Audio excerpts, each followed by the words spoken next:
My name is Cheng Zhuo. Today was Awakening Day, the day I finally found out what kind of power I'd get. Turns out, I got the worst possible result. My source card is F level, and my creature is a sand Dune Cat, a tiny, fluffy kitten that fits in my palm. It can't even fight a rat. They assigned me the job of sewer rat catcher. I walked out of the awakening room feeling everyone's eyes on me. Some felt sorry for me. Some were glad to see me fail. I used to be the top student, the class monitor. Now I'm just another nobody. I sat down in a corner and stared at nothing. I'd been in this world for 18 years, always hoping I'd awaken something powerful. But no, I'm still at the bottom. Then my girlfriend, Su Wanong, came over. She told me she was signing with the Thunder Guild. I already knew the deal. Some rich guy named Zhao Shichong offered her a B-level contract, but only if she left me. I didn't make her explain. I just said, let's break up. She tried to suggest we fake it, but I told her no. I asked her to let me keep a little dignity and walked away. Outside, the sky was getting dark. The old streetlight at the school gate flickered and died. In the distance, I could see the inner city, bright lights, flying cars, tall buildings. Out here in the outer city, everything was old and falling apart. This world changed 200 years ago when gates to other dimensions started opening up. Towers appeared that gave humans the power to awaken cards inside their bodies. Cities formed around those towers. But only the strong get to live well.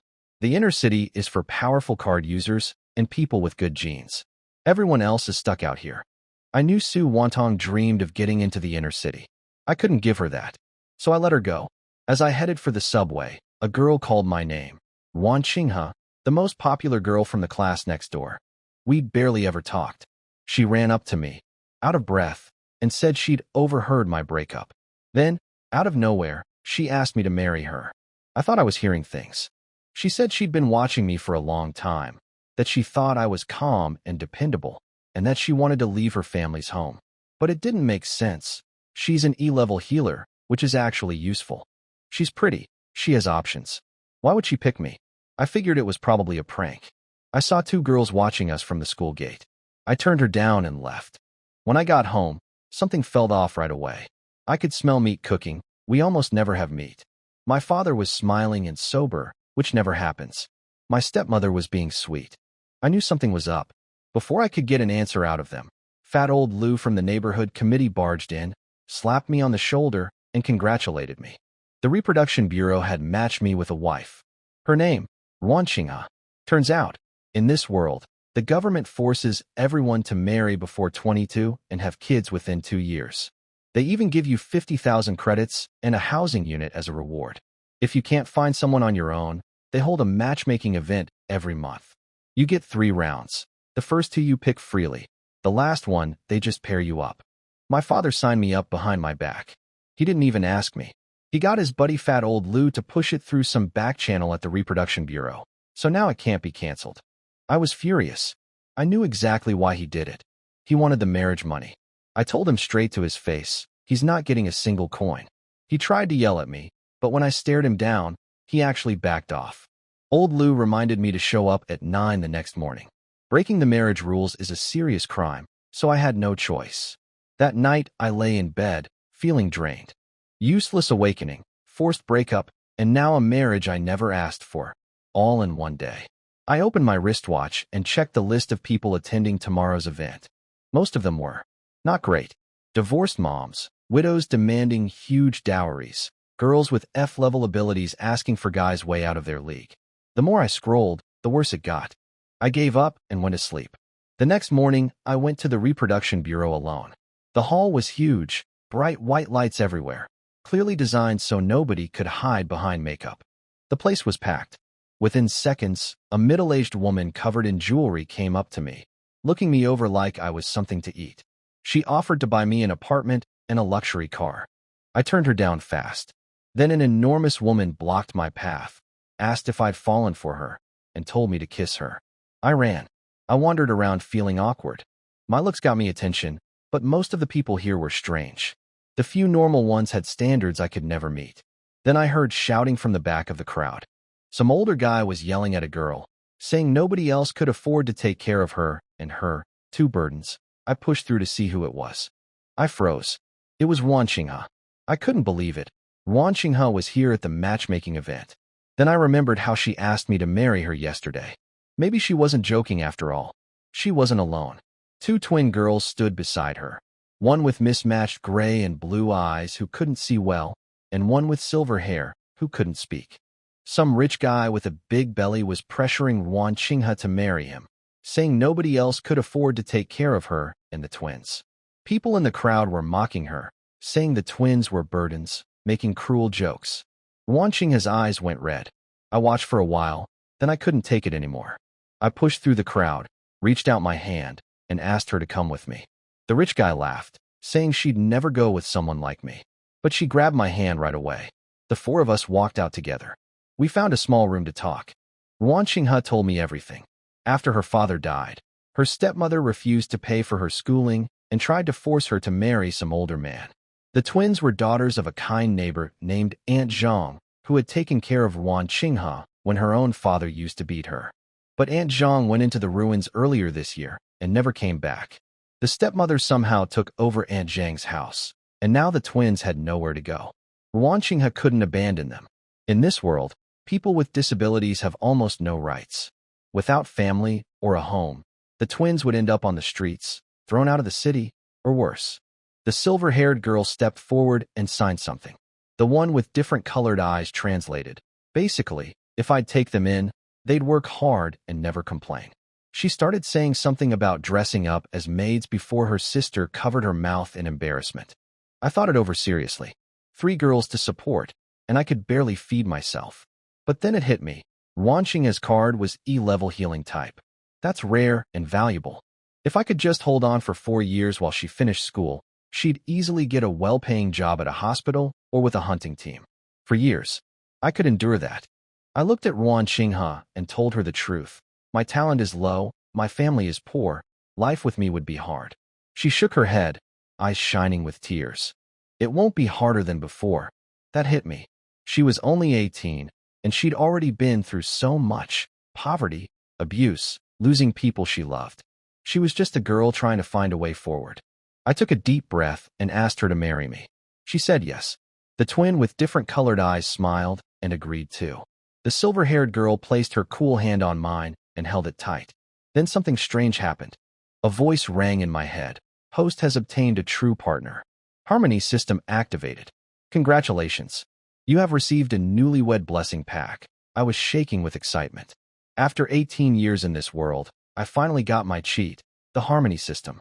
But I kept my cool and told the girls we should go register. On the way, I realized I didn't even know the twins' names. The lively one with mismatched eyes was Xia Chan, the younger sister. Her ability was petrifying gaze. She could turn things to stone by looking at them, except she was born blind. The silver-haired quiet one was Xia Mo, the older sister. Her ability was Beast Whisperer. She could talk to and tame animals, except she couldn't speak. Both had F-level cards, just like me. In this world, to become a real card master, you need a special card called a breathing meditation card. For F-level people like us, you'd need at least an epic grade 1, which costs over 1 million credits. And even then, you'd only reach level 1. So basically, F-level people are treated like ordinary folks who can do a few party tricks. While standing in line at the registration office, I quietly opened my system panel. My stats were low, mostly 5s, with spirit and luck at 8. I could have up to 3 partners, and the system's rewards depended on real emotional bonds. If feelings faded, the contract would break. Then I opened my beginner's blessing pack. My jaw almost dropped. All my stats went up by 10. I got a mythic level breathing meditation card called Dragon Meditation, the rarest grade. Only one had appeared in 200 years. And my origin skill got an enhancement too. Warmth spread through my body, my muscles cracked and shifted, and I felt stronger than ever. Chunhua noticed me sweating and held my hand, thinking I was nervous. I smiled and teased her about still calling me by my full name. She blushed and finally called me Brother Chum. Then she stood on her toes and kissed my cheek. Xia Chan started teasing that her sister wanted a kiss too, and Xia Mo chased her around us in embarrassment. I couldn't stop smiling. When we went through the health scan, Chunhua and I passed fine. But the twins were flagged for genetic issues. Xia Chan's eyes, Xia Mo's voice. They could still register, but they wouldn't get the marriage money. Fixing them would need expensive cybernetic surgeries we couldn't afford. The girls looked sad, but Chungqing promised to help them once she became a card master. I promised to. With my system, I believed I could. We finished everything in about half an hour, registration, wedding photo, all of it. I held up the keys to our new home. District 11 West, Happiness Community, Building 5, Apartment 501. Let's go see our new place, I said. We walked to our new apartment, about 3 kilometers from the reproduction bureau. The girls chatted and laughed the whole way, looking for shade under the hot sun. I watched them from behind, still not believing this was real. Yesterday, guys in my class were talking about how Chunhua was the perfect girlfriend. Now she was my wife. Our place was in Happiness Community, Building 5, Apartment 501. Less than 50 square meters, dusty and empty, but it had a small loft inside, sleeping area on top, living space below. The girls loved it. Chunhua asked if she could put a flower stand in the corner. Xiachan ran around exploring everything. Xiaomo pointed at the kitchen and smiled. We cleaned the whole place in about an hour. Then we sat on the floor and talked until it got dark. I walked the girls home and came back to the apartment alone. I had things to do. Tomorrow the city was holding a hunting trial for new candidates. It was a 6-hour test that would decide if you became a hunter, an assistant, an academy student, or just stayed ordinary. All the big guilds would be watching too. I needed to pass this trial to get my cardmaster certification and a lighthouse contract. Without it, I couldn't advance or grow stronger. Plus, I needed a believable story for how I got my mythical level meditation card. The trial would be my cover. First, I summoned my Dune Cat. The moment it appeared, I almost fell over. The tiny kitten was now the size of a big dog. Short legs, round belly, covered in fur. It looked like a furry gas tank. I tried talking to it through our mental link, but all it wanted was milk. I named it Tank. The system told me Tank had been upgraded to a Tier 1 beast pet. That was a massive jump. Unranked creatures are weak, but Tier 1 starts at level 50.0, way beyond what most beginners ever reach. Tank also got 2 talents. Doom Spirit Hunter, which meant it could scare dark spirits and ignore soul attacks, and Night Prowler, which doubled its speed at night. Its belly growled loud enough to echo in the room. I went out and bought a big bottle of milk. Tank finished it in seconds and wanted more. I promised it could drink all it wanted once we started earning money. After feeding it, I put Tank back in the card. Then I pulled out the mythical level breathing meditation card from my system, Dragon Meditation. Time to get to work. That night, I merged with the Dragon Meditation card. I sat cross-legged, held the card between my palms, and activated my power. Dark golden light crawled up my arms like a living dragon, spreading scales across my body. I sank into a dreamlike state and felt the card fuse with my origin card. When I opened my eyes, my pupils had briefly turned into dragon slits. It worked. The Dragon Meditation gave me 2 abilities. Dragon Power makes me grow stronger faster than normal card users as I level up. Dragon Form transforms my body. I grew 30 centimeters taller, covered in blue dragon scales, strength multiplied 4 or 5 times. My stats jumped massively. Strength, agility, and constitution all hit 65 with the boost. I punched the air and it cracked. Then I tried it on Tank. My little kitten swelled up, grew dark green dragon horns. Sharp scales replaced its fur, and its tail grew ridges. Its meow turned into a deep rumble that shook the air. I grabbed its mouth shut before it could roar the ceiling down. But there was a problem. My energy drained fast. I could only hold the form for about 5 minutes. I needed to get stronger. The first step was passing tomorrow's hunting trial and forming a contract with the lighthouse. That night, the transformation left me so hungry I ate 5 bowls of beef noodles at midnight. In the morning I had 10 buns and 3 bowls of soy milk. Then I jogged to school at crazy speed, barely breaking a sweat. Chunhua was waiting for me under a tree at the school gate, wearing a light dress, fidgeting nervously. When she spotted me, her face lit up and she jumped and waved. Some boys passing by stared at her, then saw she was waving at me and walked away looking crushed. She came up to me pouting. I hadn't answered any of her messages. I checked my watch. Over 20 missed calls. Dozens of messages from last night until this morning, all worried about me. I'd slept through everything. I apologized and promised to always reply right away. She blushed and started talking about wanting a proper wedding dinner. At least 12 dishes, half of them meat. I jokingly suggested the Fancy Sky Hotel. She immediately said it was too expensive. The school was buzzing with excitement. Recruitment canopies from the 4 biggest guilds lined the road: Nebula, Ash, Thunder, and Sacred Beast. Today was the hunting trial, and it was a huge deal. The whole city would watch the live broadcast. First, I took Chunhua to the Nebula Guild's booth to sign her up for their Card Cultivator Academy. E-rank healer, regular class. Tuition was 25,600 city coins. She winced when she paid. Half the marriage subsidy gone just like that. I told her not to worry, that we wouldn't have money problems in the future. She looked at me with wide eyes and asked if I'd won the lottery. I just smiled and said something like that. Then I took her to the big screen in the playground. They were showing highlights of hunters in action. The final clip featured Rose Shah, the star hunter of Star Iron City. She'd started as an F-level awakener just like me, got a legendary meditation card during her rookie year, triggered a second awakening, and jumped all the way to S-level Phoenix power. Her recruitment video played across the field, calling on people to join the trials. Ruanqing's face went pale when I told her I was entering the trial. She grabbed my sleeve and begged me not to go. She said after she graduated, things would get better. I could tell she blamed herself. She thought I was doing this because I had to support her and the twins. I rubbed her head and told her I'd be careful. Then my best friend showed up. Ho Wanli. Everyone calls him Black Monkey.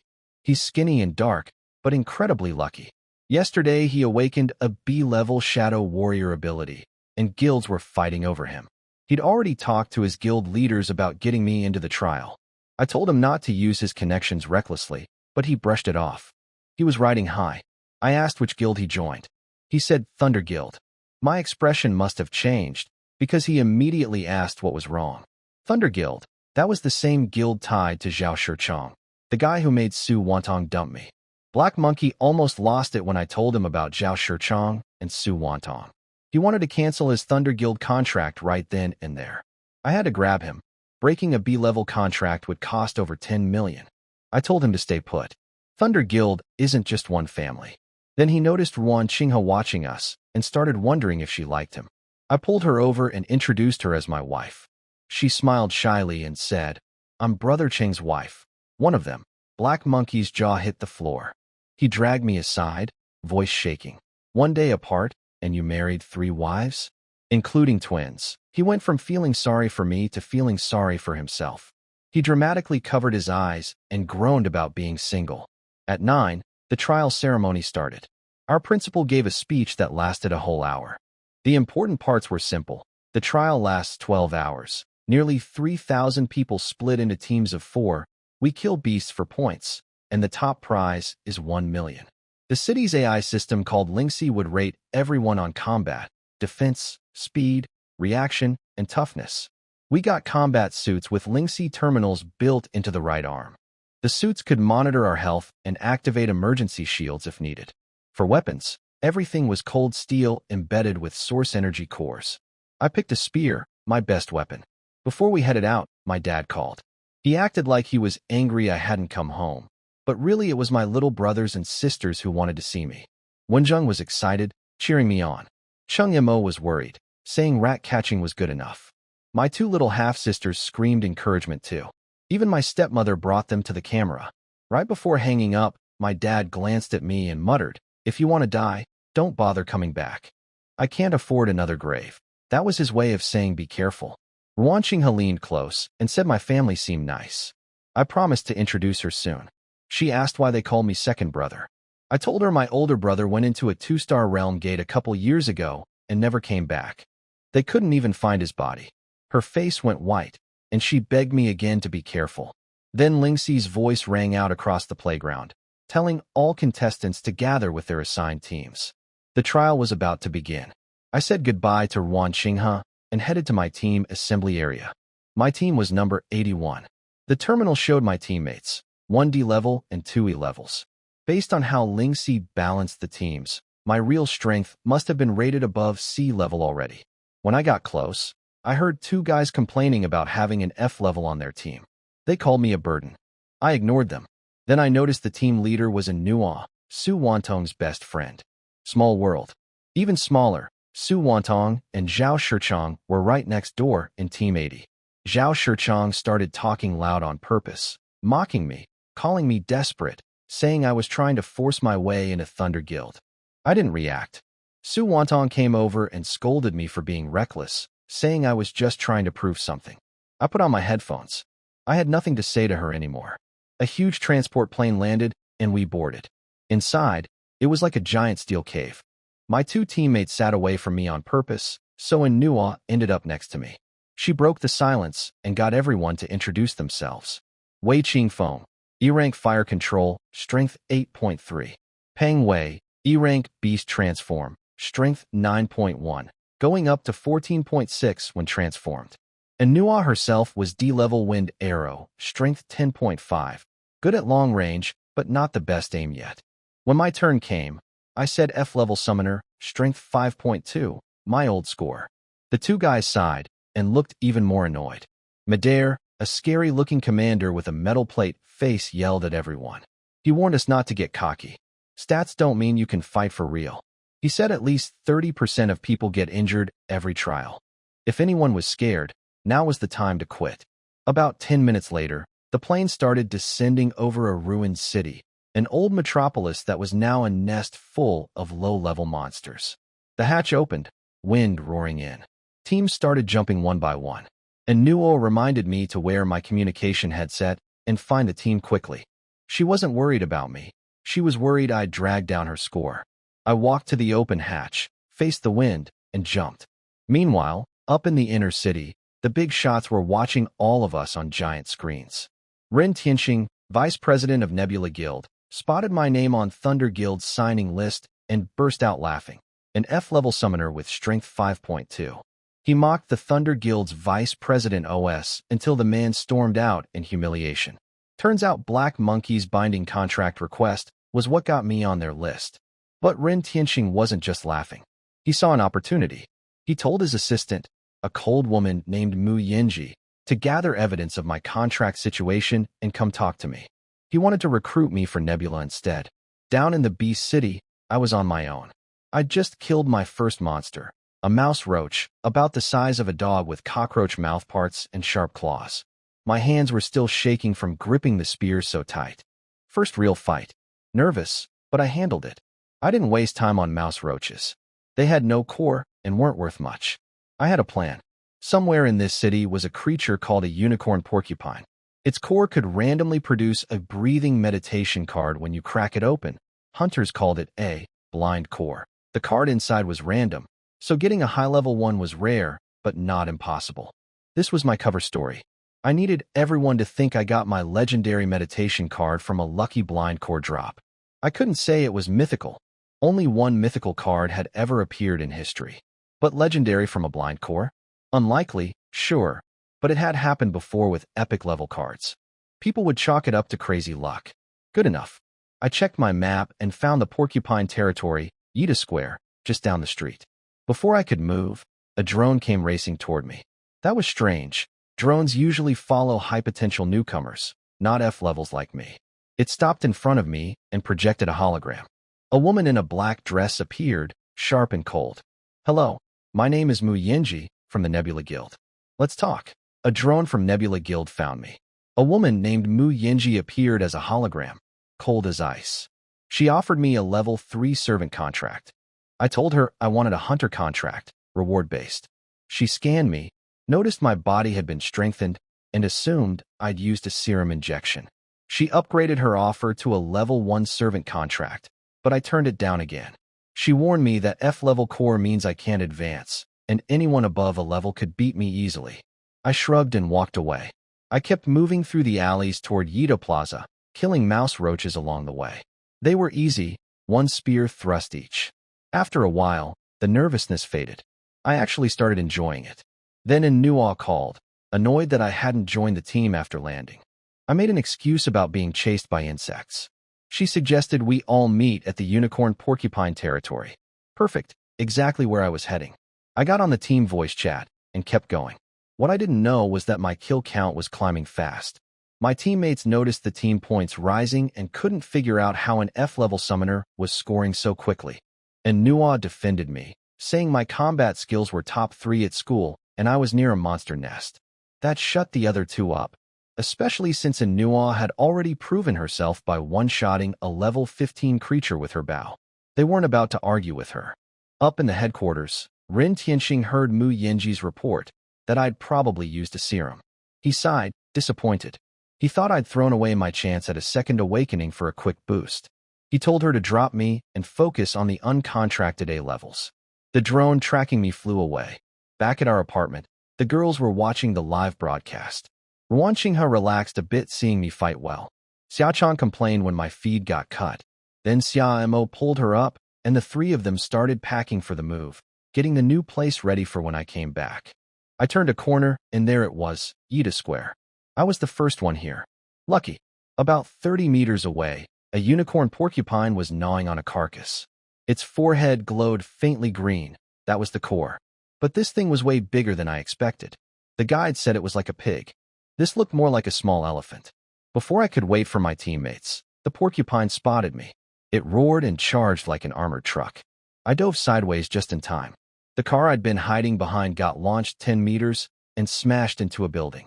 The guide said to use kiting tactics, run around until it gets tired. I tried that, ran circles around the square. But this thing wasn't slowing down. It was getting faster and angrier. I threw the guide out the window. I sprinted toward an overturned truck, jumped onto the roof, launched myself into the air, and drove my spear straight at the porcupine's neck. The tip went in with a satisfying crunch. Hot black blood sprayed everywhere. Then the impact hit me. The spear handle slammed into my shoulder, and I flew backward like a rag doll, crashing onto a car hood hard enough to leave a dent shaped like my body. My entire right side went numb. But the spear was still inside the porcupine, draining its energy. After a few shaky breaths, the massive beast collapsed with a thud. I dragged myself up, cursing whoever wrote that strategy guide. Slightly stronger than a rat. Yeah, right. I pulled my spear out, grabbed a short dagger, and cut the glowing core from its forehead. Got it. The blind box core. This was my whole plan. Crack it open, and everyone would think whatever meditation card I had came from here. I sat down to catch my breath, excited to finally test my breathing technique and try Tank's dragon form in a real fight. Then I heard a voice behind me. Hey, Commander Cheng, you're lucky to find a Lord-level porcupine corpse. That source core looks pretty good. I went cold. I turned around. Zhao Shichang, walking toward me with two teammates, all of them staring at the glowing core in my hand like hungry wolves. They didn't look friendly. Zhao Shichang called the porcupine I killed Lord level. That explained why it was so tough. Biological strength around 15.0, way above a normal beginner beast. At least now I knew my real strength could handle derivative level creatures. Zhao Shichang wanted my source core. He gave me two options, hand it over, or face a force team PK. My teammates whispered that I should just give it up. Zhao Shichang was a B-level stone skin user, and even in Chunhua might not crack his defense. I didn't care. If I gave in now, he'd never stop. Then two arrows slammed into the ground in front of Zhao Shichang's charging teammates. And Chunhua stood on top of a bus at the edge of the square, bow drawn, hair blowing in the wind. She jumped down and landed in front of me. Wei Qingfeng and Pang Wei followed. And Chunhua warned Zhao Shichang that killing wasn't allowed in the trial. He smirked and said treasure disputes allow team PKs. Then Su Wanong showed up, scolding me for causing trouble. I finally snapped at her. Are you blind? Can't you see who's starting this? She looked shocked. I'd never talked to her like that before, but I was done being polite. I held up the source core and started fusing it right there. Zhao Shichang lunged at me like a cannonball, but I was faster. My spear tip stopped right at his throat before he could touch me. He froze. He couldn't understand how an F level could be this quick. He stepped back, furious. He didn't really care about the core. He just hated me because he could tell Su Wanong still had feelings for me. He wanted to humiliate me in front of her. His body cracked and rumbled as stone armor covered him completely. He looked like a living statue. He told Chunhua and the others they could quit the PK and keep their evaluation scores. But me, he wanted me to surrender or get beaten. Su Wanong stood behind him, arms crossed, looking like she wanted to watch me fail. The system notification chimed in everyone's ears. Zhao Shichang's team has initiated a PK. Accept or withdraw. Wei Qingfeng and Peng Wei went pale. Even Chunhua hesitated, her fingers tightening on her bow. Up in the headquarters, the guild leaders were already placing bets on our fight. Rin Tianxing from Nebula, OS from Thunder, Song He, and even Rose Xia, the famous Phoenix girl, who showed up as the Sacred Beast Guild stand-in. They all bet against me. Nobody gave my team a chance. The live stream chat exploded too. People figured out it was a love triangle situation and ate it up. Everyone called me an idiot for picking a fight I couldn't win. Some thought I was just showing off for my ex. Back at the apartment, Wan Qinghe, Xia Mo, and Xia Chan were glued to the screen. Xia Chan asked if my teammates would help me. Wan Qinghe wasn't sure. Xia Mo was gripping her sister's hand tight. She was more nervous than she expected. She barely knew me, but something about that marriage certificate had changed things for her. In the square, Zhao Shichang cracked his joints and told Chunhua and the others to step aside. I agreed with him on that part. I picked up my spear and told Chunhua to disband the team. This was my problem. I'd handle it alone. Su Wanong went to Chunhua and told her to just retreat. Chunhua looked at her. Then she gently pulled Su Wantong's fingers off her arm. She drew her bow. A wind arrow appeared on the string, aimed straight at Zhao Shichang's face. Then come on, she said. Chunhua chose to stay and fight. Su Wanong was stunned. She couldn't understand why her best friend would side with me. Chunhua said it simply. As team leader, she wouldn't abandon a teammate. She didn't want to be labeled a coward. Then Peng Wei transformed into a 2-meter beast man and said he couldn't let a girl show him up. Even Wei Qingfeng sighed, lit flames in both hands, and joined in. Though he complained he just wanted a meditation card and asked everyone to watch his back because some girl might be watching the stream. All three stood behind me. I appreciated it. Zhao Shichang was furious. He started yelling. But before he could finish, something slammed into him and sent him flying into a wall. It was Tank. My little fur ball had launched itself at Zhao Shichang without me even giving the order. Through our mental link, Tank told me the big rock was too weak and there was no need for dragon form. It just wanted to save energy so it could drink more milk later. Tank pinned Zhao Shichang down and started tearing through his stone armor like paper. Chunks of rock and cloth went flying. Zhao Shichang screamed for help. His two teammates tried to move in, but Tank bounced over and knocked them both into a pile of cars. They spat blood and Lingxi's emergency system kicked in. Up in the headquarters, everyone was shocked silent. OS from Thunder Guild demanded Lingxi send help, claiming it was a wild advanced beast. Lingxi corrected him. Tank was my registered summon creature. No rules broken. The room exploded. An F-level summoner with a beast that could tear through B-level armor? Lingxi analyzed my energy flow and estimated a 73.4% chance I had a legendary level breathing meditation card. Everyone gasped. Then they called it a waste. Legendary card on someone with 0.00007% gene unlock potential. Rin Tianxing from Nebula was the only one smiling. Since everyone else bet against me, he'd won all their B-level contracts. OS tried to save face by pushing a deal. He'd let Nebula have Black Monkey's binding contract, but warned it came with strings attached. Then the deputy director, Hu Yin Song, ordered Lingxi to bring me in for questioning. Rin Tianxing immediately backed off, wanting nothing to do with the politics.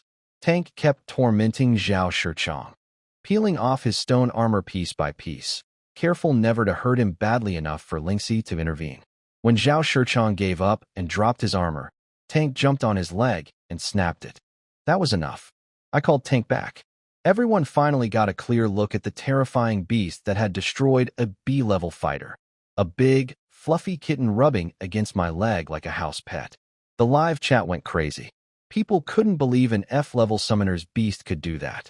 Most guessed I'd gotten a legendary meditation card from the Porcupine Blind Core. Some called me the luckiest person alive.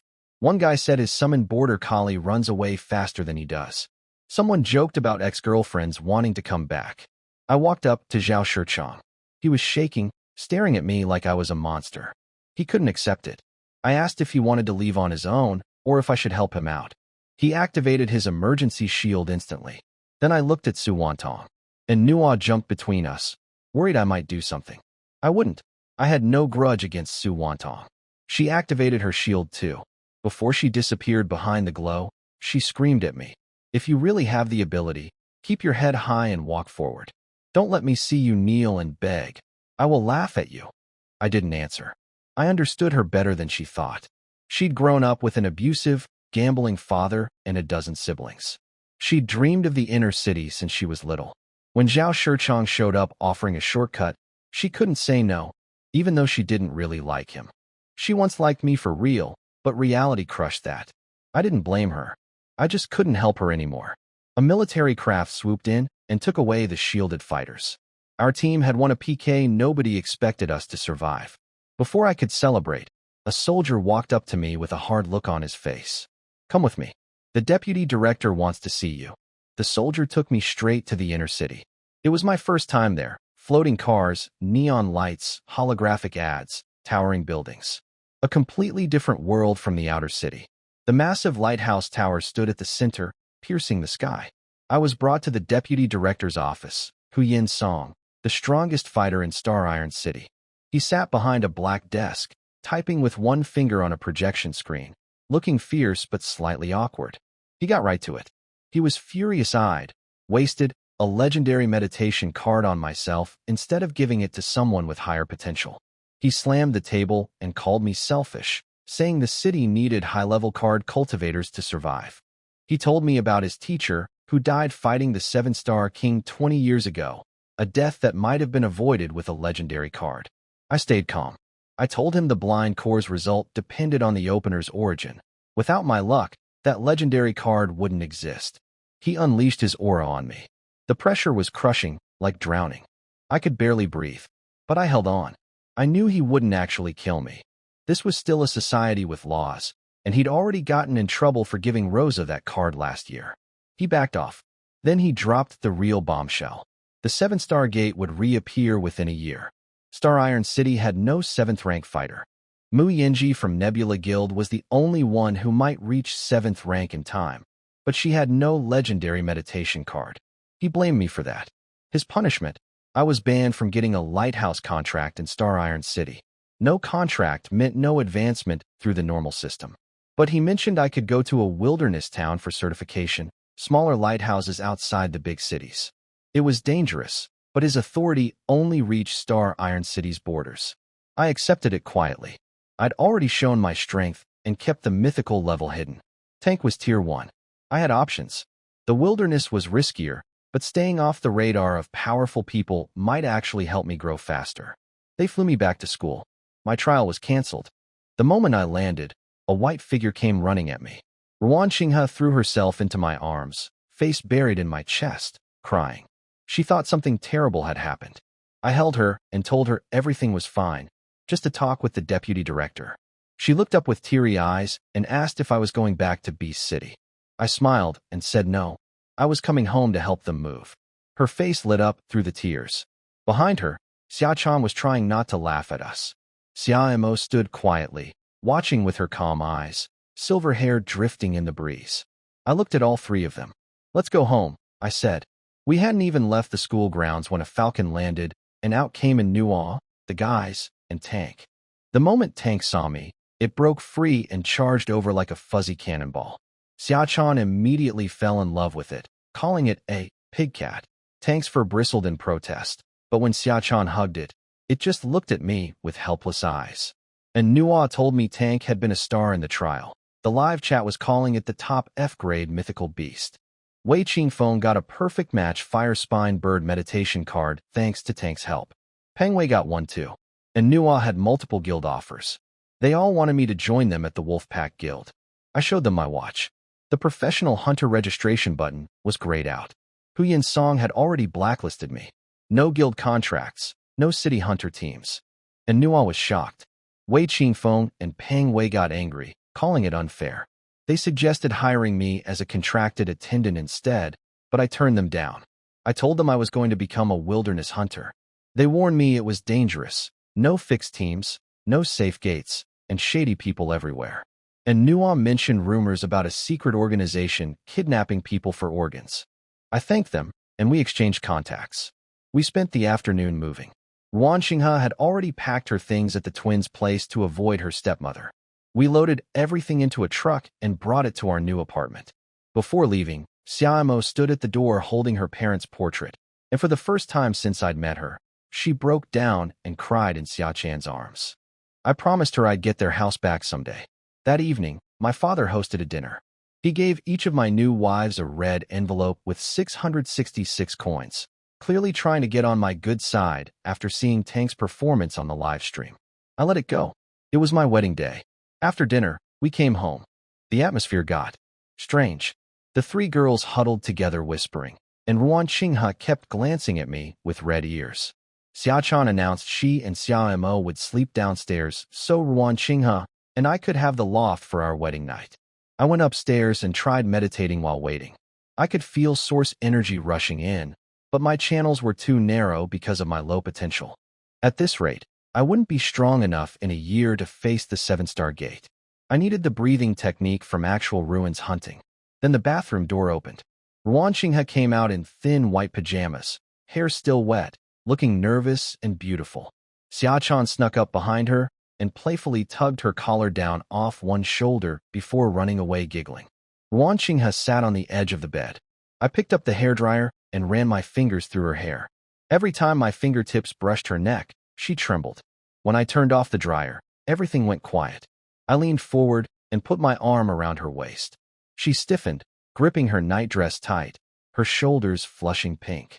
"Chum, brother Chum," she whispered, her voice barely steady. The room was quiet. I held Chunhua close and didn't rush anything. She curled into my arms like a small cat. I asked if she was nervous. She said yes. So we just talked. I teased her about the rumor that she'd secretly liked someone for 3 years. I asked if it was me. She said yes, then immediately grinned and said she was joking. I pretended to be jealous and threatened to feed the mystery guy to void beasts. Then I saw her smug little smile and realized she'd been messing with me the whole time. I tickled her until she was laughing and begging for mercy. She settled against my shoulder, poked my chest with her finger, and said softly, "Who told you not to believe in yourself? I literally came up and asked if you wanted a wife, and you still thought I was joking." I asked when it started. Instead of answering, she told me a story. 3 years ago, she transferred to our school. The girls in her class didn't like her. They put mice in her bag and ruined her homework. Her mother had just died. Her father didn't care, and she was too scared to tell the teachers. Then one day, 3 girls accused her of stealing, cornered her in an alley, threw mud at her, and tried to tear her clothes. She looked at me with warm, shining eyes and said, "You were just passing by. You scared them away with a few words." Like a hero dropping from the sky. I pointed at myself, confused. "Me?" She smiled and called me her Superman.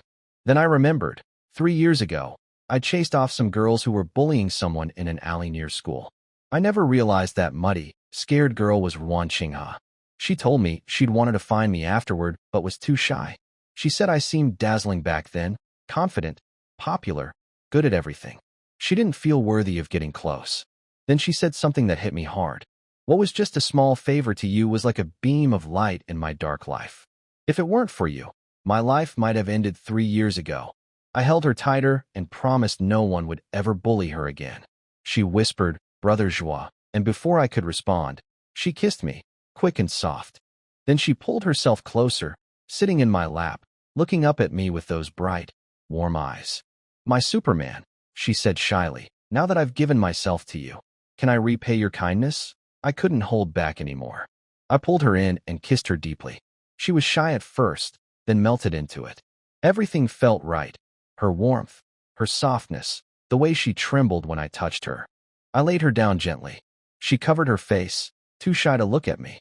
I leaned close and whispered, "Call me husband." She bit her lip, her cheeks burning red, and softly whispered back, "Husband." Afterward, I lay beside Chunhua and looked into her eyes. I asked if she could use her holy light healing skill on me later. She blushed hard when she realized why, but she nodded. I won't go into details about what happened next. I'll just say it was our wedding night, and it was everything it should have been. Downstairs, the twins were trying to sleep on the living room floor. Xiachan, being Xiachan, couldn't help whispering commentary to her sister the entire time. Xiaomo kept covering her mouth to shut her up. It didn't really work. Over an hour later, the system finally chimed in my head. Congratulations!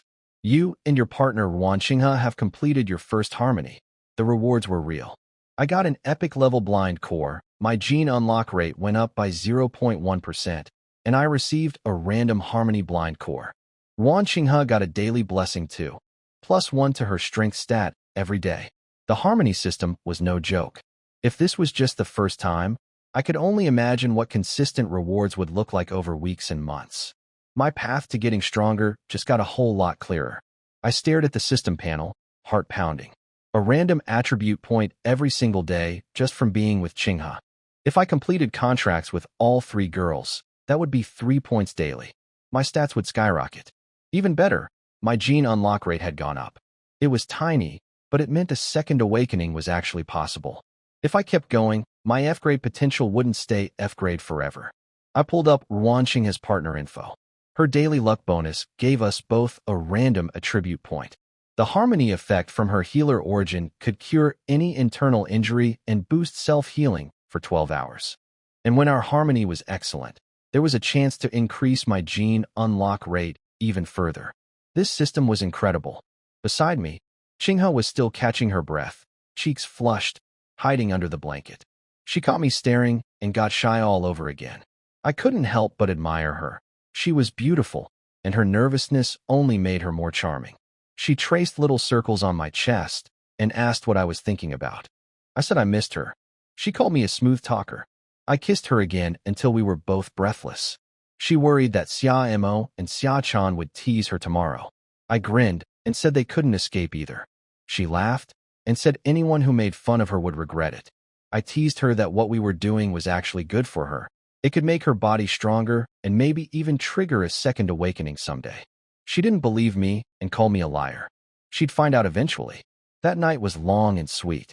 Chunhua was shy at first, but eventually she came to me on her own. Downstairs, Xia Chan was keeping her sister awake with teasing questions about history, her way of joking about how long things were lasting upstairs.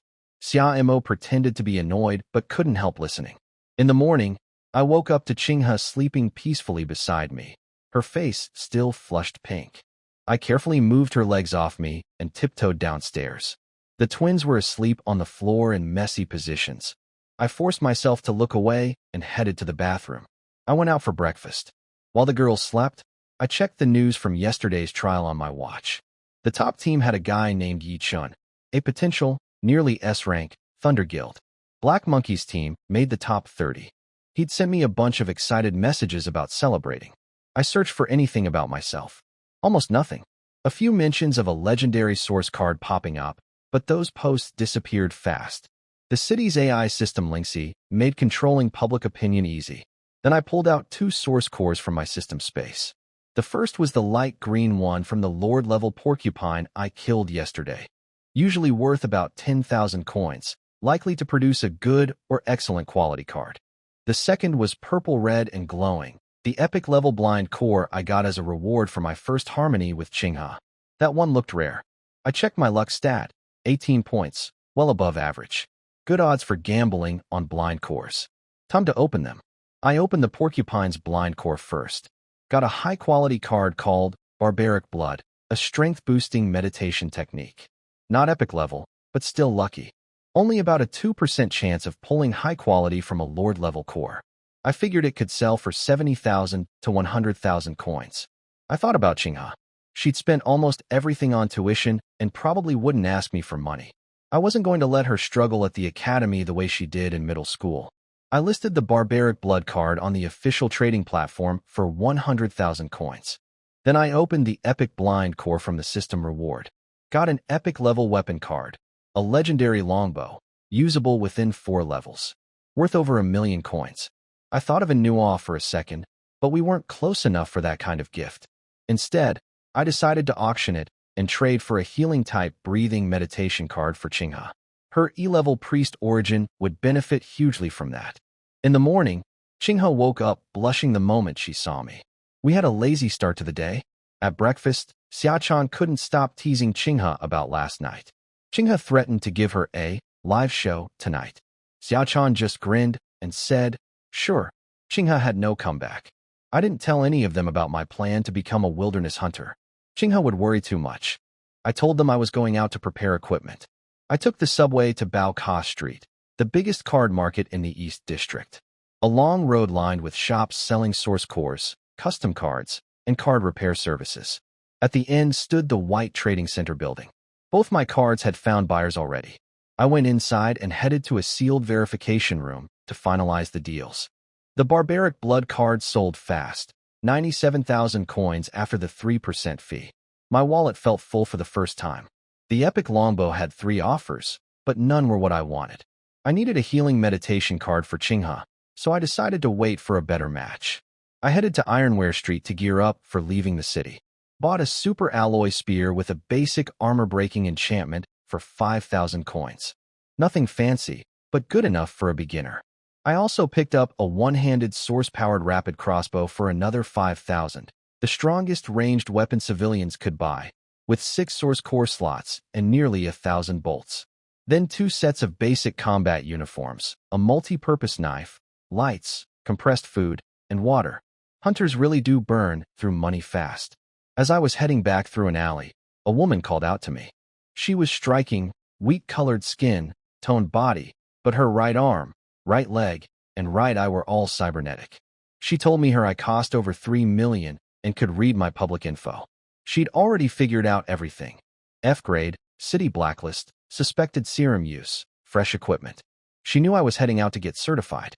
I tried to walk away, but she said she was a hunter-broker recruiting for a place called Redstone Town. Then she pulled out a carved stone from her cybernetic leg, a lighthouse stone. That got my attention. Lighthouse stones let you make remote contracts with a lighthouse without traveling there in person. They're rare and valuable. I'd only read about them in books, but I was suspicious. Every small town has transport routes and regular monster-clearing missions.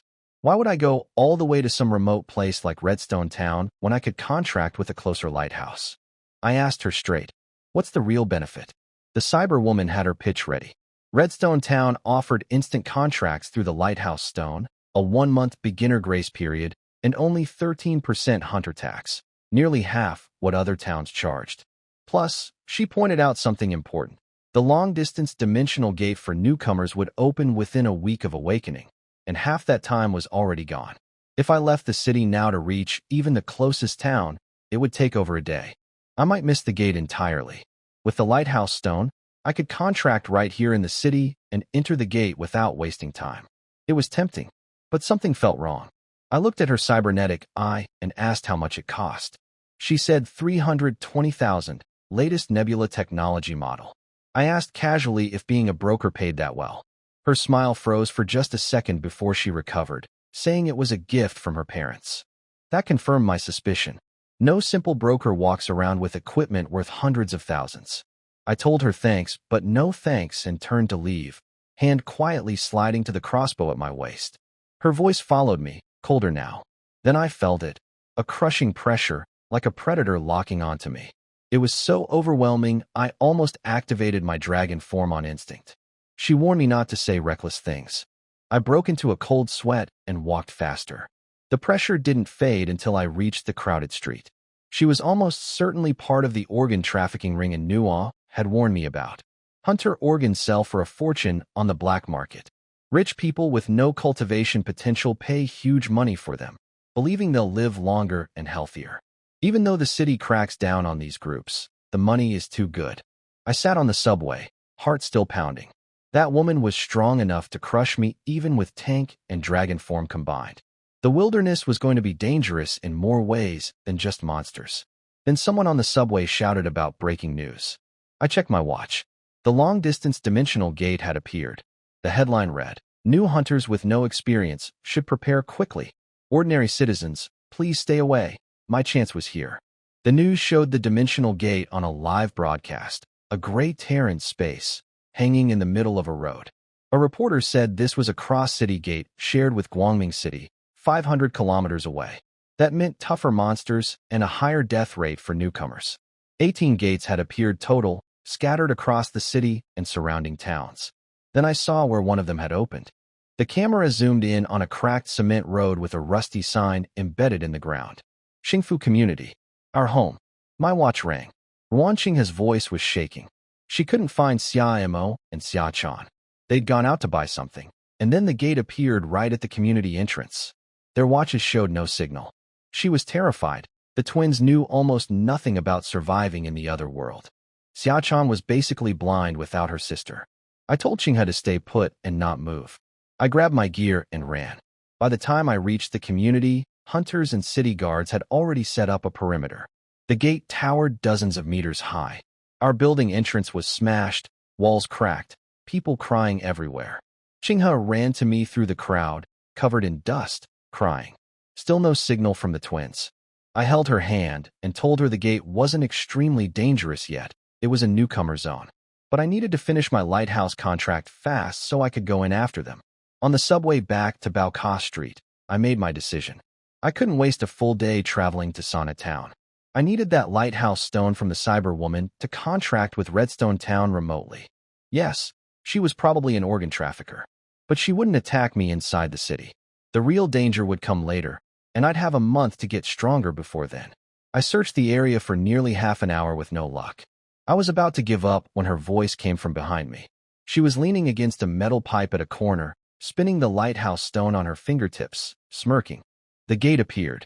Getting anxious, little handsome guy? I didn't waste time. I want the tower stone.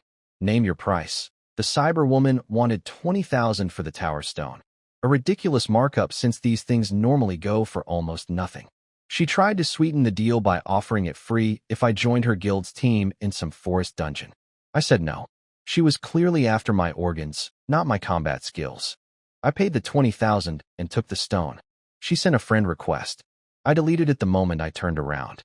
On the subway, I held the stone and channeled my energy into it. Red lines spread across my palm like veins. In my mind, I saw a massive crimson stone standing in the void, sending out a thin beam of light. It connected to my source card. Tanks stirred inside, a tiger shadow forming around it, crying out toward the light. The dragon pattern on my card glowed in response. The contract was done. I was officially a professional hunter. The system exploded with notifications. My panel expanded with new features, biological detection, harmony value tracking, and more.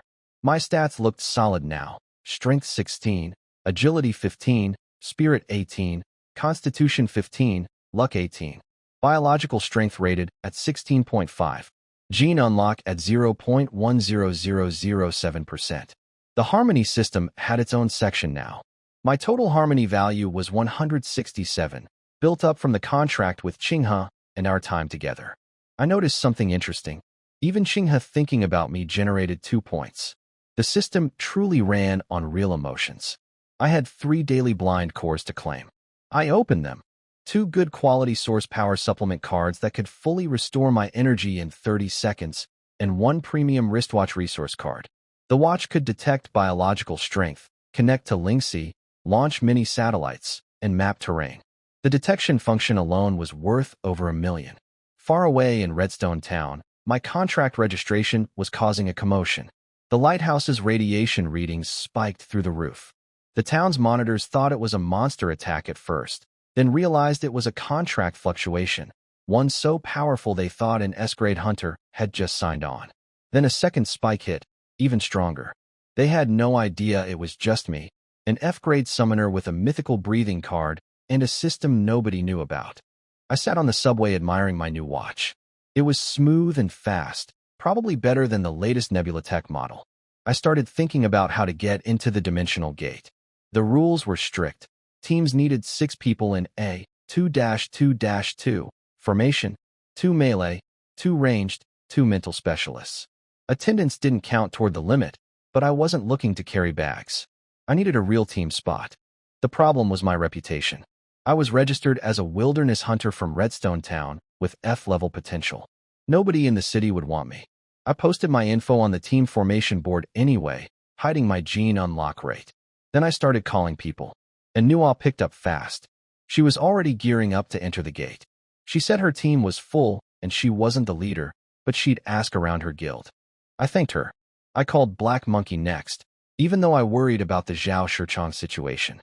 He answered, but was in a rush. His superiors wanted a top 10 ranking, and he was busy prepping supplies. I tried to tell him about my beast's first-tier strength, but he cut me off. He thought I was still just an F-level servant candidate. He hung up before I could send my updated info. I called classmates one by one. One had just filled his team 2 minutes after posting 3 open spots. Others said their guilds didn't allow outsiders. Some straight up laughed at me. Only one girl who'd watched the live stream knew I was strong, but she had no spots either. I tried reaching the twins again. Still no signal. I video called Chunhua. She said a casualty list had been posted at the community entrance and the twins weren't on it. Good news, at least. But their watches still showed nothing. They were almost certainly pulled into the gate. I was running out of options. I even considered asking Su Wanong for help. Then a notification popped up on the team formation board. Someone with the ID, superpower, and wealth had sent me an invitation. Half an hour later, Gate 4 of Zone 11. Target first place. I'll take you there. Interested? Gate 4.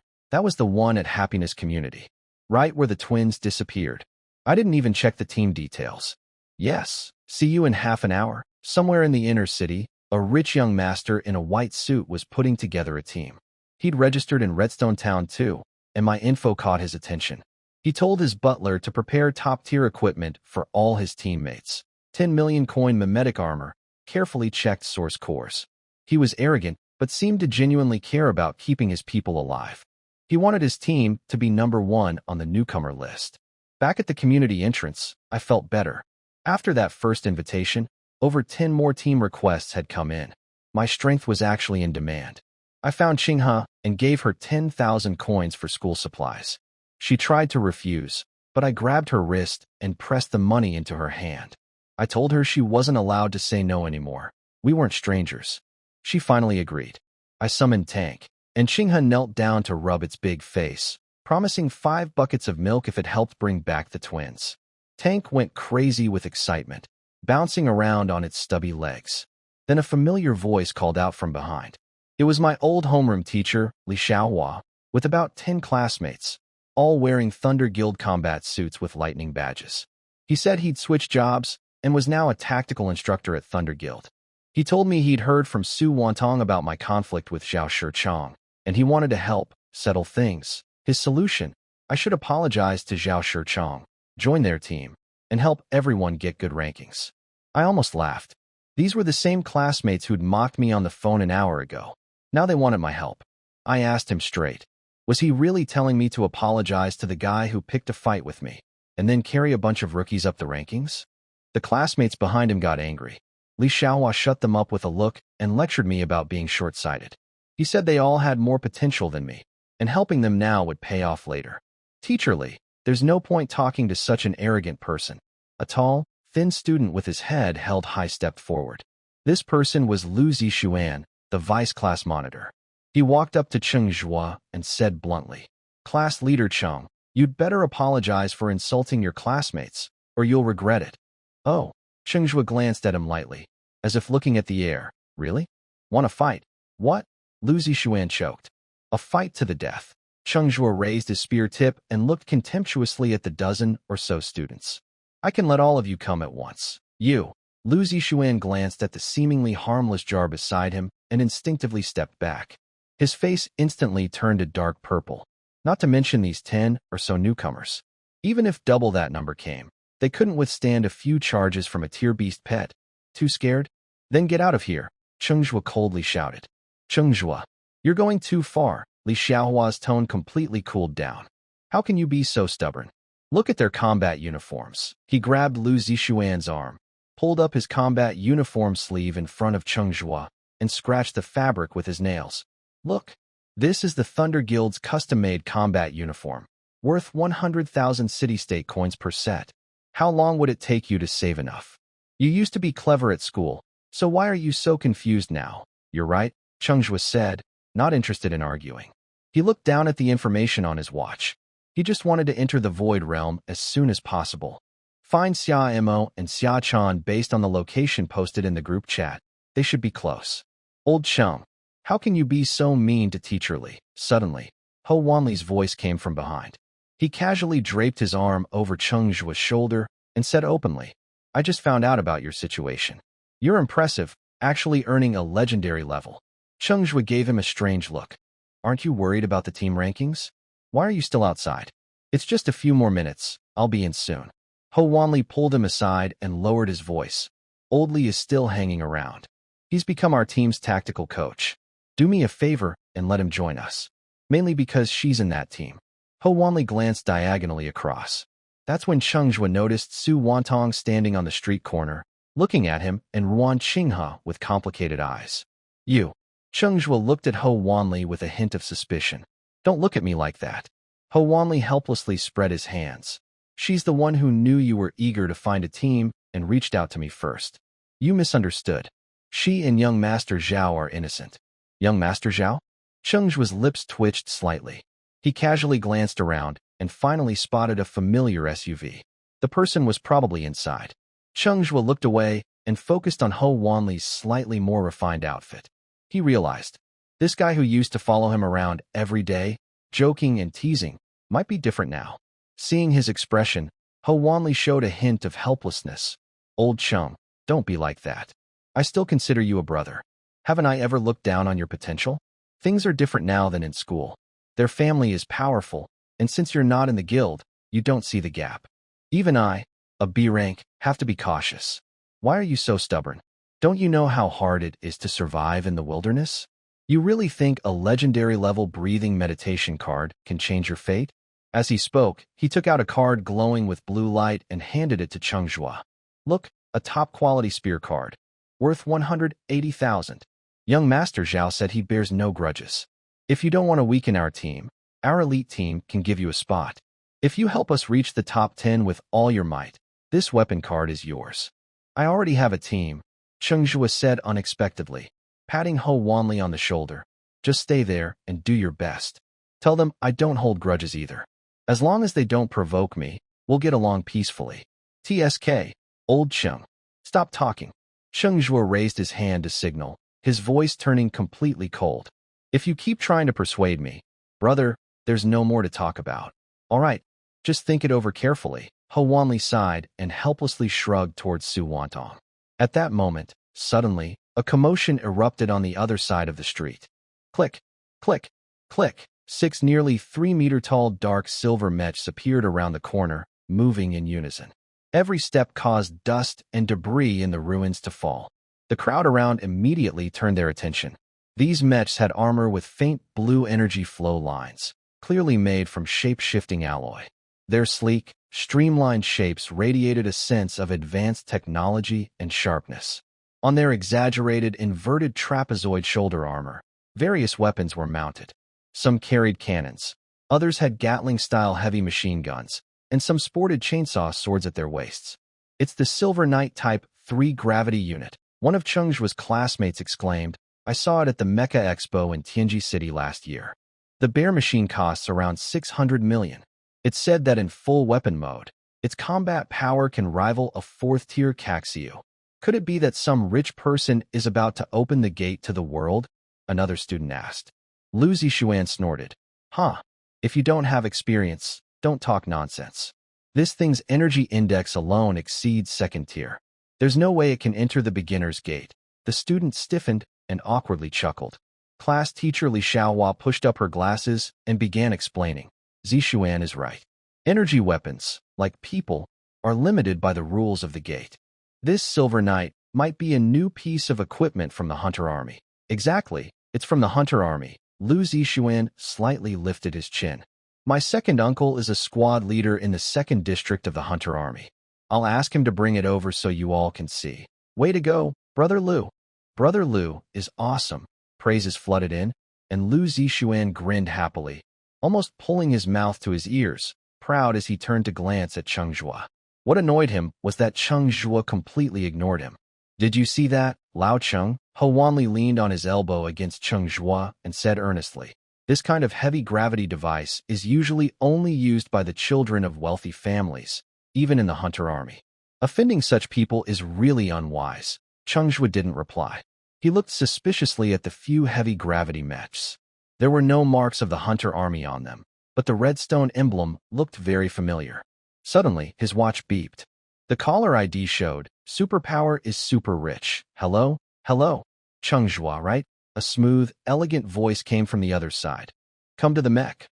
Okay. Cheng Zhuo picked up his spear. Amid the surprised looks of the people around him, he pushed through the crowd and stood in front of the heavy gravity mech.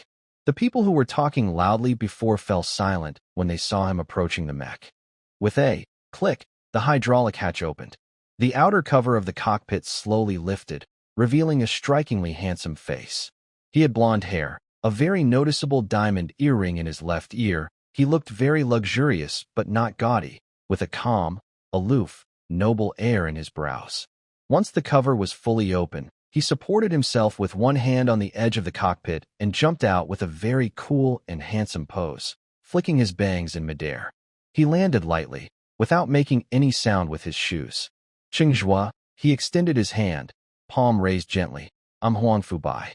You can call me Captain Bai. Hello. As Cheng Zhuo reached out his hand, the other person withdrew it and lightly brushed his sleeve. Cheng Zhuo, a good name, sounds steady. This is for you. He then casually pinched a card glowing with purple light and threw it to Cheng Zhuo, muttering softly. A summoner using a gun. Cheng Zhuo instinctively caught it.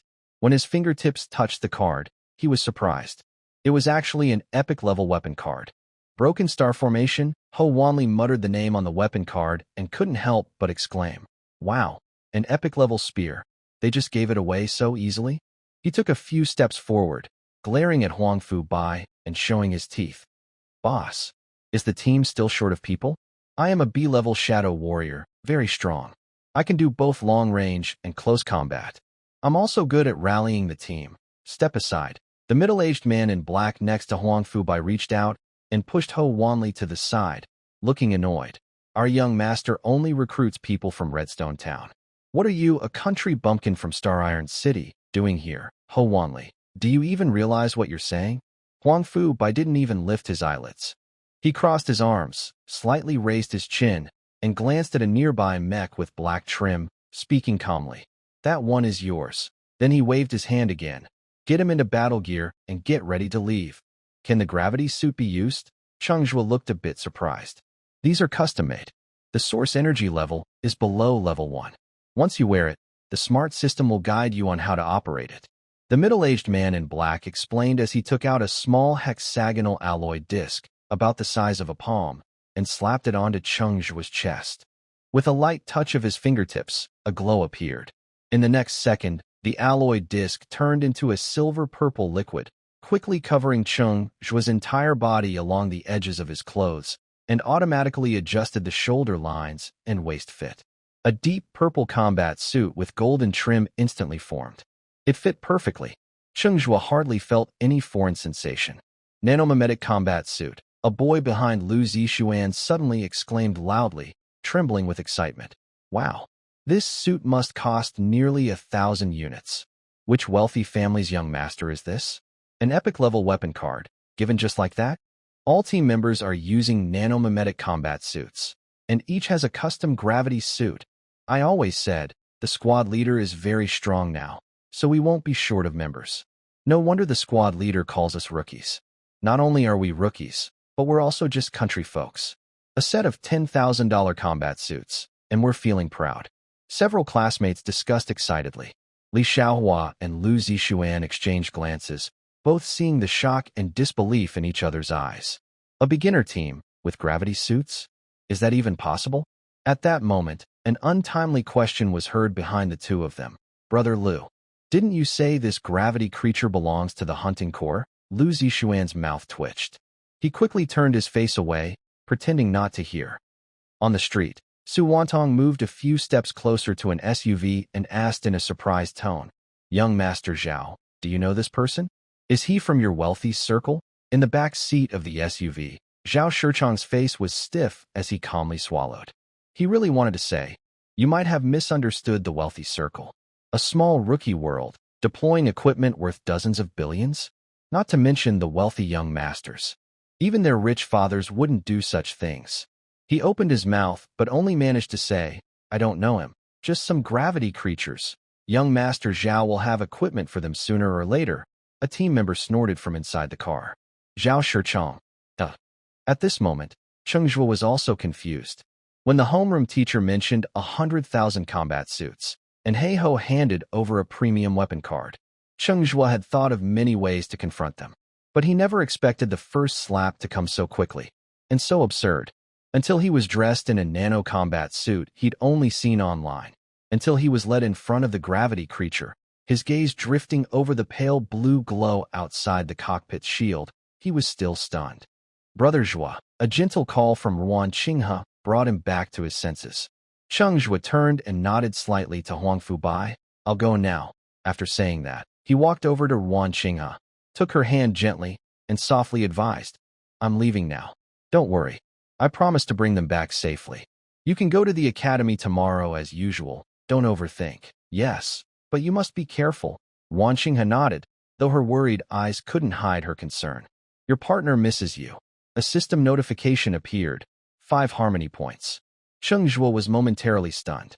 Suddenly, he understood that line. As long as you're still in front of me, I already start missing you. He reached out and gently embraced Chunhua, whispering in her ear, don't worry. After a moment of comfort, he turned and headed toward the gravity creature. The two people's intimate actions were clearly seen by Su Wanong standing nearby. Her face darkened almost as if it could drip water. She raised her foot to go forward and ask questions. But Ho Wanli stopped her. They are now officially married. What? Su Wanong looked stunned, as if struck by lightning. Ho Wanli sighed helplessly and explained everything. How Cheng Zhuo was registered for marriage by her father, met Chunhua at the Yinyu division, and how both twin sisters married him together. As she listened, Su Wanong's face gradually turned pale. How?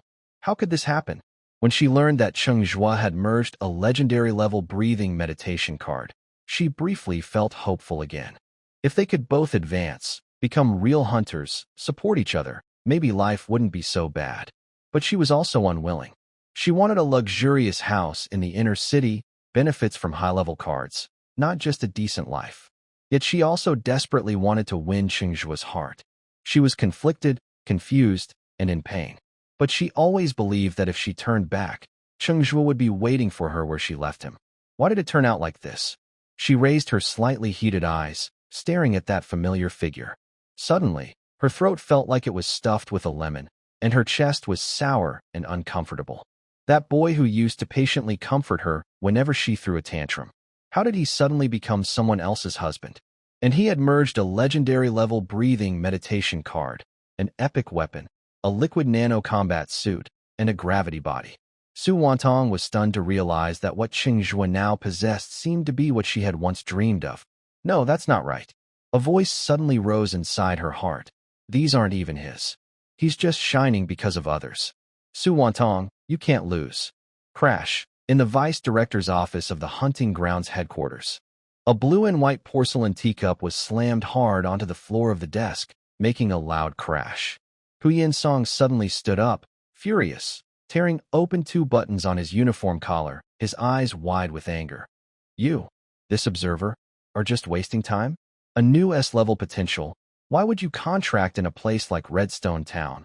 Nothing but a dump. Huh. Speak up. At his desk, his chubby, white-faced secretary shrank back and made a sour face. According to Lingxi's data, this time the awakening wasn't S-rank. Lingxi, can't your brain work? You just rely on Lingxi. Just because we don't have it in Star Iron City doesn't mean other cities don't. Hu Yinsong stepped forward, sharply pointing at the map. Have you considered the movement of personnel among those big cross-city business groups? Have you been paying attention? The chubby secretary lowered his head further in scolding and quickly pulled up another set of data, holding it with both hands and handing it over. Deputy Director, I've been watching these. The list of personnel movements in cross-city groups over the past month, and the records of wandering civilians. I haven't missed any. There's no one named Huangfu Bai. And look, he pointed to Huangfu Bai's information section and explained. This person's public info is highly encrypted on Lingxi's side. Even the headquarters can't access it. Hu Yinsong's tense face paused slightly. Highly encrypted? Yes. All right. Hu Yinsong's expression softened a bit, realizing he had misunderstood him. His tone became calmer as he asked, Huangfu Bai? Is there any major business group with the surname Huangfu? No, I checked. The strongest background for the surname Huangfu is just a counselor. the chubby analyst replied. Hu Yunsong sat back in his chair, rubbing his forehead with his fingers. What about the gravity body? The Silver Knight should be a model from Qilin Technology, right? The chubby secretary shook his head. When I contacted them, they said no director has the surname Huangfu, and they don't have any models capable of entering the newcomer realm.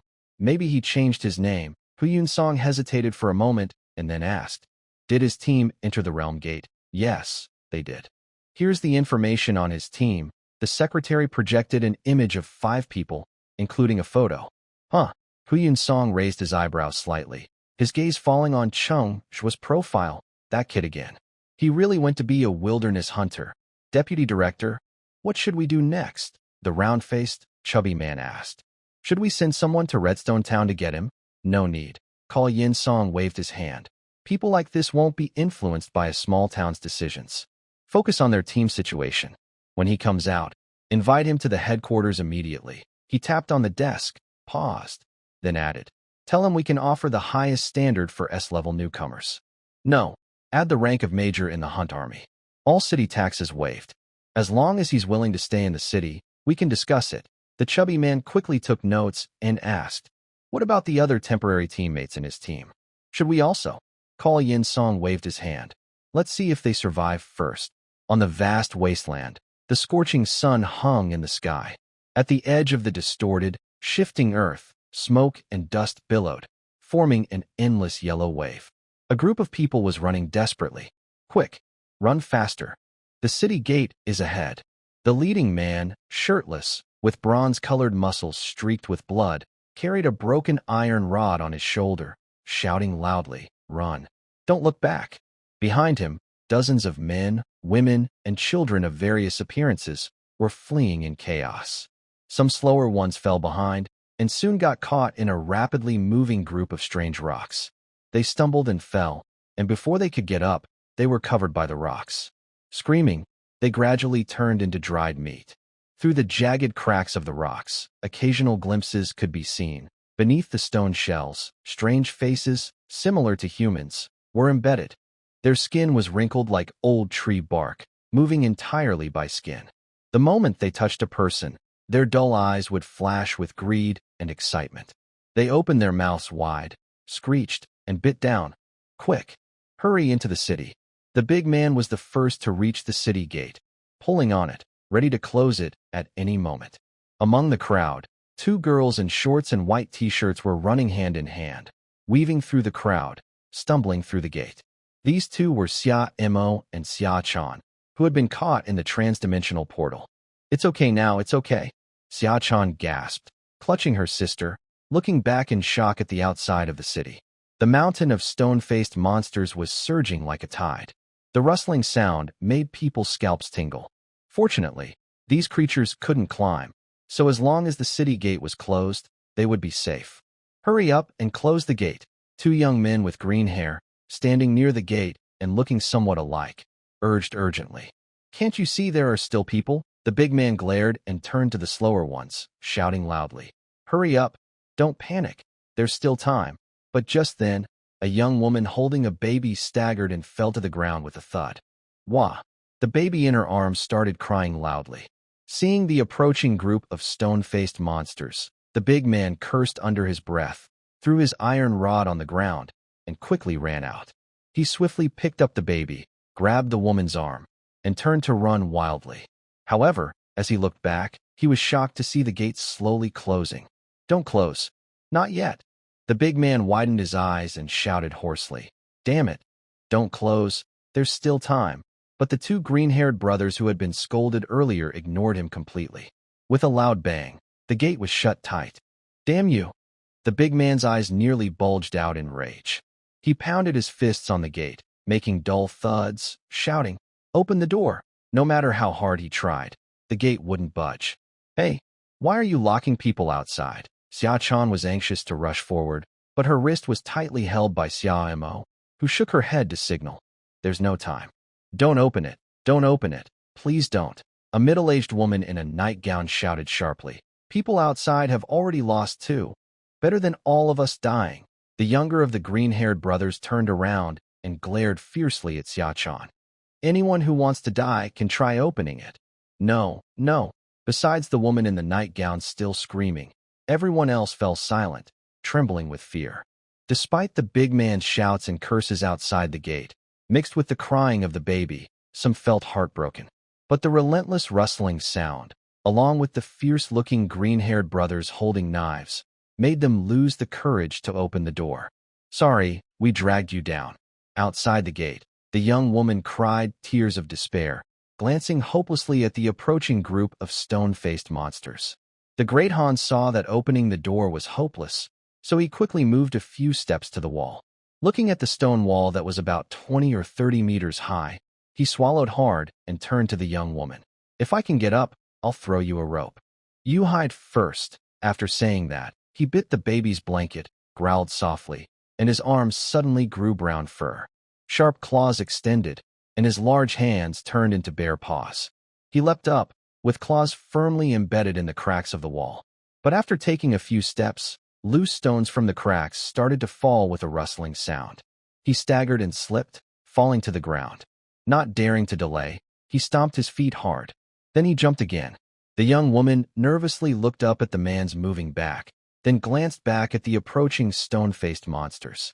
It seemed she was giving it her all. She picked up the iron rod the man had dropped, ran while shouting, "Come on, you disgusting monsters. Come eat me." She deliberately slammed the rod onto the ground, making loud banging sounds. The stone-faced monster's attention was indeed drawn to her. Their cloudy eyes turned toward her, and they moved to chase her. The man noticed she was delaying for him. He dared not be distracted. Blood was already seeping from between his claws, but he clenched his teeth and carefully kept climbing upward. Huff! After reaching the top of the wall, he quickly held the blanket steady and looked back. The young woman stood 100 meters away, holding a slightly deformed iron rod, quietly standing there. Dense stone-faced monsters were rapidly approaching from all directions. She seemed to ignore them, her gaze fixed on the man who had just reached the wall, and she smiled brightly. She raised her hand and waved, as if saying goodbye to the child, or perhaps saying, "Please take care." "Damn it!" The man turned his head, unable to bear watching her be overwhelmed by the stone-faced monsters. He raised his hand behind him and waved as well. "Was it you shouting the loudest just now?" Inside the stone city, the young green-haired girl chewed on roots, tapping a stick lightly in her hand as she approached Xia Chan, shouting, "Little girl, if you keep shouting, do you think you can scare us all to death?" She knew that at this point, fighting with such a person would bring no benefit. The big green-haired man also came over, looked at Xia Chan from head to toe, and in a loud, rough voice said, "You look pretty good. Oh, and you have different colored eyes. Brother, I just realized these two are twins." The small green-haired man paused on Xia Mo's long legs, his gaze bold and unrestrained. "Want to join us? No one takes care of you here. With your delicate skin, you'll be eaten by wild beasts soon. You're probably still young, right? Haven't had fun yet. What a shame if you die." Seeing their words becoming more and more inappropriate, Xia Mo grabbed Xia Chan and turned to leave. But the big green-haired man blocked their way, sneering, "You dare to yell at our brother and try to leave? Do you think we're just some street wolves? I was just warning you that there was still time for them to come in earlier." Xia Chan said angrily, "Nonsense." The big green-haired man raised his voice and pointed at Xia Chan's forehead. "You're just a hypocrite, trying to get everyone killed. It was my brothers and I who saved your lives. You should be grateful." Suddenly, before he finished speaking, he let out a loud scream and was thrown to the side. The small green-haired man turned around in horror, only to be hit directly by a giant paw.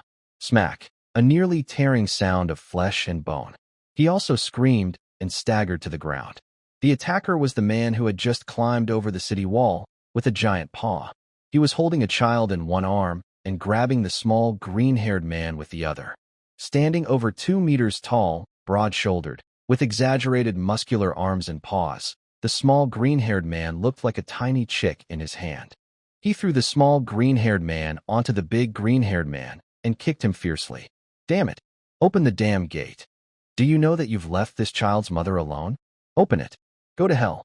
The giant paw man kicked repeatedly, and the screams of the small and big green-haired men echoed one after another, until they stopped moving, He spat twice and turned to walk away. Seeing this, Xiaomo was still frightened but pulled Xiachan to follow. Others hesitated for a moment, but then also started to follow. The stone city was silent. There was only the sound of chaotic footsteps and the howling wind. This stone city was the place where their group was first brought. The city was small, and they had already searched it thoroughly.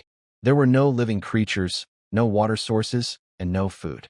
To survive, they had to leave. Big Brother, an elderly woman in a nightgown, caught up with the burly man with bare paws and looked distressed. What should we do now? You can't just ignore us. Look, my grandson is still just a child. She pulled her chubby 1.7-meter tall grandson in front of the man. His waist was almost as thick as the man's arm. How did these two catch up? The burly man with bare paws glanced sideways and asked suspiciously, "Was it you inside encouraging us not to open the door earlier?" No. The woman in the nightgown hurriedly waved her hands to deny, then quickly added, "You're probably going to be a hunter, right? Hunters are supposed to protect civilians." Her chubby grandson also puffed out his chest and said, "My dad is a junior officer in the hunting army. You have to protect me." The burly man with bare paws looked annoyed and said, "Those two just now locked me and this kid outside. Why didn't you do anything? I just heard that girl shout, but none of you did a thing. And some old woman was shouting not to open the door. Those two are fierce and dangerous. We didn't dare to mess with them," the woman in the nightgown said anxiously. "Exactly," others nearby agreed. "Stop arguing. It's so annoying." The burly man shot a disdainful look at the woman in the nightgown. "Can't you see the kid is crying? Are you coming with us?" The woman in the nightgown quickly shook her head. "I can't. If I take him, we won't be able to run." "Then get out of here." The burly man with bare paws raised his eyebrows angrily. "If you keep talking, I swear I'll slap you to death." "Hey, who are you scaring?" The woman in the nightgown stretched her neck and said, "My recording is on. Try hitting me. See if the city guards catch you. If you have the guts, kill all of us." The burly man with bare paws' eyes suddenly flashed with fire, and he raised his hand to slap. The death of the mother made him even more angry. The baby was crying, and the woman was still nagging in his ear. His anger suddenly exploded. "Brother, don't get upset." A well-dressed man with glasses hurried over and reached out to stop him. "Don't be angry. Look over there. There's another mother with a baby. Want to try helping her?" Hearing this, the big man's hand froze in midair, and he looked over. At the edge of the crowd, there was indeed another mother holding a baby. She looked hesitant, staring at the crying baby in the big man's arms. She seemed reluctant, but finally pushed through the crowd and came closer. She handed her own baby to a man named Xiachan, who looked friendly, and said, "Let me try." The big man carefully handed the small baby to her. As soon as she held the crying baby, it stopped crying instantly. Seeing this, the big man let out a sigh of relief. Holding the baby was more tiring than fighting a bunch of stone-faced monsters just now. "My name is Luo Qiang," the glasses man said, extending his hand. "What should I call you, brother?" "I'm Demeng." "Brother Demeng." Luo Qiang hesitated and moved closer to him. "Do you think we should try to go out and explore?" "Try? Forget it," Demeng sighed sadly. "Let's see if we can find some new hunters to come in. The city will definitely send rescue teams, but it's really strange." Demeng frowned, looking confused. "Aren't these ruins supposed to be similar to the beginner village? Why are there so many stone-faced monsters everywhere? No new person could handle this." Luo Qiang also sighed. "Who knows?" Meanwhile, in an unknown wasteland, a gentle breeze suddenly arose. Suddenly, the void twisted strangely, and 6 huge light figures appeared and then shrank rapidly. "You have entered the distant wasteland called Endless Wilderness. Ecological Distortion Assessment. Unknown. Wasteland Exploration Progress. 7.3%. Keyword, killing. Mission, disperse the Pharaoh's resentment. Eliminate the evil source. Deadline, 6/18/23. 6 heavy gravity mechs just landed, and everyone's eyes immediately see a message appear. Cheng Zhuo didn't have time to look closely and directly summoned Guangguan. "How is it? Can you sense anything?" "Meow."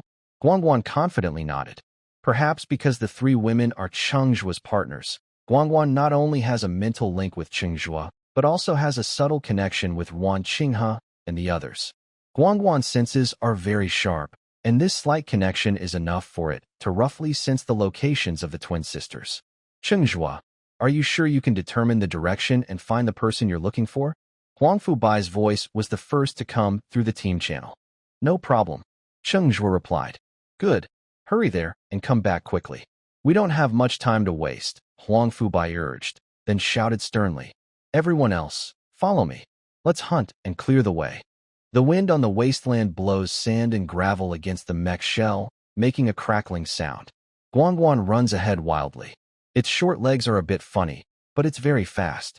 Cheng Zhuo sits in the cockpit, pushing the control stick close to full, barely keeping up. Of course, besides Guangguan's speed, it's also because this mech is a simplified version, only capable of short-distance gliding. Compared to others, this mech's power and defense are greatly reduced, but its firepower remains strong. After a brief understanding, Cheng Zhuo couldn't help but marvel. The modder is truly a genius.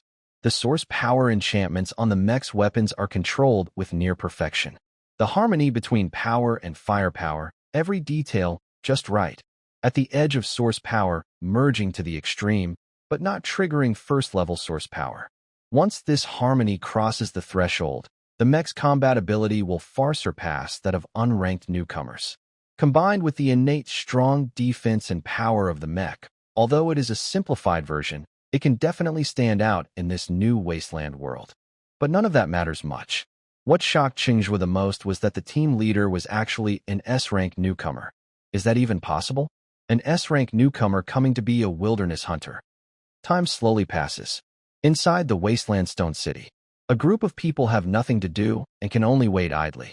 According to usual city rules, whenever a gate appears outside the city will send rescue teams to help. Ordinary people who are not awakened are not bound by gate rules, so there are special rescue teams for newcomers in the wasteland. They can only hope that this wasteland isn't too big. They hope the rescue team arrives early. Night falls. The blazing sun disappears completely, leaving only the cold night wind to blow fiercely. Everywhere, there are sounds of whistling wind, which can't be distinguished from the low growls of strange beasts. They gathered some dry wood and lit several fires inside a huge stone hall in the center of the city. Most of the people are hungry and tired. No one feels like talking. They sit around the fires, feeling confused and sleepy. A small house at the end of the hall was assigned to the mother of the treasure, with Demeng and Luo Qiang standing outside the door, helping guard and ready to assist if needed. Xia Chan leans against a cold stone pillar, half of her body nestled against Xia Mo, whispering, "Big sister, will Brother Zhuo come to save us?" Xia Mo slightly sits up, looks at Xia Chan, and nods seriously. He definitely will. Hearing this reassurance, Xia Chan's eyes light up immediately.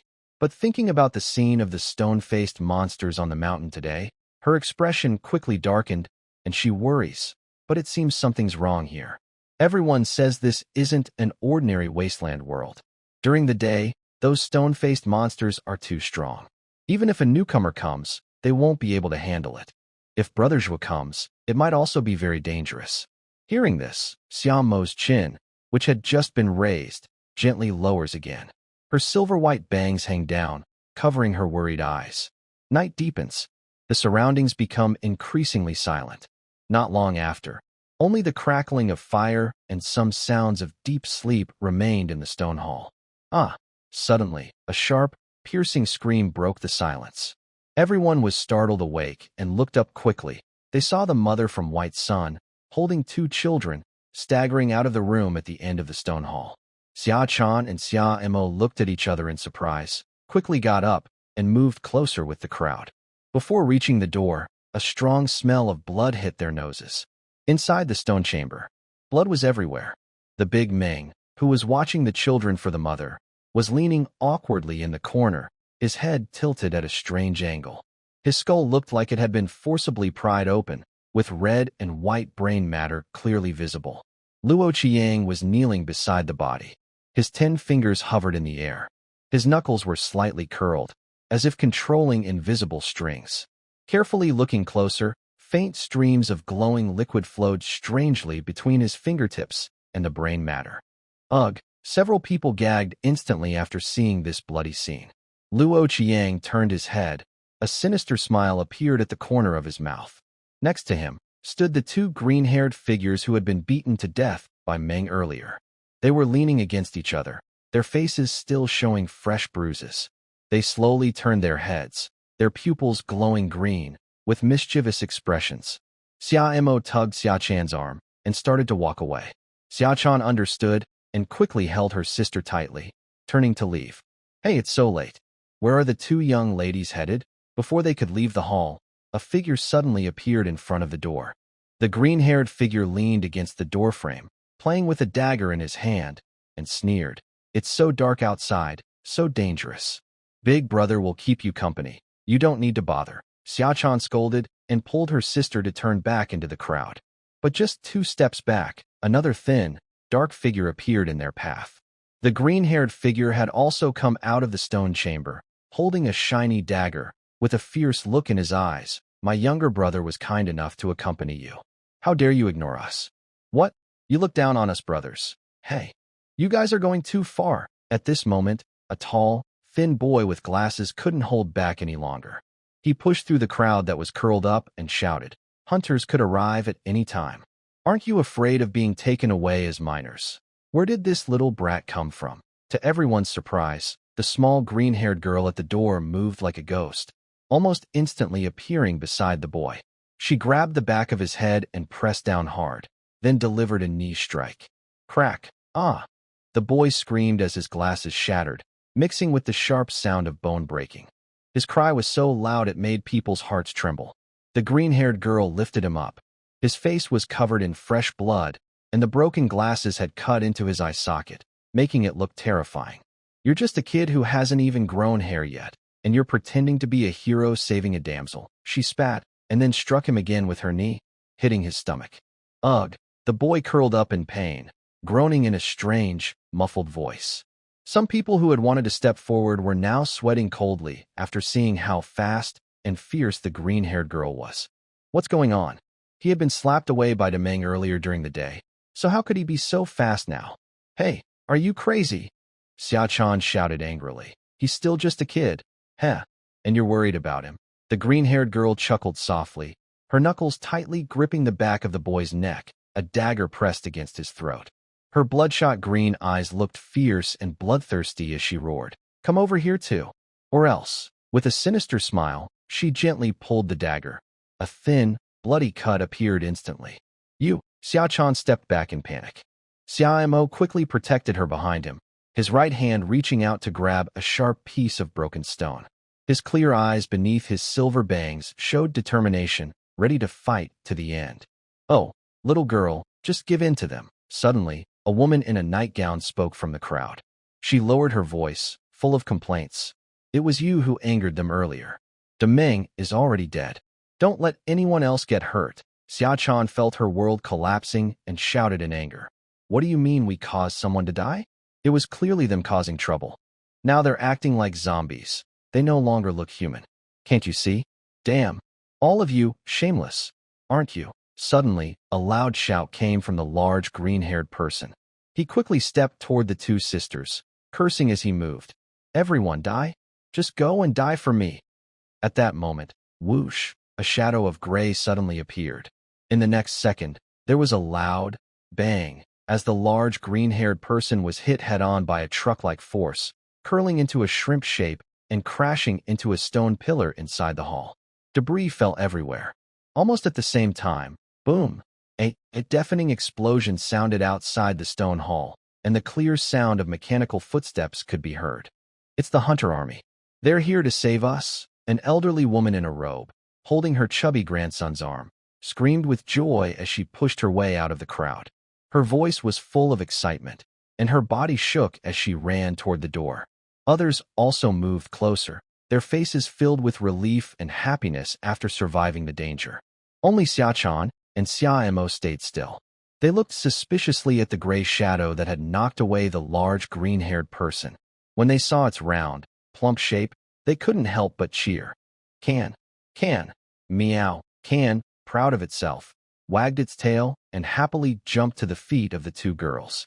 It rubbed its big head against Xia Mo's knee and then looked up at her, meowing softly. The two girls instinctively turned their eyes toward the door. Ken was here, so? Sure enough, with a soft mechanical unlocking sound, a tall, handsome young man in a purple and gold combat uniform entered. It was Cheng Zhuo, the person they had been eagerly waiting for. Hey, stop right there. The elderly woman in the robe rushed forward and blocked Cheng Zhuo. She squinted at him with her triangular eyes, speaking arrogantly. First, get some food for my good grandson. He's starving, and if he gets sick because of hunger, can you handle that? I want a burger and a cola. The chubby boy shouted loudly. My dad is a lieutenant in the Hunter Army. You better serve me first, or my dad will fire you. You're crazy, Cheng Zhuo said with a side glance, ignoring her. He bypassed them and continued walking toward the twin sisters. Hey, I'm talking to you. The old woman in the bathrobe reached out to grab Cheng Zhuo's arm, but was stopped by a crossbow emitting a blue glow pressed against her forehead. Get back. Cheng Zhuo's voice was cold as ice. I'm not a hunter, he said. The blue light made the old woman's face turn pale as paper. She froze in place, not daring to breathe even a little. This action startled the others, and they all stopped in their tracks. Hey, are you looking for trouble? My dad is. Whoosh, a bolt shot out swiftly. The fat boy's words suddenly stopped as the bolt whistled past his head. The hot air from the crossbow arrow blew away his bangs, leaving a straight middle part on his hair. It slowly sparked and smoked. If you dare to talk nonsense again, it won't be hair anymore, Cheng Zhuo warned coldly. Good grandson, are you okay? The old woman in the bathrobe hurriedly held her chubby grandson's face, nervously patting his hair that was smoking and hot. The boy was stunned for 3 seconds before he suddenly burst into loud crying, wetting his pants instantly. A foul-smelling, unknown liquid dripped down his legs, forming a small puddle on the ground. Shut up, Cheng Zhuo impatiently scolded. It's really outrageous that such a spoiled child can be so lawless in this era. The old woman quickly covered her grandson's mouth, not daring to make a sound. Brother Zhuo, be careful, Xiaochan suddenly shouted in alarm. Cheng Zhuo had already sensed something was wrong before she spoke. Out of the corner of his eye, he saw a shadow holding a dagger, sneaking towards him from the side. The person was much more agile than an ordinary person, probably a speed-type origin. But in Cheng Zhuo's eyes, it looked no different from slow motion. Snap! Cheng Zhuo quickly grabbed the wrist holding the dagger with precise timing. The little green-haired boy froze completely. When the fat cat appeared earlier, he was sure Cheng Zhuo was a fragile summoner, but with that reaction speed and strength. He clearly wasn't someone who relied on beast pets to survive. In the next second, a sharp pain shot through his wrist. Crack! The sound of bones breaking echoed clearly through the stone hall. The little green-haired boy's arm, with a tattooed flower pattern, bent at a terrifying angle, and the dagger clattered to the ground. Little Green Hair suddenly let out a heart-wrenching scream, his face turning pale. Cheng Zhuo frowned and kicked him away several meters. Then he turned to the worried twin sisters. Brother Zhuo, you really came. Xiaochan hurriedly pulled Xia Mo to rush over, but stopped suddenly half a step away from Cheng Zhuo. Her face showed joy and excitement, but also a bit of shyness. She didn't have the warm familiarity of Ruan Qinghe and didn't dare to hug him first. Cheng Zhuo had no worries. He stepped forward and embraced both girls from the sides. To his surprise, Xia Mo, who usually looked cold and distant, instinctively wrapped her arms tightly around his waist, burying her white hair into his chest. Through her soft body, Cheng Zhuo could clearly feel her dependence. However, carefree Xiaochan suddenly stiffened like steel, her back tense and straight. She looked very nervous. Cheng Zhuo gently supported their backs and softly asked, Are you hurt? Are you okay? No, we're fine. Both my sister and I are okay. Xiaochan's voice trembled slightly, and her nose felt a bit sore. Only then did she feel some fear and relief. She relaxed and hugged Cheng Zhuo tightly. At that moment, suddenly, from the other side, a painful cry was heard. Big Brother Hunter, don't let them escape. They just try to make your girlfriend sleep with them. Cheng Zhuo looked over. It was a boy wearing glasses. His nose and left eye were bleeding, his face swollen on one side, and he was hunched over, pointing angrily at something not far away. Behind the crowd, in the shadows, two hunched figures were sneaking away cautiously, limping as they moved. They clearly wanted to take advantage of Cheng Zhuo's distraction and slip away quietly. He looked back at the two girls in his arms, Is that true? Seeing Xia-chan pouting her red lips, with tears in her eyes and a look of grievance, before they could reply, Cheng Zhuo rushed after them. When the green-hair brothers heard the noise, they tensed up and didn't dare to look back. They hurriedly ran toward the palace gate. Just as they reached the threshold, a shadow with a sharp wind suddenly appeared and blocked the door firmly. The brothers stopped in their tracks, the tense gaze fixed on the seemingly harmless large milk cat, making my soul feel half gone. This aura is even more frightening than the stone-faced monster outside. Thud! Thud! The two of them knelt on the ground, one after the other, bowing their heads heavily on the floor as Cheng Zhuo approached step by step. Big brother, we were just joking with them. We were wrong. We truly made a mistake. Please forgive us. Your kindness is vast. Huh, I remember a saying. Cheng Zhuo smiled coldly, looking down at them from above. He said word by word. You don't really know you're wrong. You just know you're about to die. Ugh. Before Cheng Zhuo could deal with the green-haired brothers, Guanghua suddenly let out a strange low growl toward the end of the stone hall, catching his attention. Oh right. Xia-chan suddenly remembered the situation in the stone chamber. That strange person? He lifted Brother Meng's skull. Not sure if he was worried Cheng Zhuo might misunderstand, she quickly added, a rough-looking but kind-hearted big brother. He helped me and my sister during the day, and even saved a baby. Over there? Cheng Zhuo looked toward the stone chamber, glowing with a strange light. Xia-chan replied. Cheng Zhuo handed the green-haired brothers to Guanghua, telling it to play with the mice, then turned to walk toward the stone chamber. Before he got close, he felt a cold, needle-like aura coming from the entrance. Stay back. Cheng Zhuo just finished speaking. A figure of a man in a white shirt slowly emerged from the stone chamber. He had long, blood-stained hands, looked ordinary, but the eyes behind his gold-rimmed glasses were especially sinister, like a venomous snake, exuding a chilling, creepy aura. Cheng Zhuo noticed that inside the stone chamber behind him, there was also a large man lying down, with a perfect skull but covered in blood and looking pale. That's him. Luo Qiang. Xia-chan whispered from behind Xiaomo. He's a bit strange. Brother Zhuo, be very careful. Luo Qiang stared at Cheng Zhuo with a strange smile on his face. Kid, it's not smart for a summoner to stray far from their beast pet. Cheng Zhuo didn't reply. He raised his crossbow and shot. To his surprise, the crossbow bolt shot straight at Luo Qiang's face. But Luo Qiang just tiptoed, twisted his body, and easily dodged it. Cheng Zhuo felt ashamed of his slow reaction. The cursed human, origin, unknown, mental type, no information in the current world database, biological strength. Level 11.6. How is it only level 11.6? Why so fast? Cheng Zhuo paused briefly, but kept firing his crossbow repeatedly. At the same time, he secretly used his meditation skill to activate the dragon form attribute. Luo Qiang moved like a ghost, each flash of his body nearly brushing past the tail flame of the crossbow bolt. His sharp eyes behind the lenses kept fixed on Cheng Zhuo. Whoosh! During a moment when a crossbow bolt was being reloaded, Luo Qiang suddenly raised his hand. 5 shining surgical knives appeared out of nowhere, aiming straight at Cheng Zhuo's face. Kid, this is goodbye. After swinging the knives, he didn't look back. He stomped his foot hard and rushed toward the door. Roar! Just as Cheng Zhuo dodged the knives, a deafening roar suddenly erupted from the stone chamber. Bang! Clatter! The stone door shattered, flying debris scattering everywhere. A nearly 3-meter-tall black shadow burst out. Its brown-black fur bristled, muscles bulged on its arms thicker than Cheng Zhuo's waist. Its blood-red eyes locked onto Cheng Zhuo. It was a humanoid bear beast. It was strong and fast. In an instant, a giant palm, like a fan, swept toward Cheng Zhuo with a howling wind. Cheng Zhuo barely managed to raise his arm to block. Bang! At the moment of impact, Cheng Zhuo felt as if a truck had hit his arm.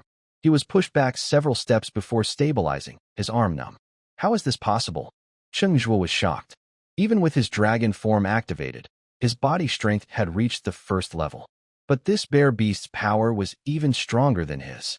Clack, clack, clack. At this moment, suddenly, there was the sound of machine gun fire outside the stone hall, mixed with a few screams. The previously frantic beast suddenly froze. a hint of clarity flashing in its crimson eyes. Then it collapsed heavily to its knees with a thud.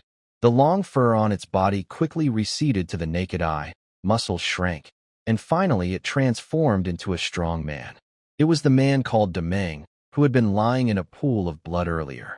Cheng Zhuo's gaze flicked over him, seeing that he was breathing heavily, as if he had lost some strength and was no longer a threat. He then looked outside the hall, a cold smile curling on his lips. The gravity body has an intelligent program and can be controlled remotely. Cheng Zhuo quickly walked outside the stone hall. By the stone wall, Luo Qiang stared with bloodshot eyes, his chest shot through like a sieve, full of unwillingness. That why are there machines? Kid, this is goodbye. Cheng Zhuo returned his words exactly as they were.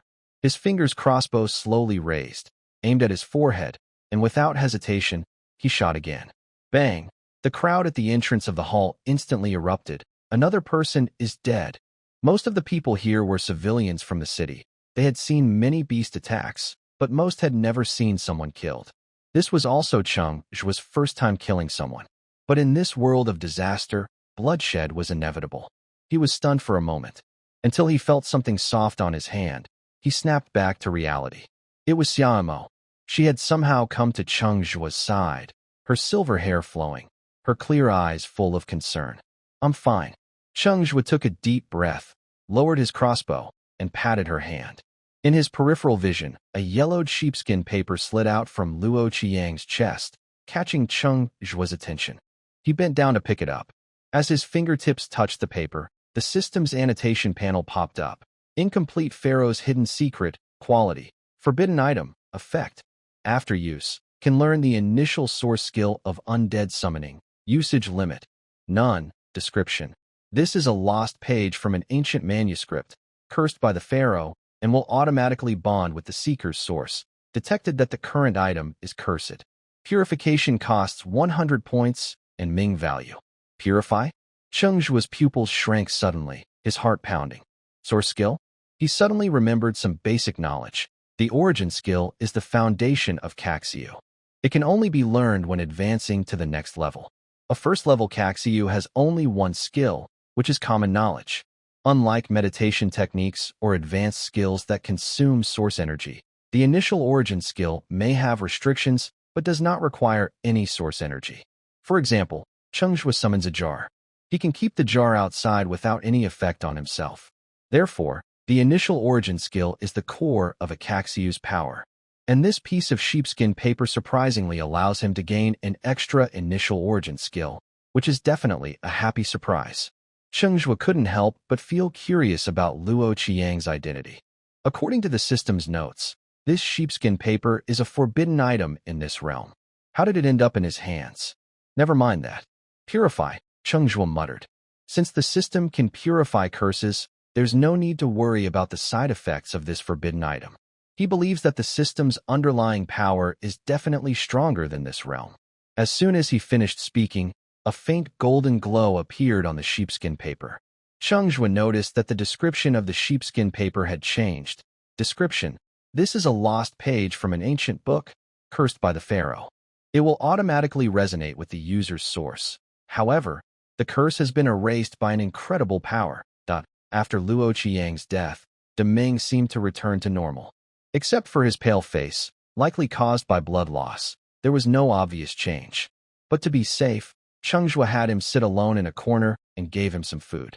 Eat something. Cheng Zhuo took out cookies and water, handed some to the two sisters, and also gave some to the glasses-wearing boy and the mother holding a baby.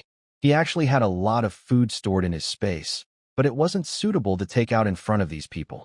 Suddenly, the stone hall was filled with sounds of swallowing.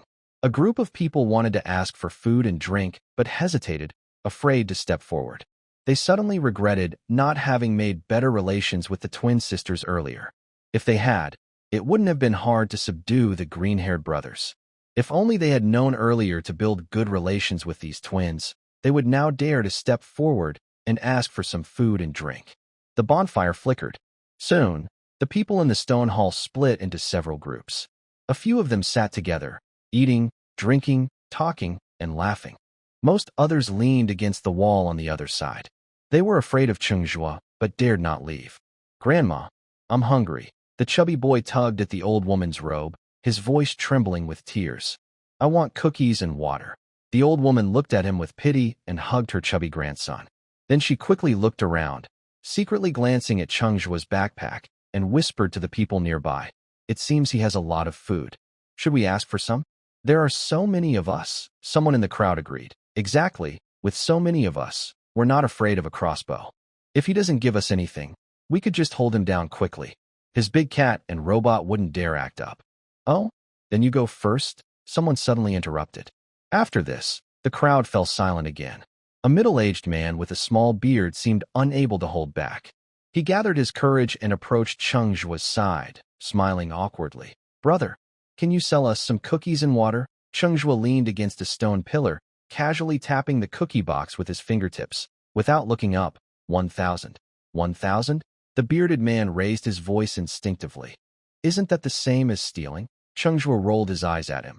You keep people outside the city. What's the difference from killing? Xia Chan had already told him everything about what happened during the day. Regarding these people's indifference and selfishness, Cheng Zhuo thought that not throwing them out of the city was already a huge act of kindness. The bearded man choked and tried to argue. That's not us who closed the door. It was the green-haired brothers. Cheng Zhuo pointed to outside the hall, where the heads of the green-haired brothers were hanging on a stone beam across from them. So, the ones hanging there are not you.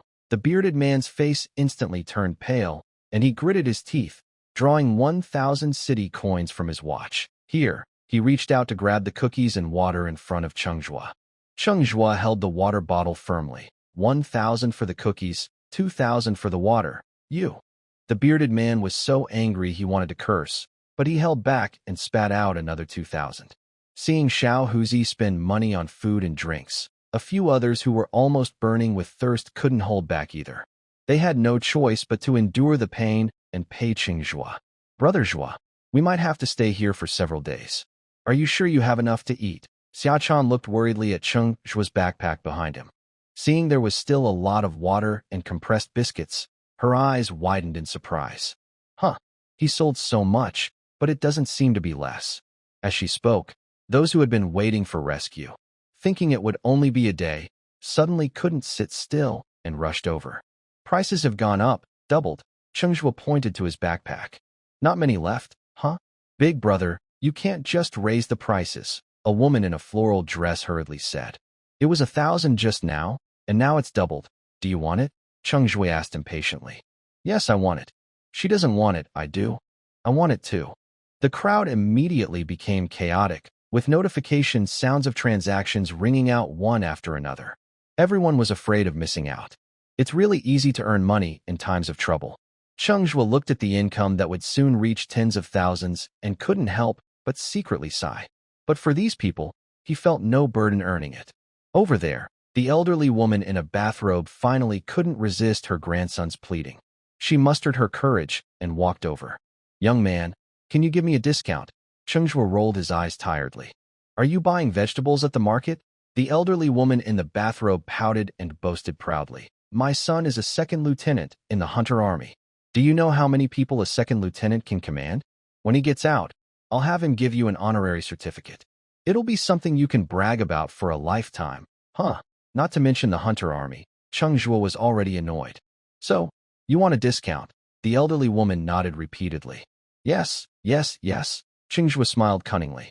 11,000 per bottle. You. The woman was so angry she trembled all over, pointing at Cheng Zhuo. She couldn't say a complete sentence for a long time, her face turning from red to purple, then white.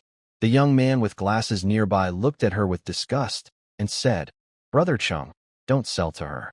She even wanted her two sisters to join the Green Hair Brothers. This remark was like a bomb, making the woman's face turn deathly pale instantly. She turned around to leave, but Cheng Zhuo grabbed her firmly. Seeing her expression, Cheng Zhuo didn't need to confirm with the other two women to know she was pretending. At first, he thought scaring that chubby kid was a bit of bullying, but hearing this, his anger suddenly flared. Where are you going? Cheng Zhuo quickly grabbed the old woman's neck. I haven't bought the cookies yet. The old woman's mouth twitched, and she shrank back, smiling more painfully than crying. Bye. Cheng Zhuo looked around at the others and said in a serious voice, "This brave old lady plans to go out of town with me to fight monsters and make up for her mistake earlier. Does anyone want to come along?" The room instantly fell silent. No one dared to speak. They all knew how mean and cruel this old woman was. They secretly hoped she would get punished or even die. Everyone even hid their watches, afraid Cheng Zhuo might think they were secretly filming. No, I won't go. I didn't say I would go," the old woman screamed in fear, kicking and scratching the ground. She didn't care about the pain from the small stones cutting her heels. "You murderer, put me down." But Cheng Zhuo's hand, like a steel clamp, held her neck tightly, making her unable to turn around. "You crazy person. My son is a junior officer in the Hunter Army. If you hurt me, he will definitely tear you apart." No. Please, I don't want to go outside the city." Cheng Zhuo threw her in front of the mech and told the two women to wait inside the stone fortress on the city wall. Then he leapt into the mech. "You bastard. If you hurt my grandma, my dad will definitely kill you." The chubby grandson also roared and rushed over, ready to fight Cheng Zhuo, with a fierce look on his face. "The girl who mocked me for being fat last time was sold by my dad. If you don't want to die, kneel and beg for mercy." Such filial piety. The gravity suit mech's right hand gained a 1 boost. When Cheng Zhuo arrived, he saw countless stone monsters wandering outside the city. It was definitely time to go out and fight monsters. Help from Bai Huangfu had been a big help, and Cheng Zhuo felt it was necessary to help him fight for some benefits. The revelation system couldn't show the actual rankings, and now they couldn't connect to Lingxi's network, so they could only do their best to hunt monsters. Follow me." Cheng Zhuo let out a light cough as his mech thrusters activated, launching him several meters into the air with a loud boom that shook the ground and scattered loose stones. Guan followed closely behind, his round body arcing through the air at a steady speed. "Wow, so cool," the boy with glasses exclaimed with envy. Xia Chan nudged Xia Mo's arm and smiled warmly. "Your husband is so amazing. I like him a lot." Outside the stone city, a heavy, dark night fog pressed down from above. The wasteland outside the city gates looked like it had been splashed with black ink mixed with tiny stones. Strange stone faces crowded together, and a weird rustling sound drifted with the night wind, making the back of people's necks tingle. Cheng Zhuo stood on the city wall, not rushing to attack. He took out a piece of parchment and slowly activated his inner power. A faint source energy seeped from his fingertips into the paper. A cold aura surged back along the source energy, wrapping around his core card instantly. It was very strange, an almost peeling feeling appeared. His core card seemed to have gained another one. Suddenly, a clear, ethereal system prompt sounded in his mind, breaking the silence around him. "Congratulations, the host has awakened a dual source. Reward: Harmony Blessing Pack 1. Cheng Zhuo's eyes widened in disbelief. So, the system's note that using it can learn the undead summoning source didn't just mean gaining a new skill. It meant he had gained an extra core card? Outside the Star Iron City, District 10, West. The holographic screen in the Old Hunter Tavern was crowded with people. Foam from beers spilled over the glasses, mixing with the smoky aroma of roasted mouse meat. The air was filled with a lively yet restless atmosphere. On the screen, the real-time rankings of the recent interdimensional event, Endless Wasteland, flickered. Every time the numbers changed, a wave of excited shouts erupted. In a corner near the bar, Chungqing Shan sat hidden in the shadows, most of his ice beer already drunk. He frowned as he looked at Cheng Zhuo's personal page on the wasteland information, then cursed angrily. "Damn it. Ungrateful little traitor. He takes subsidies but doesn't show respect to me. He goes to the wasteland without even saying a word. Is he trying to cut off our father-son relationship?" Things are getting more and more unruly. When he opened Cheng Zhuo's team information, his brow furrowed so tightly it seemed he could crush a fly. Wild Hunter? What kind of team is this? 3 F rank, 2 E rank, and 1 unknown? Damn it, is he crazy? "Hey, my dear old Cheng, what did you find? A dark horse?" Hee. Suddenly, at the door, a rough voice like sandpaper and a sneaky laugh sounded. A flashy-dressed old white man, looking like a bacon-wrapped ham, walked into the tavern and headed straight for Chungqing Shan. This man is called Old Ford. Both he and Chungqing Shan work at a parts processing factory. They are considered gambling and drinking buddies. They seem to get along well, but they are always competing. Seeing him come over, Chungqing Shan hurriedly closed the page and switched to the personnel homepage, pretending to be helpless. Ah, that damn dark horse. I just said it's rare to cross cities. Our Star Iron City hasn't produced a single S-rank newcomer. I guess the strongest newcomer this time might be snatched by Bright City. Old Ford pulled out a chair and sat down. The bartender, in sync, handed him a glass of cold beer. Sigh, isn't that right? I heard Bright City has an S-rank heavy sword master. That kind of person in the beginner village is like a boss level. He took a sip, wiped his mouth, and chuckled. But in a few days, the two of us might not be able to drink together anymore. Look at this. Old Ford showed a personal info page. My dear grandson, look, a C-rank Earth Spirit Master. He also entered this wasteland. Chungqing Shan didn't even lift his eyes. Not bad, not bad. Seeing his reaction, Old Ford wouldn't give up. His thin fingers swiped across the screen, asking knowingly, Hee hee, I've heard you praise your second son's good grades before. How did his awakening turn out? You didn't get an S rank, but it should be an A, right? Or, did he awaken an F rank? Like a cat that has been stepped on its tail, Chungqing Shan suddenly slammed the table, causing beer foam to splash everywhere. My son, he. Anyway, he's very strong. Huh. Old Ford seemed to remember something and suddenly said, then he should have also entered this time's Transcendence Gate, right? Did you not place a bet for your son? Did you go all in? Well, he didn't. Chungqing Shan's neck turned red with frustration as he hesitated to explain, while Old Ford started searching on his device. After a moment, he scratched his curly hair and asked doubtfully, what was your son's name again? Chungqing Shan pretended to be calm and took a sip of his drink, mumbling, stop searching. That kid didn't participate. Cheng Zhuo? Zhuo means burning in Chinese.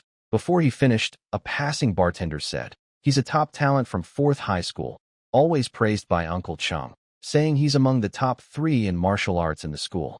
I remember it well. Oh, found him. Old Ford exclaimed excitedly. Ha ha. He stared at the screen for a while, then suddenly burst into a laugh that made Chungqing Shan feel hopeless. Huh. Your son. Oh dear, F-rank. Or summoning type? A few drinkers nearby heard the commotion and gathered around to watch. Some old drinkers familiar with Chungqing Shan patted his shoulder, teasing. Oh, old Cheng, it looks like your hope for your son's quick success is dashed. Exactly. Another pointed at the screen, laughing hard. F-rank summoner entering the Void Realm? That's just asking for death. Even if you hope your son will become a hero, you shouldn't push him so hard. Chungqing Shan's face turned bright red, from his ears to his neck, and he didn't know how to respond. He didn't say that he was the one who encouraged Cheng Zhuo to go. Taking the blame for overly ambitious hopes for his son was better than people calling his son a fool. Hey. Old Ford rubbed his eyes and pointed at the odds behind Cheng Zhuo. The odds for the newest top talent. 1:100? Look, am I seeing things? Shouldn't it be 1:1000? My grandson's odds are 1:180. How can he reach 1:100? Lingxi must have made a mistake. A few people nearby gathered around, all looking surprised. One person opened Cheng Zhuo's information. Hey, old Cheng, how did your son become a wilderness hunter? Why are several details not public? His physical stats. Level 16.6? Did he cheat with potions? Nonsense. Where would I get the money to give him potions? Qingshan Cheng also looked curious, glancing at Cheng Zhuo's public profile, and asked suspiciously. Maybe he added some guild benefits himself. Are guild benefits this good now? Hundreds of thousands of serums, all for F-level players, the young bartender beside them exclaimed. No way. Old Ford rolled his eyes. My grandson joined the Nebula Guild, which is only C-level, and they don't get these perks. He then snorted, his nose wrinkling, and said sourly, Little Cheng looks good. Probably dating a rich woman, trying to be a little one. In Star Iron City, some wealthy women openly have 4 or 5 lovers, and secretly supporting a few is quite common. You're talking nonsense. Qingshan Cheng suddenly slammed the table and pointed at Old Ford, shouting, Don't think just because your son is dating a rich woman, everyone is like your family. My son relies on himself. Old Ford rolled his eyes and snapped back. My son is dating a rich woman. So what? That's how he produced such an excellent grandson. I dare to bet 1,000 on my grandson. Do you dare? Poor B. He then threw down 1,000 and betted on his grandson's strongest rookie. Bet or not, who's afraid of who? Cheng didn't back down either, tossing 1,000 on a Cheng Zhuo's strongest rookie. Hey. Two uncles, don't get impulsive. The young bartender beside them quickly stepped in to separate them, speechless. Why are you guys doing this? Throwing money at me. $1,000? Enough for a month of beer. No need to fight over beer. Mind your own business. Cheng pushed the bartender away and sneered at old Ford. Stop pretending. Everyone knows your son, who's dating a rich woman, never gives you a penny. Old Ford was so angry his hair stood up. At least I have money. Raising a bunch of poor little bees. Yeah, but just a broke old bee. Old bald guy. Try insulting me again, old poor bee. Meanwhile, in the top conference room of the Inner City Hunt and Ruin Bureau, Deputy Director Huyen Song sat upright at the main seat, his gaze serious as he looked over the leaders of various major guilds on both sides. He spoke in a deep voice. I've called you all here because there is an important matter to discuss. On the right side, Ren Tianxing, the first in line, twirled a goat beard at his fingertips and asked cautiously, is there a problem with the new ruins? Exactly. The super-distance ruins of the newcomers might cause ecological changes and become a first-level ruin, Huyen Song replied. Shuang He brushed his long hair back and raised an eyebrow. That doesn't seem right. We've been watching the gate closely, and there's been no change. How can you be sure it will change? Because of the forbidden death object. Huyen Song's voice grew even more serious, each word filled with anger. The death god's secret stash has reacted. What? Hearing this, everyone's faces changed dramatically. Everyone, there's no need to panic. Huyen Song tapped lightly on the table twice, his tone easing a bit. Looking back at what happened 20 years ago, we are well prepared this time. We won't let the ruined spirits hide behind human skin again. Huyen Song reassured them. As soon as he leaves the ruins, we will contain him. Then he turned the conversation. However, the ecological change this time must be taken seriously. When 7 days pass, you must send your strongest first-level teams to cooperate with the Hunt and Ruin army to quickly eliminate the boss and rescue the remaining newcomers. As for the spirit, I will handle it personally. No problem, everyone responded in unison. Ren Tianxing's eyes flicked around, testing.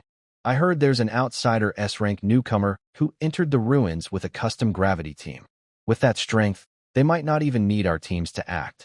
Old man Ren, you're confused. Song He rolled his eyes. The boss information was already passed to Lingxi. It's a blind zombie.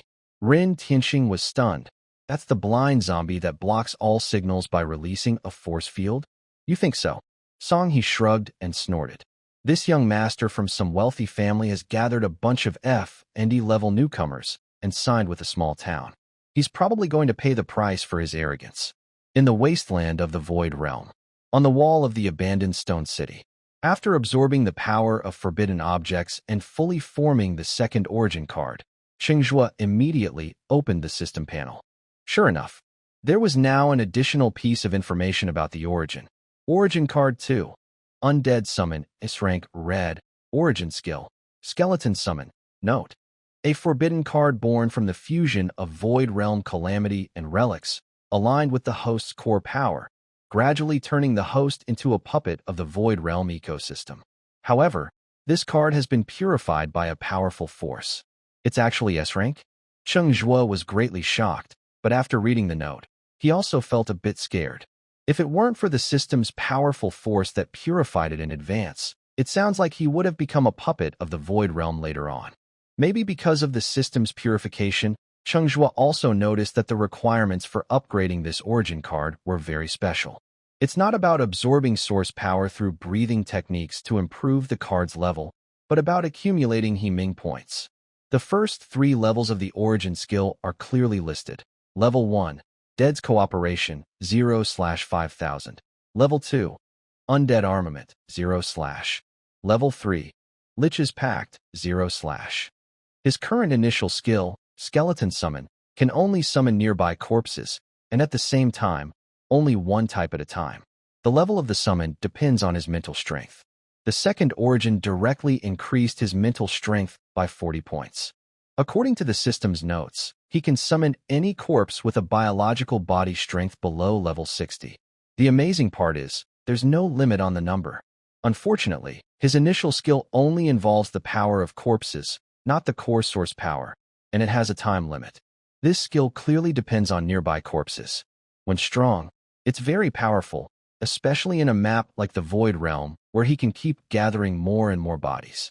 But when facing a strong enemy, it becomes quite weak. After all, they are just corpses, no intelligence, no source power. Second level can still add weapons to the undead. Cheng Zhuo stroked his chin thoughtfully, his eyes shining brighter. Once he reaches the third level, this summoning ability will improve greatly. The Lich contract allows him to permanently keep a set number of contracted undead with their own intelligence, no longer relying solely on instinct and commands like ordinary summoned zombies. In theory, as long as the undead are willing to submit, he can contract with any creature, no matter how strong. This undead summoning is more effective on the battlefield in the early stages, but in the later stages, he alone can be 1,000 armies. He is the disaster. Skills after the fourth level are still unknown. There might be some special requirements. For now, Cheng Zhuo suppresses his curiosity and looks at the Harmonious Blessing gift pack, shining with golden light in the system space. Open, he silently commands. Congratulations, the owner has received a blessing. 5 to all attributes. Congratulations, the owner has obtained 3 epic level blind cores. That's a bit stingy. I thought there would be another mythic level meditation card. But despite the complaints, Cheng Zhuo is quite satisfied with this harvest. He isn't in a hurry to open the blind boxes. Outside the city, stone-faced monsters are everywhere, and it's a good chance to test the power of his S-grade source skill. Phew! Cheng Zhuo activates his thrusters and shoots up with a loud boom. Gliding mode is on. The faint blue flames are especially noticeable against the dark night sky. The stone-faced monsters, wandering aimlessly on the wasteland, immediately rush toward Cheng Zhuo. After a moment, the rustling sound of writhing grows denser. Cheng Zhuo hovers in midair, watching the increasing number of stone-faced monsters below. He smirks and suddenly pulls the trigger. Dozens of mini-burning bombs eject from the mech's side compartment, whistling sharply as they fall into the horde. As the green flames explode, a pungent smell of scorched earth mixed with rotten flesh fills the air. These burning bombs aren't ordinary flames. They contain fiery energy infused with source power. Once touched, they cling like a bone infection, difficult to extinguish. The stone-faced monsters thrash wildly, like ants burned by hot oil, their wrinkled bodies twisting. Their shriveled mouths open and close, making faint hiss sounds, and their murky eyes show signs of fear. Clearly, they are very afraid of fire. In just half a minute, the entire stone-faced monster collapsed into a sea of flames. Cheng Zhuo slowly descended. He took a deep breath, sensing the faint red glow of the source card within his body. Suddenly, a spell-like phrase appeared in his mind. He opened his eyes wide, and a deep, obscure syllable escaped his mouth. By my name, by the bones as a contract. Summon the remains. Bang. Bang. Bang. As he finished speaking, he gripped his spear tightly and struck the ground 3 times. Red light burst from beneath his feet, quickly spreading to the nearby stone-faced corpses. Then, a red mist swirled and spread rapidly. The previously shriveled stone-faced monsters began to sway and move again, crawling back to life. Summoned stone-faced corpses, level 0, newborn, biological strength, level 6.6, corpse skill, source material absorption, description, originally a mutated corpse insect, common near ancient tombs. When summoned by undead power, the corpse temporarily regains mobility for 1 hour. Cheng Zhuo nodded with satisfaction. An hour was quite good. He waved his hand. Countless stone-faced corpses quickly engaged in fierce battle with the normal stone-faced monsters. They absorbed each other's energy, and soon, many shriveled corpses appeared again. Such a pity, no source core. Cheng Zhuo sighed, but his eyes revealed a hidden joy. The energy stored in his source card was finally starting to move. The sluggish feeling from the dragon demon's breath was still there. The source energy, like a rushing river squeezed through a narrow gate, entered the card very slowly. But since it was a mythic level breathing technique, the influx of source energy was extremely rapid, and the improvement was very noticeable. It was easy to advance to the next level, especially with the progress bar on the system panel. The clear increase in progress boosted Cheng Zhuo's confidence. He roared loudly, lifted his spear, and called out to the jar, rushing together into the stone-faced monsters. On the city wall of the stone city, Summer Cicada and the others had just arrived. Also arriving were Demeng and some curious onlookers. As soon as it appeared, everyone was stunned by the scene outside the city and couldn't speak. Bright green flames spread everywhere, making the barren land look like it had been splashed with poison. Cheng Zhuo's mech charged wildly among the monster horde, swinging his spear. With each strike, he left behind stone-faced monster corpses, which then suddenly rose again, twisting eerily with the original stone-faced monsters. Guangguan was quick too, taking down monsters easily, almost one hit per monster, like crushing tiny ants. "Big Brother Cheng is so cool," said the boy with glasses, clenching his fists, his eyes shining brightly. "I don't even know which guild Big Brother Cheng joined, but they have mechs. I want to join too." Demeng watched Cheng Zhuo's actions carefully, his throat moving slightly as he spoke with a hint of self-mockery. "So, is this really the beginner's wasteland?" He is 30 years old, considered a senior awakener. A few days ago, he awakened an E-level beast transformation ability. Today, after signing a contract and returning home, he was pulled into the otherworld portal. Earlier that morning, when facing the stone-faced monsters, he fought desperately to survive and was injured on his arm. At the time, he thought the wasteland was dangerous. But now, watching Cheng Zhuo cut through monsters like mowing grass, he suddenly doubted. Maybe the wasteland isn't too dangerous, just that he's too weak. Outside the city wall, the slaughter continued. The endless stone-faced monsters were decreasing visibly to the naked eye. Meanwhile, the army of corpses was being crushed underfoot. Suddenly, a crackling sound came from Cheng Zhuo's headset. Zzz, calling. He clenched his spear tightly and stopped moving. The mech's thrusters slowed down gradually. He listened carefully, but only silence remained in the headset. Cheng Zhuo suddenly realized. He hadn't heard from Huang Fu Bai in a long time. "Activate the wasteland revelation," he said in a deep voice. A misty layer of glowing words appeared, and he was shocked to see that 3 of the 5 team member indicators had already gone out. A dull bell sound echoed through the streets of Star Iron City, lingering without fading. The residents outside the city were stunned by the noise. A woman hanging clothes suddenly trembled, and her clothes clattered onto the rusty iron fence. A homeless man squatting on the street corner, gnawing on a mouse jerky, suddenly looked up, his cloudy eyes staring blankly at the sky. A prisoner taking a shower in the big prison shook his soap, which fell to the ground. Everything in the city seemed to be forcibly paused. Everyone's eyes turned at the same time toward the tall glow around the city. Looking far away, the 4 gates of the distant city, east, west, south, and north, originally glowing with a faint gray light, suddenly lost all their murky color and turned pure white like jade. The gates of the other world had become distorted, and the bell ringing meant the gates would break open when the countdown finished. Although this was just a warning from the Hunt headquarters, the alarm from the boundary world had never been wrong. "The gates are distorted," someone shouted nervously in the night street. "The alarm is ringing. The gates are about to break." The crowd's discussion exploded, panic spreading like a wave. In the apartment buildings near the 4 gates, hurried sounds of packing could be heard, with many already moving out overnight. Although everyone knew the rules, hunters inside the gates had 7 days to kill the boss and close the gates. But no one believed that the newly awakened rookies could handle a boss that had become a first-level distortion. Once the gates break, countless strange beasts would rush out immediately. Even if the Hun army wanted to enter quickly, they would first have to break through the first wave of monsters. They didn't want to wait nearby, trembling with fear. How could this happen? Inside a new apartment in Happiness Community, Wan Xinghe, helping Cheng Zhuo wash clothes, suddenly paused, then continued scrubbing. "It won't happen.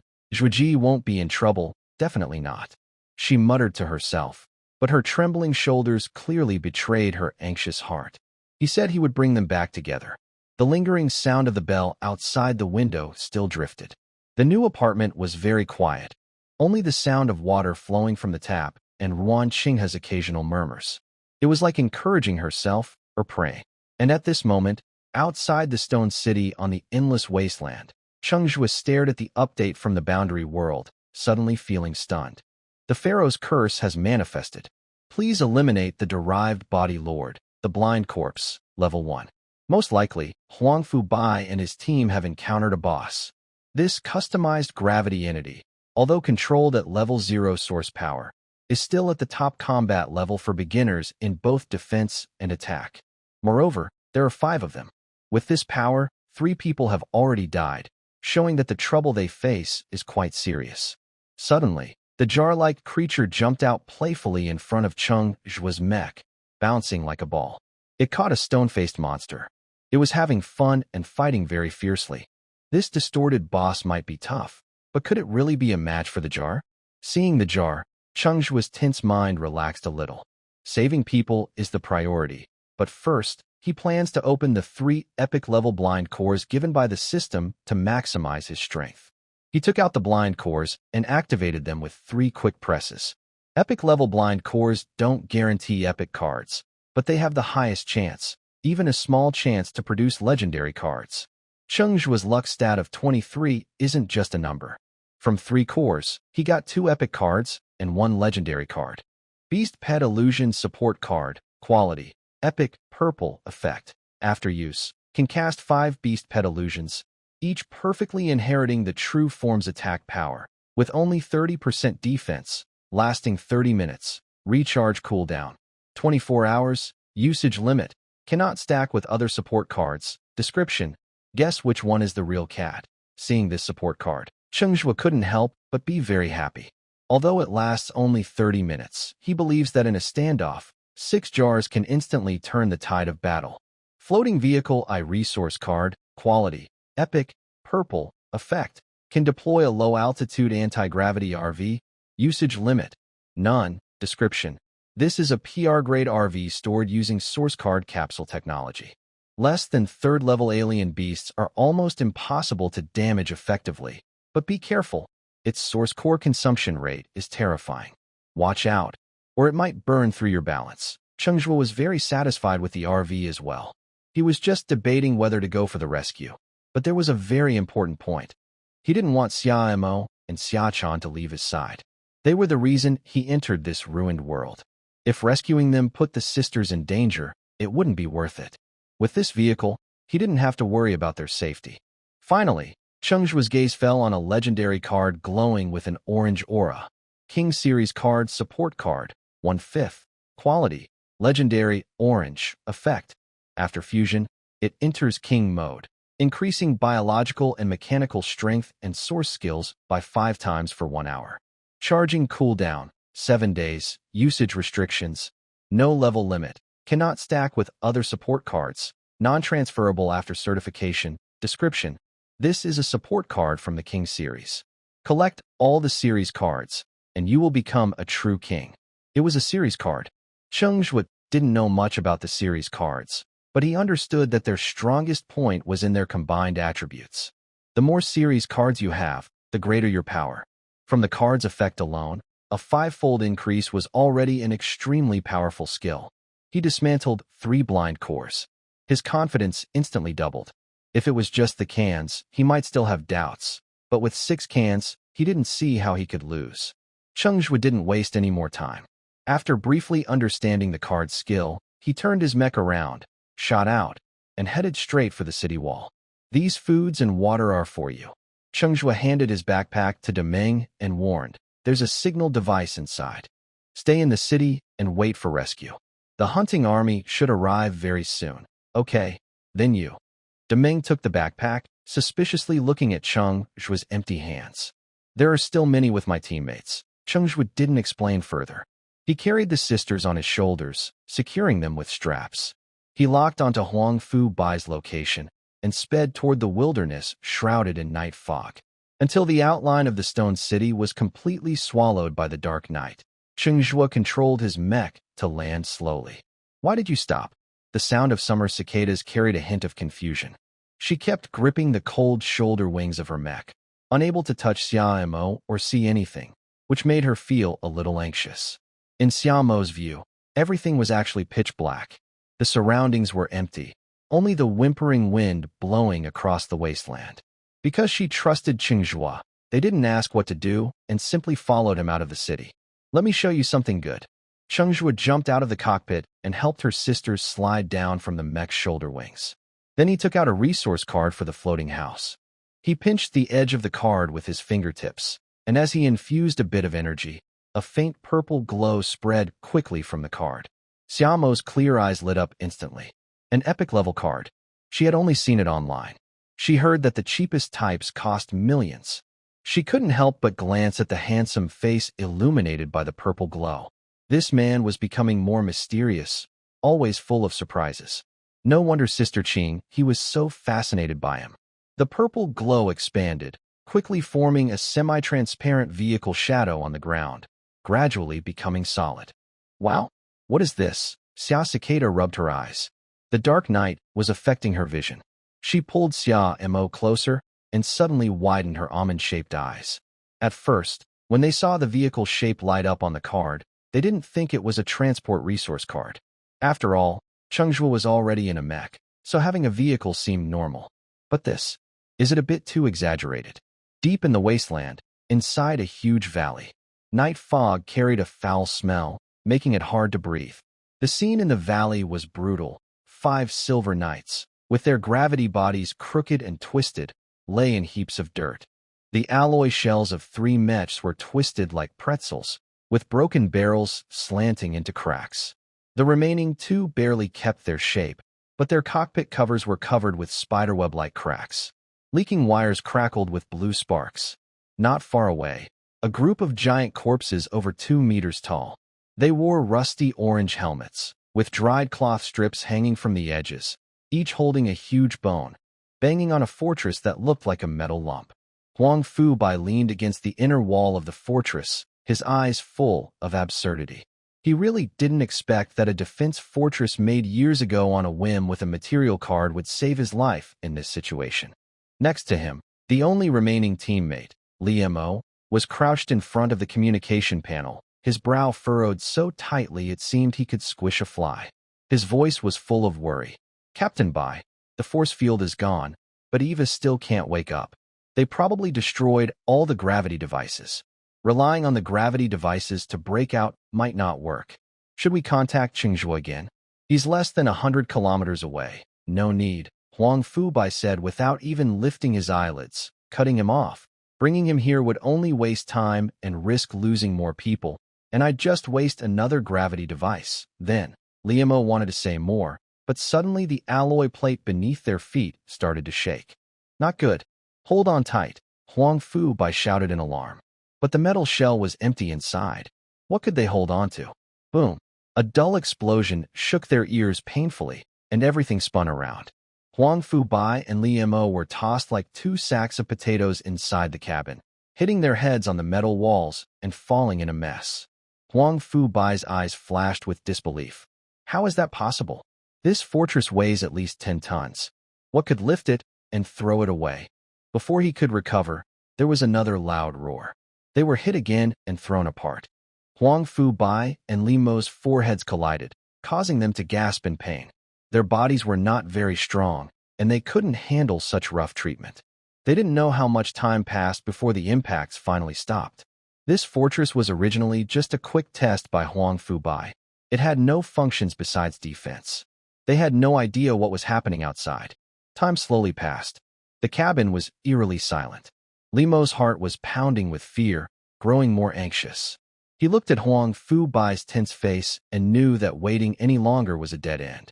He clenched his teeth and quietly reached for his headset, opening the team channel. Calling Cheng Zhuo, "Can you hear me?" Huang Fubai was about to get angry, but then he heard Cheng Zhuo's calm voice. "I hear you. Come out now. The light is dead." Huang Fubai froze mid-movement, and Limo's mouth opened wide, doubting he had heard correctly. "What did you say?" Limo hesitated and said, "I told you. All those dirty things outside are dead. Come out now." Zhuo Cheng's voice sounded again. Huang Fubai spoke with disbelief and quickly grabbed Limo's headset. "How can the corpse puppets all be dead? There are at least 1,000 outside. What is your goal?" Not only did Huang Fubai doubt, But Chungqing himself didn't expect the fight to be so easy. When he saw the dense crowd of giant zombies surrounding a 4 or 5 meter tall blind giant puppet, he did feel a little nervous. Especially when that huge corpse puppet lifted a square iron block to smash at him. He instinctively released 5 clone jars. He also used corpse summoning to pull all the nearby giant zombies together. But in front of the jars, these giant corpses and stone-faced monsters looked almost the same. Chungqing suddenly remembered the jar's special ability. Gift, Spirit Hunter, has a deterrent effect on all evil spirits, ignoring any soul-based attacks. Gift, Night Owl. When night falls, the little chubby's speed doubles. Although these corpse puppets are not soul entities, they must contain evil spirits inside.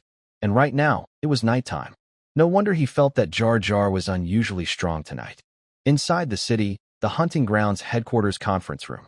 Cold white light shone on the long conference table, casting a faint glow on the holographic projection in front of everyone. A faint coffee aroma filled the air, but it couldn't lift the heavy atmosphere. I told you so, didn't I? The vice president of the Ruin Hunt Guild, Song He, suddenly spoke, his voice full of obvious schadenfreude. He leaned back in his chair, tapping his fingers on the screen showing the Divine Initiation Hunt team. I said, this young master, he will definitely pay for his arrogance. Look, another teammate is dead. Soon, all his teammates will be gone. Hui and Song shot him a cold look. Vice President Song He, please watch your words. Song He quickly apologized, clasping his fists. Sorry.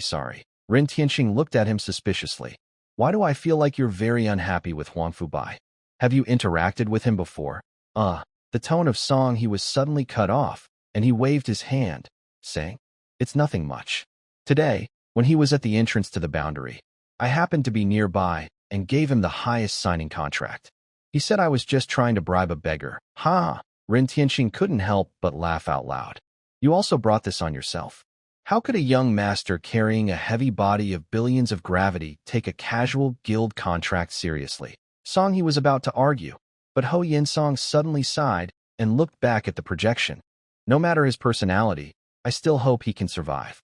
Every S-rank awakener is a treasure of humanity. Before he finished speaking, suddenly, in the corner of the conference room, a hurried cry was heard.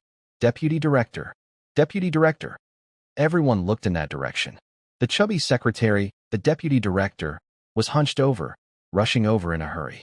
Ho Yinsong frowned and knocked heavily on the table. How many times have I told you? No loud noises during meetings. What's so urgent that you're this panicked? The chubby secretary hurried to his side, unable to hide his excitement, pointing at the boss information on his arm. Deputy Director. You see, the awakening of the boundary. Boss it. Ho Yinsong was already irritated and impatient. Just as he was about to push him away and glanced casually at the projection, that glance made him freeze instantly. What? Ho Yinsong shouted in surprise, grabbing the fat man's wrist.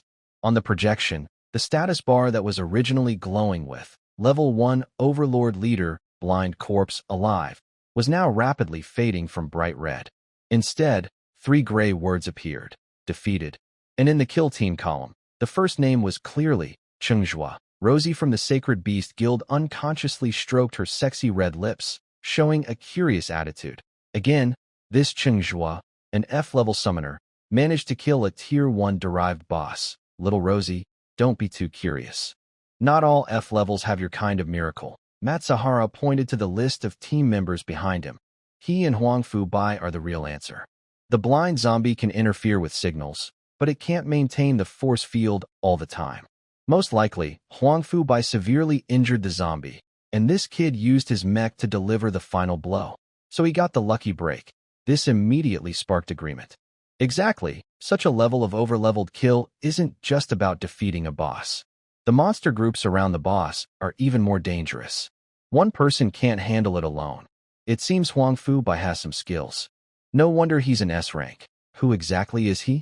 Besides his S-level potential, all other information is blocked. Unfortunately, the scene inside the wasteland couldn't be transmitted out. Everyone desperately wanted to see it for themselves. The battlefield where this new team defeated the boss must have been very exciting. From the appearance of the team in the Divine Awakening squad to the death of the boss, it took nearly 5 hours.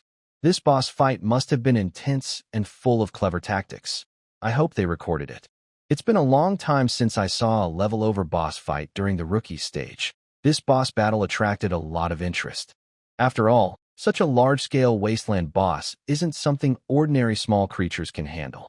For a rookie team with limited equipment, it was almost impossible to succeed. Almost everyone, including Ho Yin Song, believed Cheng Zhuo was just the one who used his mech to land the final blow.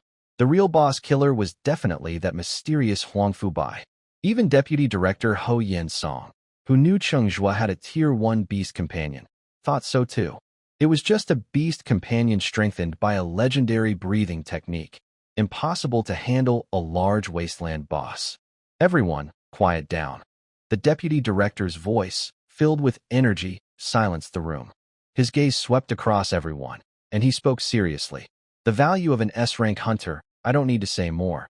I don't care what methods you use, but you must show your greatest sincerity and keep Huang Fubai in Star Iron City. As for his contract with Hongsha Town, I will personally coordinate with Mayor Wang. Deputy Director, don't worry. Leave this to us at the Ember Ruins. We will handle it properly this time. Song He patted his chest confidently. Old ghost, with such a big attitude, aren't you afraid your tongue will slip?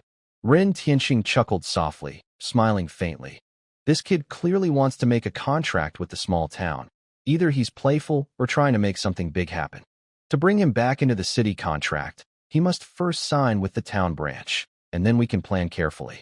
As for his relationship with the town, your Ember Ruins are far behind us in Star Cloud. Because it involves town income, hunters from different lighthouse contracts are not allowed to sign cross-region guilds. So, groups like Star Cloud, which have branches in many towns, have an obvious advantage here. Who do you think you're looking down on? Our Ember Ruins are just as strong in Hongsha Town, you know. Song He looked a bit guilty. Really? Ren Tianxing slowly added. I remember last year, Old Wang asked to set up a station in Hongsha, but you refused. Now, Hongsha's lighthouse might not last this year. Song He raised his eyebrows. Dismissive, isn't that right? Hongsha only has 1/6 rank left. How long can it survive in such a deep ecological zone of the ruins? Ren Tianxing didn't bother to argue further with Song He. He stood up, gave a subtle signal to Mu Yinji behind him, then quietly walked out. Mu Yinji followed. Her voice was calm. Teacher, should I contact Huang Fubai? No need. I'll handle this. Ren Tianxing swiped on his terminal, bringing up Cheng Zhuo's information page, then turned to Mu Yinji. When he comes out, contact him to sign with our Hongsha Town branch. Mu Yinji blinked and asked, what kind of treatment? A sea-level hunter contract with increasing shares. A hint of surprise appeared in Mu Yinji's indifferent eyes. Sea level? Do you think that's high? Ren Tianxing raised an eyebrow, then suddenly realized, that's normal. This kid has a boss kill title, but everyone knows Huang Fubai did most of the work. Mu Yinji blinked with a confused look. So what now? Do you remember his biological body level before entering the Void Realm? Asked Ren Tianxing. Mu Yinji thought for a moment. 16.5? Ren Tianxing smiled and pointed to the latest data. Look at his current level. 26.8? Mu Yinji raised her eyelids slightly. In one day, how did it increase? Obviously, he received a second serum injection, Ren Tianxing said confidently. This guy is very poor. He definitely can't afford the serum himself. The only explanation is that he has a close relationship with Huang Fubai. Mu Yinji felt she might have understood. So, signing him means we can also sign Huang Fubai. Not exactly, but the chances are high. Ren Tianxing patted her shoulder affectionately. It's up to you now. Okay. Mu Yinji's eyes brightened with a calm look. Signing Huang Fubai should be quite interesting. Ren Tianxing was about to go back inside, but turned around worriedly to remind her. Don't threaten with a sword around someone's neck. Got it. Also, don't control others' hands to sign contracts. The electronic record is just a record. A voluntary core contract is the only valid one. Understood. Mu Yinji nodded obediently. Just don't cause any harm. And be happy. Ren Tianxing waved his hand. He didn't really care much about this signing. He knew very well that this was an arrogant S-level. As for their relationship, he was only guessing. From the footage before they entered the realm, even if they had some connection, it wouldn't be very deep. The reason he left this task to Mu Yinji was just to let her feel a bit more alive. Mu Yanji's core is S-level killing sword intent. As her realm increases, her emotions become more and more indifferent. Strangely enough, she has some special habits every now and then. It seems her instincts are consciously avoiding losing her humanity. Last month, she especially enjoyed playing mahjong with people, but only with those from the mental hospital. The month before that, she liked going to the wilderness to serve as a follower, only responsible for gathering materials and looting supplies. Even when her team was wiped out, she didn't blink an eye. This month, for some reason, after looking at the guild manager talk about signing a contract, she became obsessed with signing new members. The approach was too rough, so I lost interest. After a few words, I gave up.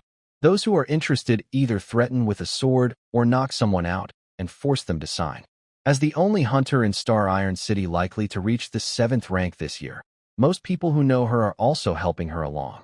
Otherwise, if she completely loses her humanity because of her killing sword intent, she might destroy the city before reaching the 7-star realm. She seems quite interesting. A hint of cleverness flashed in her indifferent almond eyes. Yes, I must first get Cheng Zhuo to sign, so I can persuade my teacher to agree to let me sign with Huang Fubai. That would be fun. She glanced sideways at Ren Tianxing's back in the corridor. OSS, vice president of the Thunder Guild, had a strange look in his eyes. After thinking for a moment, he also stood up, knocked on Lu Changshui's desk at the Thunder recruitment office, and headed toward another door. Lu Changshui saw this and quickly followed. He bent down until OSS stopped in front of a metal wall at the end of the corridor, then asked, "Vice President, do you have any instructions?" OSS repeated a similar statement to Ren Tianxing. After explaining the possible connection between Cheng Zhuo and Huang Fubai, he spoke calmly, but with an undeniable tone. "Understood? We must sign Cheng Zhuo." "Got it, Vice President." "What level should we offer him?" Lu Changshui asked. "Start with a C-level contract. Remember, we still have 2 advantages when we contact him," OSS advised. "Advantages?" Lu Changshui quickly looked at the files, then slapped his forehead and suddenly understood. "Are you talking about Ho Wanli? He and I are best friends at school." When Ho Wanli signed, he even specifically asked to bind Cheng Zhuo. "And what's the other advantage?" OSS lightly tapped his fingertips, projecting an image of a young girl. "This girl is Cheng Zhuo's ex-girlfriend, now in our guild's new recruits." His tone was flat and indifferent. "First, get rid of her to show our sincerity." "Okay." Lu Changshui's eyelids twitched, secretly surprised. The vice president is busy with many things, yet he still knows about such small details? "Oh, and don't be too eager," OS reminded everyone. "Give him the contract. If he signs on the spot, then it's settled. If he needs time to think, let him decide." Lu Changshui was surprised. Just let him decide? Since they were about to sign, shouldn't they be more cautious? It was unlikely that only they knew about Cheng Zhuo's special relationship with Huang Fubai. Once he understands that only we can offer a higher price, negotiating will be easier, OS said with a confident smile. "Why?" Lu Changshui was confused. "Is this about lowering the price? Aren't they worried other guilds might sign him? He's a rising star who defeated a boss above his level, so he has some value. Just stay in touch," OS said with a slight smile. "Even though there are many guilds interested, Huang Fubai can only choose between us and Xingyun. He can't change the lighthouse contract soon, so those other groups are just jealous. They don't even have the right to negotiate." Lu Changshui still didn't fully understand and asked, "What about Xingyun? If they offer Cheng Zhuo a higher price?" A hint of sarcasm flickered in OS's eyes as he whispered, "Tianxing, that old-fashioned guy, won't give Cheng Zhuo a contract above sea level. Last time, he wanted to take Ho Wanli, but our contract for that kid was already above the standard B level, so he backed out immediately." Lu nodded. "Yes, he always sticks to the rules. But, if he might give a C-level contract, why not just offer a B-level contract directly?" OS smiled cunningly. "Lower the price first, then raise it." Lu suddenly understood. "Create a gap in treatment, make him feel valued." OS looked at him appreciatively. "You're a sharp manager, good instinct. Vice President, you're flattering me." Lu nodded slightly. "It's your wisdom. With a little trick, Cheng Zhuo will definitely choose us, Thunder. Give you the authority to offer the highest B-level contract. Don't let me down." "Thank you, President. I will do my best." In the large conference room, everyone whispered and discussed eagerly. Everyone had their own thoughts. Since an S-level contract could change the guild's power structure, some guilds, even without a base in Hongshu Town, started planning. In 6 days, they might still have time to complete the registration process. At the representative seat of the Sacred Beast Guild. Unlike others who are talking about Huangfu Bai, Rosa gently bites her fingertip while staring at the information page about Cheng Zhuo. Next to her, another page shows scenes of Cheng Zhuo killing a rat and his beast pet attacking Zhao Shichong wildly. She raises her eyebrows, as if making a decision, and opens a chat window with a turtle avatar. Teacher, I want to sign a new member. What level? Do I need to approve it? Not a high level, but it might break some signing rules. Please don't be mad if that happens. Endless wasteland. Cheng Zhuo looks a bit helpless at the unmoving iron lump. Huangfu Bai and the other two refuse to come out, and Cheng Zhuo is too lazy to argue. He simply turns around, takes out a floating lamp from the system space, and throws it on the ground. The faint white glow instantly clears the surrounding darkness. He then pulls out a short dagger, squats down, and quickly cuts into the skull of the giant zombie. With a click, a faintly glowing first-level source core is removed, cold and cool in his hand. Although it's just a common first-level source core, each one is worth 50 or 60 city-state coins, so he can't waste it. With 6 jars helping, they dig very quickly. In less than 5 minutes, he collects over 200 source cores. The jars have collected even more, and at the edge of a dark, huge pit, a pile of clear, sparkling source cores has formed. There is a weak, tall figure called the Lantern Bearer, who also provided Cheng Zhuo with 18 ordinary blind cores. Cheng Zhuo directly opens his inventory for gray, 12 white, and 2 green cards. Besides 2 green toxin support cards that are somewhat useful, he doesn't care much for the rest of the ordinary source cards and casually throws them into the system space. Such a pity. Once I leave the boundary gate, the Redstone Lighthouse will take 13%. Just as he feels a bit regretful, Cheng Zhuo suddenly stops. If he puts all his income into the system space, can the lighthouse still take it? Almost instinctively, Cheng Zhuo denies this possibility. Considering that the system can erase a curse with just 100 points and a certain amount of Ming value, the system's rules are definitely better than the lighthouse ruins. He even suspects that the system's 100-point purification is because he only had about that much at the time. If he only had 10 points, maybe the system's purification requirement is just 10 points. In other words, as long as he stores all his gains from the wasteland in the system space, he doesn't need to worry about the layers of deductions like other hunters do. As for hunting in the wilderness, the town guards are unlikely to discover anything. Of course, he still needs to leave some things visible to avoid suspicion. That's about right. Cheng Zhuo noticed that Guangguan had stopped moving and was now sitting beside the core pile, wagging its tail.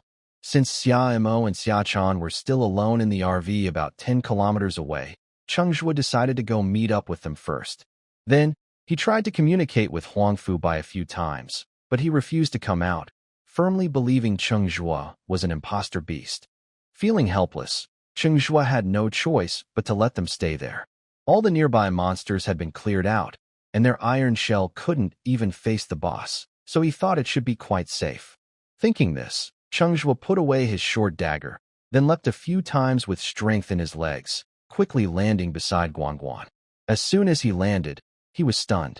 Your meow gur Guangguan, with its round belly almost bursting, rubbed against Cheng Zhuo's thigh, acting cute and adorable. Cheng Zhuo stared at the dull gray core pile and was completely dumbfounded. Did you eat all of it? Cat only took a small bite. Gore. Guangguan lifted its big round head, amber eyes shining brightly, and kept burping uncontrollably. Cheng Zhuo activated his detection skill and focused on Guangguan. Normally, as a single summoned beast pet, its level should match its owner, with the source card intact and the pet alive. But beast pets also have growth stages, and different types require different feeding methods. The core is definitely the main food. Yet Guangguan had eaten over 1,000 cores, so its growth progress should be much higher. Summoned Beast, Sand Dune Cat of Doom, Infant Stage, Growth Progress, 0.053%, Realm, Tier 1 Beast Pet, Biological Body Strength, 67.8, Talent, Doom Spirit Hunter, has a deterrent effect on all evil spirits, ignores any soul-type attacks, Talent, Night Cat. At night, the chubby one's speed doubles. Description: this is a Dune Cat enhanced by overwhelming power. Besides being greedy, it seems to have no other flaws. This was simply unbelievable. However, it also shows that the strengthened can is far beyond what ordinary pets can compare to, and Cheng Zhuo comforted himself. Then he opened his panel again. Owner: Cheng Zhuo, Realm. Level 0, 3.95%. Source card: F grade Gray. Source skill: Summon Cat of the Deadly Sand Dunes, Infant Stage. Second source card: Undead Summoning, S grade A Red Hidden State. Source skill: Skeleton Summon. Creature Body Strength Rating: 26.8. Gene Secondary Unlock Potential: 0.10007%. Strength: 24. Agility: 20. Spirit: 63. Constitution: 20. Luck: 23. Partner count: 1/3. Space. Seeing that the progress was less than 4%, Cheng Zhuo felt both surprised and frustrated. He was happy because the passive meditation skill Dragon Power was showing effects. For every 1% progress, his strength increased by 1 point. But he was also frustrated because he had just defeated a boss, with monsters guarding nearby. Such a level of slaughter, an ordinary F grade might not be able to kill so many in years. His realm progress only increased by 3.95%. Cheng Zhuo finally understood why F grade potential was so often looked down upon. If he didn't have the Mythic level breathing card, this progress might be even slower. Ordinary F-grade individuals wouldn't have a real chance to advance. He couldn't give up. He had to work harder. Cheng Zhuo looked back toward the camper where his twin sisters were.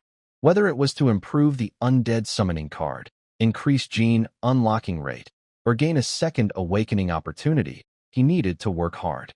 Hunting was not his battlefield. The realm of tenderness was.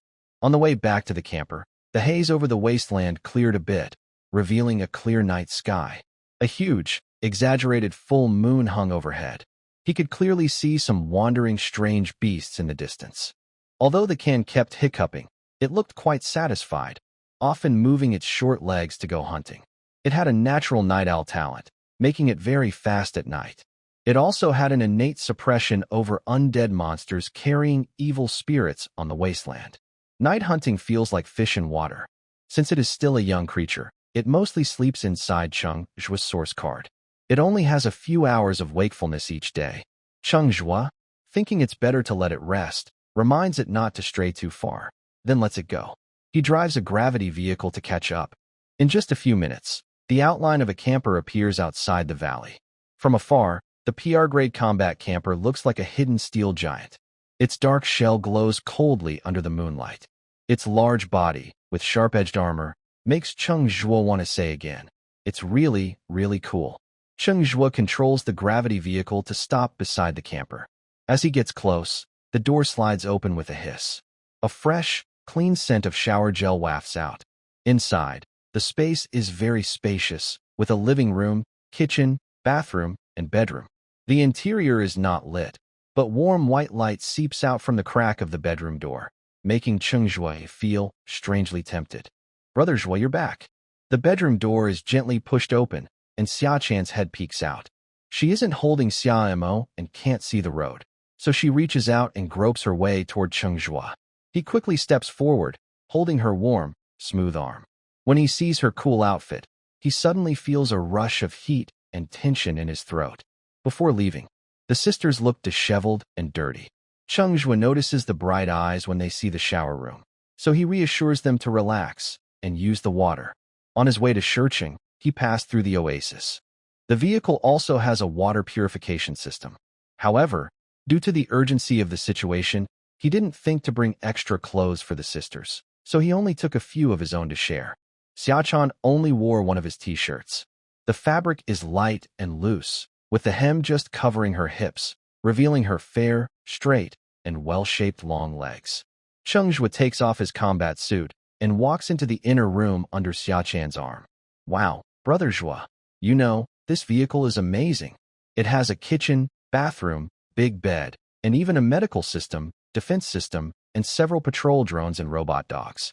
Xiachan starts chatting excitedly, sharing all the features she discovered in the camper.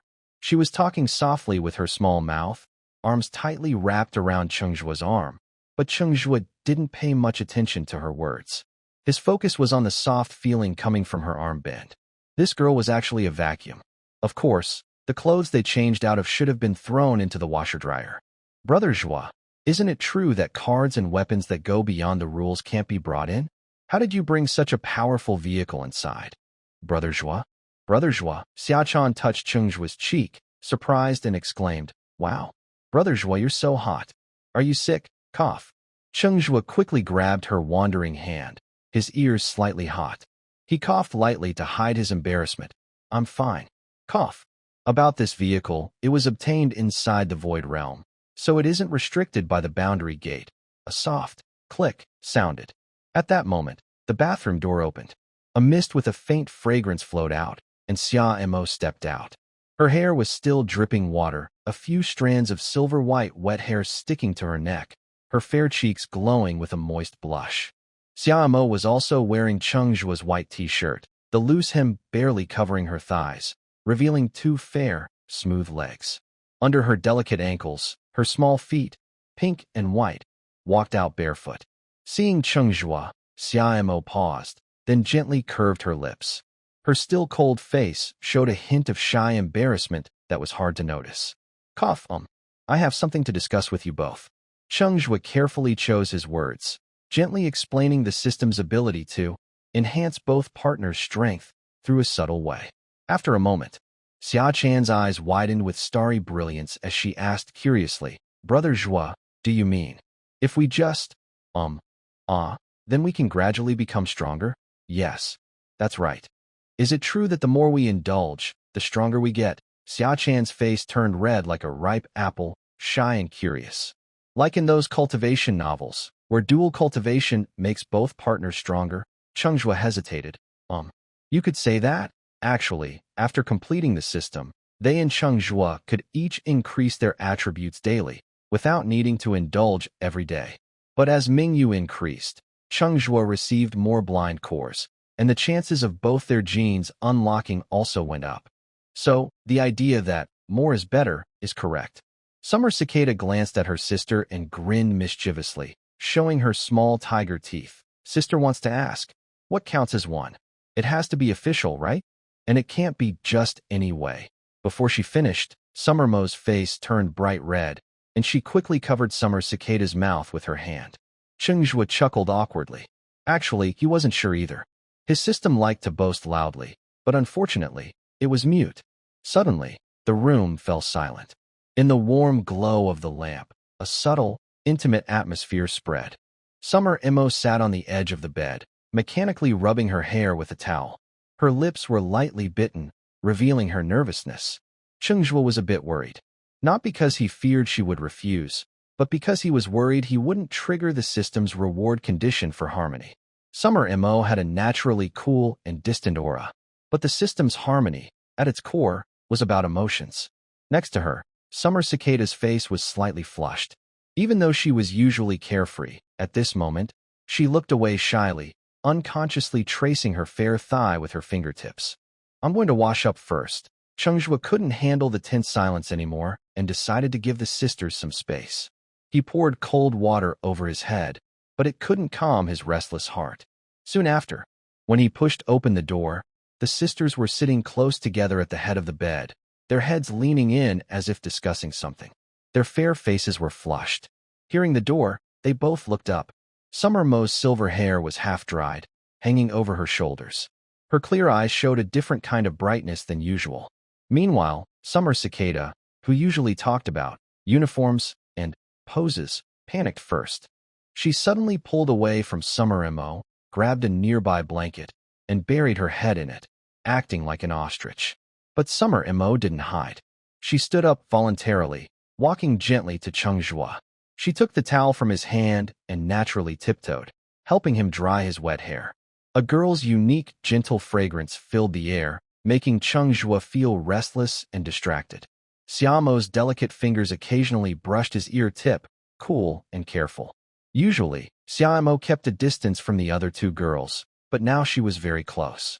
Cheng Zhuo slightly lowered his head, clearly feeling her warm, slightly hurried breath, and the gentle rise and fall of her chest. There was obvious nervousness, but also a brave, proactive feeling. Whether intentional or not, the girl's body moved closer. In a casual glance, through the wide neckline of her t-shirt, Cheng Zhuo saw her fair, curving figure clearly. He swallowed hard. He instinctively looked up and met her straightforward, expectant eyes. Xiaomo's lips were slightly pressed together, her small tongue lightly touching her red lips. She was standing on tiptoe, seemingly losing her balance, and accidentally fell into Cheng Zhuo's arms. He instinctively wrapped his arms around her slim waist. His palm felt her soft, warm body pressed close to him, making his blood race and his breathing grow heavier. The girl lifted her face, her silver-white hair falling back, and she gently closed her eyes. Her long eyelashes fluttered like butterfly wings, her ears blushing red, but she showed no sign of retreat. Instead, she slightly tiptoed. Her slender arms rested on Cheng Zhuo's shoulders. Her intentions were clear.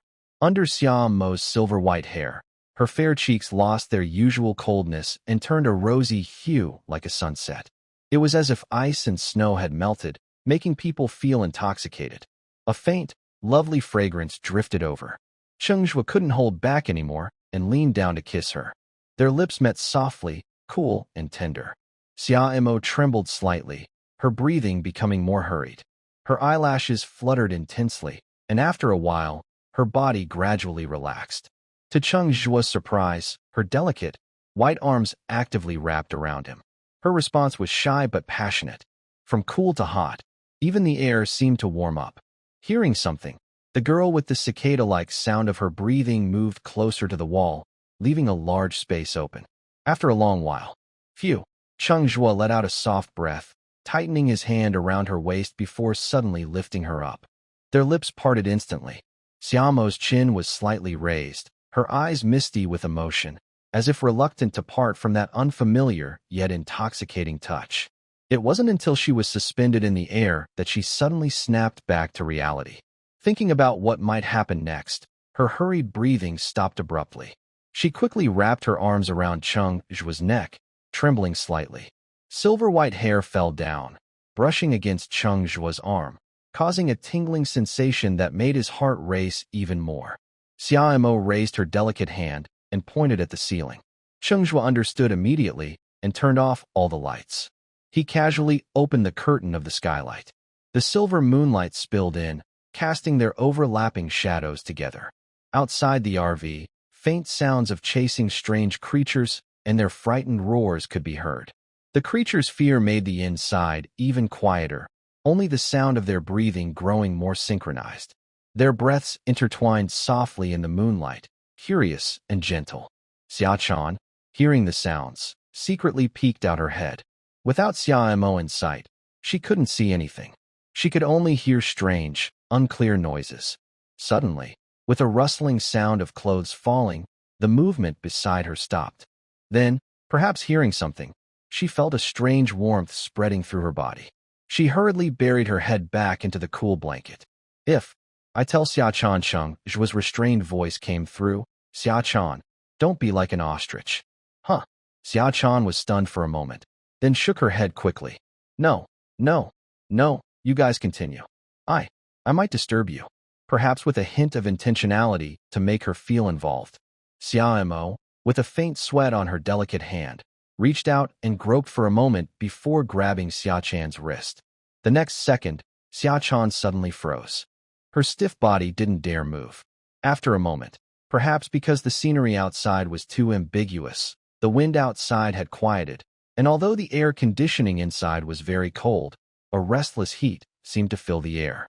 Xiaochuan quietly moved the curtain aside, only daring to reveal one blue eye.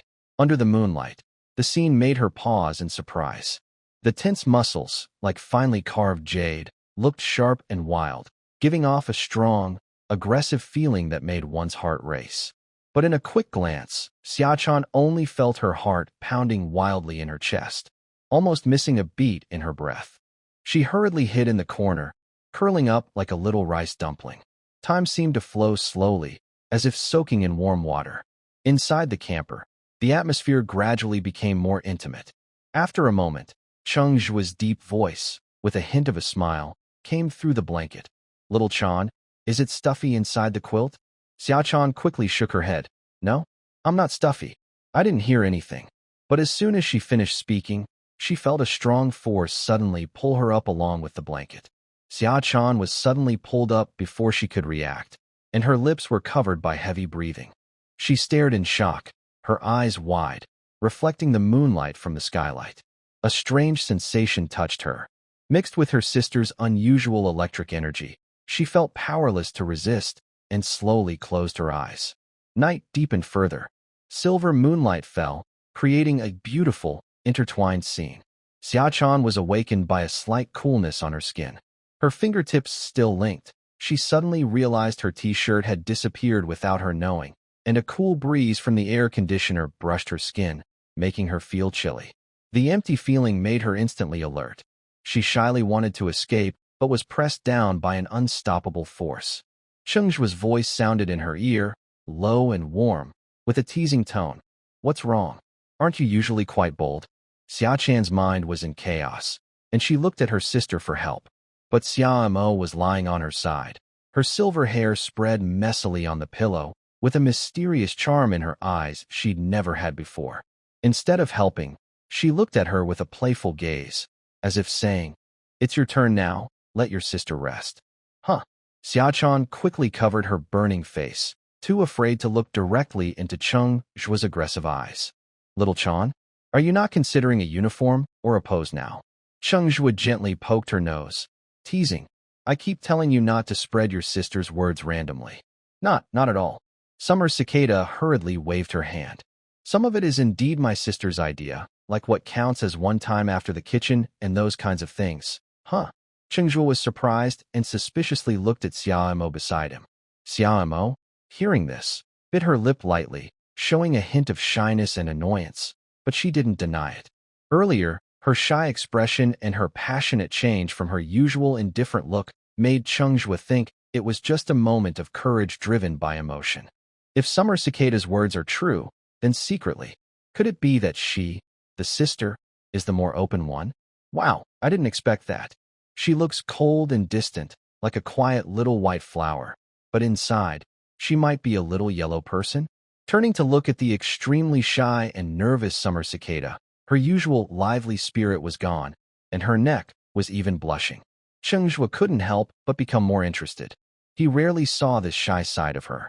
The deep night on the wasteland seemed a bit long. Guangguan was tired from playing, with a bunch of source cores stuffed into her mouth. She pawed at the door of the RV, whining outside. After a while, her owner didn't respond. Guangguan simply gathered the source cores together, lay on the doorstep, and fell into a deep sleep. Of course, Cheng Zhuo knew she was back, but at this moment, he had no mind to open the door for her, not even to call the smart system to do it. His eyes were only on Xia Mo's slightly moving silver hair, making it impossible for him to look away.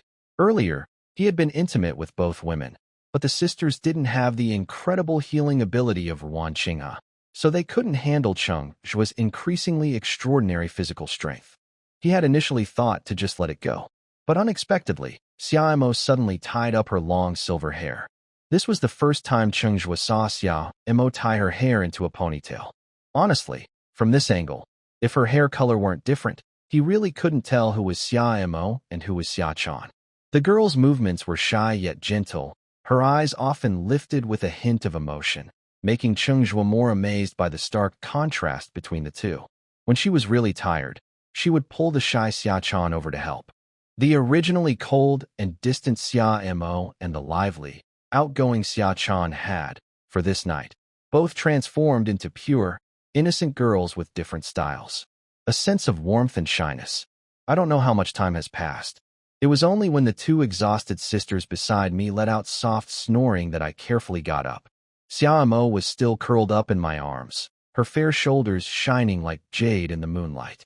Her warm breath brushed against my chest, and even her gentle rising and falling looked peaceful. Xia Chan was sprawled across half the bed, one leg resting on my stomach. Her lips were slightly parted, and she occasionally mumbled in her sleep, then returned to her carefree look. I carefully pulled my arm away and moved Xia Chan's leg from my body. Then I tiptoed off the bed. I went to the door, called back the snoring goo-goo, and threw a bunch of source cores into my space. The system automatically sorted and counted them.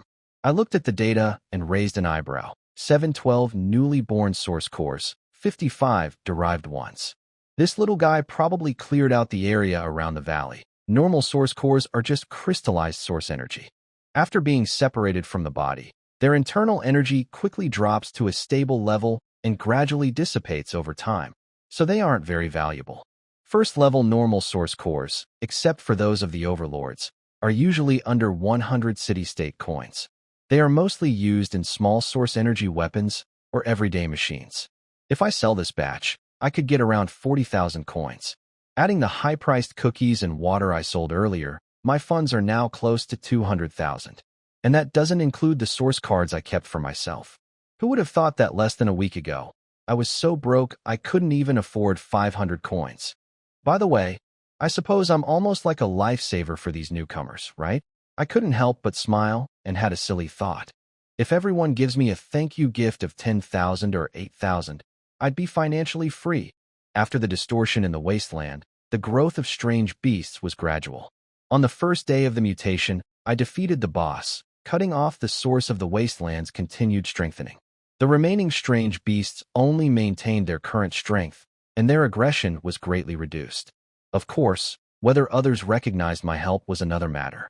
Many talented newcomers, with some help from support cards and supplies, weren't afraid of first-level strange beasts. If some strong opponents are not careful, they might blame him for stealing the first move and killing the boss too early.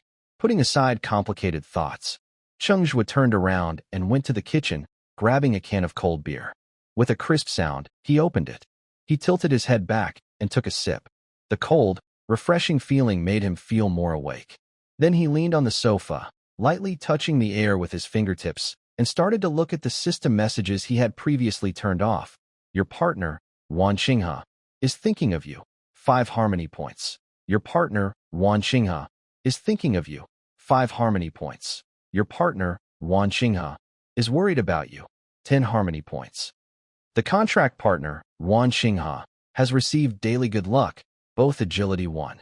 Chunhua, scrolling down, Cheng Zhuo's fingertips unconsciously rubbed the cold can, and his brow furrowed slightly. In just a short time, his harmony points had already reached over 200. Apart from the 60 points contributed by Xia Mo and Xia Chan, most of these points came from Chunghua's longing for him. Cheng Zhuo suddenly felt a pang of worry. That girl, alone in the new house, must be worried sick. He could imagine her tossing and turning in bed right now.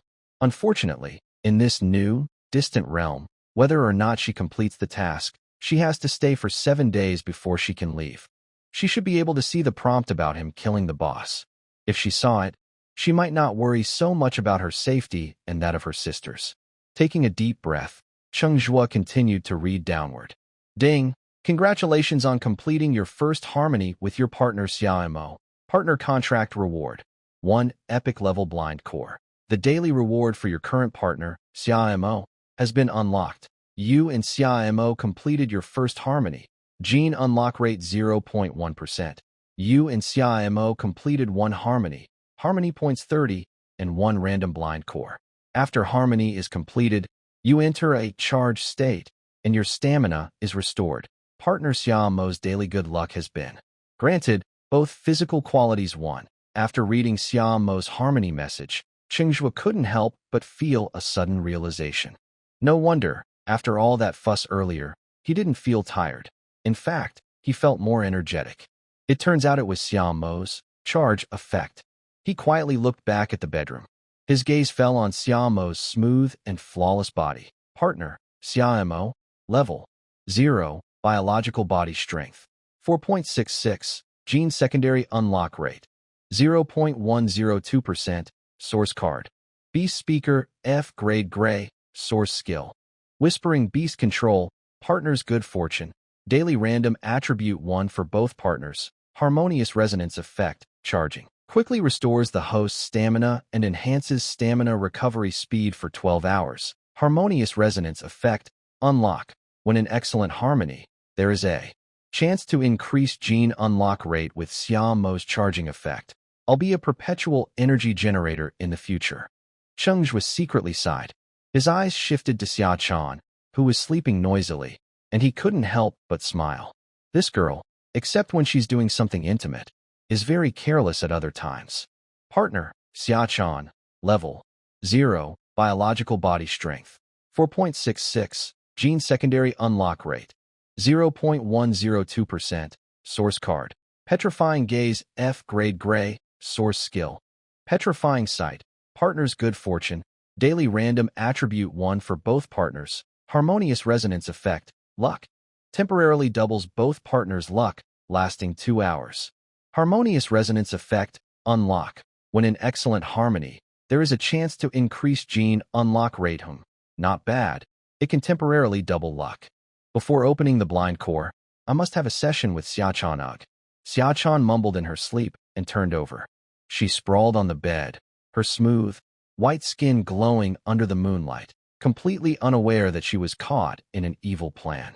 While the luck-doubling effect was still active, Cheng Zhuo took out the epic-level blind core he had just received from 2 partner contracts.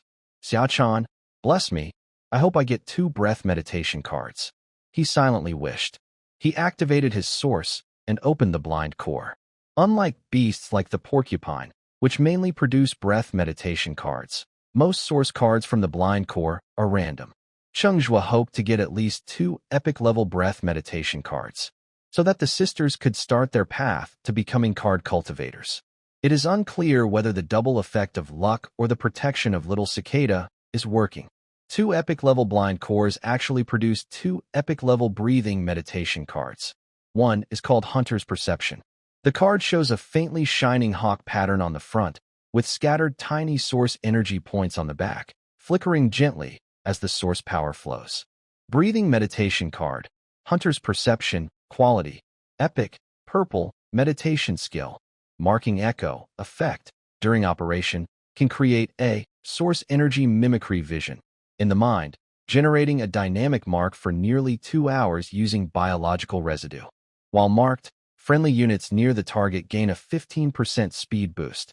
Usage limit, none. Description, a tracking secret created by a mysterious hunter. Cheng Zhuo stared at the source energy mimicry vision on the card. His eyes suddenly brightened. He had just discussed with Xia Chan about the issue of cybernetic eyes, feeling perhaps fear or something else. She was unwilling to remove her own eyes. This card doesn't perfectly match Xia Chan's petrifying gaze, but with this mimicry vision, she at least doesn't have to rely entirely on Xiao Mo for eyes. It's a kind of indirect solution to the blindness problem. The other card is called Abyssal Breath. The front shows a curled giant beast shadowed in dark purple starry depths, giving an inexplicable feeling of being watched when held. Breathing meditation card, Abyssal Breath, quality, epic, purple, meditation skill, intimidation, effect. When practicing breathing techniques, can borrow the pressure of the abyss to disrupt the target's source control, causing confusion. Usage limit, none. Description, an ancient meditation inherited from beast spirit priests, helping hunters gain an advantage in confrontations with strange beasts. This card is also a good support skill, quite suitable for Xiaomo. The meditation skills of both cards are only average among epic level ones, but Cheng Zhuo still plans to let her use them first. After all, breathing meditation cards are not items to be used for a lifetime. If better ones come along later, replacing them is fine. He won't lack money in the future, so he doesn't need to worry about not being able to afford them. Just as he put away the cards, Cheng Zhuo suddenly heard some movement from the bedroom, followed by the faint sound of barefoot footsteps on the floor. Summer Imo wrapped herself in a cream-colored blanket and walked out of the bedroom. She tiptoed, her long silver hair messy and falling over her shoulders, carrying a lazy, just-woken-up look. She walked with her fair, smooth legs to Cheng Zhuo's side. "Did I disturb you?" Cheng Zhuo asked softly. Summer Imo shook her head. She slightly knelt and sat in Cheng Zhuo's arms, like a small cat, rubbing her chin against him. Cheng Zhuo could clearly smell her fresh scent, mixed with a faint body fragrance and the soft blush on her skin, spreading from her cheeks to the part of her body exposed outside the blanket. It was full of the gentle charm typical of a girl just coming of age. She seemed to depend on him a little more. Cheng Zhuo thought, then tightened his embrace around her. His fingertips accidentally touched the blanket. Beneath the smooth fabric was her warm, soft body. That delicate feeling was like a hook, making his throat feel tight. His greedy hand couldn't help but quietly slip under the blanket. Summer Emo softly hummed, with a sleepy, soft tone. It seemed she sensed some change. She slightly lifted her head, her moist eyes meeting Cheng Zhuo's, with a hint of doubt and anticipation. As if asking, "Are you thinking about it again?" Unable to resist her enchanting eyes, Cheng Zhuo leaned down and kissed her, until a feeling of suffocation came over him. He slowly released her. His fingertips gently brushed her lips, which had been kissed until shiny, and he said in a husky voice, "Take a few days to rest. When you go home, I'll take care of you." Summer Emo slightly lifted her smooth chin, gently pursing her lips, seeming to still want more. When she heard Cheng Zhuo say this, a flash of lively spirit suddenly appeared in her black eyes, like a little kitten caught eating dried food, quietly turning around. That playful, lively expression made Cheng Zhuo feel a bit curious. It seemed there were many hidden sides to this girl. But then, Summer Emo struggled to get up, clutching the cream-colored blanket tightly, carefully pulling the falling edge up to hide her springtime glow. Then she tiptoed on her delicate, white feet, walking lightly to the other side of the room. There was a silver-gray medical pod standing there, its body shining with a cold, metallic luster. Summer Emo looked back at Cheng Zhuo, pointed at the medical pod, and showed a shy, faint smile. Cheng Zhuo thought about some source card skills carried by the treatment pods, and suddenly his eyes lit up. "Have you seen the functions of the medical pod?" "Yes." Xia Emo nodded slightly and opened the door to get inside. After the door closed, a soft blue light appeared along the edge of the pod, flickering with a gentle glow. A moment later, Xia Emo stepped out, her face slightly flushed. Cheng Zhuo leaned back on the sofa, showing a teasing smile that said, "You have quite a few little thoughts." Seeing this, Xia Emo shyly rolled her eyes at him. Then she bit her lip lightly, a hint of charm in her eyes, her hands playing with her hair as the blanket slipped off. But she slowly tied her hair into a ponytail.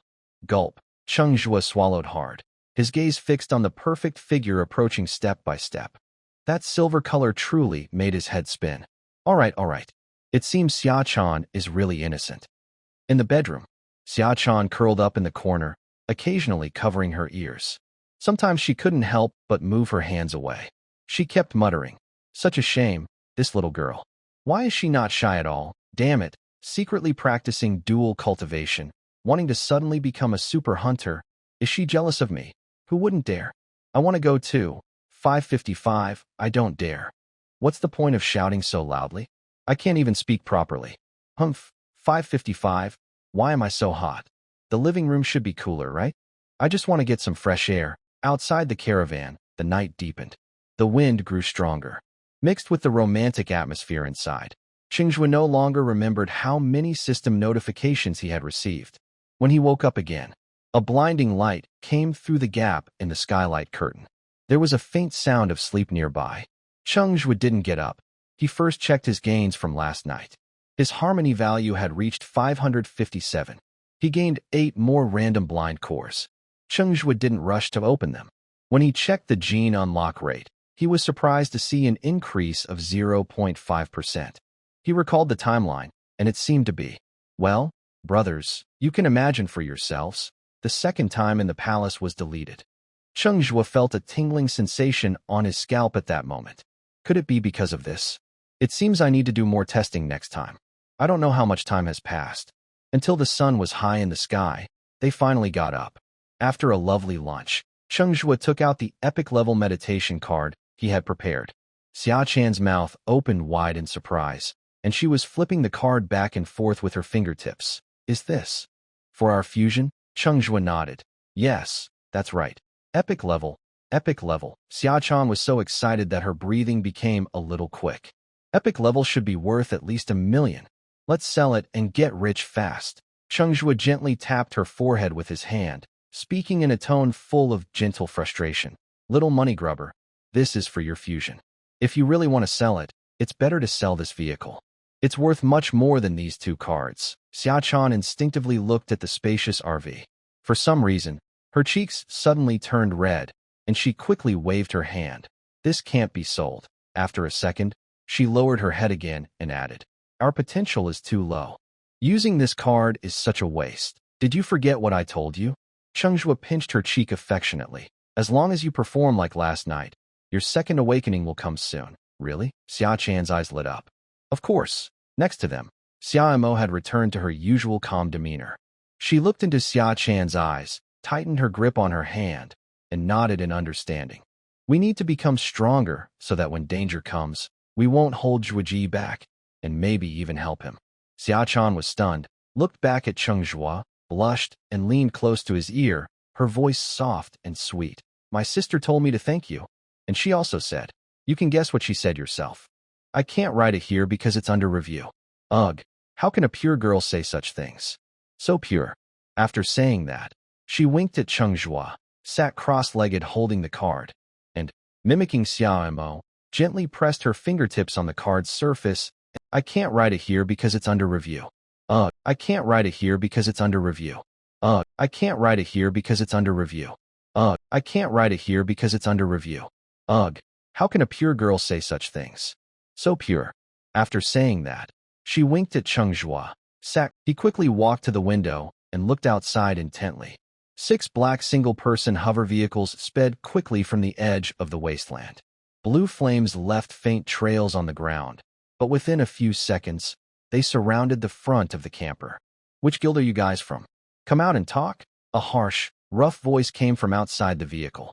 On one hover motorcycle, a tall, thin man with a rough voice kept shouting. Cheng Zhuo frowned slightly and planned to get out and see what was happening. There were 6 people in front of the vehicle, 4 men and 2 women, all with potential at least at level B. 2 of them were examining his gravity body, while the others focused on the camper. One of them looked familiar, making Cheng Zhuo feel a bit amused. Could it really be a coincidence? It was Zhao Shichang again. He looked at the badge on Zhao Shichang's combat suit. Sure enough, it was the lightning symbol of the Thunder Guild. Seeing Cheng Zhuo get out, Zhao Shichang also showed a surprised expression. He leaned close to a white young man in the middle and whispered something. Cheng Zhuo, right? The tall, thin man with the rough voice was the first to jump out, with a mechanical detector glowing red around his left eye. Anyone else on the vehicle? Come out now. As soon as he finished speaking, he lowered his voice disdainfully and spat. Damn, too many useless drug users this year. His left eye had a detector, probably with functions similar to cybernetic eyes that could access public information. But the network inside the wasteland couldn't sync with the outside. He had only the information from before entering the wasteland. Cheng Zhuo felt a bit annoyed. Looks like he'd have to spend some money to block public info. Otherwise, he'd always feel exposed. The system scans mainly analyzed biological functions and couldn't tell who someone was by name. Among the 6 opponents, 3 were level A newcomers, with biological strength over 20, and the other 3 were B level, around 17 or 18.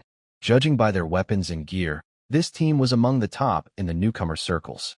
Just say what you want. Cheng Zhuo ignored the tall, thin man shouting and looked at the white young man in front. He was standing with his arms crossed, wearing sunglasses, looking proud. Judging by Zhao Shichang's attitude toward him, he was probably the team leader. Cheng Zhuo's voice grew colder. Don't say anything, just leave. Hey, damn it, you little troublemaker, you're pretty bold. With a sharp clang, the tall, thin man drew a faintly glowing long knife and pointed it at Cheng Zhuo, shouting, do you really think that just because you got some serum, you can be invincible during the beginner phase? Believe it or not, I could cut you in one stroke. Speak nicely. The white young man at the front pressed down the tall man's knife and smiled. We mean no harm. Just want to ask a few questions. He pretended to be friendly and continued. Your car, was it obtained inside the ruins? Can a material card of this level drop in the beginner ruins? Or maybe, he paused, pointing to the heavy object parked on the other side of the vehicle. Is this car, like that mech, owned by that Huangfu Bai? None of your business, Cheng Zhuo replied casually. Little brat, you damn, slap. The tall man was about to lose his temper again, but the white young man slapped him hard across the face. His expression darkened like water, with a fierce look that suggested he might attack at any moment. The tall man covered his face and staggered 2 steps, a visible bloodstain appearing on his left cheek. He was clearly terrified of the white young man, clutching his cheek and not daring to speak. He only glared at Cheng Zhuo with a fierce look, like he was blaming him for everything. "Sorry, my subordinate doesn't know better," the white young man said apologetically, but there was no real apology in his tone. His gaze swept over the RV and the mech, finally resting on Cheng Zhuo. "One more thing. According to the ruins' hints, the boss has been defeated. We got information that it's nearby. Do you know who did it?" "I did," Cheng Zhuo blurted out before he finished. There was no point hiding it. Everyone outside probably already knew. As soon as he said it, a burst of laughter erupted from the others across the way. Except for Zhao Shichang and the white young man. The others looked at Cheng Zhuo as if he were a fool. The two women even laughed so hard they leaned back. "Is that funny?" the white young man asked coldly, glancing around. Suddenly, the scene fell silent. "You forget," he said, pointing at the heavy object, "that his team leader is an S rank. Do you really think that the recently deformed blind corpse can block all gravity bodies forever?" Several team members didn't dare to speak up after being scolded by him. Although it seemed like he was defending himself, Cheng Zhuo knew very well that this was just his arrogant self-confidence. Sure enough, he turned his head and showed a superior attitude, slightly lifting his chin, and said, "I am Moro, a new S-level recruit of the Thunder Guild. You probably don't have a guild yet. In Redstone Town, we also have a base. Help me introduce Bai Huangfu. I can arrange a contract for you." He paused and pretended to be generous, saying, "How about an E-level servant contract?" Cheng Zhuo pointed toward the valley and said, "Bai Huangfu is in a fortress in the valley." After speaking, he turned and walked back to the camper. He didn't want to talk more with this person. Seeing his rude attitude, Moro's face instantly turned cold and fierce like a venomous scorpion. "Boss, look, twins, your favorites." The tall, thin man shrank back and whispered into Moro's ear, pointing at the window of the battlefield vehicle. Moro's expression darkened, and his gaze quickly shifted to the window. His eyes widened instantly. Two sisters, one cold and one lively, with pure and attractive faces, looked out from behind the window, creating a breathtakingly beautiful scene that was hard to look away from. He took a step forward, but his arm was suddenly pulled back. It was Zhao Shichang who stepped forward and held him, whispering, "Captain, this kid is not easy to deal with. He has a Tier 1 beast pet. The legendary meditation card I mentioned yesterday was created by him. There might also be some hidden meditation techniques." "So it's him?" Moro squinted and glanced at the window where the sisters had disappeared, showing a hint of impatience. He suddenly shook off Zhao Shichang and sneered. "So what? Old Zhao, your courage is really impressive." The tall, thin man snorted nearby. "I've been wondering why this kid's name sounds so familiar. Turns out, you're the one who got beaten up by him? Ha. Did you forget how many Tier 1 alien beasts we killed on the way? After contracting, you equipped so many high-level support cards, and you're still afraid of a Tier 1 beast pet?" Zhao Shichang's face changed. On the road, the first-level monsters were all killed by the 6 of them working together. If any one of them went alone, they would be in trouble. Moreover, even if they became stronger with card upgrades, is Cheng Zhuo's gravity body and this seemingly high-level war vehicle just for show? He wanted to argue, but the words caught in his throat, and he swallowed them back. Silently, he stepped back. Their words reached Cheng Zhuo's ears without missing a single one. His steps suddenly stopped, and he quietly closed all the doors, windows, and curtains of the battlefield vehicle, then slowly turned around. Clang! The Lone Star spear suddenly materialized, its cold gleam pointing directly at Moro's throat. "One more step forward, and you'll die. Don't be so excited." Moro slightly raised the corners of his mouth and spread his hands, saying, "The city-state has issued a ban on hunters killing each other. We are civilized people. I'm a wilderness hunter," Cheng Zhuo said expressionlessly. Moro was slightly stunned, then smiled. "I'm not interested in bullying a level F cripple, nor do I want to offend a noble of level S, even if he doesn't really care about you." As he spoke, his greedy gaze clearly showed as he glanced at the vehicle, raising a finger and saying, 1 million. "How about you send those 2 to me?" Not satisfied, seeing Cheng Zhuo silent, Moro raised an eyebrow and showed a crazy, lewd smile. "Then 2 million. I have a few more outside. You can choose 1 pair. How about that?" Buzz. As soon as he finished speaking, a trembling, humming gun barrel responded to him. Moro's figure flickered, narrowly avoiding the shot by skimming past the barrel, then quickly stepped back a few paces. "Boss, Captain!" Several people behind hurried forward, but were stopped by Moro raising his hand. "Hold on." He narrowed his long eyes and smiled. "It seems Huangfu Bai is really generous. Your mech's strength exceeds 20, right?" The tall, thin man was stunned by this and quickly touched his detector. After a green glow flashed, he looked at Moro in surprise and said, "Boss, be careful. This kid's rating is close to 25. Higher than yours, huh?" Moro sneered, a current of electricity flowing from his fingertips. "Caxiu, the core is the true measure of strength. Biological bodies. That is something only weak people pay attention to." After saying that, he suddenly stomped the ground, causing broken stones to explode beneath his feet. His entire right arm was wrapped with faint electric currents, and with a lightning-like punch, he charged straight at Cheng Zhuo. "Kid, go die for me." In that moment, Moro's figure almost appeared as a blur. Shoo! Next second, Moro's sinister smile instantly froze on his face. He looked down in disbelief. His electric shield was pierced effortlessly by the spear, which went straight through his chest. He could even feel a rush of blood pouring wildly from the wound. How? How is this possible? His voice trembled with shock and fear. While in an electric state, his attacks carried energy and his speed doubled. How could a useless person who relies on medicine be faster than him? "Boss!" the tall, thin man shouted loudly.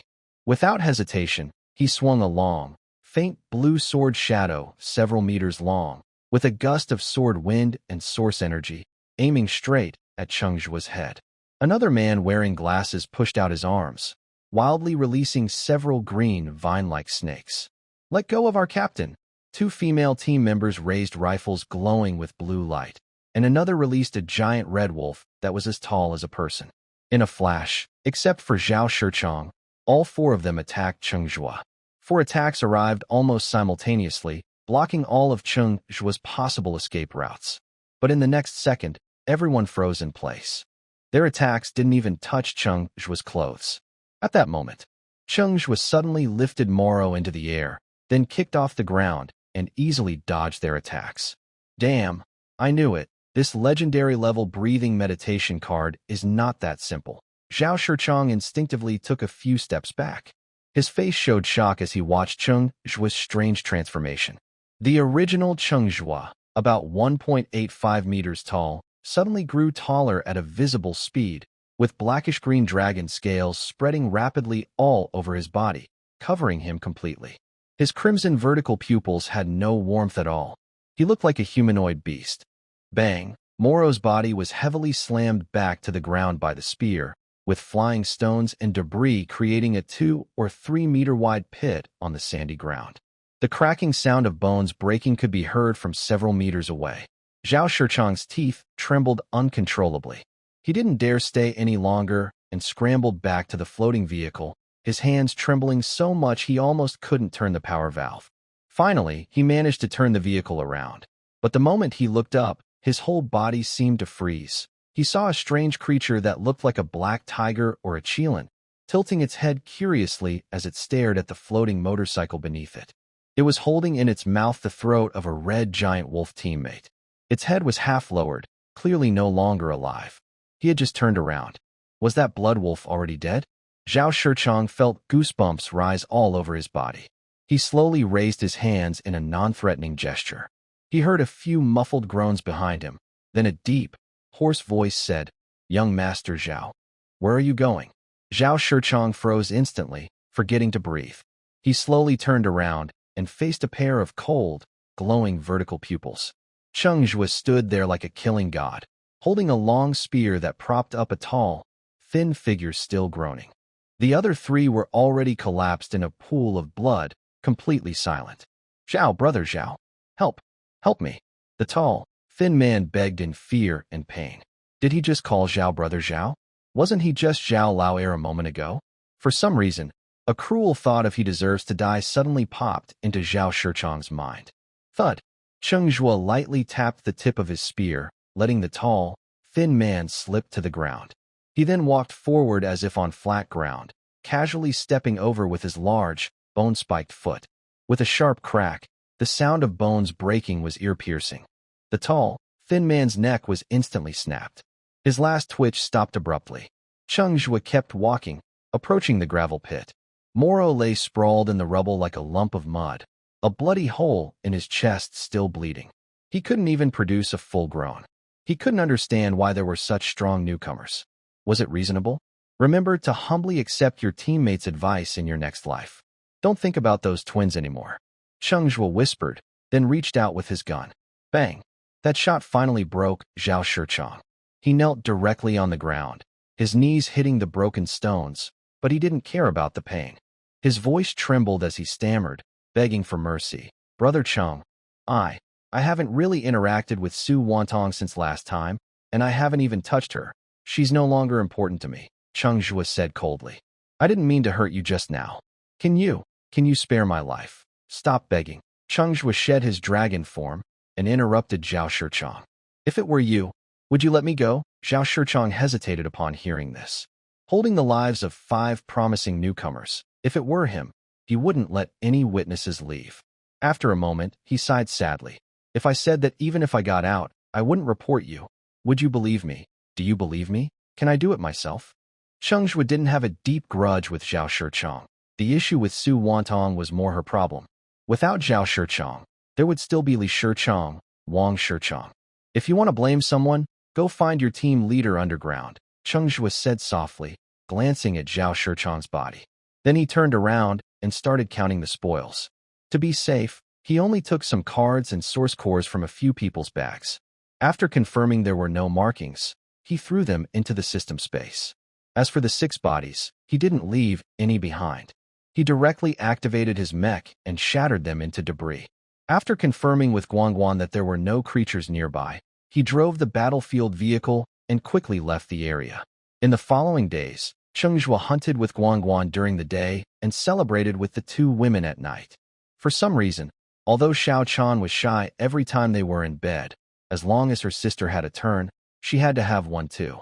In short, it couldn't be missed. Thanks to the efforts of the 2 women and watching his longing and concern. Finally, on the day before leaving the ruins realm, Cheng Zhuo successfully reached a cumulative harmony score of 5,000. Congratulations on your hidden origin necromancer advancing to the 1st level. Congratulations on unlocking the 1st level origin auxiliary skill, Necromancer's Assistant. Congratulations on obtaining the legendary divine skill card, Necromancer Swap. After releasing Xia Mo's delicate hand, Cheng Zhuo let her softly lean back onto the pillow. He also took a deep breath and lay down again. In the next moment, a cool feeling rose from his chest, quickly spreading through his body along the meridians. Xia Mo's charge effect really felt like a cheat. After a moment, Xia Chan curled up like a small cat.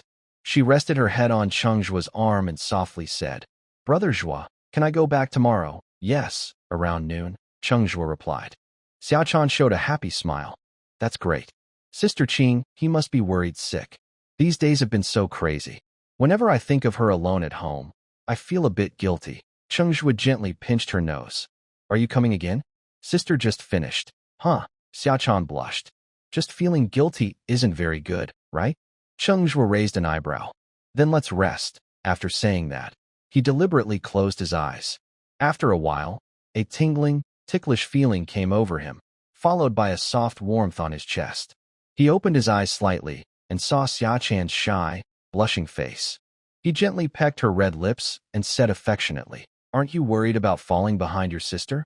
Actually, 1 or 2 times is okay. Don't overexert yourself. Well, it's not all like that. Xia Chan whispered like a mosquito. Mainly, it feels good. And recently, my sister and I both clearly feel stronger. Brother, look, she raised her arm, which had no fat at all, and flexed her muscles. Her biceps bulged slightly. Not bad, not bad. Let me see the effect. Slow down.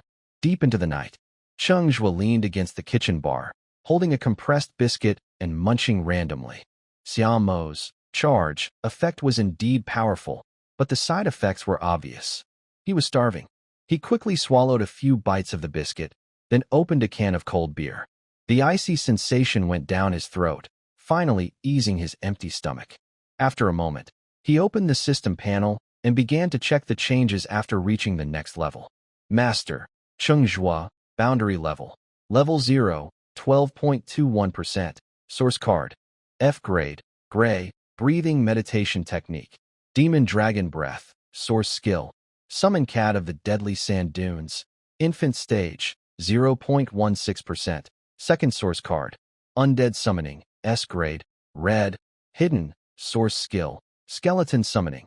Minion of the Dead, secondary gene unlock rate, 2.7%. Strength, 57. Agility, 53. Spirit, 128. Constitution, 54. Luck, 28. Biological body strength rating, 65.9. Partner count, 3/4. Ming Harmony. Value, 5025. Daily Random Blind Core, 6. Claimable after each Ming Harmony. Blind Core Exchange. Epic Grade Blind Core, /10,000. Legendary Grade Blind Core, /100,000. System functions. Body detection, mimicry function, space. The Undead source greatly enhances mental attributes. After officially advancing to the next level, strength, agility, and constitution each increased by 40 points, while spirit increased by 60. The initial second awakening was forgotten, but has been corrected earlier. Combined with body improvements from source progress, and the daily random attribute increases for the 3 women, his current 5-dimensional attributes have significantly improved since entering the ruins. Now, even with bare hands, I can handle blind zombies easily, Cheng Zhuo muttered softly, sliding his finger down to the new mimicry function. This function can simulate body strength. Exactly what he needed. He was worried about how to explain his body strength skyrocketing to 65.9 after going out. His body strength can't be hidden. Such an outrageous increase would make people suspect he obtained a forbidden item. Remember, once the word forbidden appears, even a scrap of paper, the city-state will send people to investigate thoroughly. And his mysterious undead forbidden item clearly isn't normal. Without hesitation, Cheng Zhuo immediately lowered his rating from 65.9 back to 26.8, the level after defeating the boss. If asked, he would say it was the boss who caused the explosion. After all, since ancient times, mutated creatures have produced all kinds of strange things. He helplessly raised an eyebrow. In fact, apart from a first-level source core, the blind corpse didn't drop anything else. He could only hope that the rewards from the lighthouse would give him some real items after he left. These days, he had been driving around the wasteland hunting monsters. Compared to the giant corpses near the boss valley, there were noticeably fewer and weaker strange beasts elsewhere. But he had a battle vehicle, so traveling was quick. After a few days, he had collected over 3,000 first-level source cores and still had many low-level source cards. The most valuable items were the cards Cheng Zhuo found on Moro's 6 members. There were 9 epic cards among them. 6 weapon cards, 2 support cards, and 1 resource card. No wonder the big corporation's top new team each had an epic weapon card, and all of them were unrestricted in level. Besides some consumable supply cards, Cheng Zhuo didn't plan to use any of the other cards himself, especially the epic ones, which are rare on the market. If the Thunder Guild found out, it would be a big problem. He planned to store them in a space for a while, then after the hype died down, find some black market dealers in the wasteland to sell them. After organizing everything, Cheng Zhuo's gaze fell on the Divine Ability card from this promotion reward. Undead Swap, Divine Ability card, quality, legendary, orange, effect, can manipulate the movement of corpses within a certain range, sharing vision. The stronger the mental attribute, the farther the control distance. When the user faces life-threatening danger, they can consume 30 mental points to create a false self-destruction to teleport away. Usage restrictions, requires undead summoning origin, cannot be used across domains, fusion type. Description, an ancient undead technique for swapping lives. Want to kill a death spirit mage? First, find out how many undead they have summoned. This is a divine card. That was Cheng Zhuo's first thought. It meant that with undead summons, he now had 4 lives. Of course, the awkward part about this divine ability is that he must summon the corpses an hour in advance before using it. He currently couldn't maintain his summons for long. Once he reached the 3rd level, he could contract a small skeleton or similar and keep it in a safe house for backup. However, what should I do about the extra contract? Cheng Zhuo leaned against the sofa, staring at the list of partners, 3/4, feeling troubled. After advancing, he had one more potential partner. Who should he choose? The system requires genuine feelings for a partner. He can't settle for just anyone. He also needs to consider the wishes of the 3 women. But he must improve his level quickly and can't be too picky or casual about it. Cheng Zhuo rubbed his head. This is really a tough problem. The next day at noon, the sun was blazing. The Old Hunter tavern outside the Star Iron City was much busier than usual. Greasy wooden tables were pushed aside, and the open space used for dancing was packed with people. A few excited gamblers and drinkers leaned against the bar, all eyes glued to the central holographic screen. The bright red words, "Countdown to the closure of the Void Realm," flashed intensely. The numbers ticked down second by second. The dancers forgot to entertain guests, occasionally tiptoeing to look at the screen. People in the bar had placed bets on things like hunter rankings and team battles. Most of them had some money on the line. At the front of the crowd, Chungqing Shan clenched his fists tightly, his bloodshot eyes fixed on the screen. He glanced at the countdown on the left, and then at the real-time ranking of the strongest newcomer on the right. Next to him, a few men who saw him bet 1,000 on Chunhua silently cheered for the second-place newcomer. Even though that person was a newcomer from Bright City. 100,000. How could that boastful old drunk win? Unfortunately, the ranking data provided by Lingxi didn't include points or kills. If they knew the gap between the first and second place, they might give up entirely. Actually, that day at the tavern, Chungqing Shan was angry with Old Ford. In a moment of rashness, he bet 1,000 on the strongest newcomer for Cheng Zhuo. When he got home, he regretted it deeply. That money was supposed to be for his wife Wang Xiaolan to pay their daughter's school fees. Old Ford, that scoundrel, caused trouble at home, and he even got him involved. They didn't pay the school fees, and Wang Xiaolan cried, caused a fuss, and threatened to end her life, saying they couldn't go on like this. But that very night, he saw breaking news. F-grade newcomer Cheng Zhuo had defeated a mutated boss. Chungqing Shan suddenly felt a glimmer of hope. He thought his son had some special luck. But after searching online, he found out that the team leader of Cheng Zhuo, who was in a hidden state, was actually a new S-rank rookie who appeared out of nowhere. Most people online believe that Huang Fubai took most of the damage, and Cheng Zhuo, as a teammate, just got a lucky break. This shattered Chungqing Shan's fleeting hope instantly. 1,000 yuan. How many days of beer would that buy?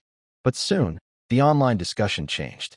Because Cheng Zhuo kept his top spot in the solo rankings, and the strange team called Divine Awakening also remained the top rookie team. Finally, people found the answer. The post was titled, "The strongest newcomer is an outcast F rank. Not worthy of a legendary card." It described what happened to Cheng Zhuo after hunting in the Beast City. He used a porcupine lore to obtain a legendary level breathing meditation card. He was taken away by the Star Iron Hun army. His contract was blacklisted by Star Iron City. He chose to contract with the Redstone Town, was recruited into Huang Fubai's team, defeated the boss, and secured the title of strongest newcomer. Once this post appeared, many city residents who watched the live stream recalled the event and confirmed the authenticity of this hot post from Bright City. The residents of Star Iron City exploded with anger. I watched the live stream that day. Cheng Zhuo's beast companion completely crushed that B-level weakling, refusing to voluntarily hand over the legendary breathing meditation card and forcing people out of the city. That's what a city known for democracy and freedom does. Have you ever seen a democratic and free era where people are ranked by strength? I think the city did nothing wrong. An F-rank waste, using a legendary meditation card, reaching the first level. Such high-level cards should be used by high-level hunters to protect more people. Why? I am always eating plain food outside the city. Does the destruction of the world have anything to do with me? The only thing protecting us has always been the lighthouse, not some fancy high-level hunters. Without high-level hunters, how could you all still be alive? Without high-level hunters, we are the ones living inside the city. And how do you know he can't awaken a second time? The outer city is dangerous every day, yet you still talk about the greater good of the city-state. Losing the honor of being the best new talent for no reason. At Star Iron City Hunter Market, don't you have an explanation? At Star Iron City Hunter Market, which law forbids Cheng Zhuo from making a contract inside the city. Making such a fuss over the strongest new talent. People might think he became the strongest deep abyss hunter. How do you know he won't be the strongest deep abyss hunter in the future? Forget about being the strongest deep abyss hunter. If he can come out alive from the abyss, I'd even dare to do a handstand and eat dirt. Screenshot taken. The countdown in the abyss realm continues silently ticking. At this moment, the hunters and victims in the abyss realm are completely unaware that the outside world is already in heated debate. The countdown on the revelation is slowly approaching 0. Everyone is waiting quietly. At that moment, outside Boss Valley, on a patch of gravel and sand. Crack. A faint sound came from beneath the gravel. Soon, stones began to rise, gradually forming the outline of a human figure. When the debris fell away and the dust cleared, it revealed Zhao Shichang's bare body. Damn, I made it just in time. If I had been trapped here, there would be no sunlight for me ever again. Zhao Shichang gasped heavily, his voice trembling with relief after surviving. He reached up and touched his chest, where a legendary one-time support card should have been embedded, the Abyss Skystone card. This was a life-saving card specially made for him by his grandfather, combining his abilities and using Abyss Skystones. It could merge his body with the earth and stones, creating a fake body to confuse enemies. His origin was still weak, and rebuilding his body took a long time. What a pity, the Abyss Skystone his grandfather worked so hard to get was gone just like that. A level F. How could it be so strong? He muttered to himself, cold sweat starting to seep down his back. Just then, a sharp metallic buzzing suddenly sounded from behind him. Zhao Shichang's heart suddenly skipped a beat, and his hair stood on end. It was a gravity creature. Instinctively, he wanted to run, but his legs felt heavy as if filled with lead, and he could only stiffly turn around, watching helplessly as 2 dark silver shadows rushed out of the valley, blocking his path one after the other. God is against me. Zhao Shichang's face turned pale instantly, but when he saw the damaged cockpit and the missing helmet, he quickly relaxed. It wasn't Cheng Zhuo, that deadly killer, although he might also be nearby. As long as he could survive these 2 or 3 minutes, he would be safe once he got out. Put on your clothes first. Emperor Bai, on the gravity creature, threw him a set of ordinary combat clothes, then asked, "How long have you been here? Do you know who killed the boss of the mutation creature B?" Zhao Shichang, halfway through putting on his clothes, hesitated.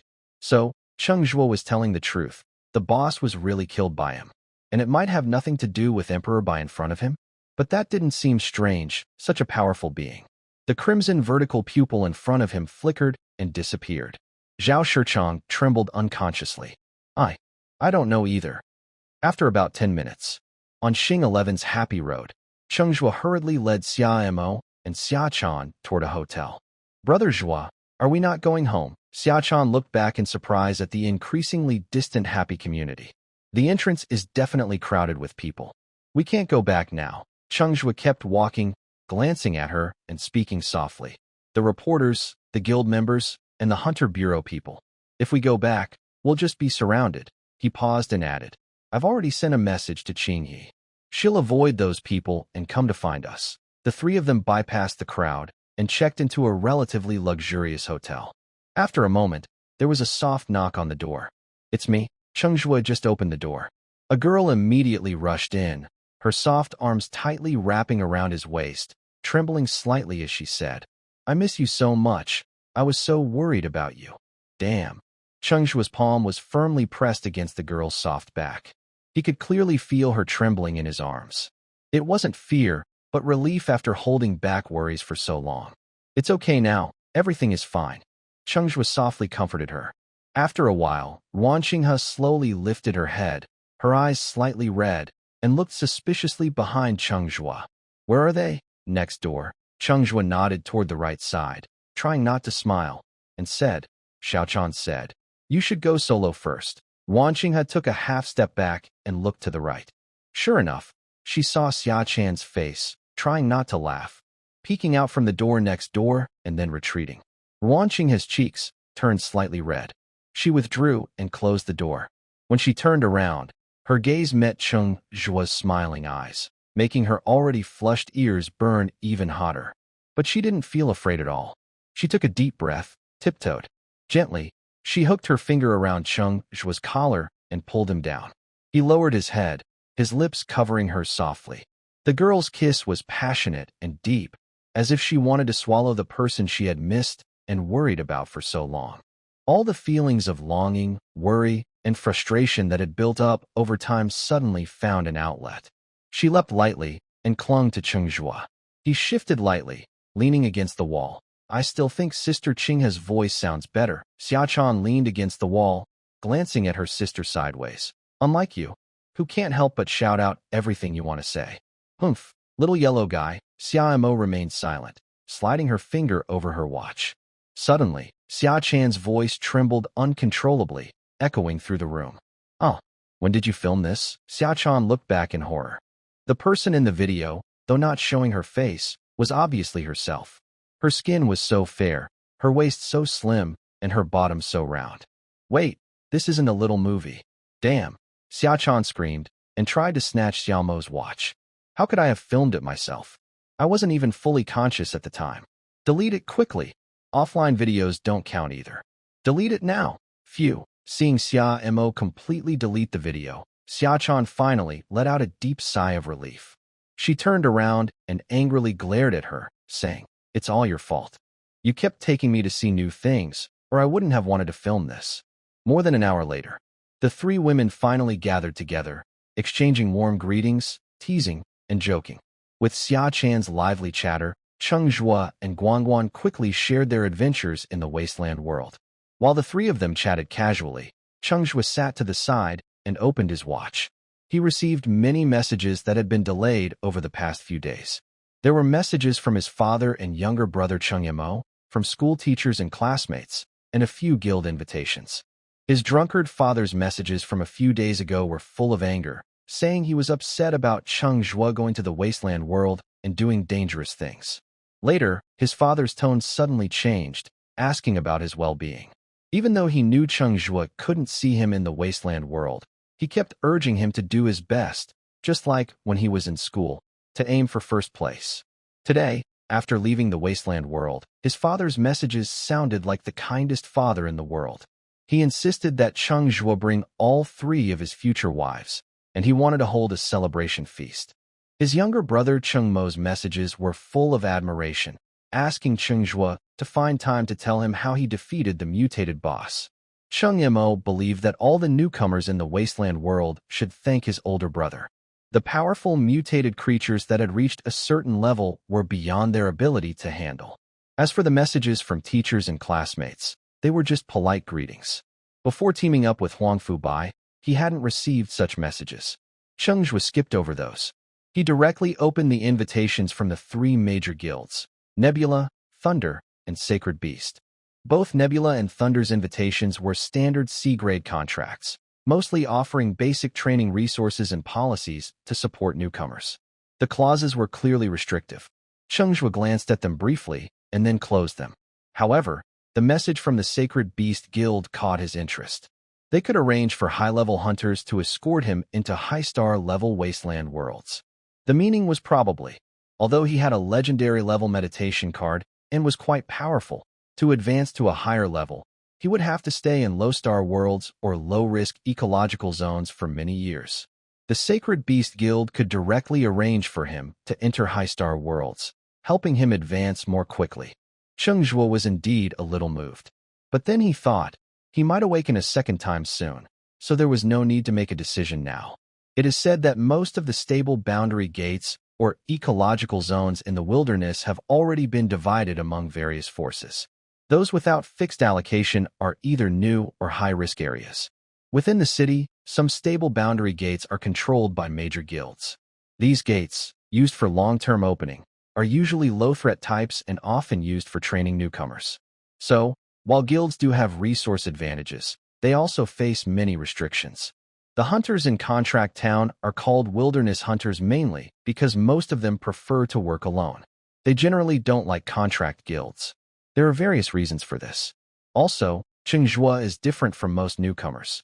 He already has some basic self-protection skills in the wilderness. This concerns his future, so he must go alone to understand the wilderness better before making a decision. Right now, he plans to take the girls to Boca Street. He has someone interested in trading for the epic-level breath meditation card he exchanged with Ruan Qinghe, and he also needs to handle the gains from this wasteland expedition. In the evening, the four of them took Line 8 subway directly to Boca Street. At this time, Boca Street was crowded with people. Since it was their first time here, the girls were dazzled by the strange and wonderful source energy devices along the street. Cheng Zhuo first took them to the trading center and completed the trade for the epic source card. Breath meditation card. Holy light, quality. Epic, purple, meditation technique. Holy light blessing, effect. When performing healing spells, can additionally absorb damage with the holy light shield and maintain self-repair for 30 minutes. Usage limit. Only for healing source spells. Description. Said to be a small spell created by the goddess of holy light in her childhood. Is this for me? Ruan Qinghe looked at the card handed to her with some surprise. The card features a symbol of a holy light scepter, surrounded by a faint purple glow. Clearly an epic-level breath meditation card. It's a top-tier healing type card. This is too valuable. I can't accept it. She kept refusing, clutching her clothes tightly at her side. I can't afford it. Programmers would gently rubbed her head with some gentle frustration. Little girl, do you even know what you're saying? Who are you giving back to? He knew that Ruan Qinghe and her twin sisters still had their hearts and bodies with him, but their family values hadn't fully changed yet. She hadn't yet felt comfortable claiming what belonged to Zhuo, using Zhuo's things. I and my sister both have it, Sister Qinghe, Xia Chan advised softly. We're family now, so just pay with your body. Ruan Qinghe. Zhuo lightly tapped Xia Chan's forehead, then half-jokingly comforted Ruan Qinghe. My origin is a bit special. You probably felt the changes in your body. When we get close, we can help each other become stronger. So, since you used a high-level breathing technique, I also benefit. When you all become stronger, your husband can move forward, you know, really? Hearing that it was also good for Zhuo, Ruan Qinghe's guilty feelings eased a lot. Really, Sister Qinghe, my sister and I have both become much stronger these days, Xia Chan said, clenched fists. Zhuo said we might awaken again soon. Hearing their explanation, Ruan Qinghe felt a bit worried but accepted it. She thought to herself, if she became stronger, maybe she could go to the Ruo realm with him? Maybe she wouldn't have to just wait outside and worry like before? She didn't even realize it herself. Her fear of strange beasts and the Ruo realm suddenly faded a little.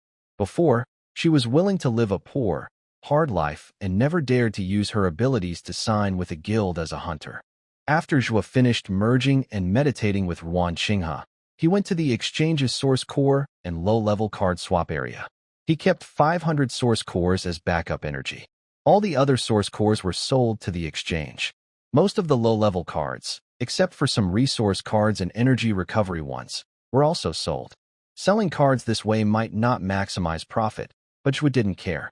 The numbers on the screen jumped quickly, finally stopping at 178600. Zhuo casually confirmed, and his account balance instantly soared to nearly 350,000. This was just a small part of his assets. In the system space, there are also 31 glowing blue shells containing silent cores. The silent cores are unaffected by the shell removal time, limit and shine with a smooth, bright glow. Cheng Zhuo didn't rush to open them, planning to wait until his luck increased a bit. When he opened them together, he might even get 1 or 2 epic-level cores. As soon as the money from selling the source cores arrived, he transferred 66,666 to each of the 3 women. Hunting is very expensive, Zhuo. You should keep some for yourself. The 10,000 you gave last time hasn't been used up yet. Ruan Qinghe was stunned when she received the money. What's going on? Just a few days ago, she was thinking about graduating from the Caxiu Academy, finding a stable healing job to earn money and support her family, so Zhuo wouldn't have to keep risking himself in dangerous worlds. But in just a few days, Cheng Zhuo not only gave her an epic-level breathing card, but also earned so much money all at once. She stared at the numbers in her account, her cheeks suddenly burning. A strange thought popped into her mind. It feels like I've been kept, and she blushed with embarrassment. Actually, Ruan Qinghe had been worried about the breathing card these days. She is an E-level healing source, aiming to advance smoothly in the future which requires at least a high-quality breathing meditation card.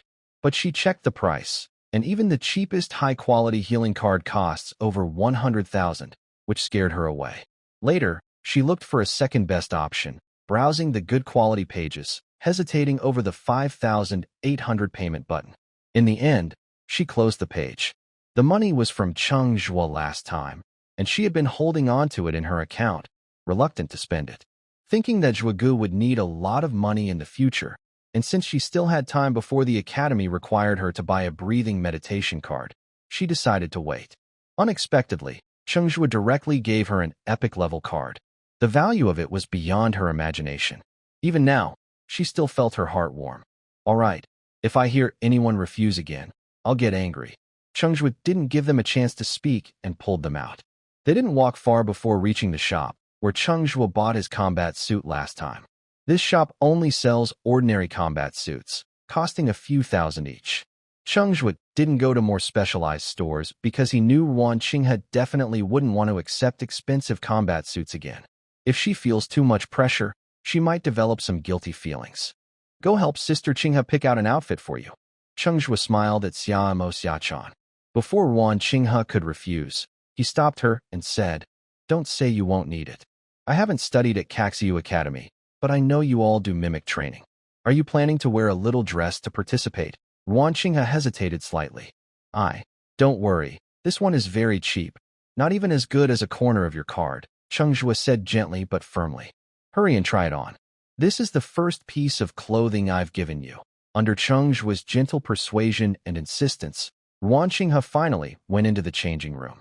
Although she felt it was a waste to wear such an expensive combat suit, she was very happy with the gift Cheng Zhuo gave her.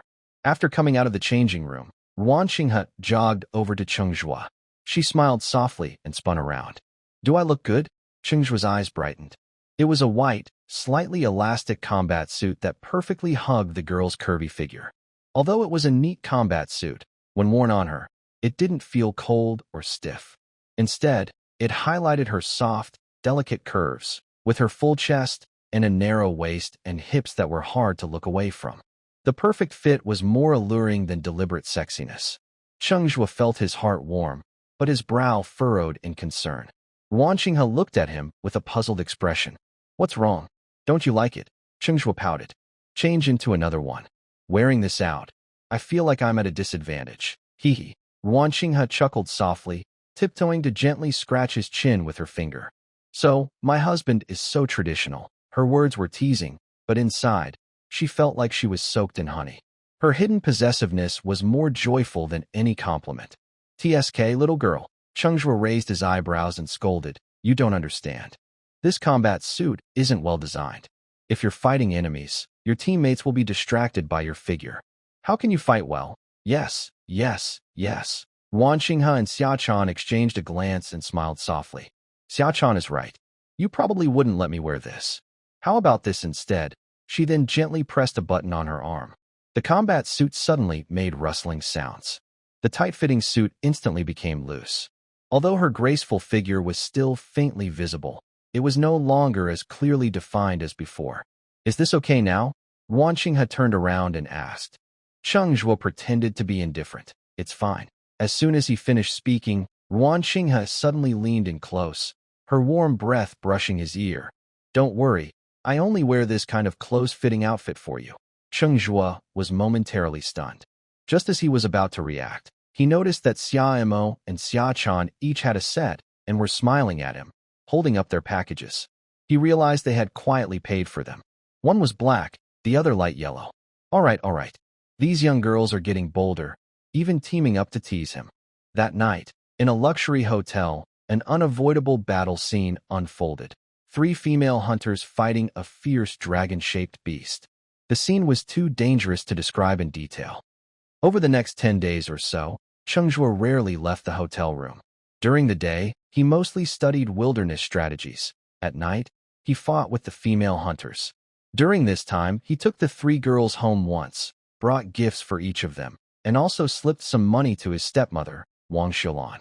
Although his stepmother was quite scheming, she had taken care of them over the years, so Cheng Zhuo couldn't deny her contributions just because she was a bit shrewd. The fact that all three siblings continued their studies showed that their stepmother hadn't done anything truly harmful. On the other hand, their alcoholic father had suddenly changed and gave each of the three daughters-in-law a red envelope with 999 yuan. Strangely generous. Maybe he thought I was doing well and wanted to improve our father-son relationship. Cheng Zhuo thought. As the excitement around the Transcendence Gate waned and reporters and streamers no longer lingered at the Happiness Community entrance, Cheng Zhuo finally took the three girls back to their new home. But that night, an uninvited guest arrived. Wow, you really know how to hide, handsome guy. As soon as he opened the door, Cheng Zhuo heard a familiar teasing voice. It's really hard to invite you to team up. It was the cyber girl who sold him the tower stones. He was originally very cautious, but when he saw the people standing beside her, he couldn't help but pause. Why are you all together? Outside the door, besides the cyber girl, there were also Anhua, Wei Qingfeng, and Pang Wei. Isn't it funny? We are in the same guild, the cyber girl said with a smile, looking at Cheng Zhuo. Cheng Zhuo hesitated and looked surprised. Could the Wolfpack Guild really be an underground organization that harvests kidneys? No, maybe he was overthinking it from the start. His idea of harvesting kidneys was just a misconception. Hello, Brother Cheng. Wei Qingfeng and Pang Wei both greeted him a little awkwardly, with some hidden excitement in their eyes. Anhua stepped forward and introduced himself. Cheng Zhuo, this is Captain Catherine of our third-tier hunt team, and also our instructor. We want to talk to you about a possible cooperation. Is that convenient? The house is too crowded. Let's go downstairs to talk, Cheng Zhuo suggested. That works. The four of them followed Cheng Zhuo to a small pavilion in the community park. It was evening now, and a gentle breeze brought a cool comfort. Cheng Zhuo took the initiative to speak and asked his doubts. As a captain of a third-tier team, why are you working as a broker? Because these small towns give too much. Catherine tapped her mechanical prosthetic finger lightly, speaking casually. In the hunter circles, everyone has 2 or 3 part-time jobs. Once you spend more time in the wilderness, you'll understand. Relying only on the guild share isn't enough to upgrade your gear. Cheng Zhuo nodded, temporarily suppressing his suspicion about Catherine's strange threat that day in the alley, and asked again, are you talking about teaming up for that stable portal in Heiyun Forest you mentioned last time? Good memory. Catherine tapped her cyber prosthetic finger, and a faint blue hologram suddenly appeared, clearly showing the coordinates of the portal and the information about the boundary world. That portal appeared last month. It's identified as a stable multidimensional boundary world, level 0 to 3 stars, named H0173. Cheng Zhuo knew this type of portal. It was a stable, long-lasting multi-style portal. Once entered, it could lead to various small boundary worlds. Similar to parallel universes, even within the same boundary world, only 2 or 3 teams could meet. There are many types of ruins within this boundary, and they are very popular among hunters. These ruins are highly sought after and usually monopolized by major guilds. Big Brother Cheng, you're probably also preparing to leave the city to learn about the environment, right? Catherine suddenly changed the subject. She pointed at the floating shadow and showed the cooperation rules of the Wolfpack Guild. I believe you've received many invitations recently. Why not consider joining us? We only discuss cooperation, no binding agreements. You can come and go as you please. For costs, we offer a guaranteed 10,000 city coins per session, plus a 30% share of the team's profits. How does that sound? Fair enough, right? That doesn't seem very attractive, Cheng Zhuo said casually. He tapped his fingers on the railing of the stone pavilion, clearly aware of the situation. He didn't have the time or energy to hang out with newcomers. In just a year, the 7 Stars Gate loomed like a sharp sword overhead. A few days ago, he specifically looked into the major incidents from 20 years ago. He noticed that the lighthouses around the world were all affected by the uncontrolled ruins that year. If those ruins come back again, even if he manages to escape to another city, he wouldn't be safe from disaster. Right now, every second counts for improving his strength. This kind of training partner work seems easy to make money, but it's actually a waste of time. Catherine clearly expected his refusal. She calmly shifted the topic. What about the broken tier source core? You should be interested, right? You should know that only the one who kills such a thing can use it. You'll definitely reach a higher level someday, and you'll need it eventually.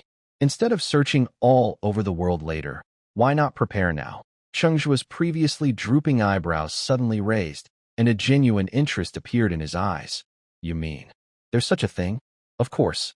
Otherwise, how could our small second-tier guild confidently invite a rising star like you to cooperate? A hint of pride flickered in Catherine's eyes. And right now, only a few people in our guild know about this. Seeing Cheng Zhuo hesitate, seeming to consider it, Anawa quickly spoke up to persuade. Cheng Zhuo, the H0173 ruins are rich in types, from 0 to 3 stars. It's a very good place to learn about the environment. Our guild asked us to invite you.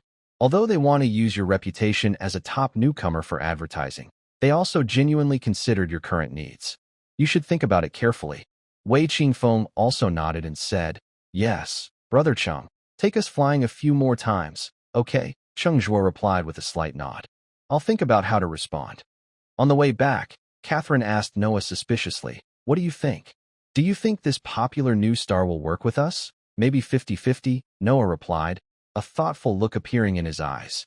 He continued softly. He felt very special even when he was at school. He seemed easygoing and could chat with anyone, but inside, he had a very thick wall. If he really had the ability to stand out on his own, he would probably choose to be a lone wolf. But he's always cautious. Before fully understanding the wilderness, he wouldn't rush into danger alone. Catherine nodded slightly and said, Yes. Only high-risk areas that even city-states can't control can be soloed. Noah looked hopeful and said, So, I hope that the three of us, even if we can't do much, and having had good relations with him, can catch his eye. Suddenly, Wei Qingfeng leaned over with a teasing smile and said, Noah, you know Brother Cheng too well, huh? Do you have feelings for him? Noah's face turned red quickly, and she scolded, Don't talk nonsense. He's my best friend's ex-boyfriend. We just know each other, maybe a little familiar, but that's all. Catherine raised her eyebrows and teased. Oh? Just being familiar means you know him so well? Interesting. Teacher, Noah stomped her foot anxiously, sounding a bit coquettish. Please stop joking around. All right, I won't tease you anymore, Catherine said with a gentle smile. Her expression then grew serious and said, Do you really think Cheng Zhuo can protect you in a first-level wilderness? There's been a lot of talk online. Many say he only got first place because of that gravity suit. Without the mech, he wouldn't be able to do it. It's important to know that, although the multidimensional wilderness has many benefits, it is also very dangerous. The mutation rate is much higher than in normal worlds. One moment, it might be a starless wilderness, and the next, it could turn into a one-star wilderness. Therefore, teams entering the multidimensional wilderness must have teammates capable of fighting across levels to support each other. Pang Wei looked thoughtful and agreed with Catherine. His surviving teammate, Li Mo, also said that he and Huang Fu Bai were trapped by accident. Otherwise, Cheng wouldn't have been the only one in the spotlight. A gravity creature is almost unstoppable in the wasteland. I think that Li Mo just wants attention and to become an online celebrity. Wei Qingfeng curled his lips in disdain. Huang Fu Bai never showed up, and Cheng didn't bother with any of that nonsense. Yet Li Mo keeps giving interviews every day. People might think he's the strongest newcomer. What a clown. Catherine turned to Pang Wei. You don't think Cheng Zhuo can handle a first-level mutation? Not exactly. Pang Wei shook his head. The creature called Guangguan is a real first-level beast. I just can't tell how strong it is compared to others of the same level. Oh, come on, don't overthink it. Wei Qingfeng patted Pang Wei's shoulder confidently. No matter what you say this time, I'm a loyal fan of Cheng. I won't let you mislead me again. Information about the Ruins Realm. 1. The star level of a Ruins Realm is based on its danger level and doesn't always match a hunter's rank. For example, a 1-star realm might contain creatures below or above the first level. 2. Lower-ranked hunters can enter realms of the same or higher star level, but higher-ranked hunters cannot enter lower-star realms. After Catherine and the others left, Cheng Zhuo was alone in the stone pavilion. He thought quietly for a while. Lately, he had received many bounty invitations from groups like the Wolf Guild. Some offered high profit shares, others promised advanced source cards. In the end, they all wanted to use his strongest newcomer title to promote their guilds. He hadn't agreed to any of them yet, planning to explore the wilderness first and learn the rules before deciding. According to his plan, he would either work alone in the future or, after Ruan Qinghe and Xia Mo awakened their powers again, form a small team with them. After all, his partners were officially recognized by the system and could be trusted. But before that, he still needed a team to get familiar with the low-risk zones controlled by the city. Thinking about it, Chunhua and her two companions seemed like good choices. They were reliable enough, and skill level wasn't the main concern for now. During the Beast City battle, they didn't run away like others.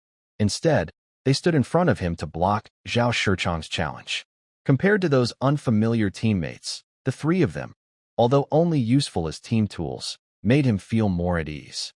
As for the Holy Beast Guild's promise to take him into the high-star level ruins, Cheng Zhuo decided to delay that plan for now. His main focus was still on the Gentle Night world.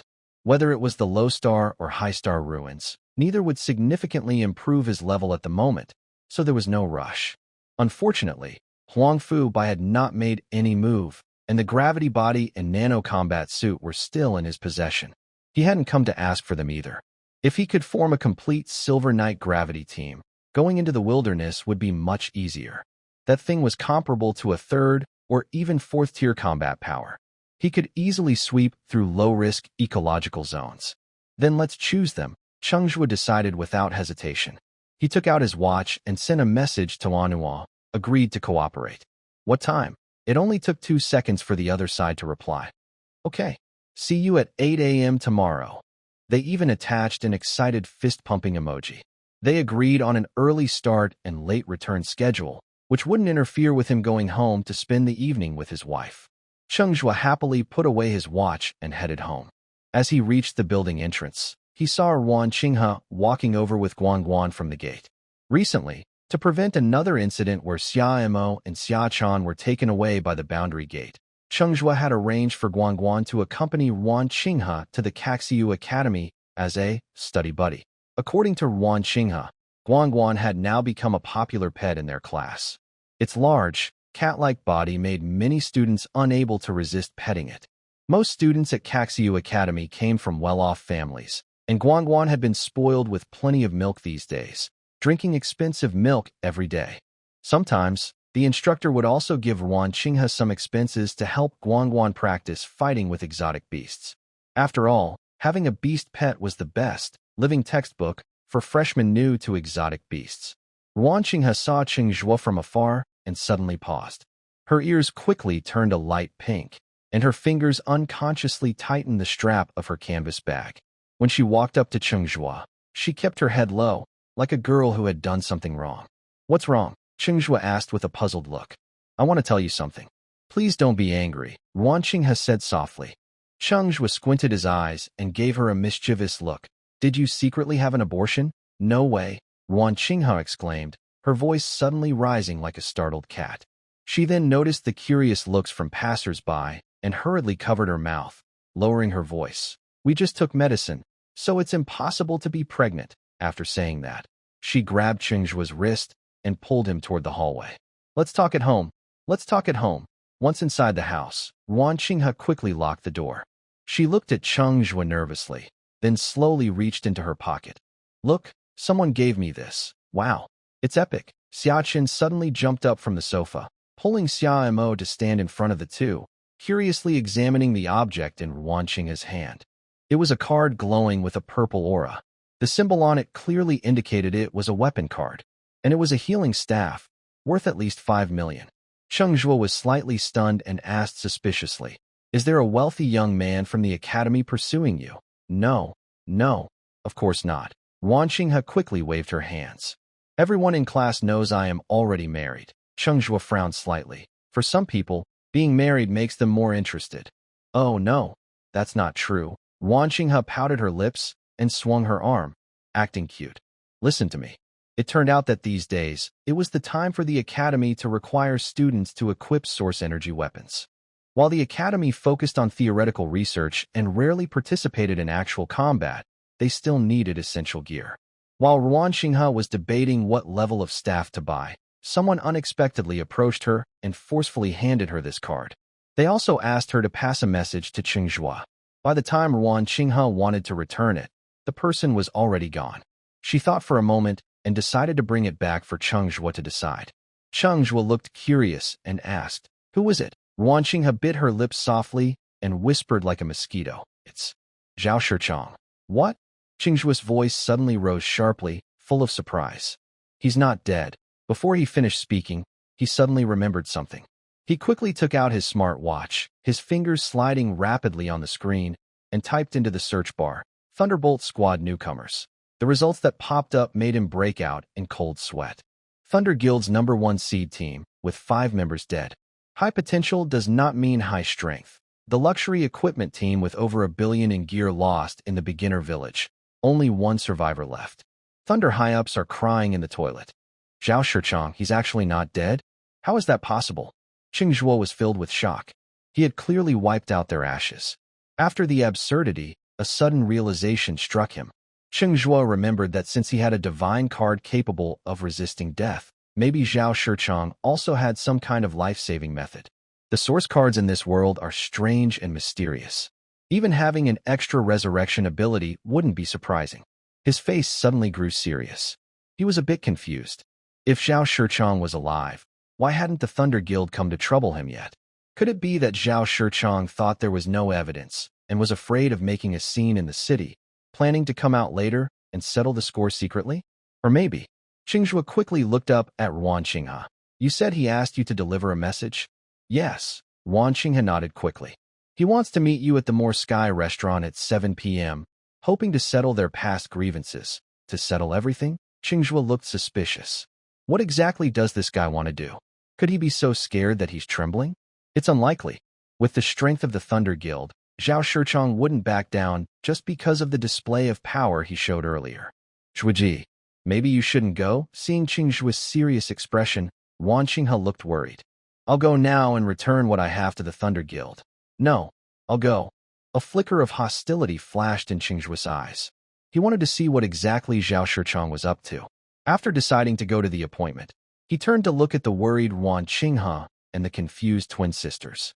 After a moment of thought, he dialed the voice call of Cybergirl Catherine. "Hey, little handsome guy, do you miss your sister right after we parted?" On the other end of the phone, a lazy yet charming voice was heard. "Help me out," Cheng Zhuo said without any small talk. "Tell me, sister will definitely take good care of you. Can you help escort 3 people out of the city? You go ahead first, and after I meet Zhao Shichang, I'll come find you." Wan Qinghe couldn't believe it, her eyes turning red instantly. "Can't you come with us?" Xia Chan also pulled Xia Ma closer and suggested. "Brother Zhuo, aren't we supposed to go to the Redstone Town's contract lighthouse at the end of the month? We can leave earlier." Seeing the worried expressions on the 3 girls' faces, Cheng Zhuo felt warm inside and a bit guilty. He wanted to protect their peaceful life, but ended up involving them in such conflicts. "Don't worry, I will meet up with you later." "I promise," he said firmly. Wan Qinghe slightly lifted her face and looked at Cheng Zhuo. "Really?" "Really?" Cheng Zhuo nodded, ruffling her hair, then turned to Xia Ma and asked, "Did you buy a hen this afternoon to make soup?" Xia Ma nodded blankly, not understanding why such a serious situation still involved chickens. "Bring it to me." He then took out a card from the battlefield RV and handed it to Wan Qinghe. "This is a resource card for an RV. It has a camouflage invisibility function and an identifiable defense system. Xia Ma and Xia Chan know how to use it. Find a quiet place outside the city and hide there. Wait for me." "Okay." Wan Qinghe nodded obediently. Even though she felt very uneasy and wanted to share her worries with Cheng Zhuo, she knew that at this moment, following the plan was the best way to help. At that moment, Xia Mo handed over the old hen. Cheng Zhuo examined it briefly. The hen had been plucked and its belly was hollowed out. He used his energy to sense if summoning spirits was okay. Once confirmed, he wrapped the hen in a black plastic bag and handed it to Wan Qinghe, warning her, "Make sure to carry it with you. No matter what happens, do not open it." "Okay." After a moment, Catherine and Anua appeared outside the door again. "Did Cheng the Handsome get into trouble?" Catherine leaned against the doorframe, a slight smile on her red lips, raising an eyebrow. "Is Officer Catherine afraid of causing trouble?" Cheng Zhuo replied with a question. "That's a joke." Catherine waved her hand. "Our wolf pack is only a level 2 guild, but that's because our leader is too lazy to deal with political fights. Otherwise, there would be 5 major guilds in Star Iron City." After a brief hesitation, Cheng Zhuo still asked the 3 women to go ahead. "Please help escort them outside the city. I will repay you." Although he didn't fully trust Catherine, he had no better options at this moment and could only trust Anua's judgment. Don't worry. Catherine stepped forward naturally, taking Wanqing's hand. Protect these three delicate beauties. It's no big deal. Please. Cheng Zhuo nodded in thanks, then looked at Anua with a hint of trust. Anua immediately stepped forward half a step, speaking sincerely and firmly. Rest assured, Officer Catherine always keeps her promises. If she agrees, it will be done. Chunhua and I have known each other for a long time, and I won't let anything happen to her. Thanks. After sending off Chunhua and the others, Cheng Zhuo went to the Moor Sky restaurant at the scheduled time. At the end of the dull outer city, the Moor Tower looked like a giant from the future crashing into the old era, covered in a silver-blue, metallic shell that shimmered in the sunlight, flowing along its textured surface like the scales of a living creature. He quickly reached the building's entrance and followed the crowd into the elevator. The elevator was made entirely of glass, with a red and white carpet laid inside. Cheng Zhuo stood inside, as if trapped inside a glowing glass sphere, soaring rapidly up the building, offering a full view of the dilapidated outer city and the sparkling inner city. Ding! He took the elevator straight to the top floor. Following the waiter's gesture, Cheng Zhuo's eyes settled on the VIP seat by the window. Zhao Shichang was sitting there. He wore a well-fitted dark-patterned suit, holding a tall glass by its stem, with deep red wine gently swirling inside. His elegant posture was very different from the desperate plea and shame he showed in the wasteland. Brother Cheng, you arrived quite on time. Zhao Shichang put down his glass and gestured to the seat opposite him. Sit down. I ordered our signature roast meat. Want to try? Cheng Zhuo sat calmly, picked up a piece of roast meat, and put it in his mouth. The meat was tender and fragrant with truffle. After 2 bites, he wiped his mouth with a napkin, then looked up with a playful expression. Young Master Zhao, you actually have the ability to escape death. When you were begging so miserably, I almost believed it. Zhao Shichang's smile froze for a moment. He raised his glass in a toast. Your strength is truly surprising. Let's not beat around the bush. Cheng Zhuo interrupted him, reached for half a glass of red wine on the table, and drank it all in one gulp. You lost your life because of me, so why are you coming to offer peace? Don't talk about being impressed by my strength. I don't believe it. Zhao Shichang paused, then looked away to the night view outside the window, sighing. If you hadn't come, I might still hesitate or even attack directly. But unfortunately, you actually came. He looked back at Cheng Zhuo, studying him carefully. Even if I order someone to attack you now, you probably still have a chance to escape, right? Cheng Zhuo's eyes narrowed slightly. So, Zhao Shichang spread his hands. Don't be nervous. If I really wanted to deal with you, I wouldn't wait until now. Cheng Zhuo poured himself another glass of wine and said casually, You must be dying to tear me apart. No, no, no. Revenge won't solve anything. I am a clear-sighted person. More friends mean more paths. More enemies mean more walls. I may have lost some things, but they are all just external possessions. Besides, Zhao Shichang seemed to remember something and sneered. Those arrogant fools, they got what they deserved. You helped me get rid of a few troubles. If I were in your place, I would do the same. Cheng Zhuo didn't reply. He just lightly tapped the table with his fingertips and looked at him with raised eyes. That look seemed to say, Go on, keep pretending. All right, don't look at me like that. Zhao Shichang sighed helplessly. I have something, a revelation that makes me unwilling to be your enemy anymore. As for what it is, sorry, that's my secret. Really? Such a thing exists. Cheng Zhuo was slightly surprised. Yes, Zhao Shichang sighed again, with a hint of reluctance and frustration in his tone. If you hadn't come today, I would have risked trying to get rid of you. Now, in this world, I think I am the person least eager to make enemies with you. After speaking, Zhao Shichang stood up and bowed to Cheng Zhuo. Brother Cheng, I apologize for any past offenses. Please, show mercy. I have already died once. Let's put our grudges behind us. What do you think? Seeing his serious attitude, Cheng Zhuo was genuinely stunned. He didn't expect Zhao Shichang to go this far. This made him very curious. What exactly is that thing Zhao Shichang is holding that makes him so afraid of Cheng Zhuo? Could it be some kind of forbidden object that can foresee cause and effect? At that moment, a bright figure appeared at the elevator entrance, and with a snap, something fell to the ground. Her eyes widened in shock. She couldn't believe it. The usually aloof young Master Zhao was actually bowing to Cheng Zhuo? How is that possible? Su Wanong hesitated for a long time in place and didn't dare to step forward. She could see that the two were having a very happy conversation, as if they had reached some agreement, and they shook hands very solemnly. Moreover, Zhao Shichong seemed to be the one lowering his stance more. How could this be? Su Wanong kept asking herself this question over and over. Cheng Zhuo is just a level F summoner who got the title of strongest newcomer because of his gravity-based powers. Zhao Shichong, on the other hand, is the son of a shareholder of the Thunder Guild with powerful resources and connections. Why would he be so accommodating to Cheng Zhuo? Is it because of that person Huang Fubai? Until Cheng Zhuo stood up and calmly walked toward the elevator, Su Wanong suddenly snapped out of her thoughts and instinctively called out, Cheng Zhuo. What made her heart feel blocked was, Cheng Zhuo didn't even pause his steps. He just glanced at her with his side face. No resentment, no anger, not even a ripple of emotion, just like seeing a familiar stranger. He simply nodded faintly and then stepped into the elevator. In that moment, Su Wanong felt as if her heart was washed with bitter melon water, an indescribable feeling of bitterness and frustration. I told you not to come find me again. Suddenly, Zhao Shichong's slightly displeased voice came from behind. Su Wanong quickly turned around, and the resentment caused by Cheng Zhuo suddenly surged up. Zhao Shichong, why did you lie to me? You said you gave me a B-level contract, but the guild said they could cancel it at will, without even paying a penalty. I just asked you to wait a little longer. Why are you so heartless, pushing me to the edge? Zhao Shichong frowned and made a shushing gesture with his hand, glancing around.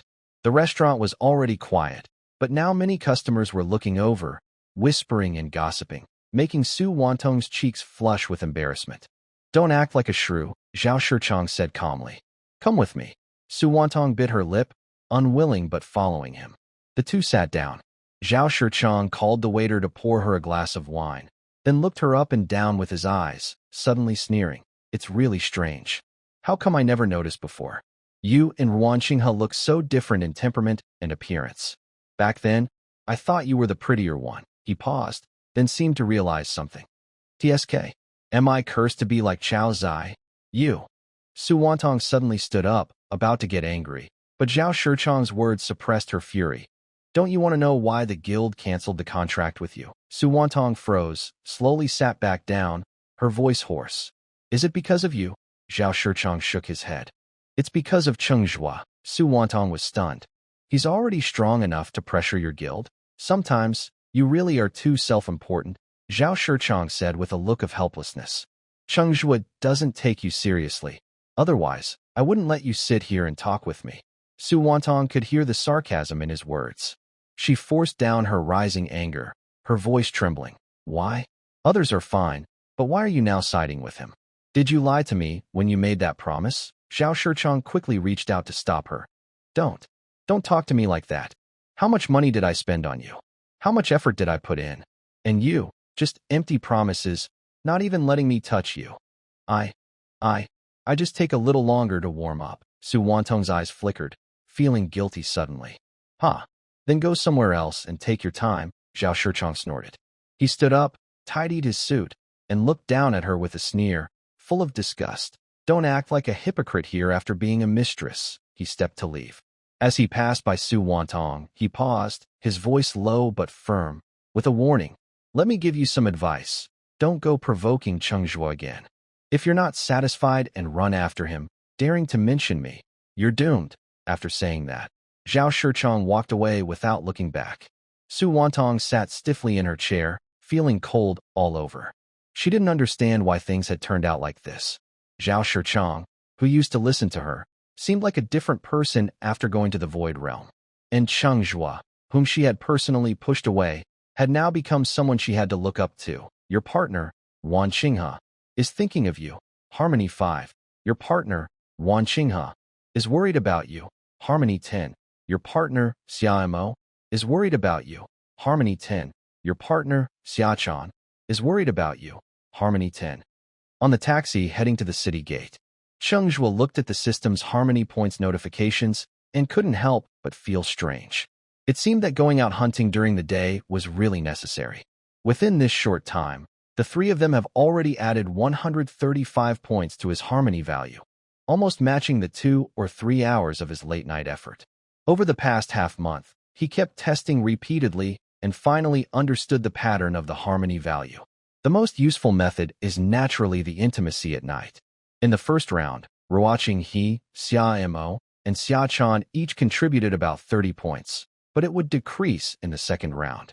He figured out the physical traits of the three women, so that 2 rounds each night stay within a comfortable range. Adding more would harm the body, while less would slow progress.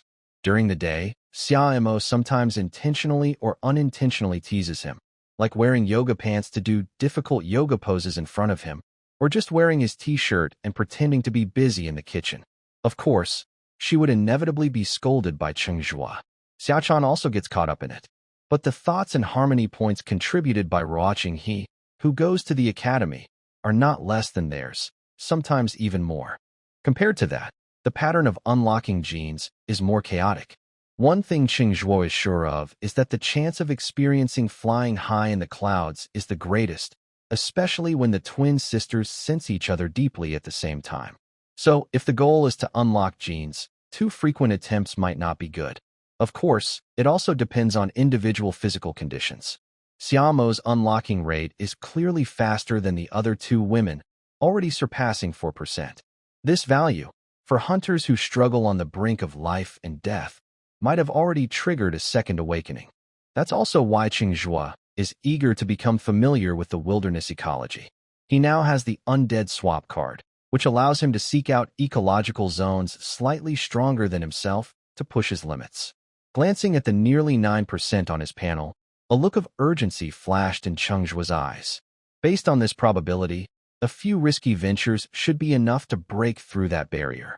After the taxi passed through a gray isolation zone, the outline of the outer city gate appeared.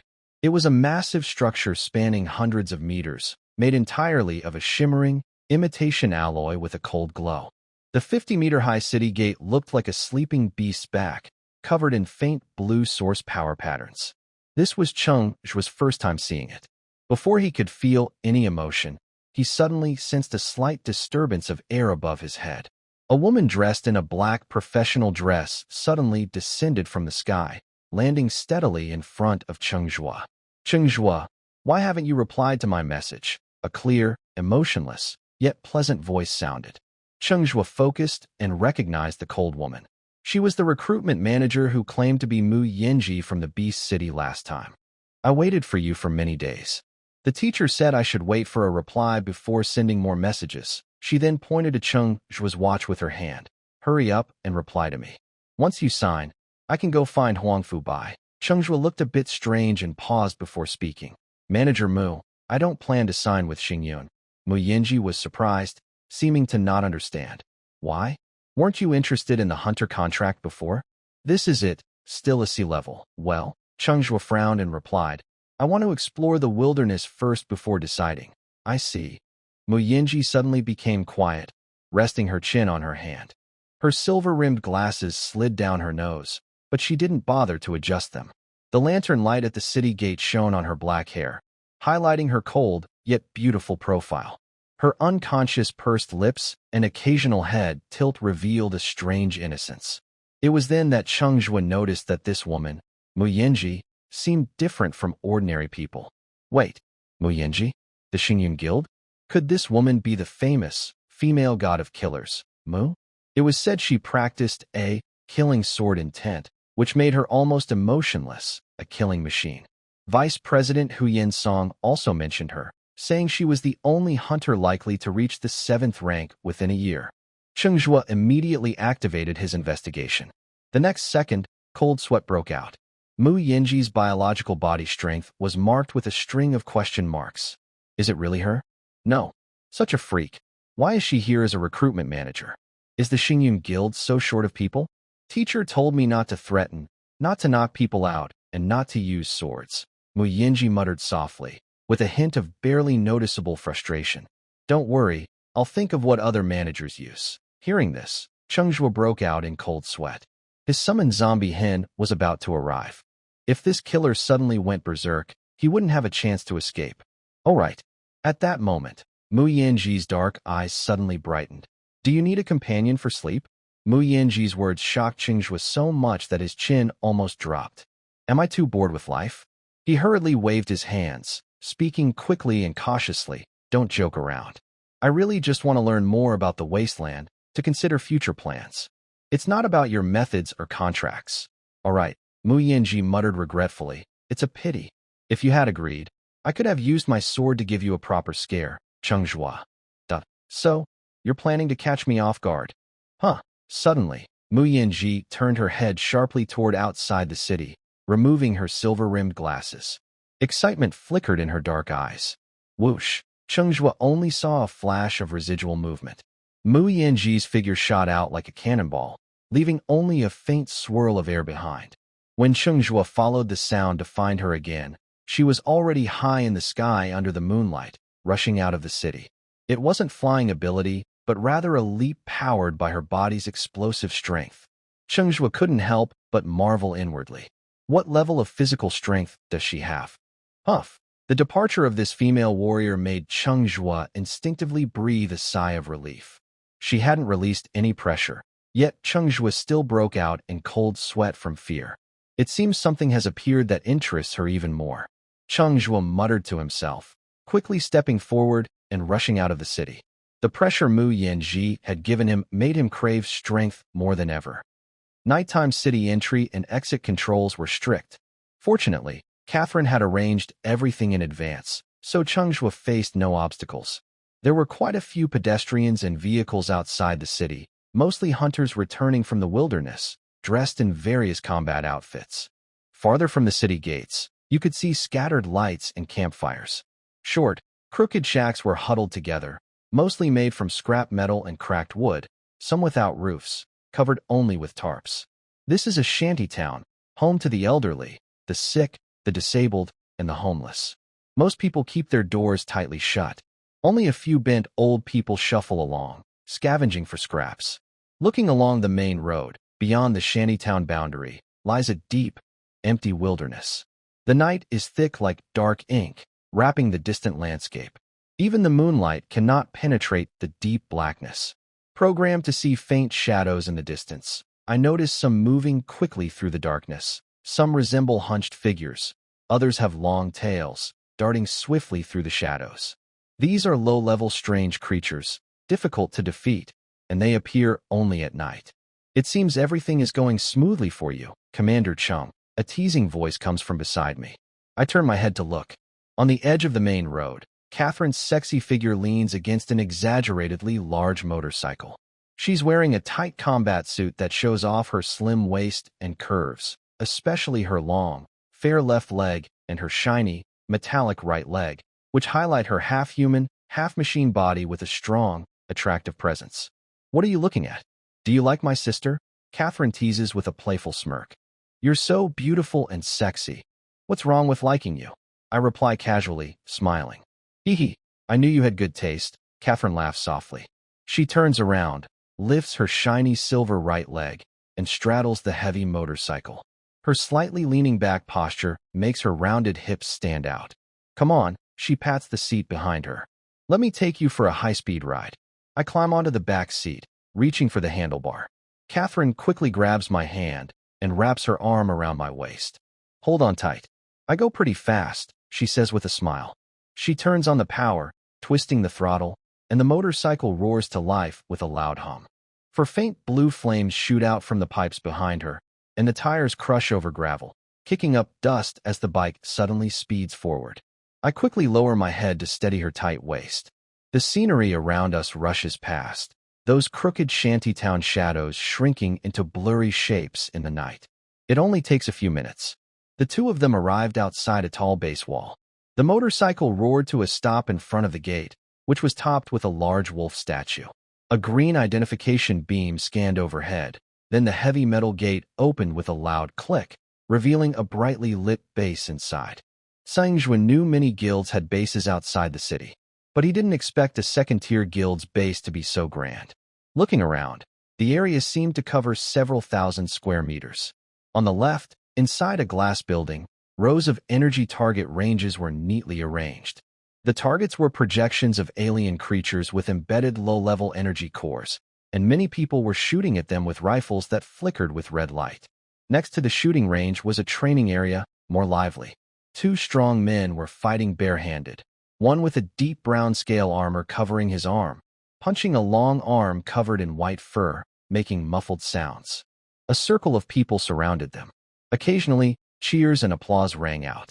On the right side, there were several semi-transparent alien creature simulation pods. Inside, faint blue holographic light flickered, and it was clear that someone was inside, battling against a projection of a metal wolf pack. Catherine slowed her car and gradually arrived at the parking area. Next to her, a skinny, dark-haired young man wearing headphones was repairing a large armored vehicle with a mechanical arm. He was bobbing his head and humming off-key rock music. "Hey, Sister K." Bringing a newcomer, the skinny young man noticed the visitors, quickly took off his headphones, and exaggeratedly looked at Cheng Zhuo in the back seat. "Who is this?" "Sitting in Queen K's back seat. Just fix your car." Catherine lightly tapped his mechanical arm, showing a gentle smile.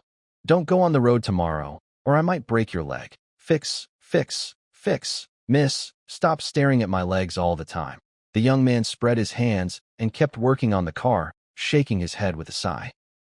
No rights for mechanical engineers. Stop acting pitiful. We're going to H0173 this time to get back the Tier 3 mechanical core." Catherine turned off the motorcycle and handed him the key, warning.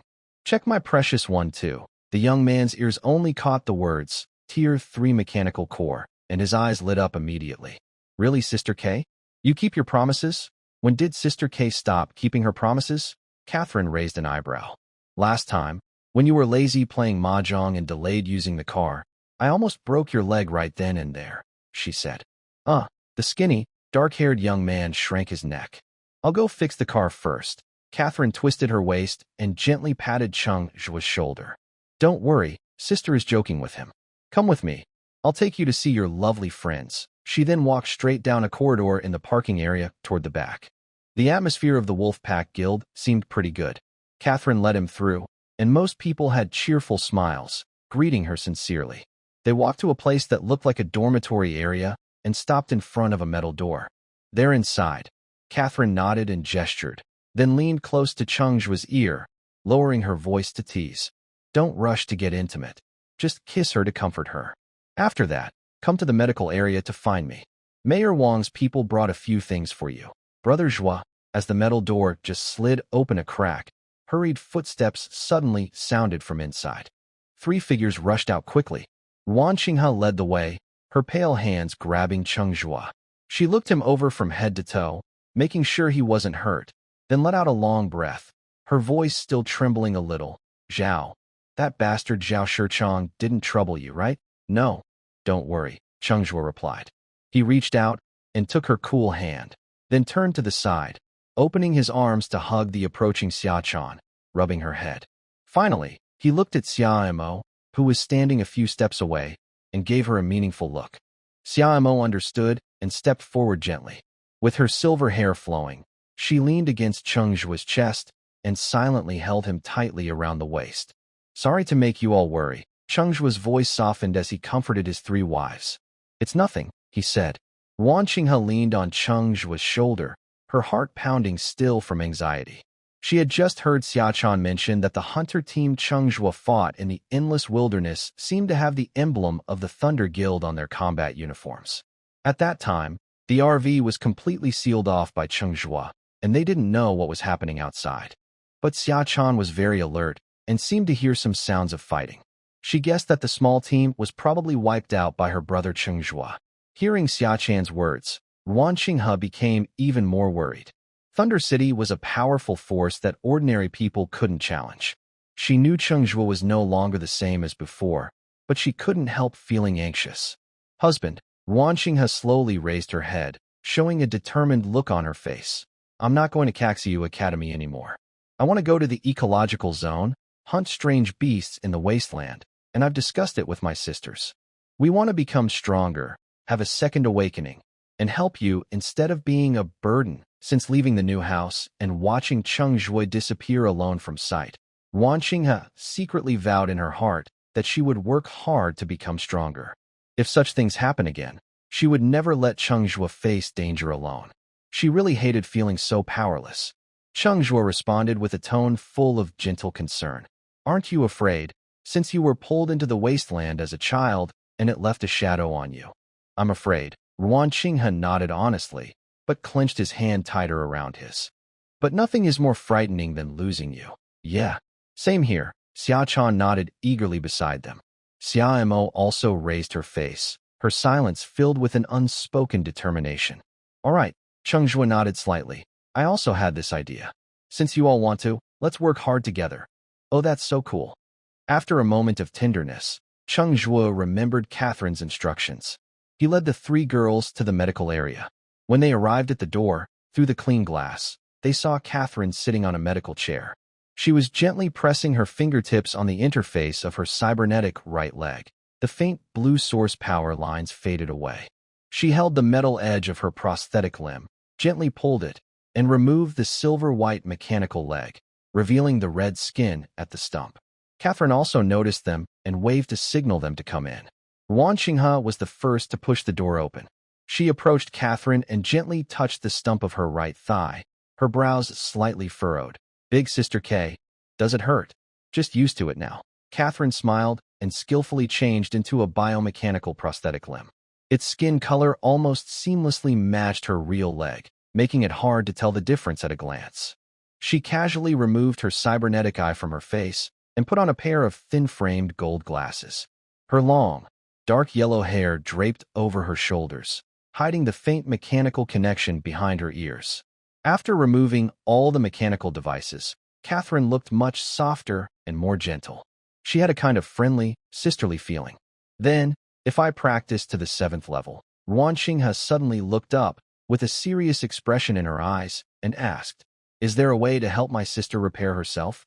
The book says that high-level priests can use healing magic to regenerate lost limbs. Catherine paused slightly, as if lost in memory, and murmured, "When I was injured, there was a girl in my team who was a dedicated healer.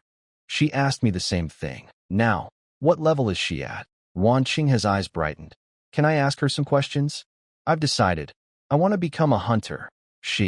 Catherine looked down in silence for 2 seconds, then looked up at Chunghua's sincere gaze and smiled gently. "A 7th level priest. That should be possible. But our Star Iron City doesn't have any 7th level hunters yet. Your sister will have to work hard." Chunhua was a thoughtful person. Seeing her reaction, she quickly understood. The girl Catherine mentioned, the dedicated healer, might be in serious trouble. Chunhua nodded slightly. "Yes, I will work hard." "Good. I'll be waiting for that day." Catherine smiled and took her hand, then looked at Cheng Zhuo. "Come with me." The four of them followed Catherine through a few corridors until they reached a somewhat spacious room. "Enter." Catherine pushed open the door, just about to invite them in, when her gaze swept over the sofa. Suddenly, she exclaimed, "Oh no," and hurriedly rushed inside, gathering a pile of messy clothes on the sofa and tossing them into the bedroom. "Haha, sit wherever you like." Catherine awkwardly smiled and secretly picked up a black t-shirt from the floor. Everyone pretended not to see and found their own places to sit.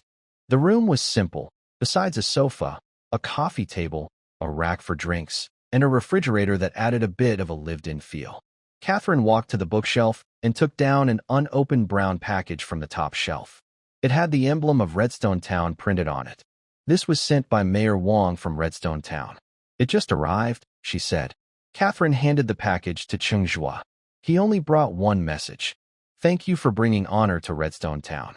Everything inside is a gift to you, and your tax collection task next month has been waived." "Oh." Cheng Zhuo was a bit surprised, not expecting such an unexpected reward.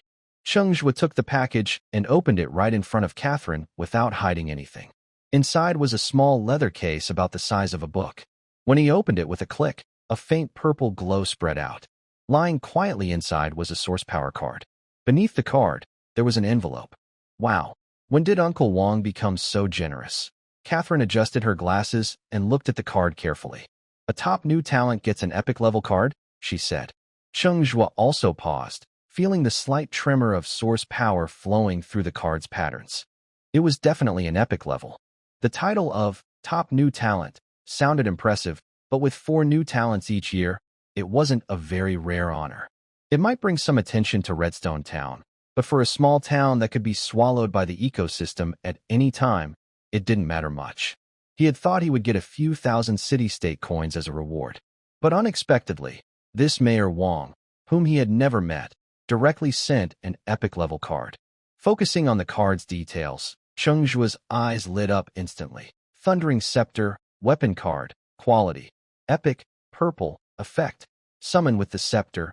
Instantly recall the summoned creature to the source card. The summoned creature will also learn the beast pet skill, Thunder Punishment, which strength depends on the creature's own power, usage restriction. Summoning type, description, crafted by an unknown weapon master. The staff's patterns resemble an ancient divine scepter, but, unfortunately, it lacks the capacity for source power, making it a poor imitation. Thunder Punishment.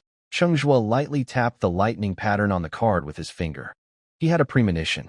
If the jar could cast Thunder Punishment, the effect might be quite astonishing.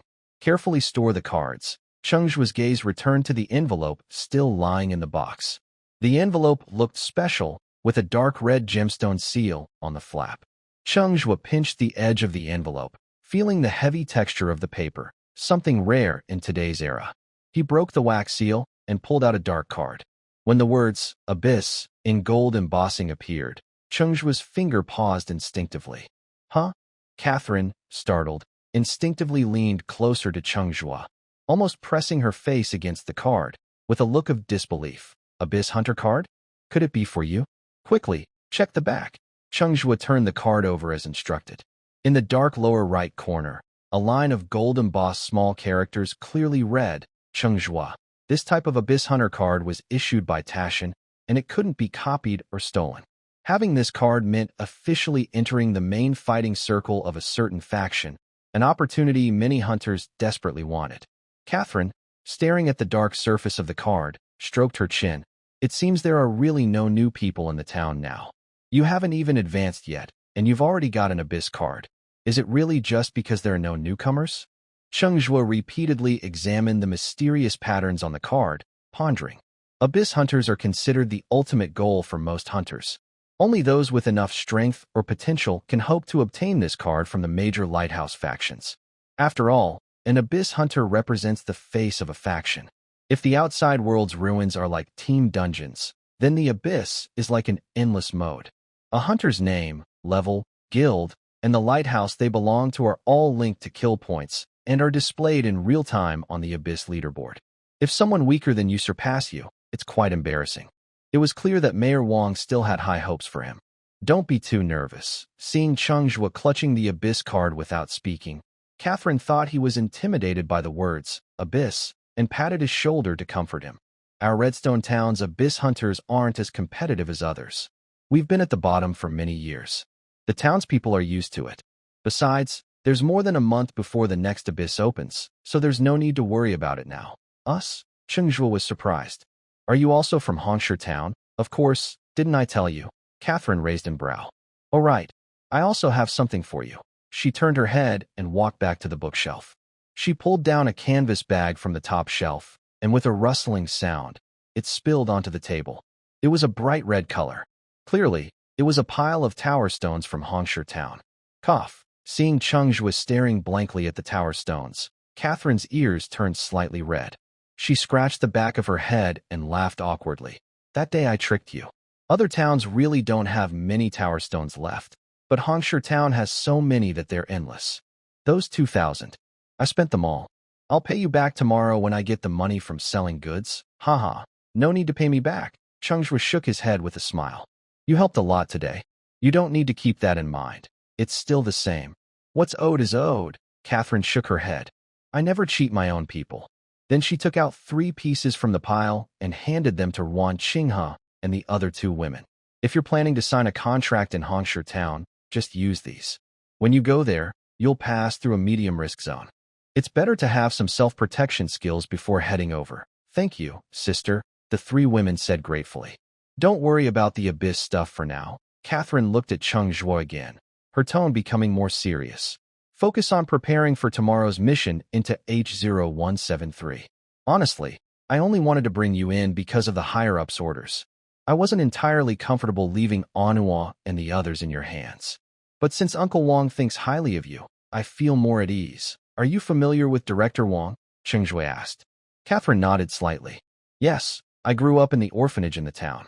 He's the town mayor and also the director of the orphanage. Cheng Zhuo and Catherine discussed the town's situation, then asked her about team coordination. As a trainer for a low-potential wolf pack team, her training method was simple: use combat to train. So far, Chunhua and the others had only been in practical training for a little over a week. Most of it was about mental resilience. Therefore, there was no clear division of teams or tactical training yet. They needed to overcome their fear of the wasteland first before they could become true hunting teams. Originally, Cheng Zhuo's role was mostly filled by some experienced members who had not yet advanced in the guild. Recently, many long-term dangerous ruins appeared near the valley, and many veterans were recruited as attendants. This is why they recruited a group of wilderness hunters from outside. Since this was the plan from above, it must be because H0173 is relatively safe. Although mutations can happen easily, the portal can be entered and exited freely. So Catherine told him not to worry.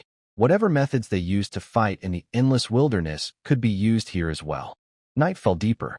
After returning to his room, Cheng Zhuo took a quick shower and stood in front of the projection TV for a long time. It was playing a scene repeatedly. Mu Yanji just killed a 5th-level dominant beast. She was wearing the same professional dress she had just worn when she saw Cheng Zhuo, with a cold expression. She held a seemingly ordinary long sword. With a gentle swing, there was no spectacular sword light, not even extra airflow. The dominant beast was nearly 100 meters long, and it was sliced in half from head to belly as if by a sharp knife, like butter. Tonight, the Nanling ruins suddenly had a 4-star portal breach. 3rd to 5th level beasts entered the low-risk zone. The dominant black-spined beast has been killed, and others are being hunted down. All low-risk zone units, please stay alert. If you find anything, report it to the high-level hunting team immediately. Do not fight blindly. She's so amazing. Ruanqing's envious voice came, and then her cool, slender arms gently wrapped around Cheng Zhuo's waist and stomach. You'll be that amazing someday too. Cheng Zhuo pulled her in front of him and gently rubbed her face. Ruanqing slightly pouted her red lips. Lies. I'm just a priest. Who says priests can't wield swords? Cheng Zhuo raised an eyebrow. Yeah, you're right. Ruanqing's eyes curved into a crescent moon, and she tilted her chin with her finger. My husband is a summoner who still uses a big gun, and he likes to fight 3 at once, huh? Cheng Zhuo was surprised and looked at the girl in his arms. All right. You're getting into trouble, huh? Come on, let's see how powerful your husband's big gun is. No, you have work tomorrow. With by MOMO here, it won't be delayed. A little cicada, help me. I won't help. Let sister help you push. Early the next morning. Black Cloud Forest. 6 heavy armored vehicles, each more than 10 meters long, rolled over the ground covered with dry branches and decaying leaves. The roar of their engines shattered the silence of the forest, sounding like 6 steel beasts charging deep into the woods. Cheng Zhuo leaned against the window, watching the morning scenery rush backward outside. Now he finally understood how the forest got its name. Thick black mist, as dense as ink, rose half a man's height on both sides of the road, blocking even the sunlight. Moving through it felt like traveling inside flowing dark clouds. After about half an hour, the convoy gradually slowed down and finally stopped steadily in front of an open area. Cheng Zhuo got out with the team. The cold air, mixed with the damp smell of rotting leaves, rushed toward him. In front of them was a clearing about the size of 2 football fields. Freshly cut logs were piled at the edges, and the uneven stumps still glistened with resin. It was clearly a newly built temporary base. The thick fog here had already been dispersed. All around, many different teams had gathered, some from major guilds, others from smaller ones Cheng Zhuo didn't recognize. There were also a few scattered groups, likely independent hunters. In the center of the clearing stood a boundary gate more than 10 meters tall. It blended almost perfectly with the surroundings, and if not for the faint ripples on its surface, it would have been nearly invisible. Be Brother Cheng, don't be nervous, Wei Qingfeng said, gripping his staff so tightly that his knuckles turned pale. His shoulders trembled slightly, but he forced himself to move closer and whispered, "We'll just fight the beasts near the gate. If anything goes wrong, we'll retreat right away. It'll be fine. Look down at your shaking legs first," Pang Wei said, leaning against the car door with his arms crossed. He gave Wei Qingfeng an annoyed look. "You're trembling like a leaf, and you're telling others not to be nervous? Maybe you should take Kay's advice and work in the kitchen instead." Everyone around burst into laughter, and the tense atmosphere quickly eased. Cheng Zhuo and Nuo moved a little closer to him. "Are you nervous?"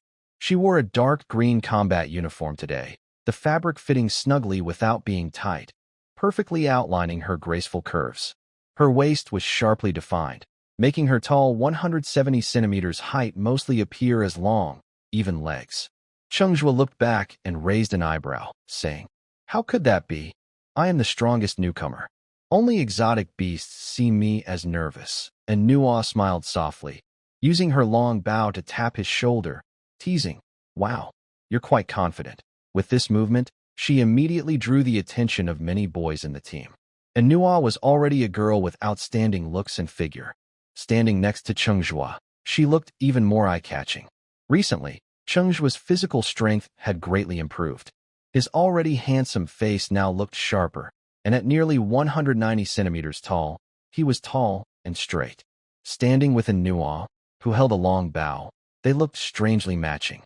Even the models in the Hunter promotional videos played on the square screens couldn't compare to how good they looked together. As a result, many people looking at Cheng Zhuo's eyes carried a hint of envy or even hostility that they couldn't hide. "TSK, it seems I've become a thorn in many people's sides," Cheng Zhuo chuckled playfully. And Nuo instinctively looked around, her cheeks suddenly flushing with a light red, and her voice was a bit nervous. "No, I didn't pay attention to them." Cheng Zhuo didn't notice her unusual reaction. His gaze fixed on the transparent boundary gate of H0173, and his tone grew serious. "These multidimensional gates, after completing the awakening mission, can either be exited or used to upgrade to a higher level realm, right?" "Yes," and Nuo nodded slightly, then looked surprised. "Are you thinking of, after this, you bring them out first? I want to go explore the one-star realm." Cheng Zhuo's eyes flashed with a strange excitement, and Nuo immediately looked worried. The one-star realm here is very different from the novice realm, which is often distorted and incomplete. Inside, there are many first-level enhanced beings and dominant entities, and even second-level bosses are possible. Plus, the guild. She wanted to say that the guild wouldn't allow it, but suddenly remembered that Cheng Zhuo wasn't a guild member. "Don't worry." Cheng Zhuo looked at her tense face and slowed his tone. "If I encounter danger, I will retreat." He tilted his chin and gestured toward the gate. "Let's go. It's time to enter." This team, led by Cheng Zhuo, included not only Nuo, Wei Qingfeng, and Pang Wei, but also a young man and woman named Li Deshuan and Feng Han. They looked a bit older, about 24 or 5, and seemed to be a couple. Years ago, they hadn't yet succeeded in awakening their powers and were part of the previous group of awakeners. They were somewhat wary of Cheng Zhuo's arrival. The guild wanted to recruit this strongest new member, which was obvious, and giving a position meant for experienced hunters to a newcomer was a gamble with their lives. However, they had no say in team arrangements. So, they decided quietly. They would just wander near the gate and not go too deep. "Let's form a team first," Chunhua said. "We'll be there soon." She was the first to release a faint blue source energy, like spider silk slowly reaching out from her fingertips. Cheng Zhuo followed, raising his hand, and a pale gray source energy flowed out. This was a kind of core coupling that allowed all 6 members to be linked, preventing chaos during teleportation into the Void Realm. The moment they passed through the gate, a bone-chilling cold seeped into their clothes. It was several times colder than the morning breeze in the Black Cloud Forest, mixed with a sharp frost and a foul smell, making everyone cough involuntarily. Cheng Zhuo paused and looked around. They were in an empty ice cave with intersecting layers of rock and ice. Icicles hung from the towering walls, some 3 or 4 meters long, glowing with a bluish-white cold light. At the tips of the icicles, webs covered with ice particles swayed in the wind, with large spiders hanging from them, seemingly ready to fall at any moment. Another ice cave, and that long-haired spider is tough to deal with, Wei Qingfeng sighed. Just as he finished speaking, the gate behind them rippled, and a rough voice, like grinding stones, echoed. Little rookies, step aside. If you can't handle it, better run back to the guild and drink milk. Don't end up losing your lives here. Anua recognized the voice and frowned slightly. She quietly moved closer to Cheng Zhuo and whispered, "It's the team from the Burning Ruins Guild. The leader is called Lei Hu, and his team consists of hunters who are about to reach the next level. We met them once before. They have a very bad temper and never leave any prey behind. Last time, they cleared all the monsters outside, even taking what we injured. Today, I think our harvest will be much smaller." Watching the 6 people walk toward another cave, Chungqing casually replied, "It's not a big problem." He just glanced at their information. The strongest among them is only D-level potential, with less than 30 in body strength, not as strong as the giant corpse he killed in the distant wasteland. They can bully Anua and the others only because they are low-level veterans. The wasteland's clues are simple. You have entered the survival wasteland frost cave. Wasteland exploration progress, 75.1%. Keyword, survival. Promotion task, kill the frost stone ape. Just find that frost stone ape. Relying on Anua and the others to guide the way definitely won't work. They haven't left the area near the gate much. Cheng Zhuo took out the thunder staff he just got. With a slight movement of his source power, he summoned the jar from his source card. Meow, the chubby little cat, appeared lazily, stretching in a crouching position, its round body looking adorable. Anua couldn't hold back and quickly picked it up. He rubbed its belly a few times. "Hey, little jar, long time no see." The rubbed jar squinted its amber eyes at Cheng Zhuo, full of question marks in its tiny head. "Is this also your wife? If not, I'll scratch her. Lately, it's been feeling down. Every time it comes out, it gets hugged and petted, and its belly is rubbed. Rubbing its belly is one thing, but they even said its belly is almost touching the ground. Doesn't it understand? This is just a roundabout way of saying it's fat."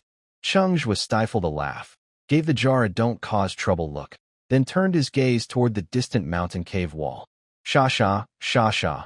A messy scraping sound came from the cracks at the top of the cave and the rock wall, with broken ice falling down. "They're coming." Anua quickly stood up, his voice a little more serious.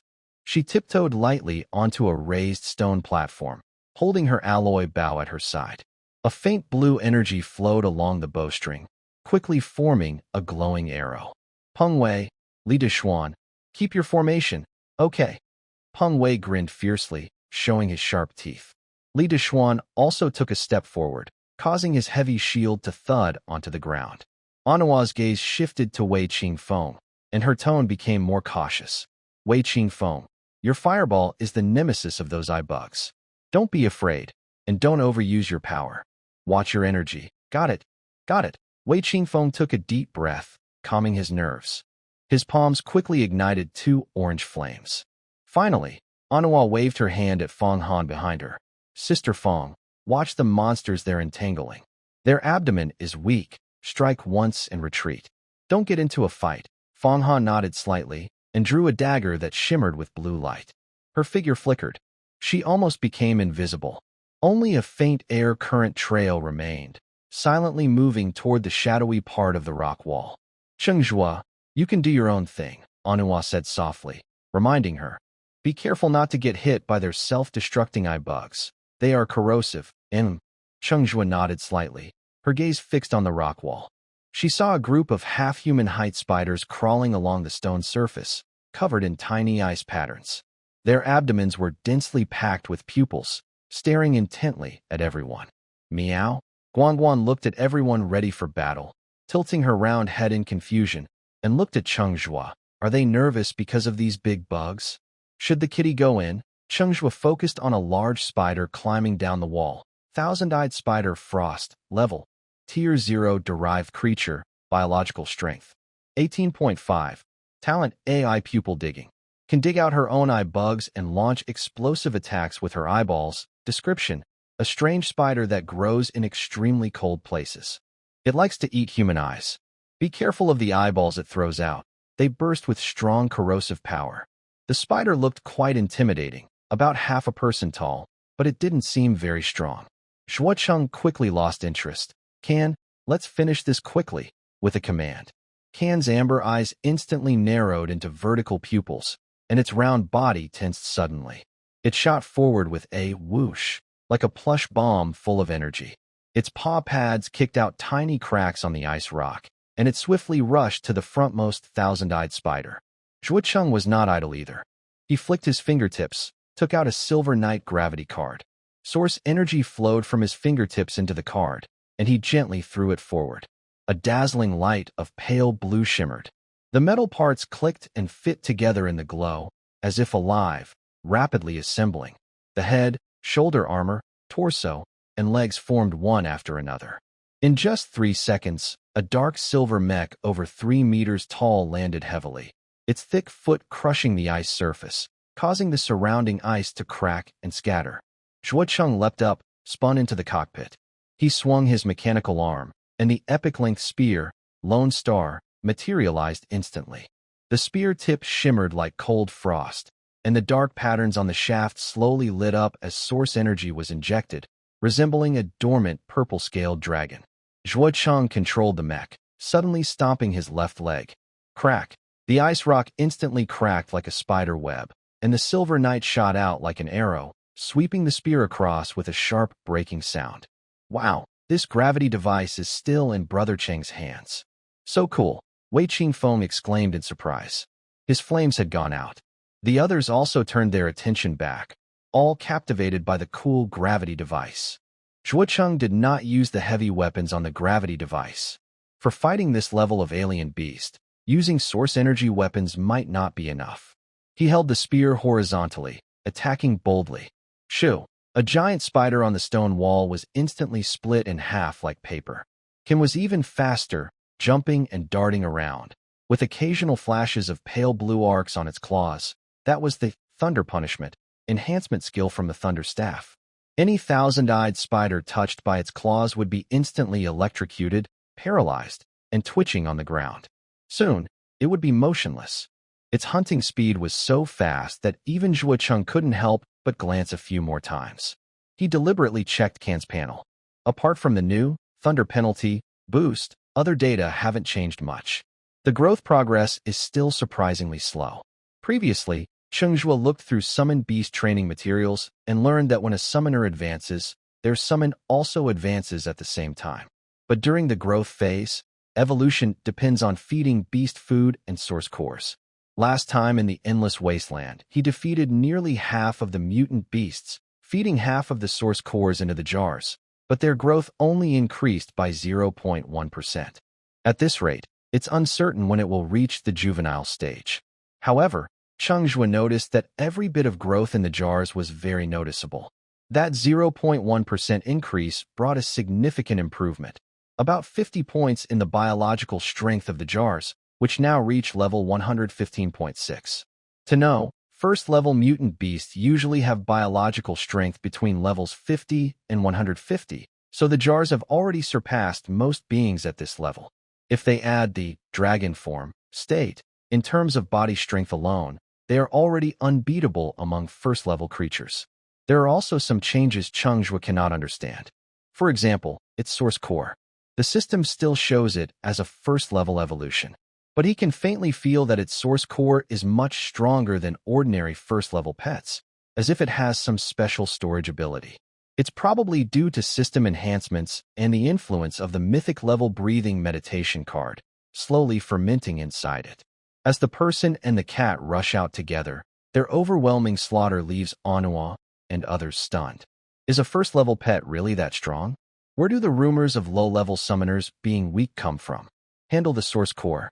I and Guan will go find the boss. Only when Cheng Zhuo's mechanical voice sounded did they realize that the thousand-eyed spider inside the stone cave had already been almost completely defeated. On the other side, not far from here, in an open stone cave, Lehu blasted the last wave of bugs shot by the thousand-eyed spider lord with a shockwave, a fierce smile on his face. Little brat, aren't you pretty good at shooting? Keep shooting. After saying that, he grabbed an iron hammer. Furious, he leapt into the air. The lord in front of him was over 2 meters tall, covered in armor-like shell on its spider legs, one of their targets on this trip. Bang! His iron hammer hadn't yet struck the thousand-eyed spider lord. Suddenly, a shadow flickered past. In the next second, the thousand-eyed spider boss was sent flying like a broken kite, sticking to the cave wall with a loud slap. Its legs twitched twice before going still. Only a pool of dark green liquid flowed down the rock wall. Damn, what just zipped past? Thunder Tiger froze in place, still stunned by the quick defeat of the thousand-eyed spider lord. Suddenly, a deep hum came from behind him. He instinctively turned around. His gaze met a pair of cold, glowing red eyes. They looked like optical sensors from a mech suit, but Thunder Tiger somehow sensed a strong warning from them. Brother Tiger. A man with a lizard tail stepped closer, speaking with a stumble. How come there's a mech here? Thunder Tiger raised his eyebrows and cursed. Why the hell are you asking me? Who should I ask? Recently, that new team in the distant ruins used a custom-made mech called Divine Scout Hunt Team to win first place, said a woman from the team. The team leader, Cheng Zhuo, is rich and handsome. Many of my friends are his fans. I heard the team leader's name is Huang Fubai. I don't know about that. The woman replied, I'm not interested in these young hotshots. They can't compare to our brother Tiger. Feeling pleased, Thunder Tiger nodded slightly. His gaze drifted to a short distance away.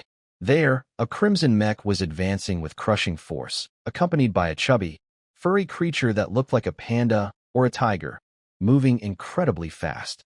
The thousand-eyed spiders along the way had no chance to react and were instantly killed. He swallowed nervously. The lizard-tailed man looked at the thousand-eyed spider lord stuck to the wall, a greedy glint in his eyes, and asked Thunder Tiger, Brother Tiger, what should we do? Should we try to pry off that icy shell? Go ahead if you want to die. Thunder Tiger was annoyed and turned to leave. He had wasted a chance, and the ruins of the day wouldn't come again. The lizard-tailed man was stunned. Brother who? Where are we going? Changing pictures, idiot. Are we just here to watch their show? 2 hours later. Outside the gate of H0173. Not far above, the deep roar of engines approached from afar. A silver and white-powered flying craft slowly landed. The hatch hissed open, and several hunters with different styles, all bearing phoenix emblems on their chests, stepped out one after another. The woman leading the group was especially eye-catching. She wore a tight, fiery red combat suit with bold cuts, highlighting her hot figure perfectly. Her long, fair legs were covered in matching tactical boots, each step flowing with a gentle rhythm that immediately drew everyone's attention. It's Rosa, a genius girl from the Sacred Beast Guild, daughter of the city lord, Lord Rod. She only awakened twice this year, and in just over half a year, she reached the peak of the 3rd stage. Her S-level potential is incredible. Oh my, she's even more beautiful in person than in videos. Her figure is amazing. Soft whispers of admiration spread among the crowd. Rosa's name was known throughout Star Iron City, mainly because of her prominent family background, her legendary journey from F-level to S-level awakening, and her Phoenix Squad, which often achieved great victories in advanced battles. Catherine was also drawn to the commotion. Her gaze instinctively fell on Rosa's white, powerful-looking long legs, and she couldn't help but sigh inwardly. Such a deadly beauty. She instinctively looked down at her own cybernetic limb, which shimmered coldly, a fleeting trace of loneliness flashing in her eyes. But unfortunately, she wasn't any less impressive herself. Big Sister K, you're so early today, Rosa called out from afar, twisting her sexy waist and smiling brightly as she slowly approached Catherine. Little troublemaker, Catherine muttered silently but greeted her with a full smile, wrapping her arm around Rosa's. Rosa, why are you so late today? I've been missing you a little. Rosa's lips curled into a faint smile, and she nudged Catherine. Since you like your sister so much, why not come join our Sacred Beast Guild? There's no need for that. I'm quite comfortable with the wolf pack. Catherine's tone shifted. Actually, my sister, why don't you come to our guild? Our guild doesn't have as many complicated rules as the 4 major guilds. Rosa raised an eyebrow. Aren't your rules quite strict? Sending a 3rd-tier A-level heavy shield master like you to lead low-level teams, isn't that a waste of your time? I'm volunteering, Catherine shrugged casually. I was also planning to wait for the afternoon's 3-star world gate. Didn't Rosa bring a team too? But mine is a team with high potential. Rosa projected a set of data in front of Catherine, showing a proud, childlike smile. Look, sister, These students just reached 80% exploration progress in the emerging wasteland yesterday. Even better than some veteran hunters. Pretty good, right? If you come, I'll give them to you. Then you'll have a bunch of high-potential hunters, and your reputation will soar. New team just cleared a level. At that moment, a monitor from the Hunt Wasteland Army exclaimed in surprise. See, they cleared it, right? Rosa smiled brightly and turned to ask the monitor. Is it our Sacred Beast team? The Wolf Pack? See, it's the Wolf Pack. Rosa paused, stunned, then looked sharply at the monitor. What team? Miss Rosa, it's Wolf Pack's Grey Wolf Team 7. The monitor replied. Hearing this, Catherine also froze for a moment. She quickly moved behind the monitor. On the large screen, various data about the monitored wasteland was displayed. Among them, the wasteland called Frost Cave showed a completed exploration progress. Team names and completion percentages. Wolf Pack Guild, Grey Wolf Team 7, 99.7%. Gene Wasteland Guild, Roar of the Tiger, 0.3%. It's that Cheng Zhuo. No wonder. Rosa, who had also come over, looked at the list and showed a sudden realization. But then she suddenly narrowed her eyes and said angrily, Why is he with you? Damn it, isn't my chest bigger than Sister K's? Why hasn't he replied to me? Catherine, do you even hear what you're saying? Is there any relation between those things? Frost Cave.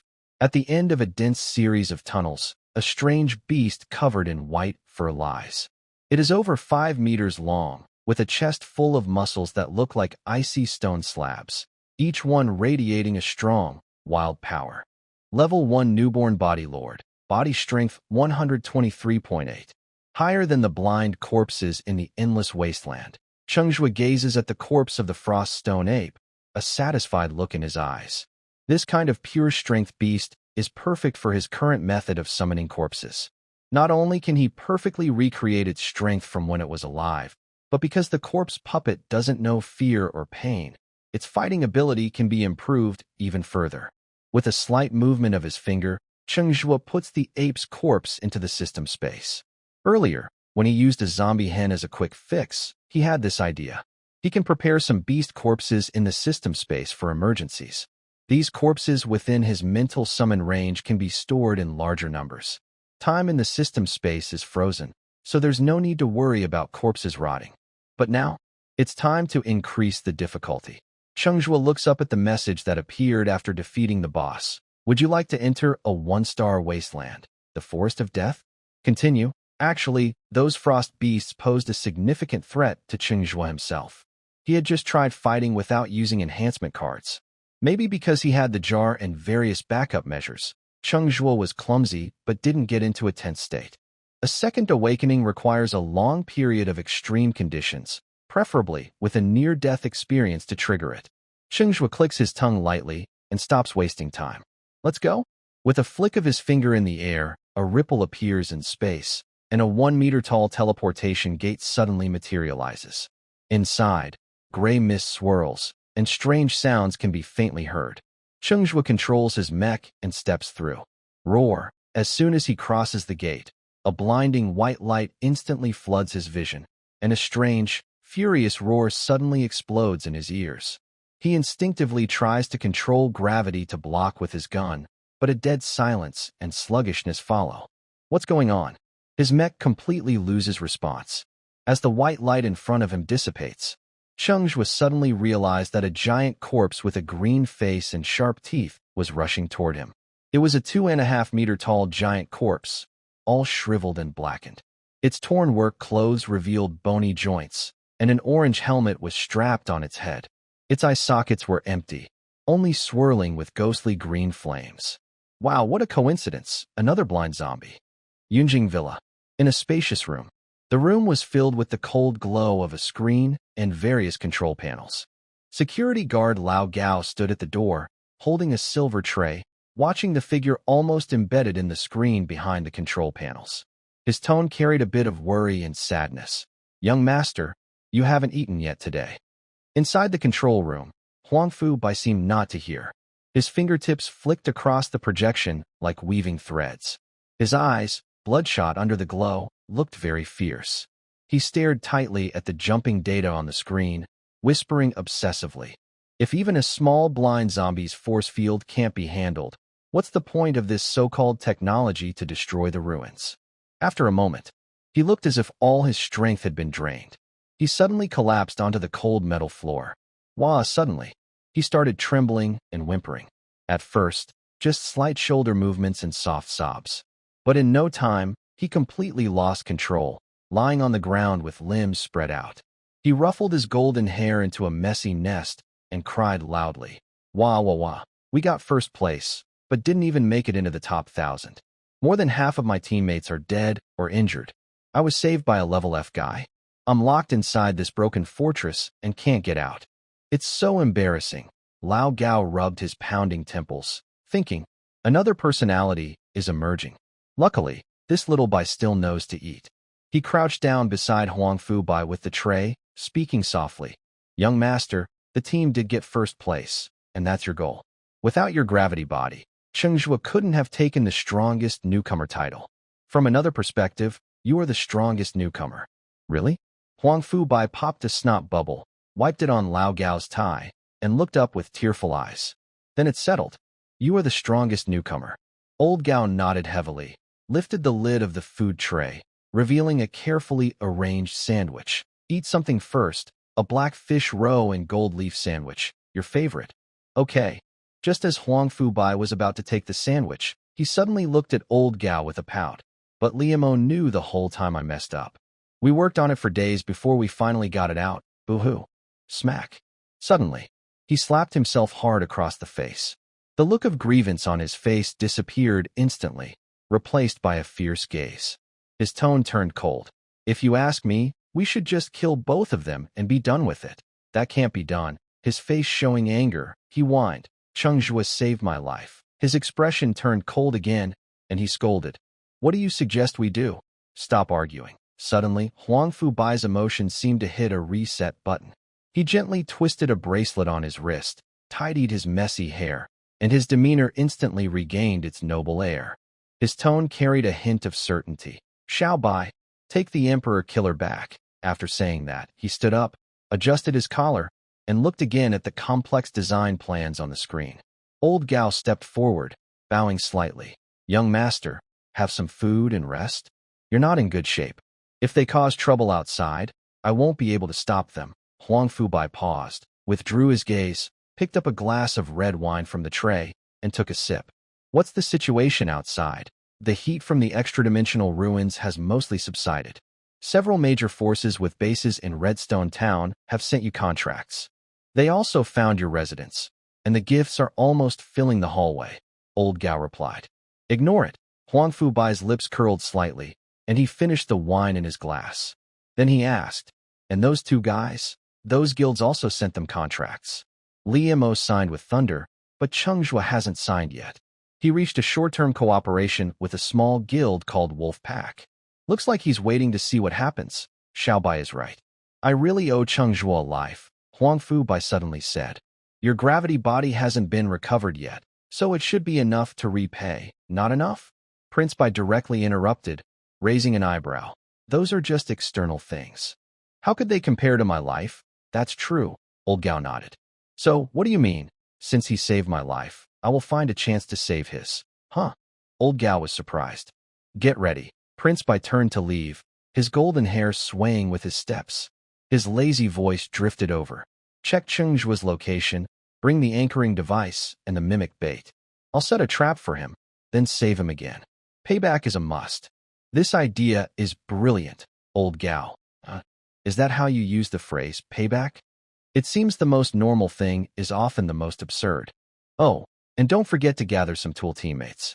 I am a person who follows rules, Prince Bai added. Old Gao hurried to follow. Considering his tone, shouldn't you let the killer emperor advance first? What if you encounter a type like the blind corpse again? Have you also been brainwashed by Little White? Prince Bai shot him a sidelong glance. Cheng Zhuo hasn't advanced, so how can I anchor him if I advance first? Don't worry, I won't be that unlucky. I probably won't see a blind corpse even once in 100 worlds. It's too coincidental to keep running into them. At the edge of the forest of death, near the gate of the realm. Roar! A blind corpse staggered out of the fog. But it was still fast. Seeing it rush forward with claws bared, Cheng Zhuo moved his source power slightly, instantly retracting the paralyzed Silver Knight. As its blackish nails brushed past his nose, Cheng Zhuo could clearly smell a rotten, fishy stench. He didn't summon the jar. Using the side force, he twisted his waist, then clenched his right hand in the air. A faint purple source power suddenly condensed, and the Lone Star appeared. Then he swung it. Clang! The blind corpse instinctively raised its arm to block. When the gun barrel collided with the withered, thin arm, Cheng Zhuo felt a tingling in his arm, like hitting an iron pole. He was shaken back half a step, and the rotten leaves and mud at his feet were scraped into 2 deep grooves. The strength of the blind corpse's body is level 87.3, slightly higher than his. This strike caused a faint pain in his wrist from the recoil. At that moment, the power of the epic spear truly revealed itself. A faint purple glow spread from the point of impact. Though it extended only an inch, it carved a visible mark across the blind corpse's dark claws. Thick, blackish fluid seeped from the wound, dripping onto the fallen leaves with a faint sizzling sound. The ghostly green fire inside the creature's skull flickered sharply, as if it had felt pain. Roar! It lunged forward again. Its movements were still clumsy, but faster than before. The dark claws slashed toward Cheng Zhuo's vital points, each strike cutting through the air and forcing him to retreat step by step. Yet his gaze remained calm and focused, locked on the creature's chest. That was where its core lay, its true weakness. When he had retreated about 10 steps, Cheng Zhuo suddenly changed tactics. Instead of dodging, he leapt back a few meters, pushed off the ground, and charged forward with full force. The spear spun in his hands, leaving a faint afterimage as its tip aimed straight for the creature's skull. The blind corpse instinctively raised its claws to protect its head, but Cheng Zhuo twisted his wrist, pressing down with his left hand. The purple glow along the spear flared, extending half a foot longer, and he thrust straight toward the creature's chest. Before it could react, the glowing spear tip pierced the gap in its chest, right where the core was hidden. With a sharp sound, the purple light burst forth. The blind corpse froze mid-motion, its claws hanging in the air. The green fire in its eyes flickered violently a few times, then quickly faded away. A single feint, enough to end the fight. Low-level corpses really don't think much, he muttered. If it had been a normal person with slightly higher physical strength, it wouldn't have been defeated so easily. A first-tier variant isn't much trouble anymore, even without using enhancements. Satisfied with his performance, Cheng Zhuo scanned his surroundings. He began to study the strange realm around him. The forest was dense and misty, filled with the smell of decaying leaves and damp earth. The air clung to his skin with a sticky feeling. It was called the Forest of Death. Just the name suggested it was home to many undead creatures. Strangely enough, this was the second time he had encountered such beings. He had entered 3 realms in total, and 2 of them had contained creatures like this. Corpse summoning. Begin. A deep spell echoed through the forest, carrying the cold aura unique to the undead. The blind zombie, whose green fire in its eyes had just gone out, suddenly ignited a faint blue flame and slowly rose again. The corpse puppet waited at the gate of the realm. Cheng Zhuo followed a relatively clear forest path deeper into the woods. As he went further in, the fog grew thicker. He encountered many strange, undead creatures along the way. He used the same method to kill and then revive them. He kept about 10 behind him to guard, while the rest of the corpses were stored in his space for later use. There was a giant corpse about 4 or 5 meters tall, holding a rusty iron hammer. There was a skeleton archer wielding a bow, shooting green flames. There was also a thin, weak-looking corpse holding a green oil lamp. Cheng Zhuo had seen this type in the endless wasteland. It could produce a blind core. But most of them were still blind zombies. With these creatures around, it was clear that using energy-powered weapons in this ruined world was impossible. Fortunately, Huangfu Bai hadn't come here. Otherwise, Cheng Zhuo would have to hide inside his metal shell again. He secretly thought. He still didn't know what exactly was going on with Huangfu Bai. The billions of silver knights with gravity bodies were still in his system space, but the other person hadn't asked about them. Still, this generous attitude suited his character. Since they didn't ask, Cheng Zhuo had no intention of returning them. The gravity bodies were very useful. Although they consumed a lot of energy cores, he could afford it now. If he didn't know where Huang Fubai was, he even wanted to ask him to upgrade the gravity bodies. After all, they were still in a weakened state, and he felt his firepower was running out. Time quietly passed during the hunt. Along the way, Cheng Zhuo didn't deliberately seek the limit. He wouldn't personally fight strange beasts that his corpse puppets could handle, only observing their fighting styles. Occasionally, he sent a few puppets back to the entrance, just in case. He was close to death, but not truly dead. After about 2 hours, there were nearly 1,000 different corpses in his system space. If the fog in the forest hadn't limited his vision, the number would be even higher. Just when he wondered why he hadn't encountered the Lord yet, a strange, eerie sound suddenly came from the dark forest on the right.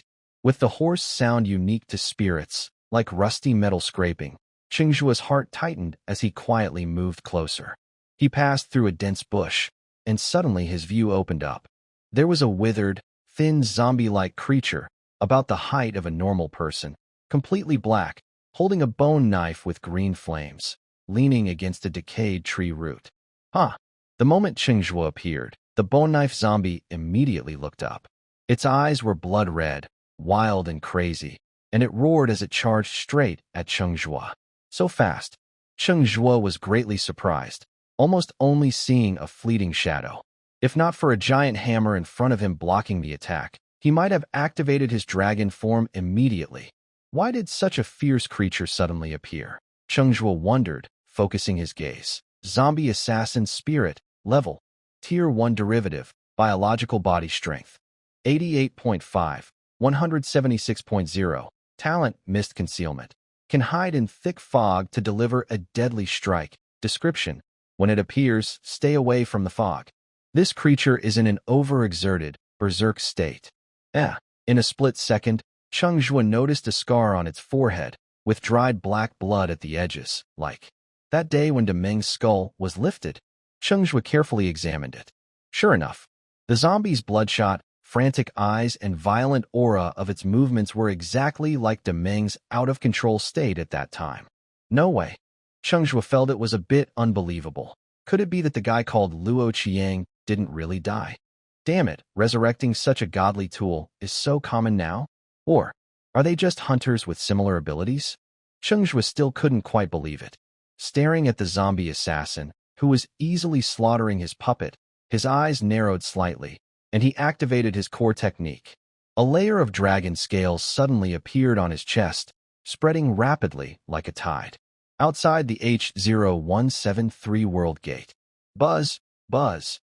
Several low-altitude flying crafts arrived one after another, making the originally empty temporary base feel crowded. The first to land was the standard aircraft from the Hunter's Bureau.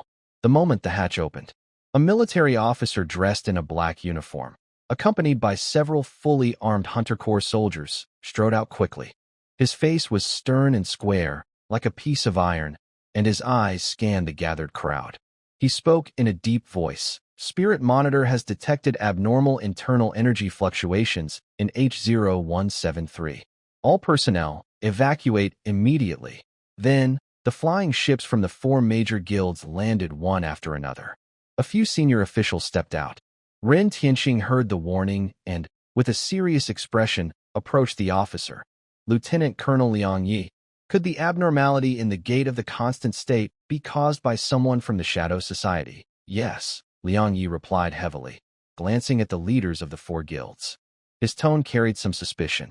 You guys are well informed and came here specifically to help. OSI pushed up his gold-rimmed glasses and explained proactively. No, we are here for Bai Huangfu.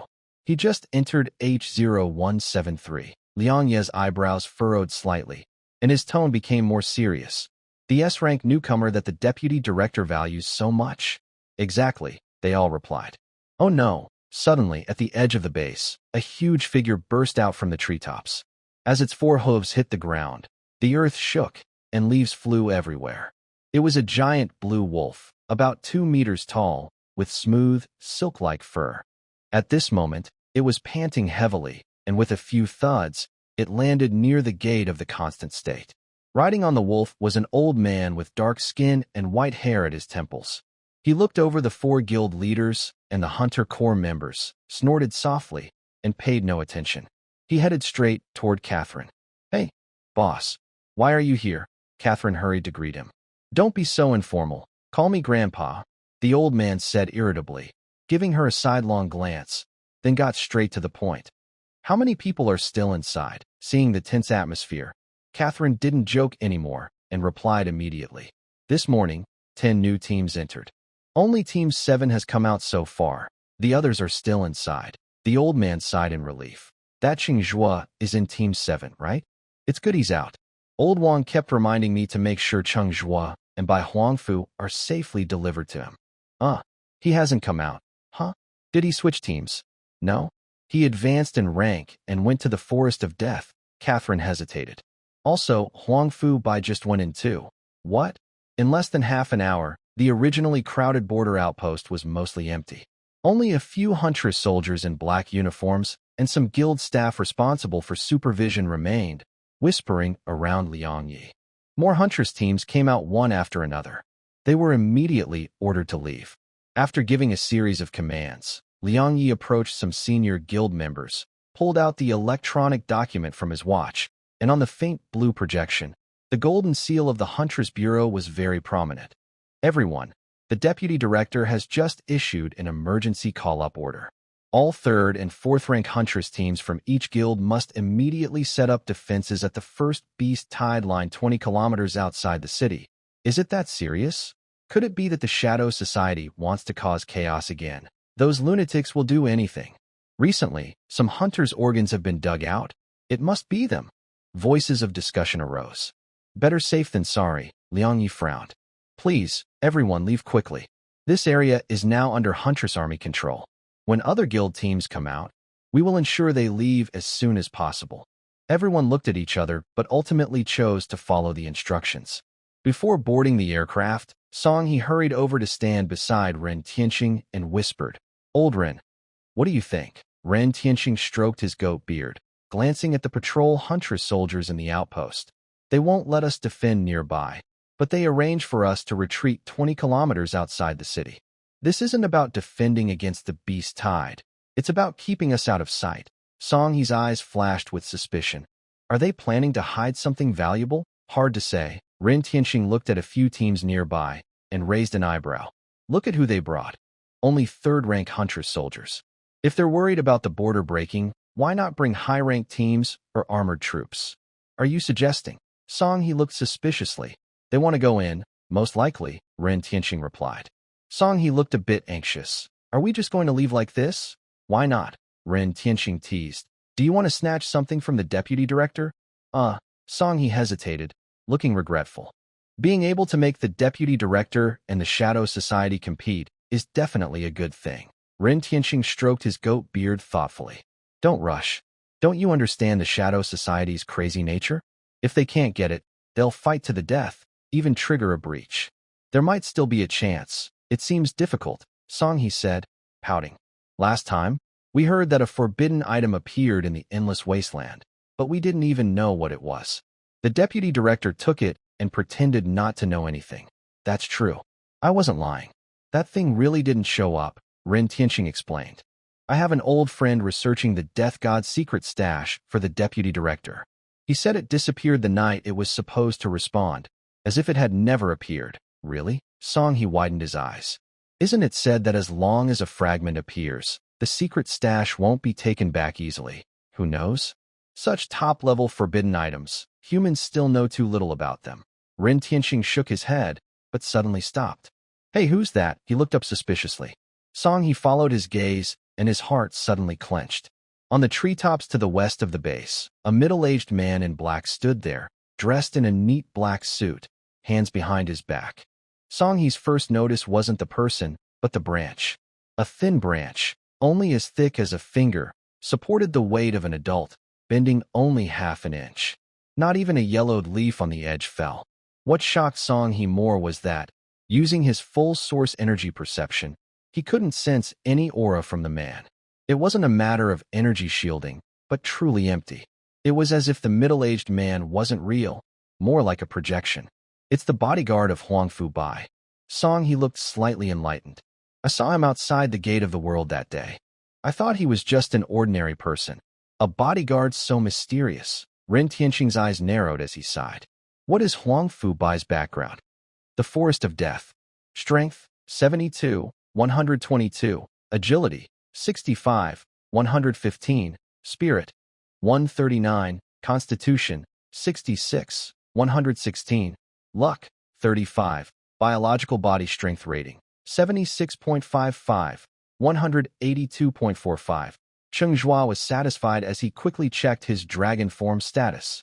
As his attributes kept improving, the effects of his dragon form also grew stronger. He looked up at the undead assassin killing the Iron Hammer zombie. His vertical pupils flashed. The rotten leaves beneath his feet suddenly exploded. Cheng Zhuo shot forward like a cannonball, rushing out with a loud wind. Bang, bang, bang. A series of dull crashes echoed through the forest. His fists, covered in dragon scales, struck the undead assassin repeatedly at a speed almost like a shadow, landing dozens of punches.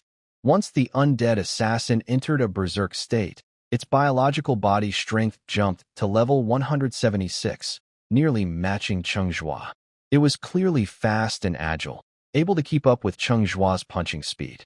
But the problem was, Cheng Zhuo's dragon scales were incredibly hard.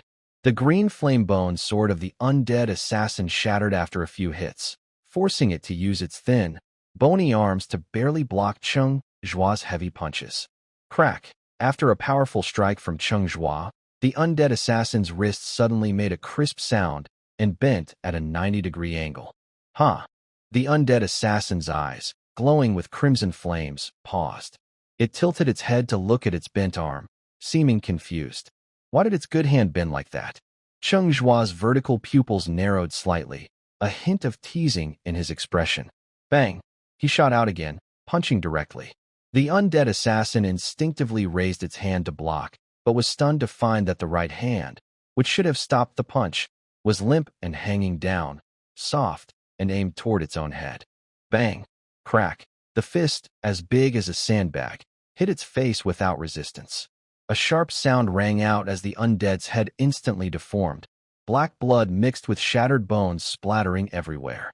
In the next moment, its thin body was struck as if hit by a heavy truck, flying backward and crashing hard into a tree trunk across from it, embedding itself into the hollow of the tree. Its thin limbs twitched a few times, then quickly went still. Cheng Zhuo stepped forward and removed its core. He shook off the dirt and casually threw it into his space. The body of the zombie assassin was mostly destroyed.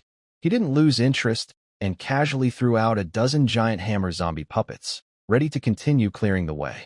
The strange rampage of the zombie assassin made Cheng Zhuo more cautious. He didn't cancel the dragon form state. After reaching the second source level, he was no longer a 5-minute hero. Dragon form could last nearly an hour. There were many source energy recovery cards in his system space, so he didn't need to worry about running out of source energy for a while. Suddenly, just after Cheng Zhuo summoned the dozen or so giant hammer zombies, a bright red firework suddenly lit up in the high sky not far away. Signal flare? Cheng Zhuo paused slightly. Looking at the seemingly not far away red light, Cheng Zhuo hesitated for a moment but decided to go and see. This kind of distress signal might lead him to encounter some challenging strange beasts. Thinking this way, about 20 minutes later, he was standing on a large branch of a giant tree, looking out at a dry river valley about 50 meters deep nearby. Strangely, on his side was a humid rainforest. Along the way, streams were dense. On the other side of the valley, it was like a desert with gravel and rocks, jagged stones, and withered grass, as if the world was lifeless. The noise at the bottom of the valley was loud. From his angle, he could see dozens of blind corpses crowded together. They were tearing something apart nonstop. Based on the trajectory of the signal flare, the person who fired it was probably nearby. He stomped his foot, causing a large branch to break. He then dropped down and grabbed a horizontal branch, throwing it directly at the group of blind corpses. The sudden attack caused the zombies to scatter in all directions. Silver Knight, seeing what was trapped in the center, Cheng Zhuo was momentarily stunned. It was actually Emperor Fu Bai's custom Silver Knight, kneeling in the middle of the zombie group, covered in mottled scratches, looking lifeless. Without hesitation, Cheng Zhuo grabbed his spear and rushed forward in a quick stride. In dragon form, the blind corpses were as fragile as paper in front of him, almost one shot, one kill. Soon, the ground in the river valley was littered with corpses. After the last blind corpse fell, Cheng Zhuo arrived in front of the gravity body. With a click, he reached out and unfastened the Silver Knight's cockpit latch, opening the door. Inside, it was indeed Huangfu Bai. He was leaning at an angle, his eyes dull and heavy, with a swollen spot on his forehead that was bleeding slightly. Cheng Zhuo released his dragon form, shook his shoulder gently, trying to wake him up. "Hey, Huangfu Bai, can you hear me?" Huangfu Bai's eyelids fluttered. When his gaze focused on Cheng Zhuo's face, his pupils suddenly shrank, and he showed a shy, annoyed expression, weakly saying, "You? Why? On a planet." Before he finished, his head tilted and he fainted. Cheng Zhuo was about to shake him again. But suddenly, Huangfu Bai's head jerked up sharply, his eyes wide with surprise as he looked at Cheng Zhuo. "Wow. Cheng Zhuo, it's really you." He quickly climbed out of the cockpit, grabbed Cheng Zhuo's arm, and shouted excitedly, "Wow, I'm so touched. You saved my life again." He looked very excited, talking non-stop like a machine gun. "Was that armor your meditation technique? Wow, so cool. I told you long ago, you're extraordinary, but they didn't believe me. By the way, why are you on the planet's ruins? Didn't they say you were with the new team? Why are you using a gun as a summoner? Where's your beast companion?" Seeing Huangfu Bai talking so rapidly and strangely, Cheng Zhuo's eyes twitched involuntarily. Could it be possessed by a little ghost? He showed a hint of suspicion. "Are you Huangfu Bai?" "Yes." Huangfu Bai pulled Cheng Zhuo's arm and jumped in front of him. "You can also call me Xiao Bai, or Little White." Cheng Zhuo's neck hairs stood on end, and his arms instantly goose-bumped. He hurried to pull back his arm, but Huangfu Bai held it tightly, blinking with anticipation, waiting for him to say Little White. A strange feeling crept into Cheng Zhuo's heart. Could his mind be broken? He was about to pull his arm free when Bai Huangfu's words made him stop immediately. "Hey, I owe you my life again. I don't know how to thank you.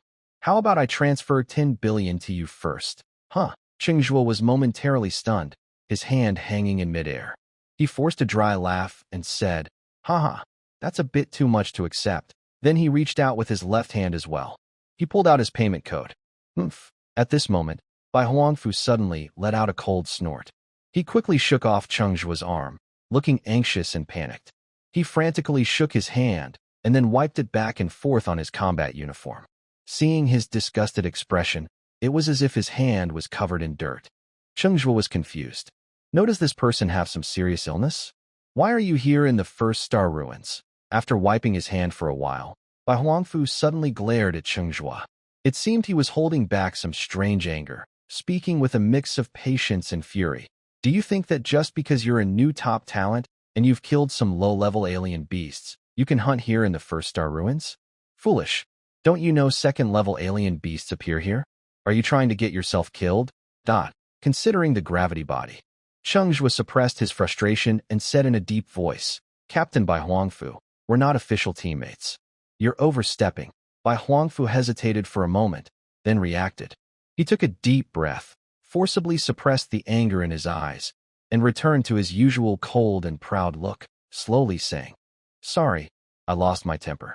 Thanks for your help, but you were a bit unnecessary. I can handle it myself." Crazy. Cheng Zhuo rolled his eyes and secretly thought, are rich people this eccentric? He didn't want to bother with this crazy person anymore and turned to leave. But Bai Huangfu suddenly called out to him, "Where are you going?" "I'm going to find a second-level alien beast and get myself killed," Cheng Zhuo replied irritably. Bai Huangfu paused, then suddenly raised his voice a few notches, with a tone that left no room for refusal. "Come with me to find something." Cheng Zhuo ignored him and walked forward without looking back. "I'll give you 10 billion. Bai Huangfu's voice raised a few more levels. Cheng Zhuo's steps suddenly stopped, as if nailed to the ground. This dead leg. Suddenly, a strange feeling of shame rose up. He angrily turned around and stared at Huangfu Bai. "Is having money so impressive? Do you think money can buy everything? Don't you want it?" Huangfu Bai asked suspiciously. "Yes, I want it. I don't want to miss out." Cheng Zhuo unhesitatingly showed his payment code and said calmly, 10 billion isn't enough. The things that can make someone like you, a rich person, excited are probably very dangerous. In return, you help me upgrade the Silver Knight to its full form. No problem. Huang Fubai's lips curled slightly, and he tidied his collar. Having money means you can buy everything, right? Humph. Cheng Zhuo sneered and scoffed. If you have the ability, buy me a second awakening. No problem. Cheng Zhuo was stunned, looking at Huang Fubai with shock, his face serious. Captain Huang Fubai, are you serious? Of course. Huang Fubai casually took out a mirror, fixed his hair, and said nonchalantly, but we'll talk about it after we go out. I can't do it, but my bodyguard can. Cheng Zhuo found it hard to believe. He started to worry. But this guy's arrogant personality made Cheng Zhuo feel that what he said might actually be true. Where's the thing you're looking for? Huang Fubai didn't answer directly. Instead, he asked Cheng Zhuo, do you know what's happening here? Cheng Zhuo looked around, his eyes passing over a few dusty hunter corpses not far away, and asked suspiciously, did your teammate die again? Huang Fubai's mouth twitched, and his fair forehead twitched with visible veins. He clenched his teeth and said, damn it. Didn't you notice that the environment on both sides is completely different? Yes, I noticed. What's the problem? Cheng Zhuo asked confusedly. In a place like the Abyss, strange environments are normal, right? Huang Fubai shot a quick glance at Cheng Zhuo and patiently explained. The Abyss also follows the laws of the world. Don't you think it's like two completely different worlds merging on both sides? Certainly, Cheng Zhuo noticed this point. The environment on both sides of the valley was very different. One side was dense rainforest, while the other was a lifeless, dry wasteland. But that wasn't the main issue. The sky was also different. On the rainforest side, dark gray clouds hung very low, as if a heavy rain would fall at any moment. On the wasteland side, the sky was dark red, as if stained with blood, and the air was dry and hot. It was like someone drew a straight line in the sky and on the ground, dividing the two areas. However, the boundary of the void world was always strange. He thought these were normal phenomena in the void world. I need to find something called a boundary stone, which only appears when the void world merges, Emperor Bai said, looking at the strange dividing line in the sky with bright peach blossom eyes, showing excitement. I feel that if we can embed the boundary stone into a mimic armor, it might solve the problem of interference with mecha fields, or even allow us to ignore the rules of the gate and come and go freely. Cheng Zhuo's pupils shrank suddenly. You mean, a third or fourth level source power device can freely enter a low star level void world? Exactly. Emperor Bai proudly lifted his chin. If it works, hunters with only a little source power could operate heavy weapons inside the void world. Low-level void worlds wouldn't be a threat to humans anymore. Cheng Zhuo thought for a moment and then poured cold water on the idea. Are you sure? That thing called a boundary stone can be mass-produced? Emperor Bai hesitated, his tone noticeably weaker. That's a problem for later. He waved his hand casually and said, anyway, I'll focus on solving the shielding field problem first. The collapse of the void world has already begun, and they must have collected the boundary stones. Void world collapse? Cheng Zhuo frowned, showing confusion. What is that? Emperor Bai looked as if he had heard something unbelievable, raising his eyebrows and sizing up Cheng Zhuo as if he were an idiot. What were you doing in school? Isn't this basic knowledge of the void world? Hearing this, Cheng Zhuo immediately got annoyed. I'm the top of my class. If I don't know, it just proves the textbooks don't cover it. TSK. Huang Fubai clicked his tongue, looking strange, but he still pulled up a holographic image. In the image, the water-like sky barrier gradually disappeared, and strange whirlpools appeared in the sky. He pointed at the image and explained, the collapse of the wasteland is when different dimensions of the wasteland experience the disappearance of their barriers, causing a chain reaction. Some new wastelands may form, others might vanish completely, and sometimes portals break open, leading to beast invasions. There's also that explanation. Cheng Zhuo paused, surprised. The textbooks in Star Iron City are missing a lot of information. Even the wild histories of the wasteland I read online don't mention anything like this. Seeing Cheng Zhuo's confusion, Huang Fubai casually said, maybe it's because your small city is deliberately hiding things. After all, your city defenses are quite weak. The collapse of the wasteland can be caused by humans, and the higher-ups might be trying to prevent this from happening. Humans can cause it. Cheng Zhuo was even more surprised. What kind of power would that take? It's not as hard as you think. Huang Fubai's eyes sparkled. It's mainly about restrictions. It's not something one or two people can do, and it often costs lives. So, you're saying they collected the boundary stones? Cheng Zhuo looked serious. Who are they? Are you planning to steal from others? Of course not. Huang Fubai shook his head. We just borrowed a little. Boundary stones aren't that important to them. Those people just see the boundary stones as a kind of tool. Huang Fubai spoke casually, but Cheng Zhuo kept a wary eye.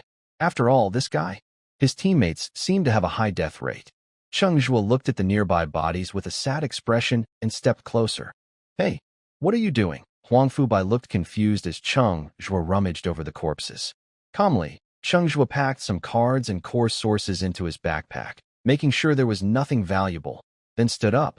I just don't want their hard-earned wealth to go to waste. You. Huang Fubai lost his composure again, staring at Cheng Zhuo in shock. I've already given you 10 billion, and you're still picking up stuff from the dead? You rich guys like you don't understand the fun of looting supplies. Cheng Zhuo shook his head with a sigh, then called out. Why are you just standing there? Let's go find your boundary stone. Huang Fubai looked a bit reluctant as he put away his gravity device, showing an annoyed expression that he didn't want to be with Cheng Zhuo, but had to endure it. Cheng Zhuo didn't care about his attitude. He had given him 10 billion, promised to upgrade his gravity device, and maybe help him awaken again. He didn't care about his attitude at all. Hey, those two kids up front, there's a problem here. Hurry and find a portal to get out. Suddenly, a loud roar came from above the valley. Cheng Zhuo looked in that direction. Across the valley, 6 people were standing. They all wore dark combat suits, with silver stripes on their shoulders and arms, obvious signs of the Hun army. He and Huang Fubai exchanged a glance. Without needing words, they both saw the unspoken "let's retreat" first message in each other's eyes. They nodded and turned to walk into the forest. After a moment, when they confirmed no one was around, Cheng Zhuo asked, What do you want to do? The Hun army seems to have gotten involved. These people aren't easy to deal with. Maybe you should use your money power again? Huang Fubai looked a bit surprised. What do you mean? Cheng Zhuo rubbed his hands together. If it's not something very important, just buy a few pieces from them with money. Huang Fubai immediately shook his head. The Shadow Society people wouldn't sell easily. Hey, wait a minute. Cheng Zhuo quickly raised his hand to stop him, suspiciously looking at Huang Fubai. Why are you talking about those cultists from the Shadow Society? Huh? Huang Fubai cleared his throat, lowering his head to hide his embarrassment after being caught. It doesn't matter what they're doing. We just need to take our boundary stone. Cheng Zhuo narrowed his eyes and asked, Is the boundary stone important to them? After they use it, it's no longer important. Huang Fubai's voice grew quieter. He was fiddling with the seams of his combat suit, afraid to meet Cheng Zhuo's eyes. After they use it, can you still use yours? Cheng Zhuo pressed. No. Cheng Zhuo stared at him for 3 seconds, feeling a bit speechless. He turned and headed deeper into the forest. After taking a few steps, he looked back and saw no movement. He turned around and frowned, urging, Why are you just standing there? Are we waiting for them to finish using the boundary stone so we can go scavenging? Huang Fubai pointed behind him. They're in that direction. Cheng Zhuo immediately stopped and quickly walked back to his side. Young master, lead the way. Don't dawdle. Huang Fubai subtly sneered. What are you so fierce about? Then he reached into his combat suit pocket. He took out a card shimmering with purple light and handed it to Cheng Zhuo. This is a mimic stone armor. It can block biological signals and source energy fluctuations, so they won't be able to find your trail. A generous gift from a wealthy benefactor. Definitely good stuff. Cheng Zhuo took it without hesitation and immediately activated his source energy to sense. In an instant, the card transformed into streams of gray stone, quickly wrapping around Cheng Zhuo's entire body, forming armor that looked like rocks. Don't you need this? Cheng Zhuo's voice, muffled by the stone armor mask, asked Huang Fubai. I have something better. Huang Fubai flicked his wrist, revealing a watch almost integrated into his sleeve. With a slight movement of his fingertips, the watch emitted tiny points of glow. Next second, his combat suit suddenly rippled like water, turning a deep green that almost perfectly matched the rainforest foliage. A flowing shape appeared around his neck, quickly forming a close-fitting hood that covered his delicate, almost otherworldly face. What surprised Cheng Zhuo even more was that his body shape had changed somewhat. He was previously about 175 centimeters tall. Now he was nearly as tall as Cheng Zhuo. His shoulders also widened considerably, giving him the look of a masked strongman. Cool. Does my nano-combat suit have this feature? Cheng Zhuo asked, a bit envious. Huang Fu Bai snorted coldly, ignoring him, and turned toward the canyon. The forest light was somewhat dim. After walking a few steps, a heavy roar suddenly came from ahead. A strange beast with a grayish-green body, deer-like head, and petals-like mouth that opened in 4 directions charged straight at them. Although Cheng Zhuo had released his dragon-shaped armor, he kept his dragon attributes active. His powerful senses allowed him to react almost instantly. Boom! A loud explosion sounded beneath his feet as he thrust his spear forward, slicing through the air with a swift, icy gleam. There was only a sharp hiss sound. The 4 hooves of the strange deer beast suddenly stopped, and its large body collapsed softly to the ground. Level 2 beginner creature. Huang Fu Bai looked a bit surprised as Cheng Zhuo put away his long spear and used a dagger to extract the source core. A flash of amazement crossed his eyes. Recalling how Cheng Zhuo quickly dealt with the group of blind corpses in the river valley, he sighed. Your legendary level meditation technique seems much stronger than mine. Huang Fu Bai originally just needed someone to help, but seeing Cheng Zhuo's skill level boosted his confidence in obtaining the boundary stone. His words made Cheng Zhuo pause slightly. Is your breathing meditation technique also legendary level? But after asking, he quickly realized. That makes sense. With your financial strength, even mythic level is reasonable. Huang Fu Bai sighed regretfully. I wanted to buy a mythic level 1, but the seller's offer wasn't quite right for me. Cheng Zhuo's eyes widened. Isn't it said in the records of the Void Realm that only 1 mythic level was ever seen?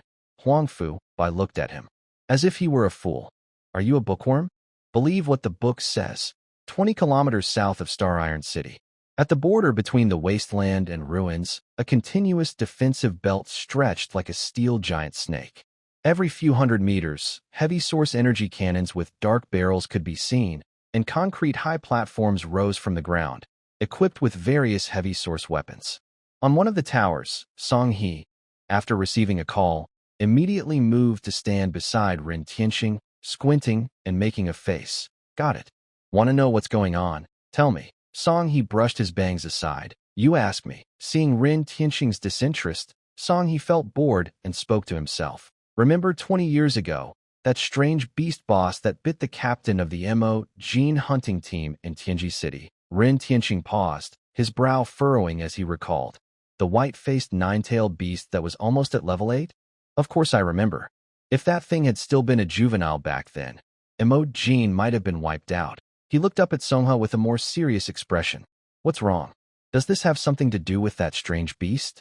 Exactly. Chunhua raised an eyebrow, then suddenly leaned in closer, speaking in a mysterious tone. Do you remember 3 years ago, before Deputy Director Hu Yin Song became Vice Director, when he was working on the strategic weapon plan? Yes, he replied. He wanted to turn the white-faced 9-tails into a puppet forbidden item, but the city lord rejected it. The plan was too dangerous, involving the collapse of the multidimensional ruins, which could trigger another beast tide. It was a matter of lives at risk. Ren Tianxing shook his head regretfully, then changed the subject, staring intently at Chunhua. You're not going to say that this H0173 anomaly is related to the deputy director, are you? No way. Chunhua shook his head. The deputy director is a bit stubborn, but he wouldn't disobey the city lord's orders. Do you know where the white-faced 9-tails body is? Isn't it at the research department? That's the problem. Guess what? Stop wasting time. Are you telling a joke here? Ren Tianxing said impatiently. Chunhua chuckled, then his eyes suddenly turned cold. The white-faced 9-tails body was stolen by those lunatics from the Shadow Society. Looks like they want to turn it into a puppet forbidden item. Ren Tianxing's pupils shrank, and his beard trembled. What? This must not be allowed to succeed. What is the deputy director doing? Why aren't we sending people? Could he be trying to intercept it? Who knows? Chunhua spread his hands.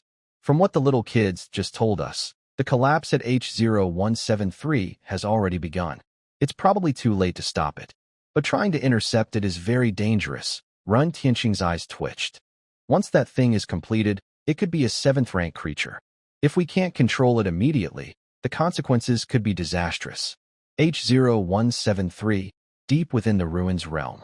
The black rock walls resembled the back of a dormant giant beast, slanting into a slow-flowing river of lava. Above the lava, a nearly 100-meter-wide stone platform was floating in midair. Around its edges, faint gray ripples of space distortion shimmered, glowing softly with the movement of the lava. At the center of the stone platform, a circle of semi-transparent, pale gold prisms stacked in a ring, about half a person tall.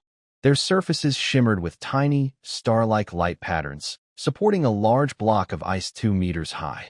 Below the ice, faint black shadows curled up, their shapes resembling foxes or wolves, with glimpses of fuzzy tails lingering.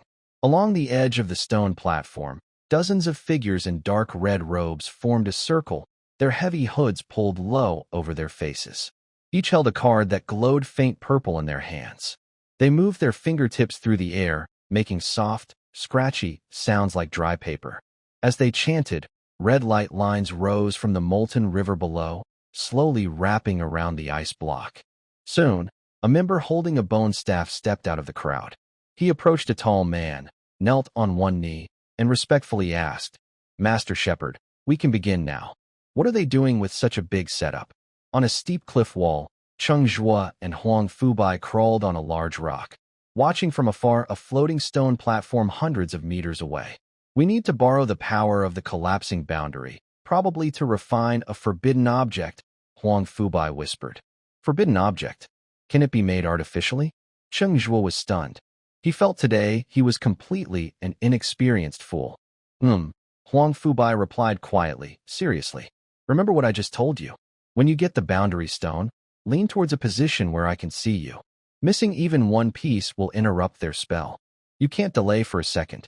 Don't worry, I value my life a lot," Cheng Zhuo said. "Hurry, the energy from the boundary stone will form a light shield that blocks your view. I'll send you in just before it fully covers. Be ready." Cheng Zhuo made an okay gesture. He focused and prepared. He only just learned on the way here that Huang Fubai had the ability to teleport over short distances.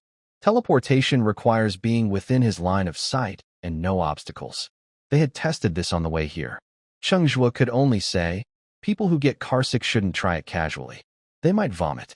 After a moment, the strange floating stone platform suddenly trembled violently. The sky began to change rapidly. Sometimes dark clouds gathered, sometimes the sky was clear. Sometimes the bright moon hangs high, and other times it is completely dark. In the confusing light and shadow, the dark red energy wrapped around the ice crystals is growing thicker. The boundary stone under the ice begins to glow brighter. Countless tiny light particles drift like fireflies, then are forcibly pulled back by an unknown force. A curved light shield gradually forms around the ice. Now is the time. Just as the shield is about to be completed, Huang Fu quietly shouts, his eyes showing excitement hidden beneath restraint. "Remember to take as much as you can." Then he softly whispers, "Little White." As soon as he finishes speaking, his eyes brighten, and he lets out a giggle. He quickly pats behind Cheng Zhuo. In a moment of darkness, a blinding light suddenly appears before Cheng Zhuo. After losing sight briefly, the scene in front of him gradually becomes clear. He has indeed arrived on a floating stone platform. Without hesitation, he rushes toward the pile of crystal-like boundary stones that are half a person tall, stuffing them all into his backpack. Almost at the moment he moves the boundary stones, the light at the top of the curved shield visibly begins to weaken. After filling his backpack, Cheng Zhuo moves his mind, quickly storing all remaining boundary stones into his system space. During this, he glances at the corpse of the strange beast inside the huge ice block. It is a fox-like creature with a pale face, covered in dark gold short fur. Its two tails are smooth and flowing, almost like a living creature. Its biological strength level is also marked with 3 question marks. This means the creature's strength is at least 10 times his own. Stealing one item is stealing. Stealing everything is also stealing. Cheng Zhuo makes up his mind and casually puts the fox-like beast's corpse into his space. At this moment, the top of the shield begins to show large gaps. Cheng Zhuo hears a furious roar. Not good. Thief! Hearing this, Cheng Zhuo quickly moves back and jumps to stay within by Huangfu's line of sight.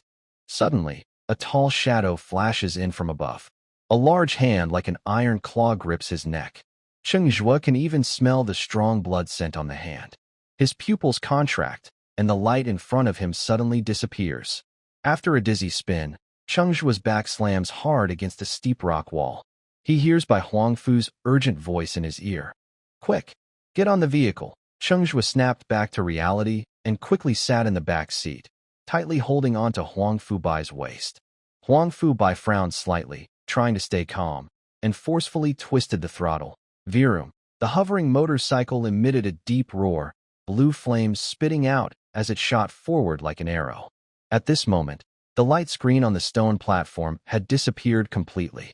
Dozens of hooded members looked on in shock, their eyes fixed on the empty space in the center of the platform. The chief priest stood still, his black robe moving without wind, trembling with anger, his face twisted in fury as he looked around and shouted like a fierce ghost. Who is ruining my plans? Master Priest. One hooded follower pointed in the direction Cheng Zhuo and the others had left. Someone over there.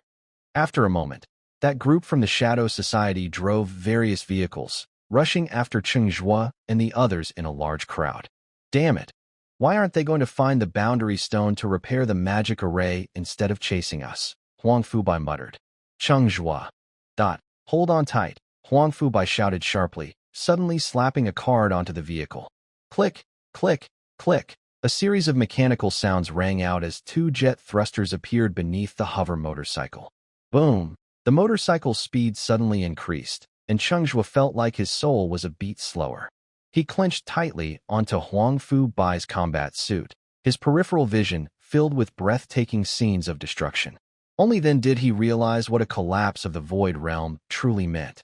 The cliffs along the way seemed to be torn apart by invisible giant hands, with the rock layers twisting and deforming, stones flying everywhere. The hover motorcycle sped along a relatively flat mountain road. Before long, they entered a snowfield. Several giant beasts, over 10 meters tall, rose from behind the snow piles, their scarlet eyes locking onto them and roaring loudly. Cheng Zhuo glanced casually and was stunned to see that these strange beasts' body strength was actually around 700 or 800. But before the beasts could pounce, a dark crack suddenly split open in the sky above the snowfield. Red-hot lava poured down like a waterfall, instantly engulfing the beasts. Their fierce roars mixed with steam from melting snow and ice. Cheng Zhuo even caught the scent of burning flesh. Soon, the scene before him changed again. The snow under their feet turned into hot, yellow sand. The sun was so bright it hurt their eyes.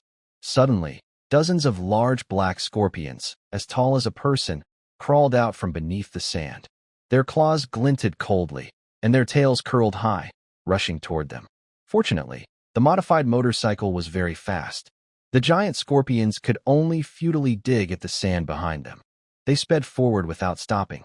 It was clear that this multi-dimensional gate, which connected to the 0 to 3-star wasteland, was completely chaotic now. Different environments and strange beasts mixed together. After about an hour, the only one still able to keep up behind them was a tall man in a black robe. Unlike others on vehicles, he was running on his own legs. His steps were so fast they looked like shadows, showing he was a very quick fighter. He stuck close behind them like glue. This won't do. We can't keep going like this. The situation here is getting more unstable. Shoo! Huangfu Bai suddenly stopped his motorcycle. He turned to look at the rapidly approaching red figure. His eyes flashed with a sharp glint, and a fierce killing intent filled the air. Cheng Zhuo suddenly felt a cold, sinister aura spreading from him. Huangfu Bai suddenly leapt into the air, pulling out a long sword that was over a meter long. He swung it directly at the black figure. In an instant, the air around seemed to shrink. A cold, dark sword light, carrying immense killing intent, struck down toward the person's head. The man in the black robe immediately tried to dodge, but his body paused briefly, as if caught by some force. He hurriedly raised a red light shield in front of him. Boom! The sword light hit the shield with a loud explosion. The red shield vanished in smoke, and the man in black was thrown backward like a torn sack, flying nearly 100 meters away. Cheng Zhuo's pupils shrank in shock. That guy was a third-tier hunter. He instinctively imagined himself in the black-robed man's place. Even if he activated his dragon form and used King, he felt he wouldn't be able to avoid being knocked back by that attack. He couldn't help but secretly marvel. It seemed that Huang Fu Bai's weak appearance, unable to carry or lift anything, and leaving all the monsters to him, was just an act. He used teleportation and sword techniques. What exactly was Huang Fu Bai's true origin? You twist the motorcycle handlebar and are about to start riding. Are you not going to attack? Cheng Zhuo suspiciously looks at the black-robed man, still struggling nearby. That guy is only slightly injured. I can only swing one sword, Huang Fu Bai replies. As soon as he finishes speaking, a strange, cold aura suddenly emanates from him again, and his voice sounds weak but cold. If you had let me advance earlier, I could have killed him with one sword. Go rest now. No more talking. Huang Fu Bai's voice returns to normal. Cheng Zhuo sees him struggling internally, first surprised. Thinking back to Huang Fu Bai's previous behavior, he finally understands. He asks, so, are you multiple personalities? The cheerful little Bai from before, and now this self-proclaimed emperor. Are they both parts of you? Something like that. Keep your dirty hands away. If you touch me again, I will cut you off. Ah, you really are something. Cheng Zhuo instinctively pulls his hand away from his waist, moves back, but can't find a handrail, so he grips the edge of the seat tightly. This personality has a bad temper and is too arrogant. He also boasts that once he advances, he can kill someone with a third-level sword. Cheng Zhuo secretly mutters, but then he thinks about the power of that last sword. This guy really didn't talk big. The humming sound of the floating motorcycle starts again, transforming into a rainbow streaking into the distance. The black-robed man grits his teeth and stands up again, coldly staring at the retreating figures, feeling surprised and suspicious. He couldn't dodge that last sword. Shush! Shush! Shush! Soon after, several black-robed people arrive one after another. Master Shepherd, are you all right? The black-robed man called Master Shepherd narrows his eyes slightly, suppressing his anger, and asks, did you find the corpse of the white-faced Nine-Tails or any other boundary stones where they were hiding? A man in red robes lowers his head, trembling as he replies, not yet. Keep searching. That kid only took one bag of boundary stones. The rest should still be nearby. Master Shepherd grits his teeth. Understood. Also, investigate who can afford that motorcycle and who has the ability to transform into a stone armor. The black-robed priest looked in the direction where Cheng Zhuo and the others disappeared, a sinister smile curling at the corner of his mouth. Even if you run to the ends of the earth, I will tear you into pieces. Amidst the chaotic environment, the two of them escaped for about an hour. Finally, they found an exit to the boundary gate. Phew, Huang Fu Bai took a deep breath, stopped his motorcycle, and pointed to the boundary gate. You go out first. I'll follow shortly. You two are too noticeable. I don't mind the Shadow Society people, but I don't want trouble right now. Okay, Cheng Zhuo replied, handing his bulging backpack to Huang Fu Bai. Before he could ask anything, Huang Fu Bai spoke up. You go back to the wolf pack base first. I'll find you about the gravity body and the second awakening. Cheng Zhuo made an okay sign with his hand. He turned and entered the boundary gate. A faint blue glow flickered, completely swallowing his figure. Suddenly, the scene changed. Cheng Zhuo found himself back at the entrance of the boundary gate in the Black Cloud Forest. As soon as he stepped out, armed hunters on both sides approached him, scanning him with a detection device. Someone from the wilderness, stay over there. He pointed in a direction where more than 20 people, dressed in various worn combat uniforms, gathered. Most carried bulky backpacks, and their weapons were strange and diverse. Cheng Zhuo frowned, glancing at the armed hunters around him. Counting quickly, there were nearly 100 people. Everyone had a calm presence, many at least at the third level of skill. A brave man doesn't suffer losses from the moment in front of him. He suppressed his doubts and quietly moved to the edge of the crowd. Just as he stood still, a man with a red snake tattoo on his neck approached and asked in a deep voice, "Hey, brother, what was the situation when you came out? Was there really trouble caused by the Shadow Society?" "I don't know." Cheng Zhuo shook his head slightly. "Why are the hunters holding us back and not letting us go?" The leader said it was to check for cult members of the Shadow Society. The snake-tattooed man spat on the ground, his tone full of anger. I heard that everyone in front was released, but they only detained us just after we came out. Damn it, Cheng Zhuo's heart tightened. He asked carefully, how long have they been stopping us? The people from Sana Town were the first to be detained. About an hour ago, the tattooed man replied. An hour? What a coincidence.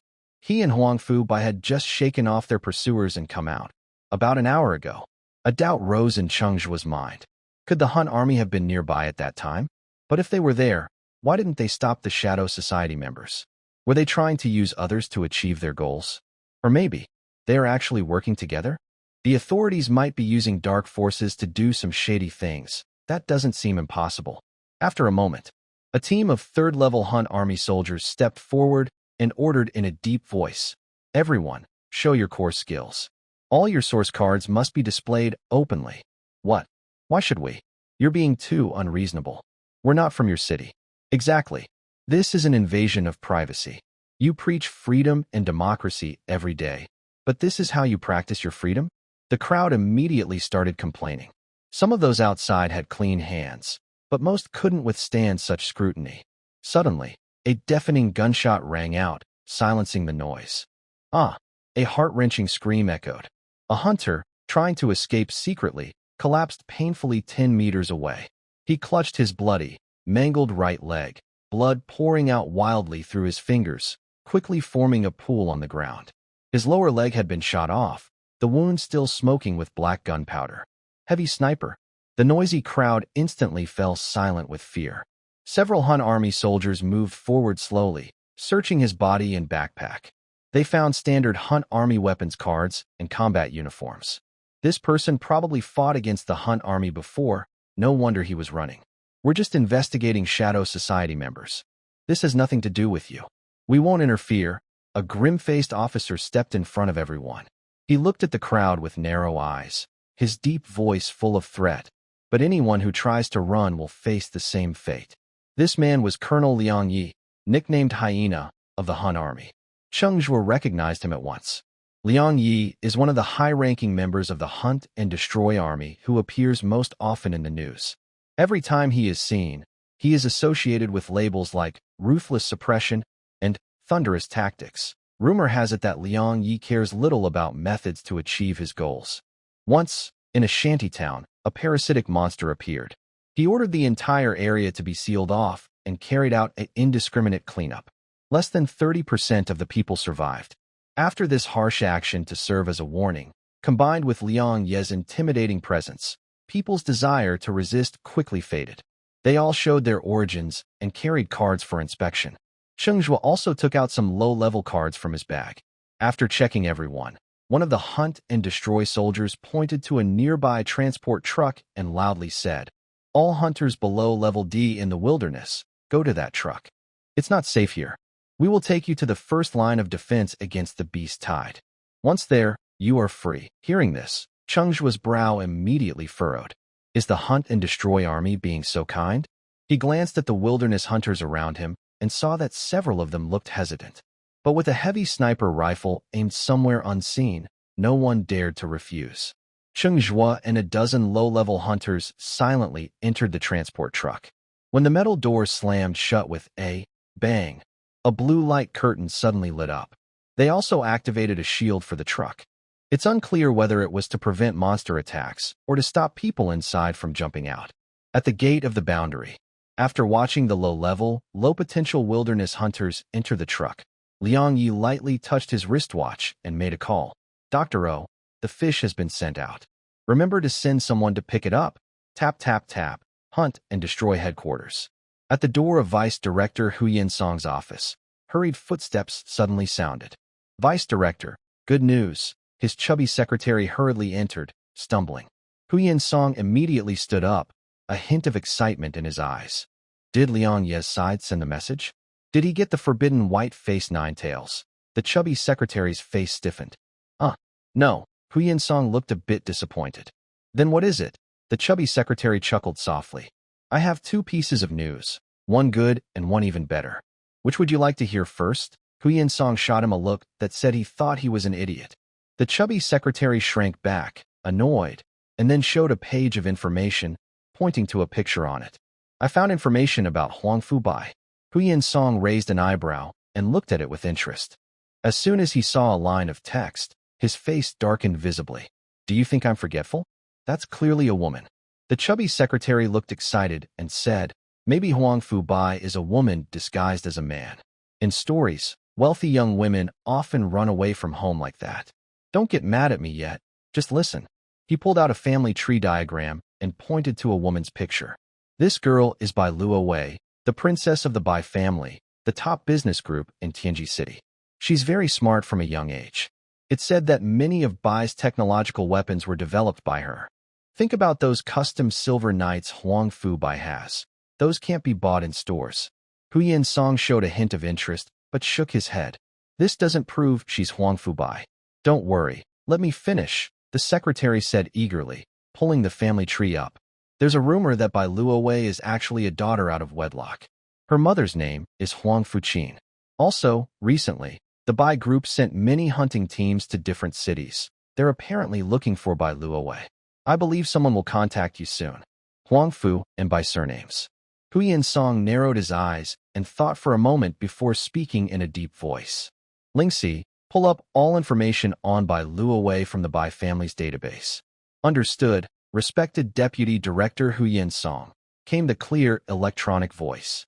Suddenly, a bright red warning appeared on the projection. Sorry, you do not have permission to access information about Bai Luo Wei from the Bai family. The chubby secretary pointed to his rough sketch and confidently said, White Luo Wei's information is definitely top secret in Sky Peak City. You'll understand why soon. Look, these are news about the White Corporation I gathered over the past 10 days from online comments. I've checked carefully, and the details are quite accurate. Huyan Song looked at him suspiciously and started browsing the projected information. After a moment, he frowned and angrily said, Are you trying to pack up and leave? It says here that White Luo Wei was an awakening candidate last year in the 4th phase. Did you forget that Huang Fu Bai just entered the new player zone? The chubby secretary chuckled without worry and smiled. Yes, the new player zone has a limit on first-time entries, but what if she hasn't entered in the past few months after awakening? Huyan Song was surprised. Are you suggesting she wanted to go the academic route before? No, the secretary stroked his chin and said, based on current information, I guess White Luo Wei might have delayed entering the zone by 2 months to create a custom Silver Knight. After all, this kind of talented girl always wants to rely on herself to be number one. Seeing that Huyan Song didn't reply, he continued, Of course, there's another possibility. In these months, she might have been trapped by her own source ability and had no time to enter the zone. Huyan Song glanced at him sideways and asked, What do you mean?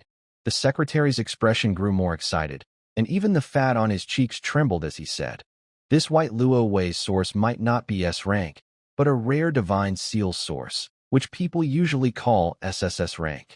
Huyan Song's pupils widened in shock. He quickly stood up and carefully examined the materials the secretary had organized, muttering, Divine Whisper. The same source as the first Sky Peak City Master. The secretary nodded repeatedly. Exactly, Divine Whisper. It's a powerful, mind-controlling source that can grant incredible abilities. If she hypnotizes herself into thinking she's a god, then she really is a god. He hesitated, then added, But such backlash would make her unable to live even for a millisecond. Huyan Song rolled his eyes at the secretary and shook his head. Besides, from the limited information Huang Fu Bai showed, her source is S rank.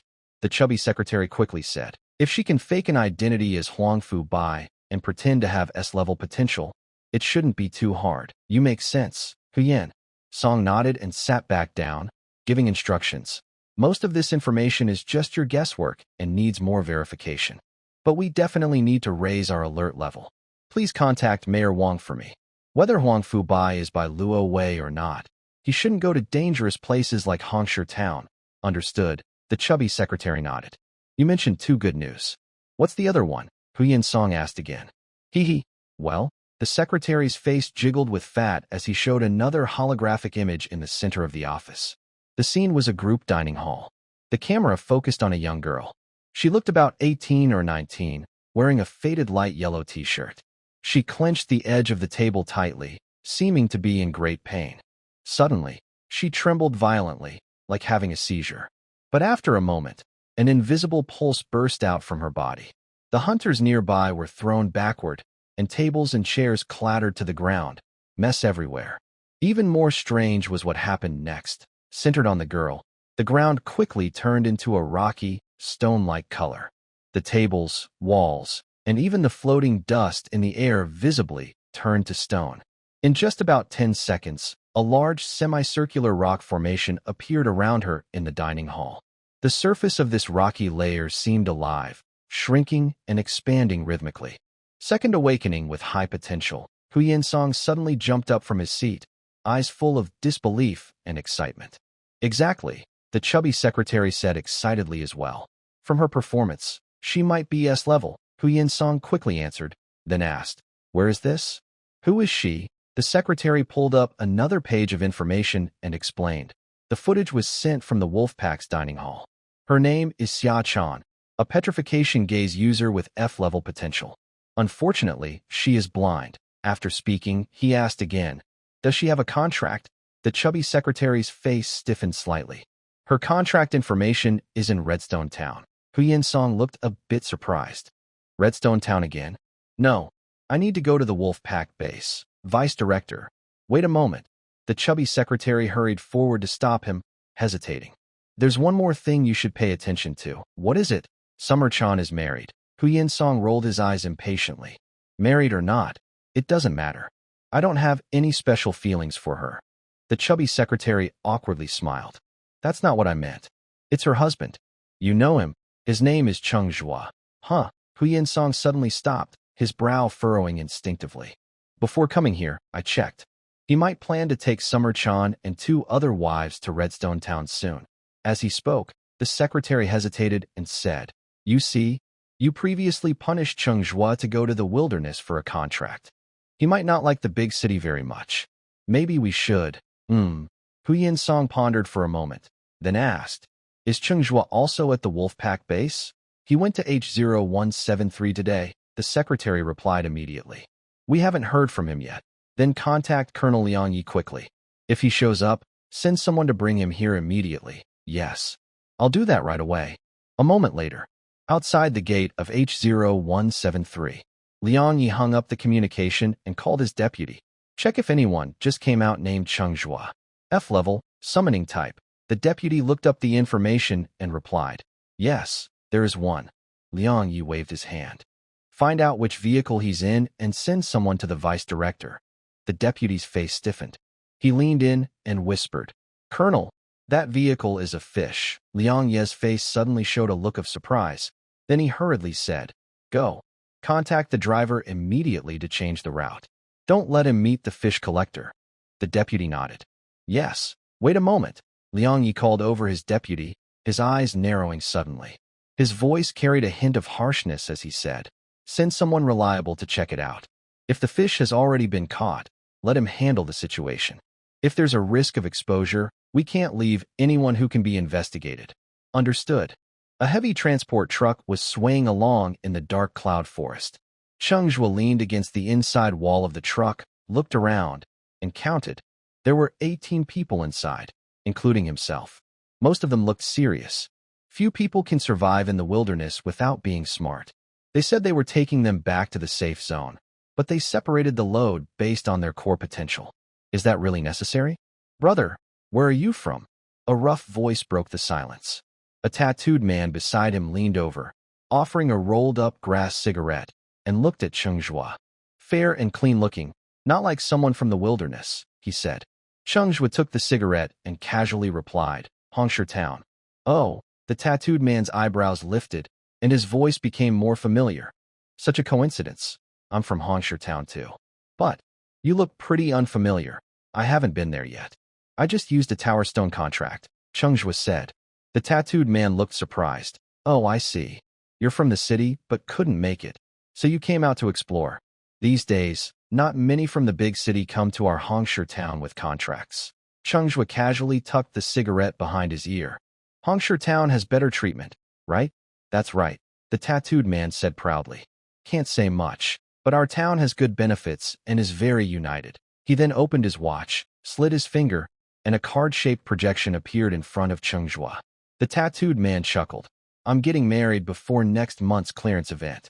We're so lucky. If you're in town then, remember to come have a toast. Cheng Zhuo looked up. The card was a digital wedding invitation. The tattooed man grinned widely, his face full of wrinkles, leaning against a woman with wheat-colored skin, holding a bunch of wildflowers, her eyes full of tenderness. Okay, Cheng Zhuo accepted the invitation. Congratulations. Hee. The tattooed man extended his rough, calloused right hand. Huaming. Cheng Zhuo reached out and shook his hand. Cheng Zhuo, sighing suddenly after shaking hands. Huaming leaned against the train wall, a worried look in his eyes. I just hope nothing goes wrong. The Hunt Wasteland Army's enthusiasm feels a bit strange. Cheng Zhuo also felt uneasy. He glanced out the window. They had already left the Black Cloud Forest and were heading toward Star Iron City. It seemed fine, but he had a feeling it wasn't that simple. Before boarding, he secretly dropped a small, black-armored beetle corpse under the carriage when no one was watching. He had found this tiny alien creature while collecting remains in the wasteland. Its shell was hard, and it was small enough to use for a spell called Undead Swap. Hopefully everything goes smoothly, Cheng Zhuo whispered, tapping his watch. 2 messages appeared on the screen. One from Ruan Chunhua and one from Xia Chan had awakened a second time. This surprised Cheng Zhuo, bringing him both joy and shock. He never expected that among the 4 of them, Xia Chan, who had the lowest chance of a second gene awakening, would be the first to awaken. And according to Ruan Chunhua, Xia Chan wasn't even stimulated. She just thought the braised pork in the cafeteria was delicious and ate a few more bites. Do you think they might want to use us for experiments? He asked suddenly. A rough voice broke the calm of the carriage. A burly man in the corner suddenly stood up, panic in his voice. I've heard rumors. Some people use live humans for experiments, creating emotionless killing machines. Do you think we might be just test subjects? His question made everyone's faces change. That's unlikely. The Hunt Wasteland Army is an official city-state military, someone replied. Yeah, using live humans for experiments? Won't that cause public outrage? In the eyes of the city folks, we who live in the wilderness are no different from monsters. Public anger? As long as we protect the great city, they'll cheer us on. So what do? Just sit here and wait to die. What can we do? Can you break the shield of this heavy transport vehicle? Suddenly, bang. A loud crash came from behind the transport, as if something heavy had hit it. The entire carriage jolted violently. Everyone was thrown about, and the clutter inside the carriage flew everywhere, chaos erupting instantly. After a moment, the bumping finally stopped. Crack! The back door of the vehicle was suddenly pulled open from outside, and a loud, clear voice rang out. Everyone get out. Hands above your heads, where I can see them. If you don't want to get hurt, don't make any sudden moves. Cheng Zhuo looked up. Standing at the door were a few people dressed in mixed combat gear, clearly wild bandits. They wore skull masks that covered most of their faces, and their energy rifles glowed blue at the barrels, all aiming at the vehicle's door.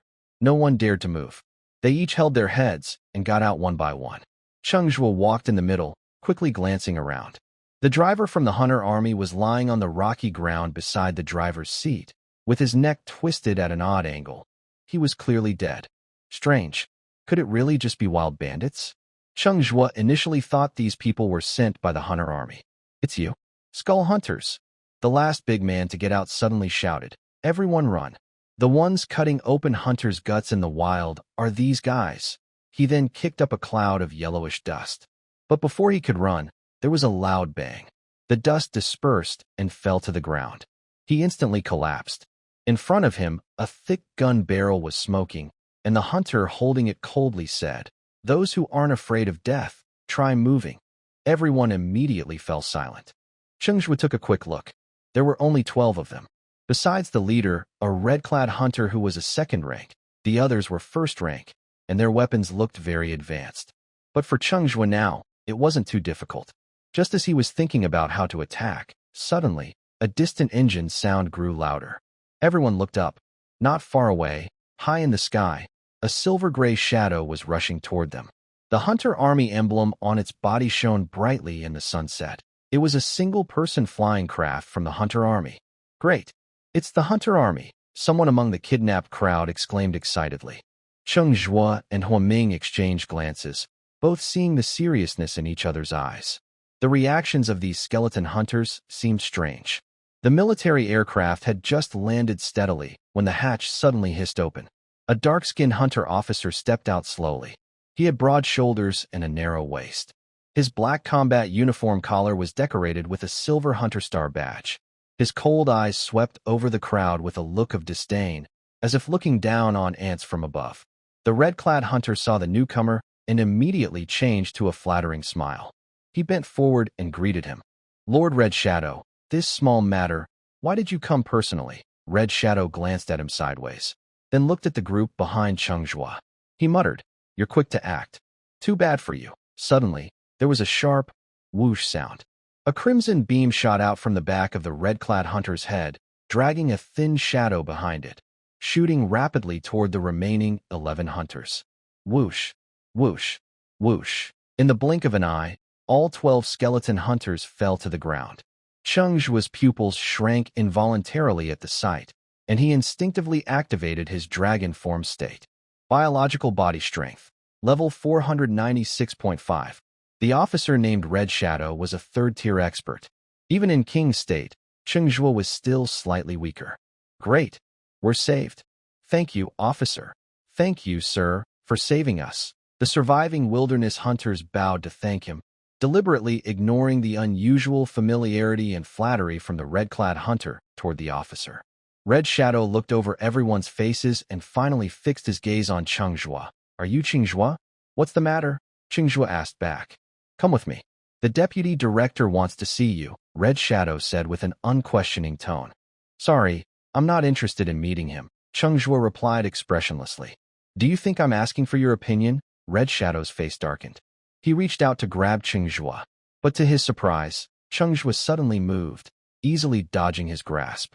"Huh." Red Shadow was a bit surprised and let out a soft exclamation.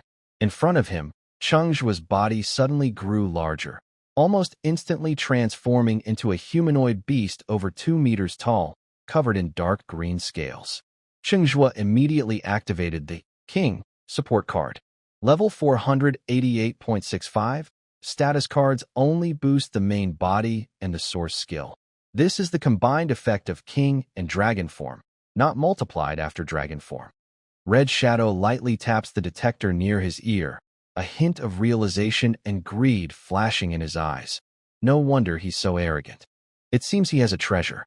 With this effect, could it be a forbidden item? But you might misunderstand the barrier of levels.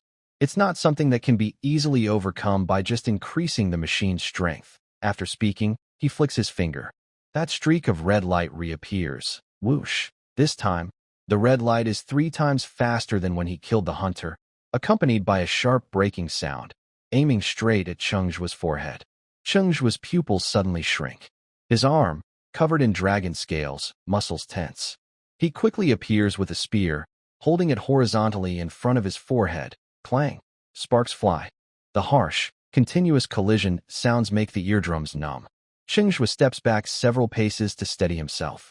"Run!" someone shouts, and the surrounding wilderness hunters instantly scatter like birds and beasts. Oomph! Red Shadow snorts coldly, and the red light flashes again. "Be careful!" Cheng Zhuo only manages to push Huaming away. The other 16 wilderness hunters fall one after another, unable to even scream. Huaming rolls and crawls back to the transport carriage, his muffled voice trembling. "Brother Cheng, hold on. I'll call for help." Annoying thing, seeing that one escaped, Red Shadow's expression darkens further. He steps forward directly in front of Cheng Zhuo. Even though Cheng Zhuo has entered the King state, the speed of a third-level hunter is still beyond his reach. Cheng Zhuo only feels a shadow flicker before a fist wrapped in source energy strikes his chest. Bang! In an instant, Cheng Zhuo feels like he's been hit by a heavy hammer, flying backward more than 10 meters, crashing heavily into distant rocks. A loud boom sends fragments of stone flying. His spear slips from his hand, sticking into the sand and buzzing. After landing, Cheng Zhuo quickly rolls to his feet. He touches his chest in surprise, a hint of joy crossing his brow. It doesn't hurt much. The dragon armor's defense is ridiculously strong. No wonder it's a myth-level source skill. Cheng Zhuo lifts his eyelids, a fierce fighting spirit shining in his eyes. He shouts again, shooting forward at full speed. The two immediately fall into a fierce melee. At first, Cheng Zhuo was occasionally hit by Qi Ying's needle attacks and punches, and he was almost overwhelmed. After nearly 100 exchanges, Qi Ying gradually sensed something was wrong. This kid feels like he's treating himself as a practice partner. He clearly noticed that at the beginning, Cheng Zhuo's punches were stiff. Sometimes he couldn't control his strength well, almost throwing himself off balance. But as the fight went on, his movements became smoother, his footwork more strange, like an unkillable little insect. Although he was always at a disadvantage, he showed no signs of giving up and seemed to grow more courageous with each hit. Bang! After a heavy punch, Qi Ying showed a fierce expression and leapt dozens of meters away. Your armor is indeed stronger than I expected, but it's time to end this. Let me show you the true power of a third-rank warrior. Qi Ying shouted and suddenly raised both hands. Shoo! Shoo! Shoo! In an instant, hundreds of crimson long needles appeared out of nowhere, dense like a net, emitting a terrifying aura. Kid, it's still not too late to kneel and beg for mercy. I'm not lying to you. The deputy director really wants to see you. As long as you keep quiet about what you saw today, I promise you won't get into trouble, and maybe even. But just as Qi Ying was rambling and threatening Cheng Zhuo, crack, a purple lightning bolt suddenly struck without warning, hitting Qi Ying right on the head. His body stiffened immediately. The electric current ran along his spine through his whole body.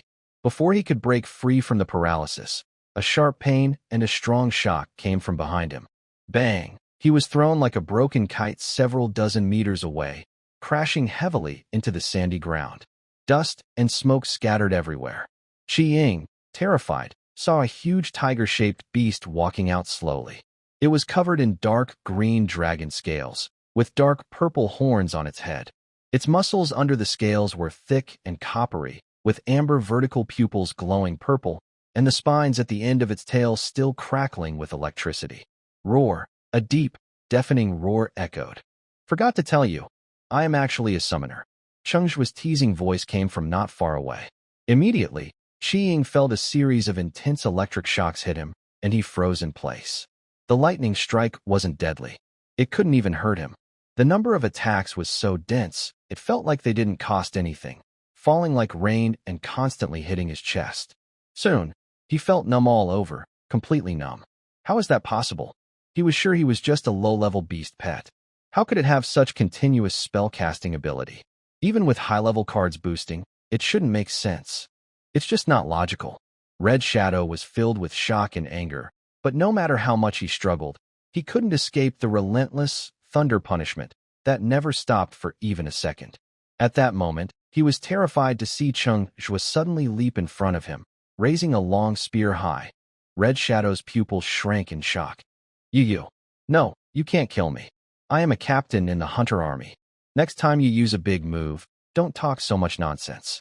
With a sharp sound, the spear, shining with a dazzling purple glow, fell suddenly, piercing through Red Shadow's head. Seeing the dragon form and king dual states of the jar, you've died a fair death. Cheng Zhuo stared at Red Shadow's body, muttering quietly. He guessed that the jar, in king mode, was definitely much stronger than him. He originally planned to let the jar crush with brute force, but he never expected that after gaining the thunder punishment skill, the jar would turn into a magic-type electric cat, unleashing lightning without any cooldown. A series of lightning strikes, cool and fierce, hit without pause. This powerful spellcasting ability and endless source power truly surprised Cheng Zhuo. Instant casting and continuous spell use. These are abilities only hunters or strange beasts above level 6 possess. The system's initial upgrade of the jar was far more shocking to Cheng Zhuo than the mythic level meditation card. Red Shadow's charred corpse gradually curled up in the flames. Cheng Zhuo stared at the fire, repeatedly using the system to scan. Only when the system confirmed it was a corpse did he breathe a sigh of relief. He was about to collect Red Shadow's belongings when he heard light footsteps behind him. Turning around, he saw Hua Ming carrying a bunch of packages and cards, trembling as he approached. Cheng, brother Cheng, here you go. Cheng Zhuo was a bit surprised so fast. He hadn't even noticed when this guy went to lick the bag. Huaming shyly scratched his head and said, "My main skill is gathering supplies, so the higher-ranked brothers often bring me along as a servant." "Really? You have such a skill?" Cheng Zhuo looked surprised. He glanced down at the pile of miscellaneous items Huaming carried, mostly blue cards, and then waved his hand generously. "Here, take these. Consider it a wedding gift for you." "Huh?" Huaming froze instantly, trembling as he held the bundle. "These are worth at least 1,000,000 city-state coins. You've already saved my life. I really can't accept this. Don't fuss about it. Just invite me to a drink in the town next time," Cheng Zhuo urged with a wave of his hand. "Just take it. The area isn't safe lately. You should head back to the town early and prepare well for your wedding." "All right. Thank you, Brother Cheng." But Huaming no longer hesitated. He knew Cheng Zhuo's abilities made these gifts insignificant to him. Still, looking at the charred remains of the Crimson Shadow, he couldn't help but speak seriously. "Brother Cheng, this Crimson Shadow is a captain in the Hunt army, with a pretty high rank. If he's found out, it could be trouble. But he was clearly colluding with the skeleton hunter and killing innocents. I can go to the city-state and testify to clear your name." "No need." Cheng Zhuo shook his head, his expression darkening. "Do you forget who arranged for us to be sent here? He's just a minor thug. The higher-ups might be Colonel Liang Yi or even the deputy director. Do you think your testimony will help?" Huaming wasn't stupid. Cheng Zhuo's words made him recall the confusion when everyone was divided onto different vehicles earlier. He nodded and took out his wristwatch. "Let's exchange contact info. I may be a small figure, but I have some connections in the town. Many of the higher-ranked brothers are on good terms with me. If you run into trouble because of this, I can help call in some favors. We in Hongshi Town won't let outsiders bully us." Seeing Huaming's serious look, Cheng Zhuo felt a warm feeling inside. The wilderness hunters weren't as wicked as people said. "All right, let's stay in touch if anything comes up." Cheng Zhuo nodded in agreement. After watching Huaming leave, he collected all the bodies, vehicles, and even Crimson Shadow's flying device into his space. Once he confirmed nothing was missing, he released the battlefield RV, set the destination, and prepared to go. Activating the autopilot mode, he must quickly contact Wan Chunhua and her 3 daughters to stay away from this place of trouble. Red Shadow's attempt to silence others confirmed that the Hunter Army and the Skeleton Hunters are indeed working together. Perhaps because he was doing something shady, Red Shadow's watch was offline when he died, and it didn't record their fight. But Cheng Zhuo knows that his killing of Red Shadow can't be thoroughly checked. As for Red Shadow saying the deputy director was looking for him, it's probably true. The reason is likely related to Xia Chan's awakening. That deputy director, who pretends to be upright and just, will probably try to persuade him to return to Star Iron City with Xia Chan and protect it, using big words like city-state community. After all, while contract users' activities aren't affected by the lighthouse, they still need to go to the lighthouse to accept missions and claim rewards. Especially for abyss hunts, the lighthouse upgrades they earn can only be used at the contract lighthouse. Star Iron City definitely won't just watch a promising newcomer slip away. But with Cheng Zhuo's current skills, he doesn't want to be anyone's tool. During the car's autopilot, Cheng Zhuo took out a purple glowing card from his pocket. It's the only high-level card he found on Red Shadow. Strange that this guy only carried 1 weapon card for self-defense. Crimson Sleeve Arrow, weapon card, quality, epic, purple, effect, can release telekinetic sleeve arrows, with a number linked to mental strength, up to 1,000 arrows, usage limit, level 1 and above, description, miniature arrows made from a certain mental source core, moving at will, unstoppable sharpness, linked to mental strength. A hint of surprise flashed in Cheng Zhuo's eyes. His undead origin already emphasizes mental attributes, so this card is practically a custom-made stealth weapon for him. It seems that Red Shadow was more inclined toward mental-based origins. Normally, Red Shadow only used the weapon card, and at least 1 ultimate origin skill remained unused. If he had used all his big moves right away, even with Cheng Zhuo in King mode, he wouldn't be able to survive unscathed. Underestimating the enemy is truly a big mistake, Cheng Zhuo quietly reminds himself. A fierce tiger fights a rabbit with all its might. No matter when he faces an enemy, he must never let his guard down. He puts away the Crimson Sleeve Arrow. Cheng Zhuo then looked at the boundary stones in the system space. Boundary Stone, Forest of Death, quality, 1 star, description, the foundational stone of the world barrier in the Forest of Death, with powerful rule-based energy. Tip: consuming 100 He Ming points can refine it.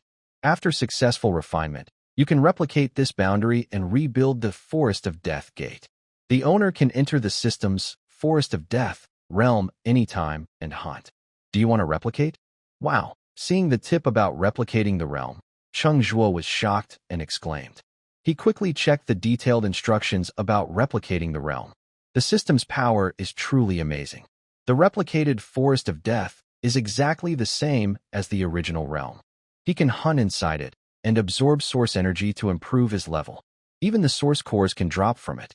Cheng Zhuo looked at the number of boundary stones in the space. There are 132 in total. Because H0173 is a parallel multidimensional realm, most of the boundary stones are duplicates. So, there's no need to use all the He Ming points to replicate them. In terms of types, there are 6 0-star stones, 11 1-star, 5 2-star, and 2 3-star stones. The extra boundary stones from other realms can also be refined into a second gate. This made Cheng Zhuo's eyes light up. If he places boundary stones in different locations, does that mean he can achieve long-distance teleportation within the realm? To test this idea, Cheng Zhuo immediately spent 200 He Ming points to refine 2 Forest of Death boundary stones. He placed one at the front control area of the vehicle and the other in the rear bedroom. With a thought, both gates opened simultaneously. Cheng Zhuo stepped through the gate at the front. A familiar, thick, foul smell hit him. He had indeed arrived in the Forest of Death. Even the realm's hints were exactly the same. He turned back, reached out, and took back the boundary stone from the front of the vehicle. As he expected, the gate did not disappear. He immediately returned to the vehicle cabin through the gate. Sure enough, he successfully arrived in the rear bedroom. It worked. Cheng Zhuo was overjoyed. He had been worried that if the wolf pack base was already controlled by the hunting realm army, how could he take the 3 women out? With these gates that can cross physical distances, who could still trap him? The military vehicle rolled over a pile of rubble and stopped at a ruined site. A tall, broken concrete and steel frame cast twisted shadows in the sunset. It was clear that this place was once a prosperous city. But now, only broken walls and debris remain. Cheng Zhuo looked around and found a hidden underground entrance. He inserted the boundary stone into a wall slot, covered the traces with yellow sand and broken stones, and made sure it looked normal from outside. Satisfied, he dusted off his hands and turned back. This place is about 70 or 80 kilometers from the Wolfpack base. As the second entrance to the boundary gate, that should be enough. Back in the vehicle, it continued on autopilot. Cheng Zhuo didn't rush to refine other boundary stones. Instead, he focused on the corpse of the two-tailed fox. It was quietly curled up in an ice block. It looked like it was just sleeping. White-faced nine-tails corpse, quality, 7th order forbidden object, semi-finished product, description. This is the corpse of a juvenile white-faced nine-tails, distorted by the power of the erosion boundary rules, in the early stage of forbidden object refinement. Tip: this semi-finished product can be refined using 100 harmony points with the system's special version. Possible refinement methods are as follows. 1. Refine it into a 7th order alien beast forbidden object with powerful combat ability. Note: the current level of the owner cannot control it. At least 3rd order is required. 2. The system can reshape and enlighten it, keeping the core of the 7th order forbidden object, granting it new intelligence and a humanoid form. It can control 7th order strength independently and has growth potential, eventually evolving into a 9th order. Note: during the early stage, its intelligence is low, and it may not fully control its power initially. Long-term guidance is needed. Note: all refinement methods can recognize the owner. Cheng Zhuo knew this corpse was extraordinary, but he didn't expect it to be at 7th order level. The system's 2 refinement options made him pause for a moment.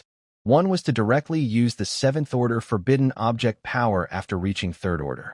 The other was a growth type, which might be unstable at first due to its initial intelligence, but could develop into a 9th order with time. Let's choose the future, Cheng Zhuo decided. The growth potential of 9th order excited him more. And since its power was unstable, it proved that it still had 7th order strength, just needing more careful guidance. I choose 2, Cheng Zhuo silently recited. As soon as he finished speaking, cracks appeared on the ice surface at a visible speed. The originally dull gray fur of the fox beast began to turn pink and white from its forehead, gradually changing in streaks and quickly spreading over its entire body. In the next moment, the system automatically moved it outside the space. It slowly floated in front of Cheng Zhuo. Refining in progress. Rebirth enlightenment ongoing. Detected residual rules. System automatically purifies. Purification complete. The new body removes pollution factors, retaining the core features of the forbidden item. 7th tier growth type forbidden item. White-faced nine-tails, young beast form. Is about to take shape, recognizing the master. A series of system prompts sounded. In just about 10 seconds, the fox beast's stiff body was reborn. Its chest rose and fell slightly, and its drooping ears gently trembled. Then a red glow shimmered. The outline of the fox's body began to twist and stretch, transforming from a half-grown fox into a small humanoid shape. The pink-white fur receded, replaced by smooth, white skin. When the red glow faded, a small girl, about 2 or 3 years old, floated quietly in front of Cheng Zhuo. She had a round face like a porcelain doll, translucent snow-white skin, and a pair of pink-white fox ears standing on her head. The system thoughtfully provided her with a light blue little dress, just covering her knees, revealing chubby little legs, and she wore a pair of red little leather shoes. She slowly opened her eyes, her big round eyes filled with innocent curiosity. After timidly looking around, her gaze finally settled on Cheng Zhuo's face. Refining complete. Congratulations, Master, on obtaining the 7th tier growth type forbidden item. White-faced nine-tails, young beast form. That unlabeled forbidden item, customizable, successfully recognized as the master. Quality, forbidden item, living, growth stage, young beast. Original skill, nine-tails resonance. Each new tail unlocks a new skill. Foxtail skills. 1. Void teleportation. 2. Illusion shapeshifting. The system's prompt faded, and an inexplicable connection naturally formed. Cheng Zhuo gently touched the little girl's fox ear on her head. It felt soft, like cotton freshly sun-dried. The little girl didn't shy away. Instead, she slightly tilted her head, rubbing her cheek against his finger, softly humming him. This little thing has 7th tier strength? Looking at the chubby little girl in front of him, Cheng Zhuo couldn't help but feel a bit doubtful. Let's give her a name first. She's soft and pink. Maybe call her Peach? After saying that, he immediately shook his head. Not quite right. Too casual. You're also a little fox spirit now. So let's call her Tao Yao Yao. Cheng Zhuo gently rubbed the little one's head. How about that, Tao Yao Yao? Yao? Yao. Tao Yao Yao tilted her head with some confusion. Not bad. She can talk. Cheng Zhuo's eyes lit up. Yao Yao, tell me, what can you do? Yao Yao, Yao Yao Yao Yao. After a while of communication, Cheng Zhuo felt a bit helpless. The little fox could indeed talk, but unfortunately, she only knew her own name. It seemed her intelligence was about the same as a newborn baby. Why don't you do a simple demonstration so I can see what skills you have? Cheng Zhuo tried to communicate. Yao Yao? Tao Yao Yao's big, round eyes were full of question marks. Seeing Cheng Zhuo make a fist gesture, as if understanding, her eyes suddenly brightened. With a thud, she jumped back. Then she raised her chubby little fist and waved it toward the back of the carriage. Bang! Crack, crack, crack. Hiss, hiss, hiss. System core product damage detected. Repairing will cost 100 harmony points. Proceed? Cheng Zhuo. Is this the power of a 7th tier ability? He was both shocked and delighted. The sturdy battlefield RV was directly smashed in the back by Tao Yao Yao's pure source energy pulse-like punch. Yao. Tao Yao Yao looked in surprise at the missing rear half of the carriage, her big eyes full of confusion. Then she timidly looked at Cheng Zhuo, seeming to think she had caused trouble. Cheng Zhuo gently rubbed her head to comfort her. It's okay, watch this. Outside the gate of H0173, Liang Ye's deputy officer approached him with a serious expression and whispered, Colonel, it seems there's a problem. The deputy hesitated and said, all signals from the Red Shadow, including the aircraft and transport vehicles, have disappeared. I sent a drone nearby, and there are signs of a fight at the disappearance point. But no people or vehicles are there. Liang Yi narrowed his eyes. What did the fish merchant say? What about their people? They said they sent some, but there's no news now, the deputy replied. Also, I checked around, and there are no unusual energy fluctuations. They probably weren't swallowed by the ghost realm. I suspect that maybe the shadow organization is involved. That's unlikely. They don't have the energy now. Liang Yi shook his head and gave a cold order. Keep investigating. We need to see the person alive or the body. Yes, the deputy responded and then asked, what about the deputy director? How should I reply? Just tell the truth.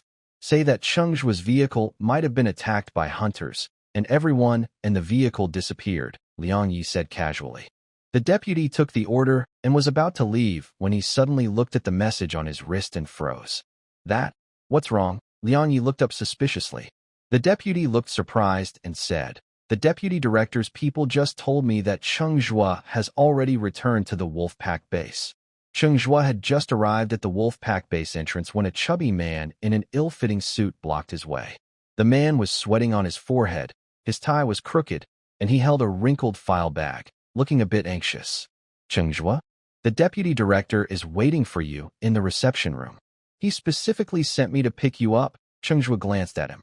Okay, tell him to wait. The chubby secretary was stunned for a moment. Thinking he had misheard, he quickly caught up 2 steps, voice growing more urgent. I'm talking about the deputy director, Lord Hu Yensong. He's waiting for you in the Wolfpack's reception room. I heard you. Cheng Zhuo's voice grew colder. Even if the city lord comes, until I see my wife, let him wait first. After saying that, he turned and walked into the base without looking back at Tao Tao. Only the chubby secretary was left standing there, confused. Just now, Cheng Zhuo realized he had a headache. Peony is not considered his pet beast, unlike the jar that can be stored in the core card beast space. She is not a lifeless object and cannot be put into the system space. She is a newborn, very curious about everything. If left outside alone, Cheng Zhuo fears she might accidentally cause damage to the Wolfpack base. So, he can only carry her inside together. Fortunately, her current form is transformed by the system, so there's no need to worry about others noticing anything unusual. Cheng Zhuo walked straight to the dormitory area, holding Peony, who is looking around with a curious face. He has already contacted Wan Qinghe in advance. All 3 girls are waiting for him in the dorm. As he enters, Wan Qinghe is the first to come forward. She starts to say, Brother Zhuo, you finally, but her eyes are suddenly drawn to Peony, and her voice softens. Wow, whose little girl is this? She's so adorable. Inside, Xia Mo and Xia Chan are also attracted by the sound of the door opening. When they see Cheng Zhuo, they are completely captivated by Peony in his arms and gather around. The sudden enthusiasm scares Peony, who immediately shrinks into Cheng Zhuo's embrace. She clutches his clothes tightly, her fox ears drooping, and her golden eyes full of fear. Cheng Zhuo gently pats her back and speaks softly. Don't be afraid, Yao Yao. These are the 3 beautiful sisters I told you about. They are all our friends, and you'll need to protect them in the future. Hearing this, Peony lifts her head curiously and looks at the 3 girls. Is her name Yao Yao? Where did she come from? Wow, her cat ears can move. So cute. Wan Qinghe is already melted by Peony's cuteness, her eyes unable to look away. Yes, her name is Peony Yao Yao, Cheng Zhuo says proudly. Peony of the Peony Blossom. That's the name I chose. You chose it. Xia Chan's eyes roll mischievously. Hee hee, Brother Zhuo, isn't she your secret love child you're hiding outside? Of course not. It's a long story. I'll explain later, Cheng Zhuo says, setting Peony down to play in her room. After reminding her not to cause trouble, he closes the door and pulls Xia Chan over. This time, you can see everything clearly now. No need to hold Xia Mo anymore. Yeah. Summer cicadas kept nodding their heads, raising empty hands, and pressing their faces close to Cheng Zhuo's eyes. Can see very clearly. Kiss. Cheng Zhuo held her face and gave her a firm kiss on her red lips, then smiled teasingly. How about that? I wasn't lying. Exercise can help you awaken again. Summer's cheeks instantly turned red. She suddenly broke free from his embrace, then pulled Ching He and Xia Mo into a hug, grinning mischievously. Then you guys should work hard too. Ching He gave her a playful glare, then turned to look at Cheng Zhuo with a more serious expression. Brother Zhuo, The deputy director contacted us earlier. Oh? What did he say? Cheng Zhuo raised an eyebrow and gently brushed her stray hair behind her ear. Ching, he repeated. He said he can arrange a high-altitude villa for each of us inside the city, with epic-level source cards for me and Xiaomo, and even better contracts for you and me. He hopes that after summer advances, she can re-sign her contract back in the city. What do you all think? Cheng Zhuo looked at the three girls. Of course, we listen to Brother Zhuo, Summer replied quickly. You don't know. Ching, he was very serious about it. She suddenly straightened up, cleared her throat, and imitated Ching, his serious tone. Deputy Director, we're sorry, but you don't need to waste your time with us. Before our husband returns, we won't give you any answer. My words are Summer's words. Her serious act made Cheng Zhuo chuckle, and he asked her with a smile. Do you want to go to the city? Used to want to. Summer suddenly stopped her playful attitude and said seriously, but now I don't care. Wherever Brother Zhuo and the sisters are, that's home. I don't think becoming S-rank is anything special. I still want to hide behind my husband and sisters, be a silly girl. Hee. And you? Cheng Zhuo looked at Xiaomo again. The girl didn't speak. She just tiptoed, wrapped her arms around his neck, and kissed him directly. Her soft lips carried a bit of warmth, and her breathing grew faster until they were both almost out of breath. Only then did she release him, her ears blushing bright red, but her eyes clearly showed her attitude. She was sticking with him. So shy, Summer Cicada covers her eyes, secretly peeking through her fingers, and teasingly says, Big Sister probably wants to say that even if we live in a small forest, she'd still hold on to a tree and wait for Brother Zhuo. Xiaomo blushes, grabs a nearby pillow, and throws it at Summer Cicada, as if trying to cover her mouth with a towel. Sis, don't pinch me. My petrification is really strong now, sob. Ruan Qinghe leans against Cheng Zhuo's chest. She watches them playfully chase each other with a smile. Cheng Zhuo notices that Summer Cicada's biological strength, boosted by recent attribute rewards and her second awakening, has reached level 37.5. With such a body, Xiaomo can no longer catch her. Soon, Tao Yao is also infected, bouncing her little legs and running behind, her bell-like laughter filling the room. While running, Tao Yao suddenly stops, walks slowly to Cheng Zhuo's leg, and wraps her small arms around his thigh, lifting her face and calling out, Yao. Ruan Qinghe looks at Cheng Zhuo with suspicion. What is she saying? Cheng Zhuo helplessly shrugs. I don't know either. Tao Yao looks up at Cheng Zhuo pitifully, trying hard to express something, but after a long time, all she says is Yao. Ruan Qinghe stares at her slightly drooping little ears, her eyes brightening. Hey, I see she has a pair of cat ears. Maybe if we take out Guangguan, she can understand. She probably means. Cheng Zhuo originally thought she had fox ears in the story, but then he paused, thinking being mistaken for having cat ears might be fun too. Although he doubts Guangguan can understand either. He still releases Guangguan. Meow? When Guangguan appears, she blinks sleepily and looks around. Yao. Seeing the suddenly appearing big cat, Tao Yao jumps 2 meters high, lands on her hands and feet, and crouches like a fluffy little wild animal, her small pigtails standing up. Guangguan seems to sense Tao Yao's powerful aura. Her soft fur on her back bristles, and she emits a low growl, woo-woo. Hey, don't be reckless. The 2 little ones' tense standoff surprises Cheng Zhuo. If they fight, the dormitory might be turned into ruins. They try to calm them down for a while. After repeatedly confirming that both of them had Cheng Zhuo's aura, the 2 little ones finally calmed down. They huddled together. Guangguan nudged Tao Yao's hand with his head, and Tao Yao reached out to touch him. Surprisingly, they quickly became familiar with each other. It seemed like they were on the same wavelength, both speaking baby talk. Soon, Guangguan was carrying Tao Yao around the table. Yao. After playing for a while, Tao Yao drooped her ears and moved closer to Cheng Zhuo. Cheng Zhuo had no choice but to try asking Guangguan.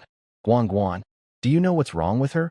Meow. Guangguan looked at Tao Yao with interest. His big eyes spun around, and through telepathy, he responded to Cheng Zhuo. She wants milk, preferably the kind with a fresh flavor from a small cow, about 1.8 liters. After a moment, Guangguan happily hugged a big bucket of milk and drank it.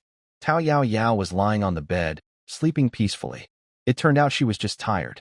Cheng Zhuo and the three girls looked at the two adorable creatures with affection. The rare quiet moment was very warm and cozy. Who would have thought? The strongest fighters in their family were actually these two little ones still drinking milk. Knock, knock, knock. Soon after, there was a series of urgent knocking sounds outside the door. Cheng Zhuo frowned and walked impatiently to the door. He really didn't want to talk to that deputy director. If it weren't for the appointment with Huang Fubai to wait here, he would have left through the portal already. That guy, he didn't know what was wrong, hadn't responded to messages. Could he have failed to get out? Worried, Cheng Zhuo reached the door and opened it. Cheng Zhuo, we meet again. Standing outside was a middle-aged man, dressed in a crisp black suit. His appearance was plain, the kind that was hard to distinguish in a crowd. Cheng Zhuo had only seen him once before, but he recognized him at a glance. Recognizing the person, Cheng Zhuo's eyes lit up. Did Huang Fubai send you? He clearly remembered Huang Fubai once saying his bodyguard could help him awaken a second time. That's right. There was no unnecessary small talk. The man in black, a bodyguard, responded in a deep voice. My surname is Gao.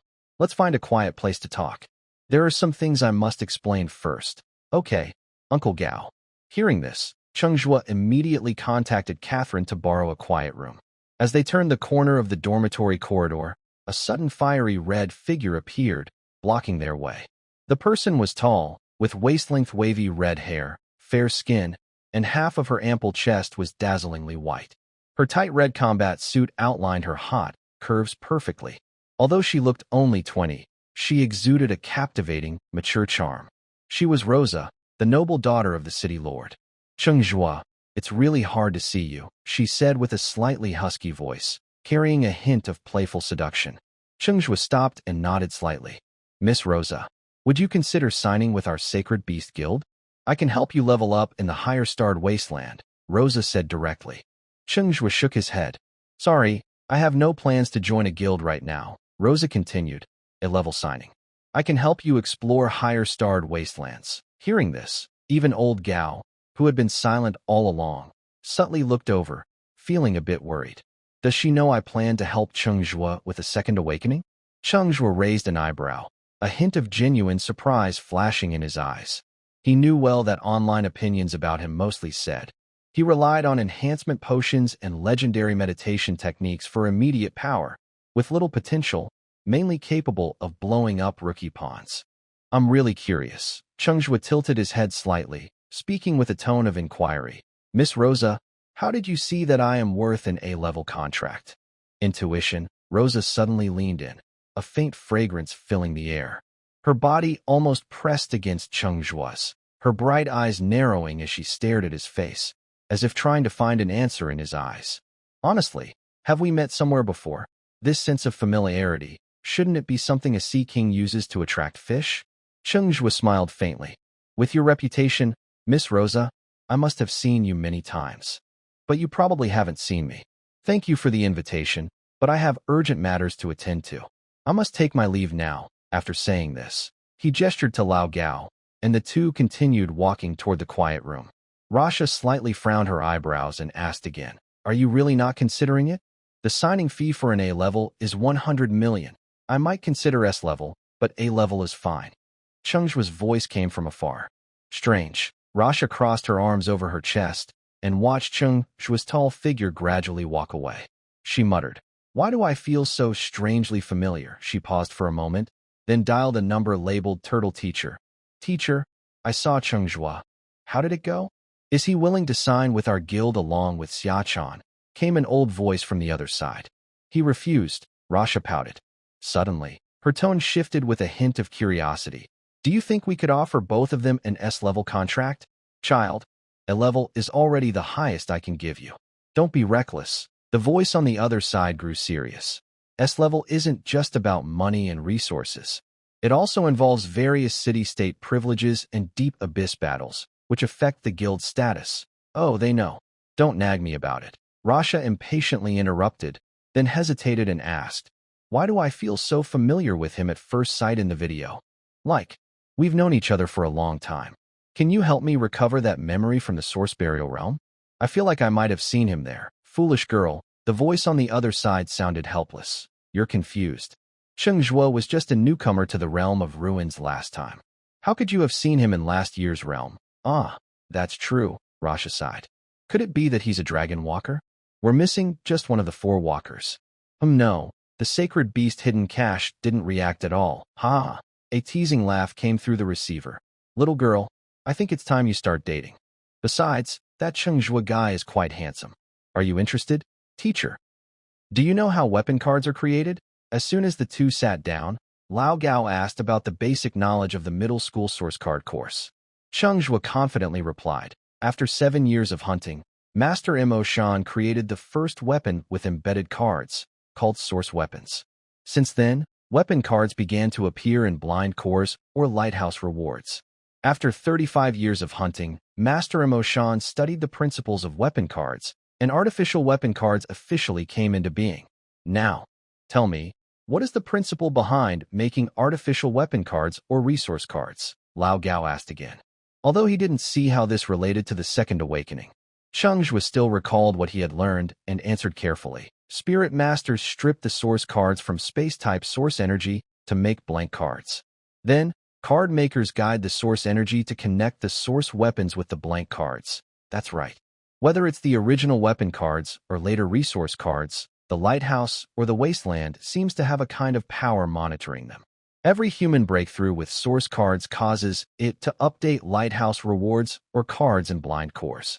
It can easily replicate any new card humans create. Lao Gao continued from Cheng Zhuo's words, suddenly changing his tone with a strange sense of pride.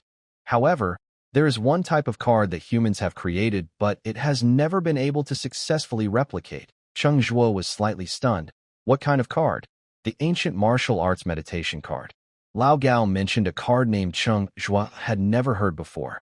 Is it about integrating ancient martial arts moves into cards, so people can master skills like Lingbo Weibu or 18 dragon subduing palms? Cheng Zhuo asked excitedly, testing. That's one way to understand it. Lao Gao nodded slightly and explained, ancient martial arts meditation cards are similar to weapon and resource cards. They strip source energy into blank cards, and then couple an ancient martial arts tradition with the blank card. But unlike the others, these cards strip the breathing meditation aspect. So, ancient martial arts meditation cards, like breathing meditation cards, can merge into the source. Using this power to trigger the second awakening, Cheng Zhuo's eyes lit up. That's one way to see it, but not entirely. Old Gao shook his head and lightly tapped his fingertips on the table, organizing his thoughts. To be precise, a new cultivation system has been integrated into your original card. It combines ancient martial arts and source energy. This can change your source card potential, but your core skills and potential haven't actually changed. The potential shown by your source card reflects your ability in ancient martial arts. That's what I want to tell you. The awakening your young master mentioned and the second awakening you talked about are not the same thing. He paused and continued. This cultivation system is called Ancient Martial Arts Source Stream. Ancient Martial Arts Source Stream. Cheng Zhuo repeated these words softly, then looked up after a moment and asked, does this style have any restrictions? Since there's a way to awaken, why isn't it widespread? Combining ancient martial arts with source energy sounds very powerful. There are many reasons. For example, it's hard to merge and requires a lot of cultivation energy from the practitioner. Old Gao's voice grew a bit deeper. Also, the ancient martial arts source stream has only been around for about 100 years. This kind of risky act, using one's own cultivation to forcibly increase someone else's potential, is very limited. So, practitioners of this style usually follow a master-disciple system, and most disciples are very few. I see, Cheng Zhuo suddenly understood. So, if I want to inherit this, I need to become your disciple. Let's not talk about becoming a disciple for now. Old Gao waved his hand. What I want to remind you is that merging with the ancient martial arts meditation card only happens once. If you inherit my skills, you might only reach level A, and after that, you can't accept any other source martial arts inheritance. You can only practice the techniques I pass on to you. Of course, if you can create your own, that's impressive. I guess I can't find another master either. Young master can. Mentioning Huang Fubai, Old Gao's lips curled into a faint, proud smile. If you can wait a year or two until the young master completes his plans, he can introduce you to a grandmaster. Maybe that will help you reach S rank. You should know the power of an S rank ancient martial arts inheritor. There is one in Star Iron City. Who is it? That girl named Mu Yinji. Her strength is quite good. Mu Yinji, at the peak of the 6th rank. Yet in this person's words, her ability is only described as quite good. Cheng Zhuo hesitated, then asked after a moment. Uncle Gao, I have only one question. Go ahead. Will the inheritance of ancient martial arts affect my second awakening of the origin? Not at all. Old Gao glanced at him with a hint of confusion in his tone. But with your low awakening rate, why are you considering this?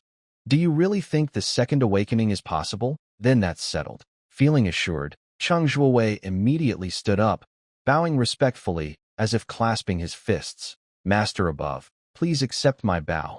I don't plan to take disciples for now. Old Gao looked at him, raising a finger into the air, and a gentle yet irresistible force helped Cheng Zhuo stand upright. Then, his face serious, he said, Our school is called Liang Yi, which emphasizes the balance of yin and yang. It is one of the 7 main branches of ancient martial arts. Since young master has agreed, I can make an exception and pass on the inheritance to you. As for becoming a disciple, we can discuss that later. Cheng Zhuo nodded. Yes, master. This Uncle Gao was unwilling to take a disciple, whether because he was busy or didn't see value in him. Cheng Zhuo had no objections. The inheritance was a free gain anyway. Not becoming a disciple was also fine. It meant fewer formalities. But he still had to call him master, especially since this was a highly skilled person who once commented that Mu Yinji's strength was pretty good. He might even be like the legendary monk who quietly guards the temple. I have only one request. Old Gao's voice suddenly grew serious. Under no circumstances are you allowed to do anything that harms young master. I am also close friends with Brother Huangfu. I've saved him twice, so you can rest assured. Cheng Zhuo promised confidently. What a joke. Only a fool would offend a billionaire who can casually transfer 1 billion yuan unless he had lost his mind. Come with me. Old Gao stood up and headed outside. Are we starting now? Cheng Zhuo hurried to follow. Do I need to prepare some advanced breathing technique or something? I have a blank meditation card. Old Gao explained without looking back. Ancient martial arts rely on the practitioner's cultivation, not the level of the source card. The two walked out of the wolf pack base. By then, the sunset had fallen, and the last streak of red glow hung in the sky. The wilderness began to feel cold, and occasional distant howls of strange beasts could be heard. The wind carried tiny grains of sand that made a soft, sifting sound. Finally, when they reached a wide, rocky clearing, Old Gao stopped and said, Let's stop here. Cheng Zhuo felt a little nervous. Do I need to do anything? Just stay calm, Old Gao advised. It might be painful later, so be patient. Okay. Wolfpack Base. Inside a large meeting room. A bright white ceiling light hung above a long conference table, and even the smell of coffee in the air felt tense. Vice Director Yu Yin Song sat at the head of the table, tapping his fingers lightly on the dark wooden surface. He spoke in a serious voice. Does anyone have ideas? Please share. No matter what, we need to keep the S-class talent in the city, even if nearby towns are safer than Redstone Town. Does anyone have the ability to persuade them to stay? If it really can't be done, maybe we should keep them under house arrest at the base, a member wearing round glasses in the corner whispered. But as soon as he spoke, he shrank back. Foolish, suddenly, Song He from the Ember Guild sneered, his tone full of teasing mockery. An S-class hunter, and you want to force her to become an enemy of the city? Really? The member's face turned red as he argued. What else can we do? We can't just watch her jump into the fire. I think Vice Director doesn't need to rush. Song He leaned back in his chair, crossing his legs with a carefree look. Women tend to admire strength. When Xiachan finds out that Cheng Zhuo is just a pretty face, she'll leave him soon enough and return to the city. You're so strong, but I don't see me admiring you. A cold female voice suddenly interrupted him, her tone icy with sarcasm. Everyone looked toward her. It was Rosa from the Sacred Beast Guild, her finger touching her lips, eyes shining with cold light. This usually polite star hunter, the daughter of the city lord, was rarely angry, but now she was clearly annoyed by Song He's dismissive words. Little Rosa, I didn't mean it that way. Song He's casual expression immediately froze, and he forced a laugh to smooth things over. With your talent, you don't need to envy others. Rosa didn't want to pay attention to him. Instead, she looked at Huyin Song and said, if you want to keep Xiachan, you first need to keep Cheng Zhuo. I asked him today, if he signs an S-level contract, he's willing to sit down and talk. If not, let them go. Is it really so hard to decide? Constant meetings. What's the point of you bringing so many people to these meetings? You're joking. As soon as she finished speaking, the meeting table erupted in chaos. Earlier, Cheng Zhuo and Xiachan had ignored everyone for a long time. The crowd was already annoyed. Now, hearing the words, S-level contract, they mocked even more, winning the best newcomer and getting a legendary meditation card. Thinking that makes you important enough to sit at the table? Cheng Zhuo is really funny. Exactly, greed makes you swallow more than you can handle, and you'll end up hurting yourself. Using his woman as a bargaining chip. Just wait. When Xiachan leaves him far behind in strength, do you think he'll still be interested? At this moment, the door of the meeting room suddenly burst open with a bang. A chubby, breathless secretary rushed in, his face trembling with fat jiggles, voice trembling. Vice Deputy Director. Outside, someone is experiencing a second awakening. The signs are stronger than Xiachan's. Outside the wolf pack base, on the open gravel ground, dark red source energy surged like boiling lava. Within 100 meters, stones were lifted by invisible forces, swirling into a huge crimson vortex in the air. Even the passing night wind was dyed red, carrying hot air that hit their faces. At the center of the vortex, Cheng Zhuo was surrounded by two types of energy, crossing and merging. Strange, why did the second awakening trigger? Old Gao, standing opposite him, furrowed his brows and looked at Cheng Zhuo with confusion. His previous understanding was that Cheng Zhuo's second awakening rate was less than 0.01. How could he trigger a second awakening? Cheng Zhuo, can you hear me, Master? Yes, this is truly strange. Old Gao's palm-held energy flowed like a long stream, slowly reaching Cheng Zhuo. As he continued to promote the fusion of the ancient martial arts meditation card, he hesitated and said, it seems that the fusion of the ancient martial arts has triggered your second awakening. Cheng Zhuo couldn't help feeling a bit nervous. Has this kind of second awakening ever happened before during fusion? Is it dangerous? Not really dangerous. When the meditation card fuses, it does cause a slight stimulation to your core. But that amount of force, don't forget, your unlocking rate is less than 0.1%. He showed a slightly guilty smile. Maybe I just got lucky. Hold your breath and focus. Old Gao suddenly said seriously. This will be tough. Be prepared. If your second awakening potential is high, I might be able to boost your ancient martial arts potential to S level. Got it? Cheng Zhuo responded seriously. Perhaps because his mental strength was relatively high, he didn't feel much pressure. As the pure white meditation card gradually merged with his core card, the red glow grew more intense. He could clearly feel his core card trembling violently, as if some mysterious force was trying to break free from its bonds. At that moment, the crimson vortex was already surrounded by people. Yes, it's the source power star vortex, no doubt. Such a special sign of awakening. Huyin Song looked away from the swirling crimson and turned to ask his secretary, who's inside? The chubby secretary quickly pulled up the holographic panel and projected a video in front of Huyin. Vice Director, according to the base entrance surveillance, the person coming from that direction is Cheng Zhuo. Accompanying him is a middle-aged man in a black suit. Cheng Zhuo? Huiyin's brow furrowed slightly. It can't be him. I remember his unlocking rate. There's no way he could have a second gene unlock. Do you have a more precise image? I've already arranged for the surrounding surveillance footage to be retrieved. It will be here soon, the chubby secretary said. And the core fluctuation index, has it been tested? Huyin Song asked again, his eyes returning to the bright red star sphere. He could feel it. There was a very powerful presence at the center of the star sphere. It couldn't be Cheng Zhuo. The chubby secretary stared at the fluctuating numbers on the panel, sounding a bit excited.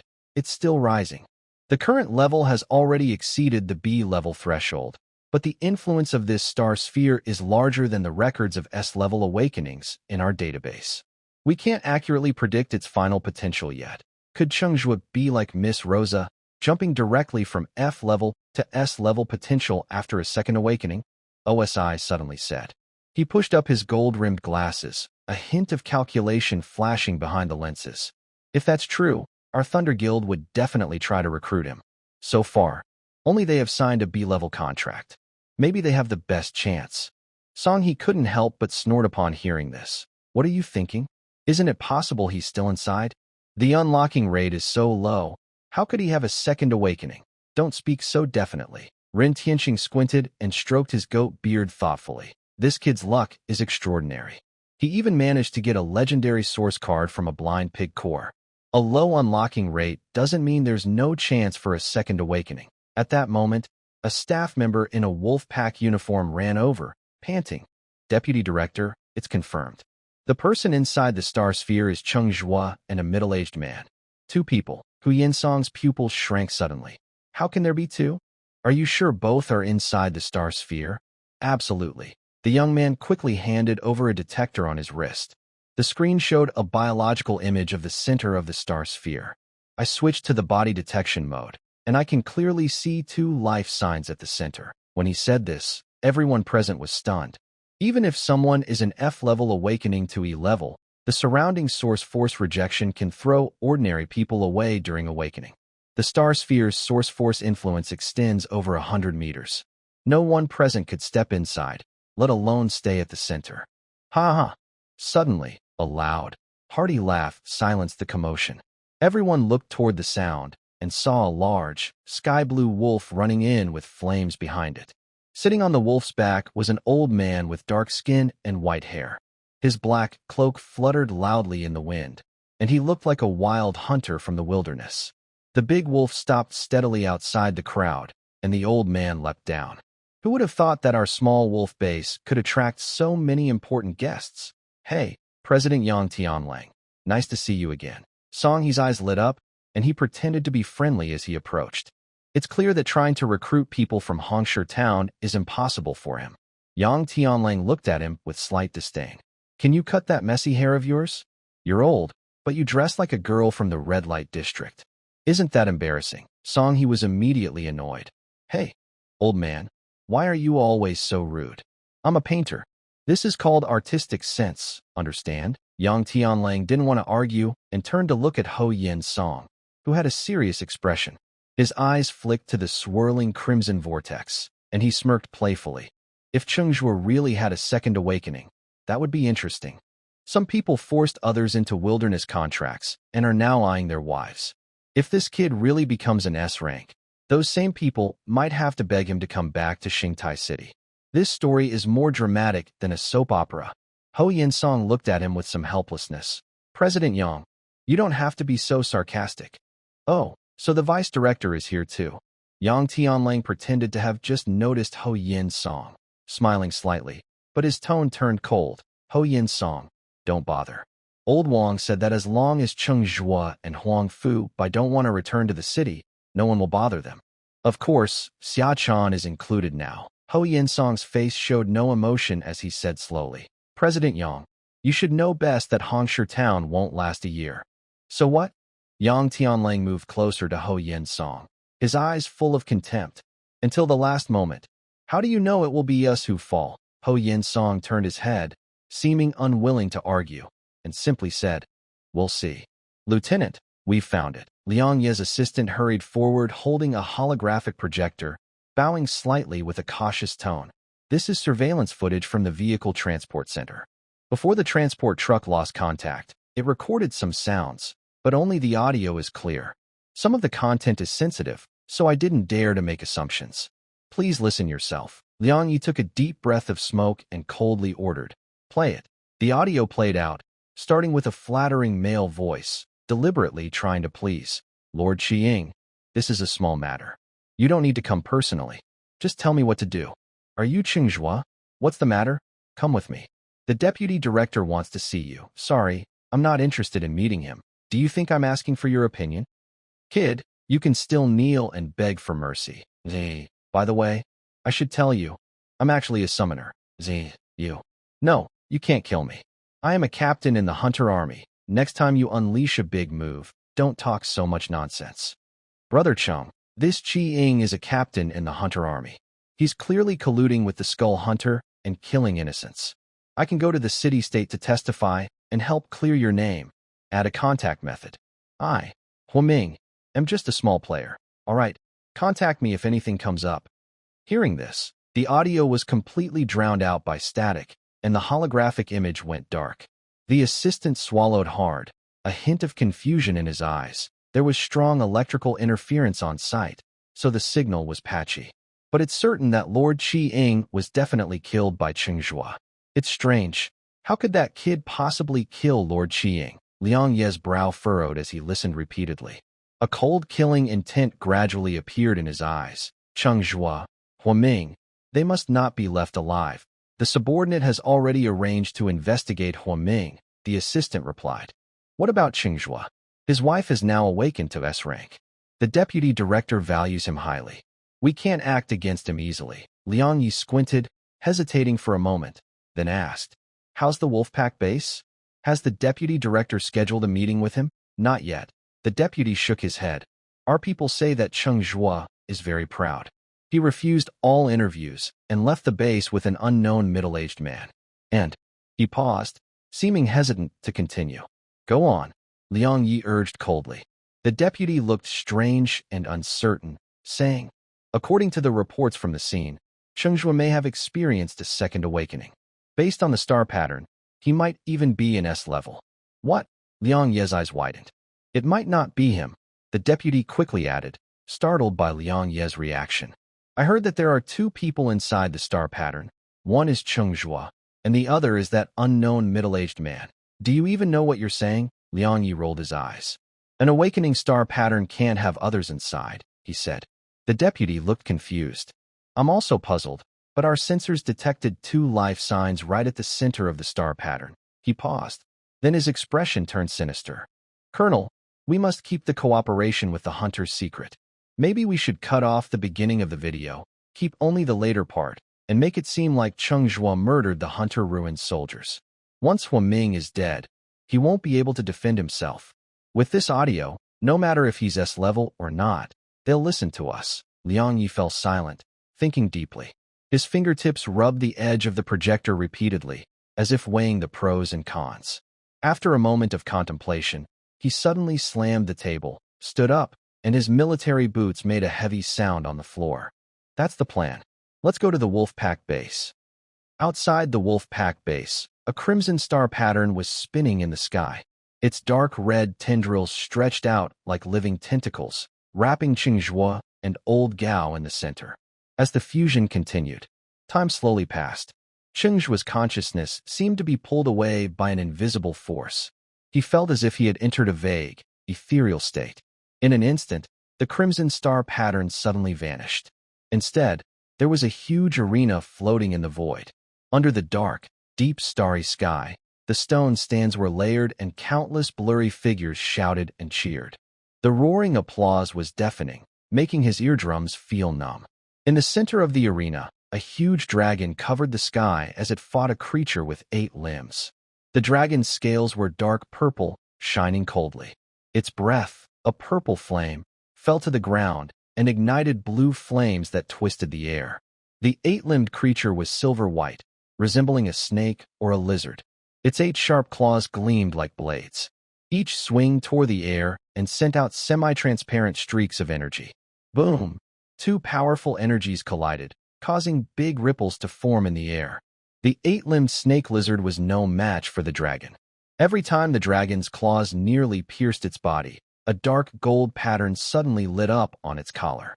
An invisible force pulled it back fiercely, tearing off some of its scales. Dark purple blood beads dripped onto the stone ground and instantly evaporated into white smoke. Soon, it had to retreat and was locked inside a golden cage on the side. As the sun and moon changed places, the 8-limbed snake lizard appeared again. Cheng Zhuo watched their fight silently. The dragon kept winning, but each time it was confined again. Gradually, the 8-limbed snake lizard grew stronger. Meanwhile, the dragon grew weaker. Finally, it fell under the claws of the snake lizard. Damn it! Cheng Zhuo clenched his fists tightly. He could feel that the dragon's peak power was long gone. It shouldn't have lost in such a way. Come on, let it go! Cheng Zhuo shouted loudly. But all he got in response was cheers from the spectators.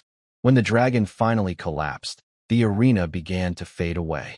The dragon seemed to sense something, slowly lifting its eyelids, as if looking at the starry sky or staring at Cheng Zhuo. "Get up!" Cheng Zhuo felt a strange ache in his heart.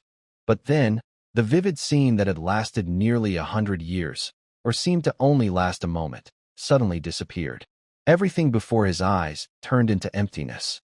A deep, hot feeling suddenly washed over him. Old Gao couldn't help but smile happily. "It's done. I actually passed on an S-rank potential ancient martial arts inheritance. And his second awakening of the origin is also S-rank." Old Gao's eyes sparkled with excitement. His usually calm face was now full of joy. But this burst of joy didn't last 3 seconds. His smile suddenly froze, and his pupils shrank sharply, as if he had seen something unbelievable. He leaned forward slightly. His fingertips hovered in front of Cheng Zhuo. He could clearly sense that beside Cheng Zhuo's source card, there was still a faint, cold aura emanating from a source card. Dark lines wrapped in wisps of gray mist, and surprisingly, it was also an S-level source energy fluctuation. How is there another one? For a moment, Lao Gao even thought he had sensed incorrectly. An S-level source card. How could it suddenly appear in Cheng Zhuo's source? Something was wrong. Almost at the moment he noticed the second source card, a strong pull suddenly erupted from Cheng Zhuo's body. Lao Gao felt his entire source energy surge out like a broken stream, and a tearing, stabbing pain came from his source. "Oh no, it's losing control." Lao Gao immediately remembered the records about source chaos in the clan's ancient texts. 3 source cards. That's not a power humans can control. The owner will eventually be contaminated by the wasteland, becoming a vessel for evil spirits, leading to disasters beyond measure. Lao Gao quickly shouted, "Cheng Zhuo, wake up. Don't be led away by the source." But Cheng Zhuo seemed unresponsive, his gaze wandering, lips moving faintly and brokenly, with a stubborn obsession. "Get up. Get up. Get up."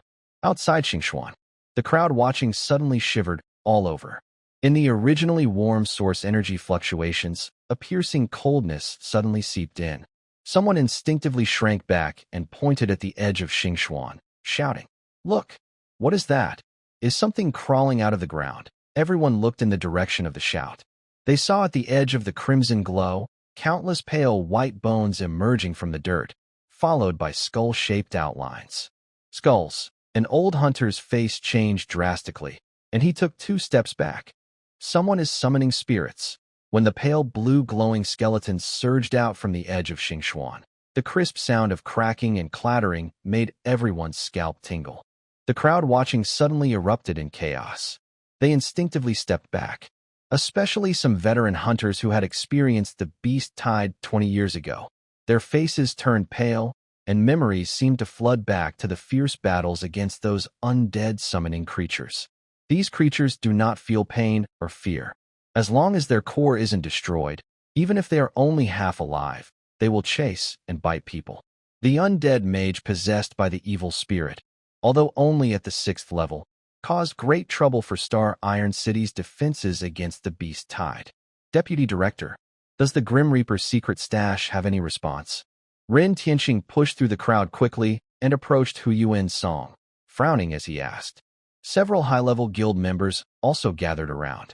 They all knew that undead mages used a rare type of summoning source. They weren't very dangerous by themselves. Only those who used forbidden items from the secret stash would be contaminated by the Void Realm and become a source of chaos. The Grim Reaper's secret stash responds to all forbidden undead items in the mortal world. This was what they cared about most right now. Hu Yuan's Song turned to his secretary beside him. "How's the situation?" The chubby secretary didn't dare delay. He quickly swiped his finger across the holographic display on his wrist, and a 3D projection appeared instantly. It showed real-time monitoring of the Grim Reaper's secret stash.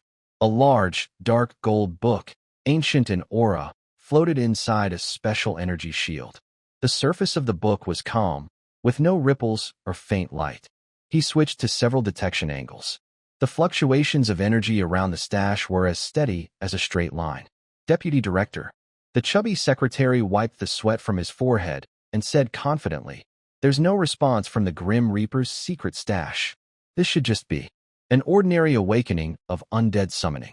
Ordinary awakening? When these words were spoken, everyone froze. They all turned their heads to look at the group of skeletons. A dense mass of skeletons and zombie puppets crowded around Cheng Zhuo, numbering at least 1,000. Some dragged broken spines and crawled quickly on the ground. Does this look like an ordinary awakening that could cause such a scene? Everyone, don't panic. Hu Yuan-song shouted loudly.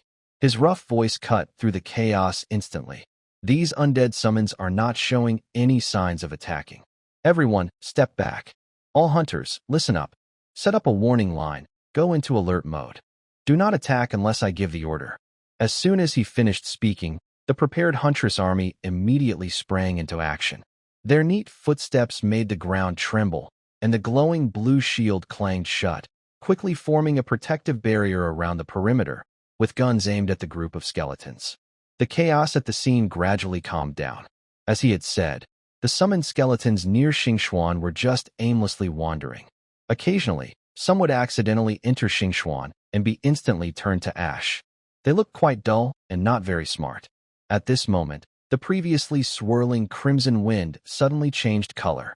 Dark purple flames burst from the center of the whirlwind, like living vines climbing along its spiral, quickly wrapping Cheng Zhuo in a burning purple firestorm. Is this a sign of awakening? Someone muttered, full of doubt. I've lived 60 years and have never seen such strange signs. It must be an S rank. Every S rank sign is unique. I just don't know if the awakening is happening to Cheng Zhuo or that middle-aged man. There's no need to doubt. If that middle-aged man is awakening a second time, Cheng Zhuo's strength would have been reduced to ashes long ago, having stayed inside so long. But the strength of Cheng Zhuo.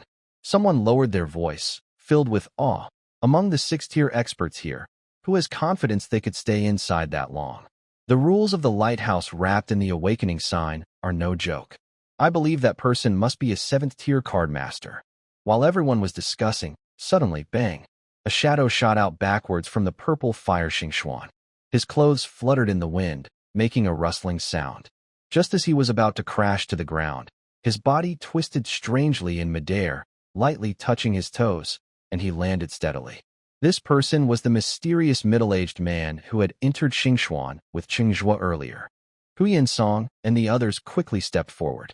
Sir, may I ask what's going on? Hu Yan-song asked politely. Oh, you're the bodyguard of Huang Fu Bai, that Mr. Gao?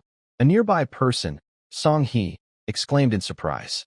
The last time he invited Huang Fu Bai, it was this man who responded sharply. At first, he thought he was just an ordinary bodyguard, but it turned out he was an exceptional expert. Hu Yan-song, hearing the name Huang Fu Bai, suddenly understood. No wonder he asked Lingxi to check the face recognition, but no information was found. It turns out it was related to Huang Fu Bai. Gao's eyes were fixed on the swirling star fire, and he spoke seriously. I am passing down the ancient martial arts lineage to him. Ancient martial arts lineage? Ren Tianxing's eyes brightened at the words. He knew very well how mysterious this kind of inheritance was. His student, Mayan Ji, had improved rapidly because she received an ancient martial arts inheritance. If her mysterious master hadn't been missing all this time, she might have already reached the 7th level. Everyone around, experienced hunters of the ruins world, understood how important the ancient martial arts lineage was. Especially Hu Yan-song, who thought that Star Iron might produce another genius like Mayan Ji, and he started to breathe faster. I wonder, what level is Cheng Zhuo's ancient martial arts inheritance? Level S. Gao's voice was calm, but it caused a shock among the crowd. Is such an inheritance so powerful? Just passing it down makes it an S level? But his next words made everyone panic. However, if something goes wrong, he is a dual source holder. The ancient martial arts source I guided triggered his F-level source's second awakening. 3 sources squeezed together, and now he's in a state of source chaos. Source chaos? Yang Tianlang, who had been silent for a long time, muttered with a changed face, quickly stepping forward to ask, do you mean? He might have been contaminated by the evil spirits of the ruins realm and turned into a puppet? Given his current state, that's very likely. Gao frowned deeply, his gaze fixed on the purple fire star, and he spoke with rare concern. But the ancient martial arts source is a man-made origin that even the lighthouse can't replicate. I've used up 30% of my cultivation to stabilize him. If he can hold on. He paused, his tone filled with hope. Maybe he will become the first hunter in history to have 3 S-level sources. Now, it all depends on whether this young man's willpower can hold up. 3 S-level sources? He was shocked and exclaimed. I've heard of SSS-level divine seals, but this is the first time I've heard of 3 S-level sources. Which one is stronger? This isn't about strength now. Kalian Song interrupted him, his face dark and serious. If Cheng Zhuo can't hold on, if the source chaos occurs and the evil spirit invades, this level of awakening could trigger a boundary not lower than 6 stars. After speaking, he slightly bowed to old Gao, showing great respect. Mr. Gao, please allow me to order the emergency preparations. If a high-star level boundary gate is triggered, this place is too close to the city, and the consequences could be terrible. Yes. Old Gao nodded slightly, about to agree, but suddenly waved his hand. No need. It seems he has succeeded. Everyone was stunned, looking in the direction of his gaze. The originally burning purple fire star was suddenly subdued, and a faint red light appeared at the center, like the sun breaking through dark clouds. 3 minutes ago, at the center of the star, Cheng Zhuo floated in an endless ink-like space, his consciousness clear but unable to grasp anything tangible. He clearly heard old Gao's last warning before leaving. I've done my best. Now, it depends on your willpower. Never lose yourself in the chaos of the source. Remember, you are you. In the chaos of the source, Cheng Zhuo was completely confused when old Gao mentioned this term. He could hear the outside discussions clearly. If contaminated by the evil spirit, it might trigger a high-star boundary gate. It's unbelievable. Others have smoothly awakened a second time. Why is it that for him, things turn into such a big problem? But right now, Cheng Zhuo didn't care about the invasion of a high-star boundary. He was more concerned with how to deal with the soul of the giant dragon in front of him. Above this void space, a giant dragon with purple and gold scales was circling. Its scales shimmered with a cold purple glow, each like a carefully forged armor. Its deep crimson eyes and fiery breath radiated intense heat, distorting the surrounding darkness. Human, the dragon's voice was like rolling thunder, filled with overwhelming hatred. Hand over your body. I want revenge. I want revenge. This dragon was the same one Cheng Zhuo saw in the void arena. Cheng Zhuo really wanted to ask old Gao, are you saying that relying on your own willpower isn't to defeat this dragon's soul? Roar. The giant dragon didn't give Cheng Zhuo a chance to communicate. Its huge body turned into a purple glow, carrying thunderous roars, and charged straight at Cheng Zhuo. Buzz. At a critical moment, a milky white shield suddenly appeared in front of Cheng Zhuo. Within the faint glow, he could vaguely sense Lao Gao's presence. However, just as he felt a glimmer of hope, the shield cracked with a crack sound, spiderweb-like lines spreading across it, and in the next second, it shattered into countless light spots. In the face of the overwhelming dragon power, the shield was as fragile as paper, breaking at the slightest touch. Even Lao Gao probably didn't expect this. Cheng Zhuo's chaotic origin summoned a terrifying, evil spirit. Almost instantly, Cheng Zhuo felt a bone-deep tearing pain from his mind. He felt like a small boat in a tsunami, about to be destroyed at any moment. All over, only these 2 words remained in his mind. What the heck is this willpower? Can anyone really survive in front of such a creature just by willpower? Just as Cheng Zhuo's consciousness was about to sink into darkness, a clear system prompt suddenly rang out, like a light piercing through despair. Detected that the system-created Undead origin card is being eroded by unknown substances. It costs 100 harmony points to repair. Would you like to repair? Desperate, Cheng Zhuo grabbed the last straw, almost shouting in his mind. Repair? Repair quickly. Minus 100 harmony points. Repairing Undead origin card. Detected that the owner's core is unbalanced, auto-adjusting. Detected a small dragon spirit, persuading through human words. It's stubborn, persuasion failed, physical persuasion in progress. Subjugated and obedient, recognizing the master. Master recognition successful, successfully integrated into the owner's summoning core. A series of prompt sounds exploded in his mind, so fast that Cheng Zhuo couldn't react in time. He vaguely heard a dragon roar full of reluctance from the darkness. Then a warm force enveloped his consciousness. The next second, he suddenly opened his eyes. The purple fire star swirl before him was slowly dissipating. What surprised him was, there were a bunch of skeletons around, staring at him with big eyes, as if waiting for his command. Oh no, when did I summon them? Cheng Zhuo hurriedly waved his hands and lowered his voice, saying, "Go back. Everyone, return underground."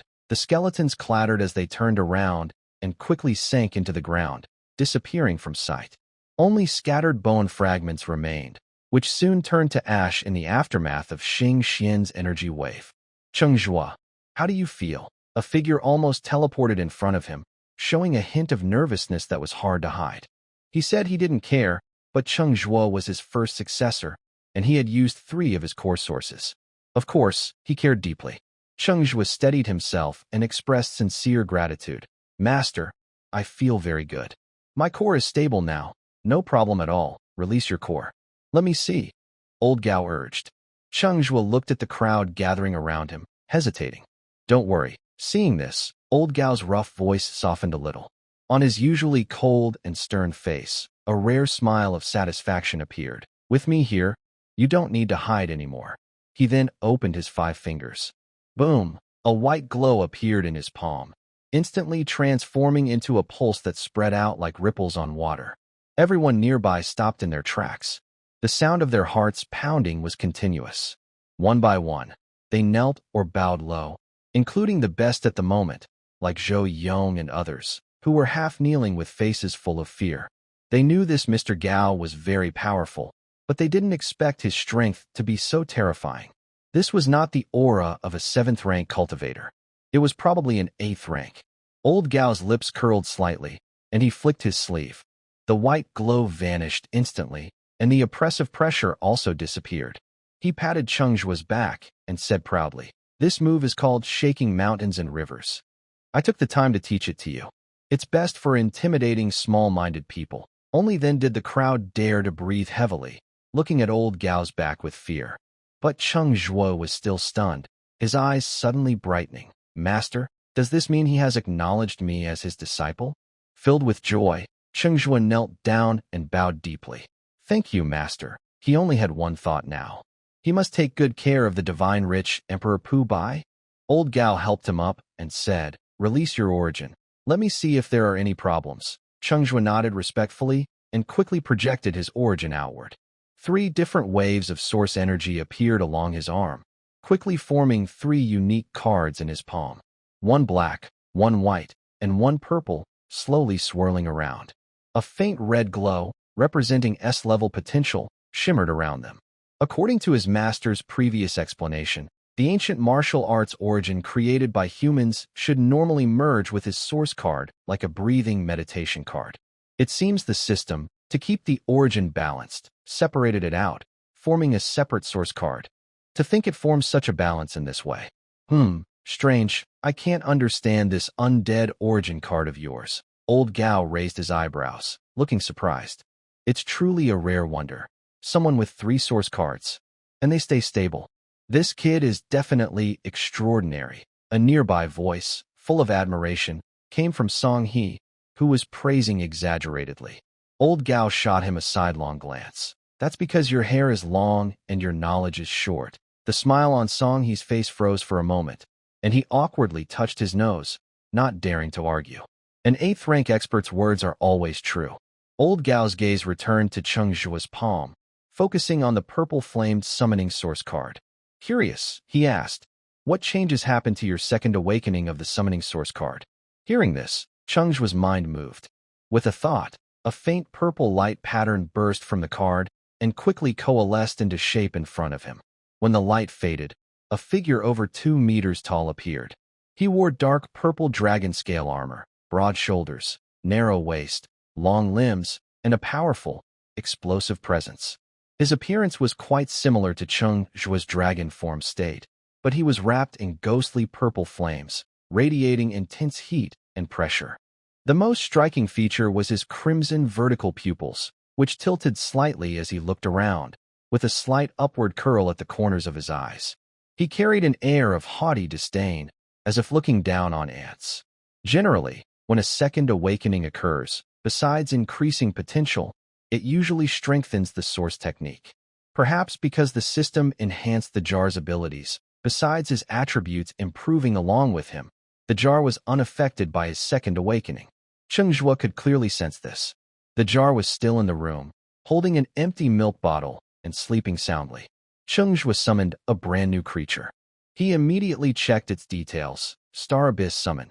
Star Abyss Dragon Beast. Creature Body Strength. 155.1. Talent. Dragon Beast Body. Has the same body strength as its owner. High resistance to fire. Energy remains stable, and its condition does not weaken. Note: the Dragon Beast can use most non-fusion cards. Talent. Living Armor. Can transform into Beast Armor, attached to its owner or other summons, with combined attributes, and develop related armor skills. Talent. Dragon Flame. All damage carries the effect of the Star Abyss Dragon's Flame, with strong burning and corrosive effects. Description: this is a summon infused with a trace of the Star Abyss Dragon's bloodline. Influenced by the dragon, it carries some arrogance and is difficult to look directly at. Rather than a summon, it's more like a living armor. It's similar to Venom. It can fight independently and also use source cards, attaching itself to the jar or even to Cheng Zhuo, who is riding a gravity body. Perhaps because the jar performed too powerfully. After seeing the data of this humanoid dragon beast, Cheng Zhuo was not very surprised. He even felt that his original potential for a second awakening probably hadn't reached S rank. It was likely the influence of that giant dragon that brought him to this level. After all, the talents of this summon all show the shadow of a dragon. That dragon is sleeping in his summoning space. Since it's not a core summon, summoning it would be very costly. The system currently doesn't allow Cheng Zhuo to summon it. With his current energy, he'd probably be drained in a second. Moreover, its mood seems very low. It's not exactly sleeping, but rather unwilling to wake up and face the world. No wonder it's an S-rank summon. It's truly extraordinary. Song he was the first to flatter. But unlike his deliberate flattery, someone with a detector let out an incredible exclamation. This. How is that possible? The creature's body strength is actually 155.1. Cheng Zhuo is also 155.1. As soon as those words were spoken, everyone present was stunned. The person with the detector hurriedly checked to verify. When there was no space, they pushed forward, stretching their necks to stare at others' screens, their faces full of confusion. Isn't he this year's new recruit? He only awakened less than a month ago, and he's already at the peak of the first level? Is this the power of 3 S-grade origin cards? This summon creature's flames are so intense that even 4 or 5 meters away feels terrifying. Oh my goodness, I'm only at the 3rd level. As everyone knows, different potential card cultivators, after reaching the 1st level, usually have biological strength between levels 50 and 150. Occasionally, some very strong individuals are slightly above that range, but not by much. But Cheng Zhuo and his summon creature are both exactly at level 155.1. The problem is, he hasn't absorbed any advancement core in his origin yet. Level 0 at 155.1. What a joke. Everyone present was stunned and confused. Cheng Zhuo no longer used the system's mimicry to hide his state. He now had enough confidence and background. Showing strength and potential properly was necessary to gain respect and status. At that moment, Old Gao reached out and grabbed Cheng Zhuo's wrist, and the two instantly disappeared from the spot.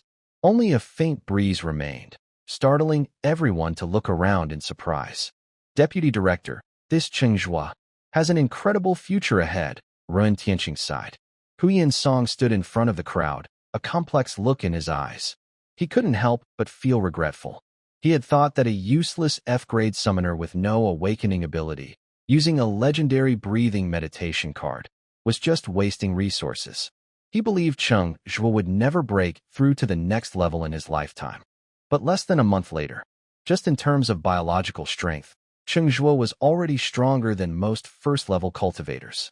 As the vice director of the Hunt and Destroy Army, he deeply realized that his handling of Cheng Zhuo had been too emotional.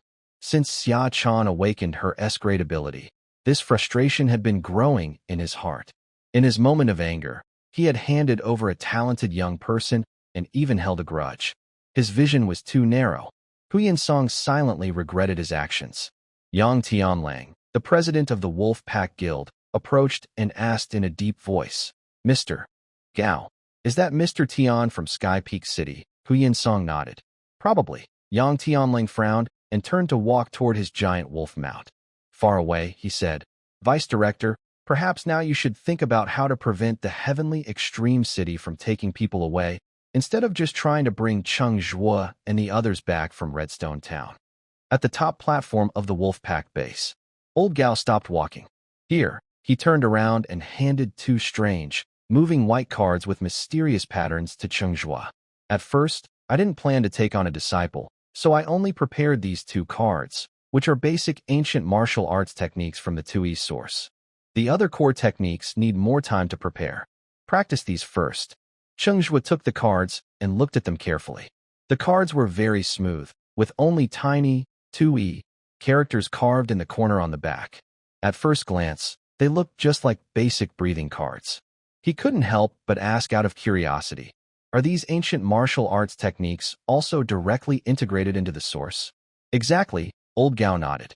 As he patiently explained, he unconsciously drew a Tai Chi circle in the air with his fingertips. "We've removed the limits of meditation stacking. As long as you work hard, your skill level will keep improving. In the old days, martial artists were limited by their bodies, but with our martial arts cards, your potential is limitless." Cheng Zhuo's eyes lit up. "You mean there's no bottleneck?" "Exactly, no bottleneck. But you still need to absorb and advance through the core sources," Old Gao nodded. "These two techniques are the 2E virtual step, which focuses on agility and can walk through the void when perfected, and the primordial force, a power technique that helps you unleash much greater strength than usual.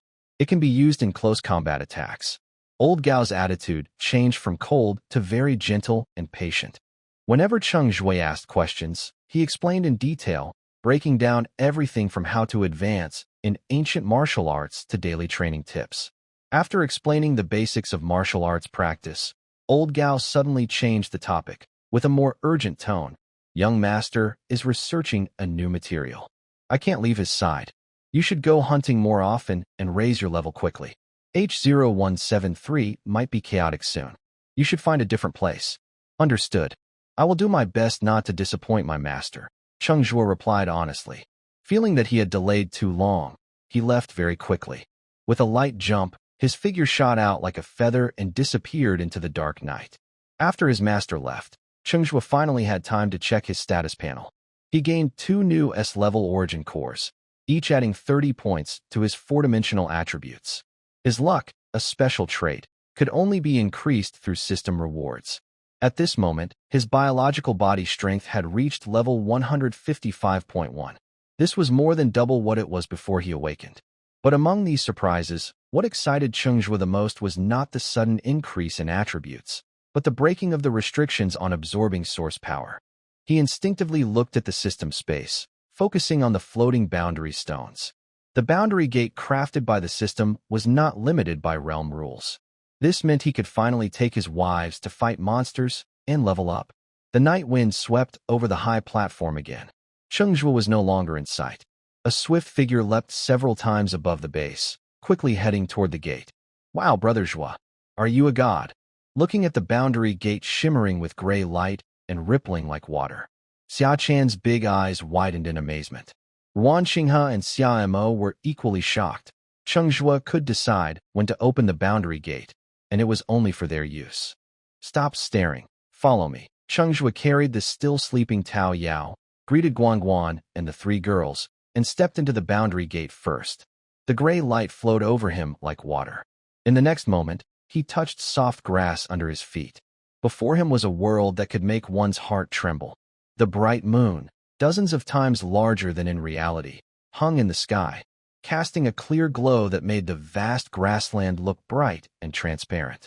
The blue-green grassland sparkled with tiny stars, forming a sea of stars along the terrain's undulations. Occasionally, tall, glowing giant flowers stood among them, with petals larger than a person, emitting a warm yellow light.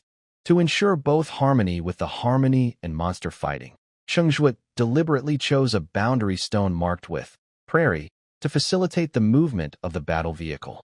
You have entered the survival wasteland world, Firefly Grassland. Star rating, none. Keyword, survival wasteland exploration progress. 0.1% common monster types. Wind type, Firefly spraying type. Ultimate mission, kill the red-spined wolf king. What a beautiful place. Chunhua instinctively gasped in admiration. She reached out to brush away a speck of dust floating in front of her eyes. The moment her fingertips touched it, the dust turned into tiny, warm glimmers that dispersed like starlight. Yes, that flower can also glow. Summer Cicada couldn't hold back and instinctively wanted to get closer to examine it, but Cheng Zhuo quickly pulled her back. The environment is indeed nice, but we can't be careless, Cheng Zhuo reminded her. Then he lifted his lips and whistled sharply.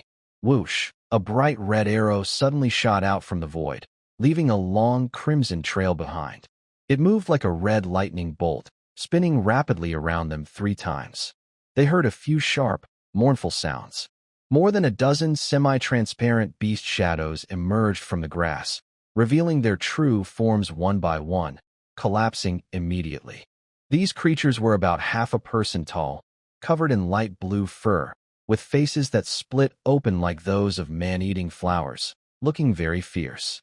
Summer Cicada was so frightened she let out a cry and immediately turned to hide in Xiaomo's arms. Big sister, don't be afraid. I will protect you, Xiaomo. Just protect, no need to shake. Cheng Zhuo released the battlefield vehicle, placing the sleeping Tao Yao Yao into it. Only then did he start to organize. Today, I'll let you get used to hunting. During the day, we'll switch to a higher star-rated world gate, and I'll lead the team to farm. That way, we level up faster. After speaking, he used his source power to form a team with the 3 women. He also equipped them with some cards, fully arming them.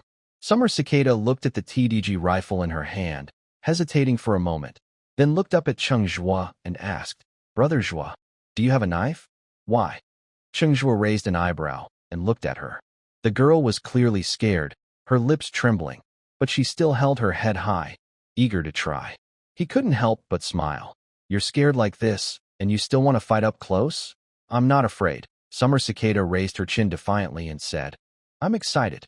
Using a knife is so cool, like the female swordsman in those novels. I meet one, and I'll turn her to stone with one strike. Okay, here you go. Cheng Zhuo didn't refuse. He took out the bloodthirsty demon blade from the space, which was looted from the Thunder Squad. This epic-level weapon card immediately emitted a crimson glow. The card's patterns looked like flowing blood, and even before materializing, it radiated a fierce aura. Cheng Zhuo thought that once Xia Chan was scared enough, she would naturally choose to stay at a distance. He then handed the bloodthirsty demon blade to her. Xia Chan couldn't wait to dive into her source energy. Suddenly, a large crimson sword, as tall as her shoulders, materialized. Wow, so cool! Xia Chan's eyes lit up. She excitedly swung the sword a few times, then shouted, ah, and raised the long blade, swinging it at a nearby wolf-like creature. Cheng Zhuo initially thought she would retreat quickly, but surprisingly, although she was afraid, her attack was fierce and precise, showing some talent for swordsmanship. Meanwhile, Chunhua also looked excited as she took out her staff. Her source skill, Holy Light, can heal, but against strange beasts, it can cause holy damage. With the epic staff's power, she fought the beasts confidently. She had previously said she felt an inexplicable fear of the wasteland. But when she started hunting, her calm and pure appearance made it impossible to see any sign of fear. Cheng Zhuo released the dragon beast and the jar, which protected Chunhua and Xia Chan respectively. Then he summoned 30 zombie assassins to clear the area. He watched for a while. The 2 women hunted without a clear plan, but Cheng Zhuo was not in a hurry. It was just the beginning. His main goal was to improve their cultivation levels and strengthen their bodies. Otherwise, the gap would be too big, and future intimacy might be dangerous. Don't go there.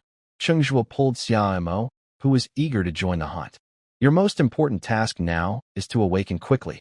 Let's focus on the main task first. Xiaomo, who had been watching her sister's hunt, felt a bit lonely. When she heard Cheng Zhuo's words, her eyes suddenly brightened. Wolfpack base. In a small meeting room. You. No, you can't kill me. I am a captain in the Hunter Ruins army. Next time, don't talk so much when you make a big move. After listening to the audio brought by Liang Yi, Hu Yinsong's brow furrowed tightly. Deputy Director, Cheng Zhuo has malicious intentions. He killed a Hunter army officer. We must not leave him alive. Please issue a wanted notice immediately and arrange to catch him. Destroy it. Before Liang Yi could finish speaking, Hu Yinsong interrupted with a cold, firm voice. What did you say? I said, destroy the video. Hu Yinsong ordered expressionlessly. Why? Liang Yi looked confused. This kid is an S-level genius, no doubt. But because of that, we should crush such threats early, before they grow, Hu Yinsong said coldly. Mr. Gao is a 7th-rank ancient martial arts expert. Liang Yi narrowed his eyes. I know, Hu Yinsong replied. So what? Cheng Zhuo killing a Federation Hunter officer is a death penalty. Since Mr. Gao comes from Tianhua City, he should know the laws of the Federation well. If he dares to attack us openly, he is an enemy of the Great City Federation. Hu Yinsong looked at him calmly. Do you remember last year's bloodshed incident in the east suburb? Liang Yi was stunned. Mu Yanji was different. She was out of control and accidentally killed someone. That can be understood. Hu Yinsong shook his head slightly. I don't know why Cheng Zhuo killed Qi Ying, but I believe there was a misunderstanding. If I have time, I will personally find him to understand what happened. Hu Yinsong said something that made Liang Yi feel a chill down his spine. I've been watching his movements. This kid resents me, but he isn't an enemy of the city-state. At most, he's indifferent like most outsiders. Unconcerned about the great city, minding his own business. He paused and spoke more seriously. As long as he's hunting monsters and standing on humanity's side, I will do my best to support him. I won't waste any talent or resources fighting against the Void Realm. Liang Yi frowned deeply. Deputy Director, go back. Your current task is to find the corpse of the white-faced Ninetails as soon as possible. I will decide what to do about Cheng Zhuo. Firefly Grassland. The hover engine of the battlefield vehicle hummed softly, slowly following Ruan Chunhua and the others as they hunted. Scarlet flashes of blades crossed with bright spells, tiger roars mixed with shifting shadows, and the glowing beasts fell one after another. A gentle breeze swept across the roof. Cheng Zhuo leaned against the silver-gray railing, holding half a can of cold beer between his fingers, his eyes fixed on the lively hunting scene below. A faint light of source energy flickered around him, the effect of a source energy team link. As long as they stayed close, the energy released when the beasts died would automatically flow toward him. Even though these were only low-level beasts, his energy level kept rising rapidly. The potential of an S-rank source was truly astonishing. A soft sound came from the stairs. Cheng Zhuo turned almost instantly, a smile lifting the corners of his lips. Moonlight fell on the figure approaching. Xia Mo wore a simple black dress, her silver-white hair loosely tied behind her head, a few strands brushing her neck as she walked. She had just taken a shower, and a faint fresh scent mixed with the cool night breeze, making Cheng Zhuo's heart stir slightly. Among the three girls, only Xia Mo could remain calm under his warm gaze. Her usually cool eyes now seemed softer, making her look even more graceful and charming. Are you cold? Cheng Zhuo reached out and gently pulled the girl into his arms, placing a light kiss on her forehead. Xia Mo shook her head slightly, resting her hands on the railing and leaning close to him. Her eyes first followed Ruan Chunhua and her sister hunting in the distance, then turned back to Cheng Zhuo with a quiet, longing look, as if to say, I wish I could fight like them. Don't worry, Cheng Zhuo said softly. You're improving faster than anyone. It won't be long. Xia Mo nodded and rested her forehead on his shoulder. Her skin was cool and smooth, and the warmth of the moment made Cheng Zhuo's heart soften. He gently held her closer, comforting her quietly. The two stood together under the moonlight, their shadows merging as the night wind swept across the endless grassland. Soon, Cheng Zhuo realized that it was indeed the real Kong. He instinctively looked up, only to see the girl in his arms already blushing and breathing heavily. She gently brushed her messy silver hair, and her bright eyes were full of charm. The moonlight softly poured down, casting long shadows of Cheng Zhuo and Xia Mo. The girl's back was slender and flexible, her waist like a willow branch, but her hips were surprisingly round and firm, and very elastic. After daily attribute enhancements, Her figure became noticeably better and a little taller. It also seemed more sensitive. Xiaomo's longing for you is growing stronger, and the harmony value 21, the system's prompt sounded. Cheng Zhuo chose to turn it off and focused on the beautiful woman before him. Under the moonlight, Xiaomo's silver-white hair was already messy, with thousands of strands flowing freely in the night breeze. Like a blooming flower, full of springtime charm. In the distance, the sounds of hunting continued.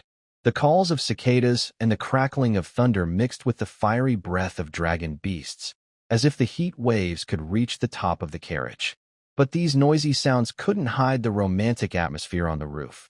Big Sister is secretly working hard again. Xiachan stopped her long sword and looked back at the lively roof in spring. Little troublemaker. Even when the beast was cut, she didn't make as much noise as her. Xiachan pursed her lips, a hint of excitement in her eyes, then whispered, "Forget it. Let her focus on awakening properly." Chunhua had also noticed the chaos on the roof. After hearing a long sound, she immediately stopped her staff and quietly moved toward the carriage. Leveling potential, but improving her realm was still too slow. She needed to work harder. I'm not craving that feeling. Chung's face flushed with blush, and she quickly entered the bathing room. After washing off the sweat from the hunt, she couldn't wait to put on a sleep robe. Just about to go to the roof. Suddenly thinking of something, she paused, then took out a white, slightly elastic combat suit from her backpack. She bit her lip, thought for a moment, took off her sleep robe, and quickly put on the combat suit. Then, gently tapped the adjustment device on her wrist. A soft hiss sounded. Her combat suit suddenly tightened perfectly around her figure, highlighting her curves and showing off her soft, bouncy body. Especially her full bust, which was slightly larger than her twin sister's, outlined a tempting curve. Chunhua looked down at herself, her cheeks flushing again. She couldn't let Xiaomo outshine her. This girl was really good at it. Chunhua thought to herself. She reached out and pulled the zipper down a bit more. Step, step. The sound of footsteps on the stairs was light, like a cat's walk. As Chunhua appeared at the edge of the roof, Cheng Zhuo's gaze was instantly drawn to her. Her white combat suit fit tightly, accentuating her full curves from her ankles to her legs, from her slim waist to her soft chest. Every inch of her skin's rise and fall visible. Her waist and hips formed a perfect curve as she moved lightly. She approached step by step. Her charming expression and eyes like autumn water made her look alluring. Cheng Zhuo's throat involuntarily rolled, and the fire in his eyes burned even brighter. Come here, Xiaomo is exhausted. The scenery of the Firefly grassland was like a dream. Of course, no matter how beautiful the scenery, it couldn't compare to the beauty standing beside Cheng Zhuo. The night breeze and their breathing intertwined. Unconsciously, it was already late into the night. You and Xiaomo achieved a harmony. Harmony points 150. You successfully achieved harmony. Blind core 1. You and Chunhua achieved harmony. Harmony points 150. While counting the gains, Cheng Zhuo finally realized there was a special surprise. Since the source potential became S rank, each of his harmony gains increased fivefold compared to before. At this rate, in less than a week, his undead source could reach the second stage.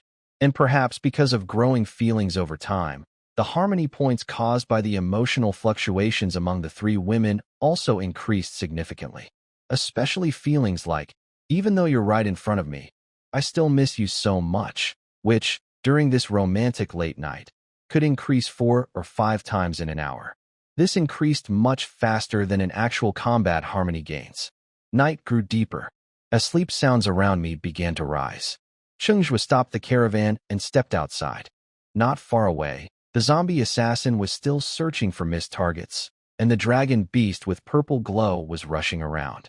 When Xiachan returned, Guan had already hidden in the corner of the carriage and fallen asleep. Cheng Zhuo thought for a moment, and his dragon form suddenly appeared. Biological body strength rating, 334.5. The typical strength range for second-tier card masters is between 200 and 400.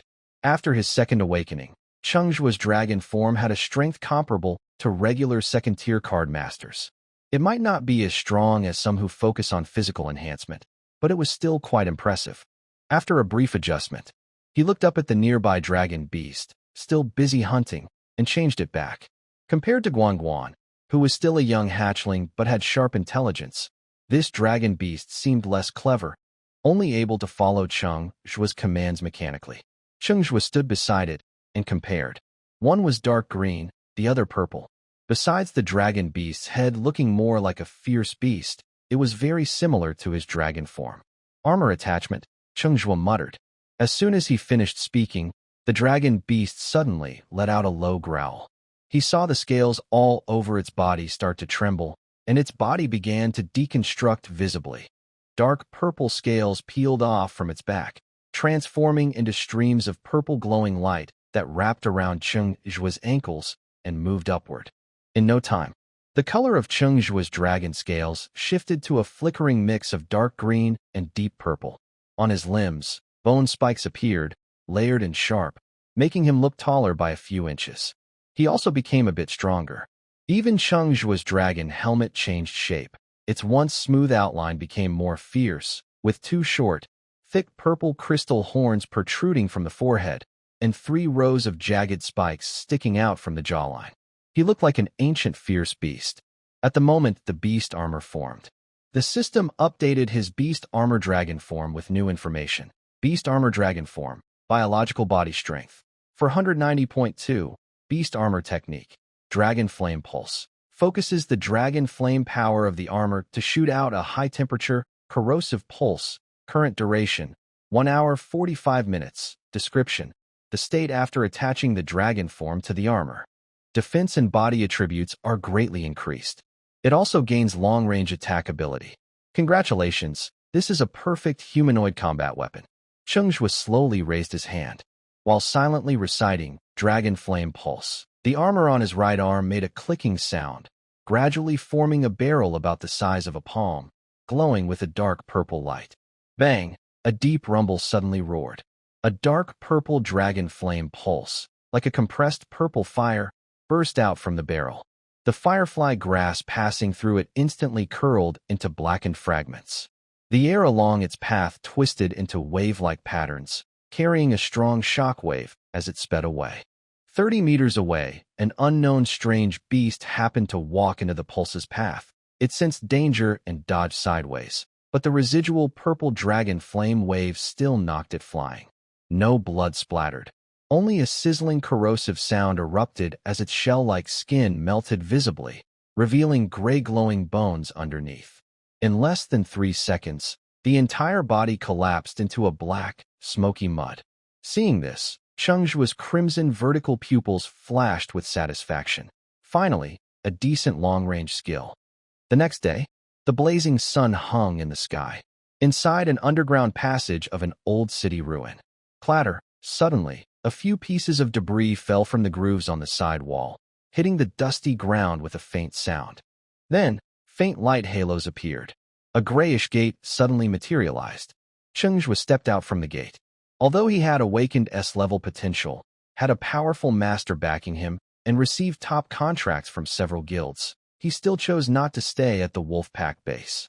He had no intention of dealing with high officials, nor did he plan to sign with any guild for now. He followed his original plan and used another portal through the Forest of Death to reach the abandoned ruins of the old city he had prepared in advance. He couldn't understand why the Hunt Army and the Skeleton Hunters would cooperate. Those bandits who roamed the wilderness for years, targeting low-level hunters and selling their organs. Could they really be secretly arranged by the city-state? Everything for the continuation of humanity. The city-state is a community of shared destiny. The leaders of the city always say these words. But do the lives of ordinary people not matter? If they really need to dissect and study something, why must it be these struggling small characters in the wilderness? People like Huaming, do they not deserve the right to live? If it's just to replace the organs of the wealthy and noble, that's even more absurd. Cheng Zhuo had no mind to argue about right or wrong. His experiences from 2 lives had already taught him that in a world ravaged by disaster, and where civilization barely survives, you cannot rely on the kindness of rulers. Rules and morality are just chains used by the strong to control the weak. Only one's own strength is the most reliable asset. Thinking of this, Cheng Zhuo no longer hesitated. He immediately opened the system space and looked at a 3-star world stone. With his current beast armor dragon form, plus the help of Tao Yao Yao and Guo Guo, he was confident enough to challenge a higher level in the 3-star ruins. Refine. On the outskirts of Star Iron City, the first line of defense. In a quiet fortress interior, Lieutenant Colonel Liang Yi, an officer of the Hunt Army, leaned against the sofa. A brass cigar cutter sliced through the cigar, making a crisp snap as it cut cleanly. He held the cigar between his fingers, not yet close to his lips, when the door suddenly sounded with 2 light knocks and 1 deep knock. Knock, knock, knock. Liang Yi glanced at the blinding sunlight outside the window, showing a hint of surprise. He paused, gave a look to his aide. The aide understood immediately, without hesitation, quickly stepped forward, opened the heavy alloy door, and welcomed the visitor inside. Afterward, he pressed a hidden button on the wall. A faint blue signal shield flickered and covered the entire room. After completing these steps, he withdrew his hands and stepped back. The visitor was a tall man wearing a cloak. As he entered the room, he took off his hood, revealing a narrow face. His brow bone is high, his eye sockets deep, and his thin lips carry a faint smile. Behind him, there is also a thin, hunched figure. You're breaking the rules. Liang Ye's eyes suddenly narrow, staring hard at the hunched figure. In broad daylight, and you bring an outsider? The tall man seems not to hear, walking straight to sit on the sofa opposite. He picks up a freshly cut cigar from the table, takes out a silver lighter, and clicks it on. The burning aroma of tobacco spreads out. He takes a deep breath, exhales a smoke ring, and then slowly says, "Don't worry, I only bring trustworthy people." After saying that, he pats the sofa beside him. "Come over and sit, young Master Luo." Zhao Gongming. The tall man's calm attitude seems to anger Liang Yi. His eyes turn red with rage. "You better give me an explanation. As a 5th-level hunter, even if your powers are limited, you should at least be at the peak of the 3rd level. But what happened? The 9-tails forbidden object was stolen right under your nose. Is this the foolproof guarantee you made? This matter is indeed my fault." Zhao Gongming takes a deep puff of his cigar, looking a bit annoyed. "The place restricted my mental senses. I didn't expect anyone so bold to steal from our shadow society." Bah! Liang Yi spits on the ground, his eyes full of sarcasm. "Pretending to be the leader of the shadow society for a few days. Do you really think you're one of us? You messed up a 7th-level forbidden item. How do you plan to explain this to that person? This is my explanation." Zhao Gongming gestures to the person wrapped in a cloak beside him. "Young Master Luo, say hello to your instructor." Haha. The person called Young Master Luo suddenly emits a strange, grating laugh like sandpaper being rubbed, slowly removing his hood. "You." Liang Ye's pupils shrink suddenly. What kind of person is this? His skin is pale gray, gaunt, with a blood hole in the middle of his brow, but no blood is flowing out. This is not a human. Liang Yi instinctively wanted to draw his weapon, but he suddenly stopped after the next words. "Haha. Instructor Liang, are you planning to use the illusion revolver to attack the students?" Liang Yi narrowed his eyes and showed a look of surprise mixed with suspicion. "Luo Qiang?" "Young Master Luo?" Luo Qiang raised his thin, bony hand, with knuckles showing a bluish-gray color, skin pressed tightly against the bones, like wrapped in wrinkled paper. He looked at the lines on his palm, with a cold tone mixed with self-mockery.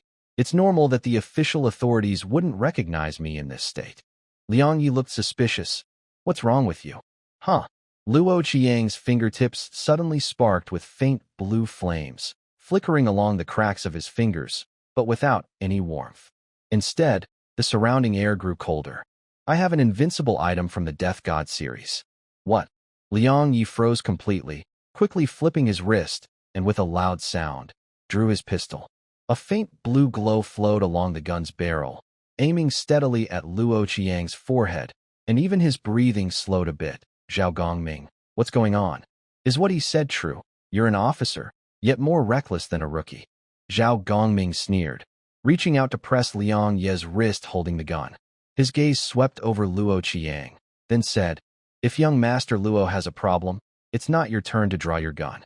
I guess your deputy director has already prepared to use the Death God's secret weapon to kill him." Liang Yi hesitated, slowly lowering his gun, but he remained alert. He knew very well the reputation of the Death God series' forbidden items.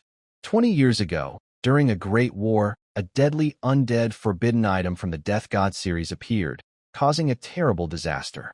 In history, there have been 4 instances of the Death God series, 3 of which turned into puppets of the wasteland. The only exception was the first generation of the heavenly extreme city lord. But Zhao Gongming was right. If Luo Qiang had truly been contaminated by a forbidden item, the deputy director would have already sounded the alarm across the city. The Death God's secret weapon can even sense forbidden items appearing in the wasteland, let alone in the suburbs. Although Luo Qiang looked like a walking corpse, his mind seemed still normal.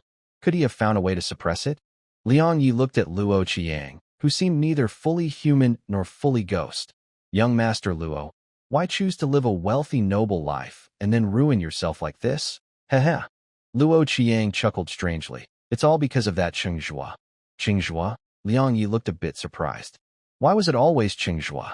Luo Qiang looked at Liang Yi with a meaningful gaze. The instructor is probably also annoyed because of him. Liang Yi didn't reply. He glared angrily at Zhao Gongming. Zhao Gongming immediately spread his hands. Don't look at me. I didn't say anything. There's nothing to be upset about. Liang Yi sat back on the sofa, acting casual. He has no proof. Oh? Is that so? Luo Qiang's thin lips curled into a cold smile. We're all smart people. No need to hide things. As an instructor, if he had a chance to believe you, he wouldn't leave such a thorn. Liang Yi no longer denied it. Do you have a plan? He's now a big shot. Create an opportunity for me, and I can deal with him, Luo Qiang said. Liang Yi shook his head helplessly and laughed. That kid can't even see the deputy director. I heard he secretly took his 3 wives away early this morning without anyone noticing, not even the security cameras. It must be his mysterious master. How can I create an opportunity for you? Luo Qiang's lips slightly lifted, showing a confident smile. Just send a team to set up a base at the Nanling ruins and spread the news about the summon type Broken Tier Source Core. Since he's an S-rank summon type, he'll come to us willingly. You're underestimating him. Liang Yi snorted coldly, his tone serious. This kid is very cautious. He kills and covers up all traces. If he didn't know that military vehicles have hidden cameras, he might not even have known that Qi Ying was killed by him. Why do you think he'd be fooled by your fake news? Who said it's fake news? Luo Qiang shrugged. Liang Yi's pupil shrank.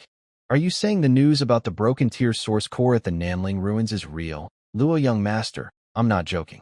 This is 100% true. Zhao Gongming took over the conversation, flicking his fingers on the virtual screen to bring up an encrypted file. I've confirmed it. This is the lighthouse mission in Sanha Town, a nest beneath the Nanling ruins. A sequence-breaking core source will appear there, with levels from 1 to 3, possibly dropping a legendary advanced core. Liang Yi narrowed his eyes. Legendary level. So it's not a summoning type. No one knows what type it is, but he definitely won't miss it, right? Lu Qiang's eyes flashed with a hint of hatred. All you need to do is help me spread this message quickly. Once he enters the nest, the rest is up to me. We can't move against him outside, but if he dies inside the nest, no one can blame us. Liang Yi looked suspicious. He's a 7th level expert's heir. Why do you think you can kill him? Don't expect me to send people. I'm not at the point of risking everything to fight him. Lu Qiang let out a hoarse, eerie laugh, his thin hand slowly opening. Under his grayish-blue skin, 3 glowing silver orbs spun around a gray card in his palm. Each orb contained a faint aura of rank. 1 first level, 1 second level, and the outermost one was clearly a 3rd level advanced core. Liang Yi froze slightly, staring hard at the 3 glowing orbs. Just after awakening, Lu Qiang had become a 3rd level card user. Is this the power of an unkillable artifact? Can it turn a newcomer directly into a 3rd level hunter? Why should I help you? What's your reason? Liang Yi suppressed his shock, thought for a moment, then shook his head. If Cheng Zhuo were still that useless F rank, I wouldn't blink before killing him. But now, the deputy director values him greatly. I have no reason to see him as an enemy. It would affect the organization's plans. Even if he said something to the deputy director, I can easily claim it was just a personal act of the Red Shadow. And judging by that kid's attitude toward the deputy director, he might even suspect him. Why should I get involved in this mess? What if I told you there's a chance for you to reach the 7th level? Lu Qiang said something that left Liang Yi stunned and confused. Liang Yi suddenly stood up, releasing a powerful energy field around him, and coldly stared at Luo Qiang. Young Master Luo, don't think that just because you're the city lord's illegitimate son, you can deceive me easily. My reputation as a fierce warrior is not just for show. Faced with Liang Ye's pressure, Luo Qiang showed no fear. He flicked his fingers, holding a gray source card in his palm. You might not believe it, but I had the chance to directly reach the 6th level. He paused, gritting his teeth as he continued. I sacrificed 50 years of my life to suppress the corruption of forbidden items, but Cheng Zhuo ruined my plan. He took away the undead forbidden item I hadn't yet fused. Liang Ye's eyes narrowed slightly. But the death god's secret stash didn't respond. That's what I want to say. Luo Qiang's expression grew increasingly fierce and passionate. Cheng Zhuo's S-level undead source must be the form of that undead forbidden item. But look at him. He doesn't seem like a typical undead mage. He can probably remove the pollution from the forbidden item and block the death god's secret stash's sensing. Don't you feel tempted? As far as I know, besides the deputy director and my father, only you have access to the death god's secret stash in Star Iron City. Luo Qiang suddenly moved closer, speaking in a deep voice. Think carefully. If you can uncover Cheng Zhuo's secrets and fully control the death god's secret stash, then reaching the 7th level wouldn't be difficult for you.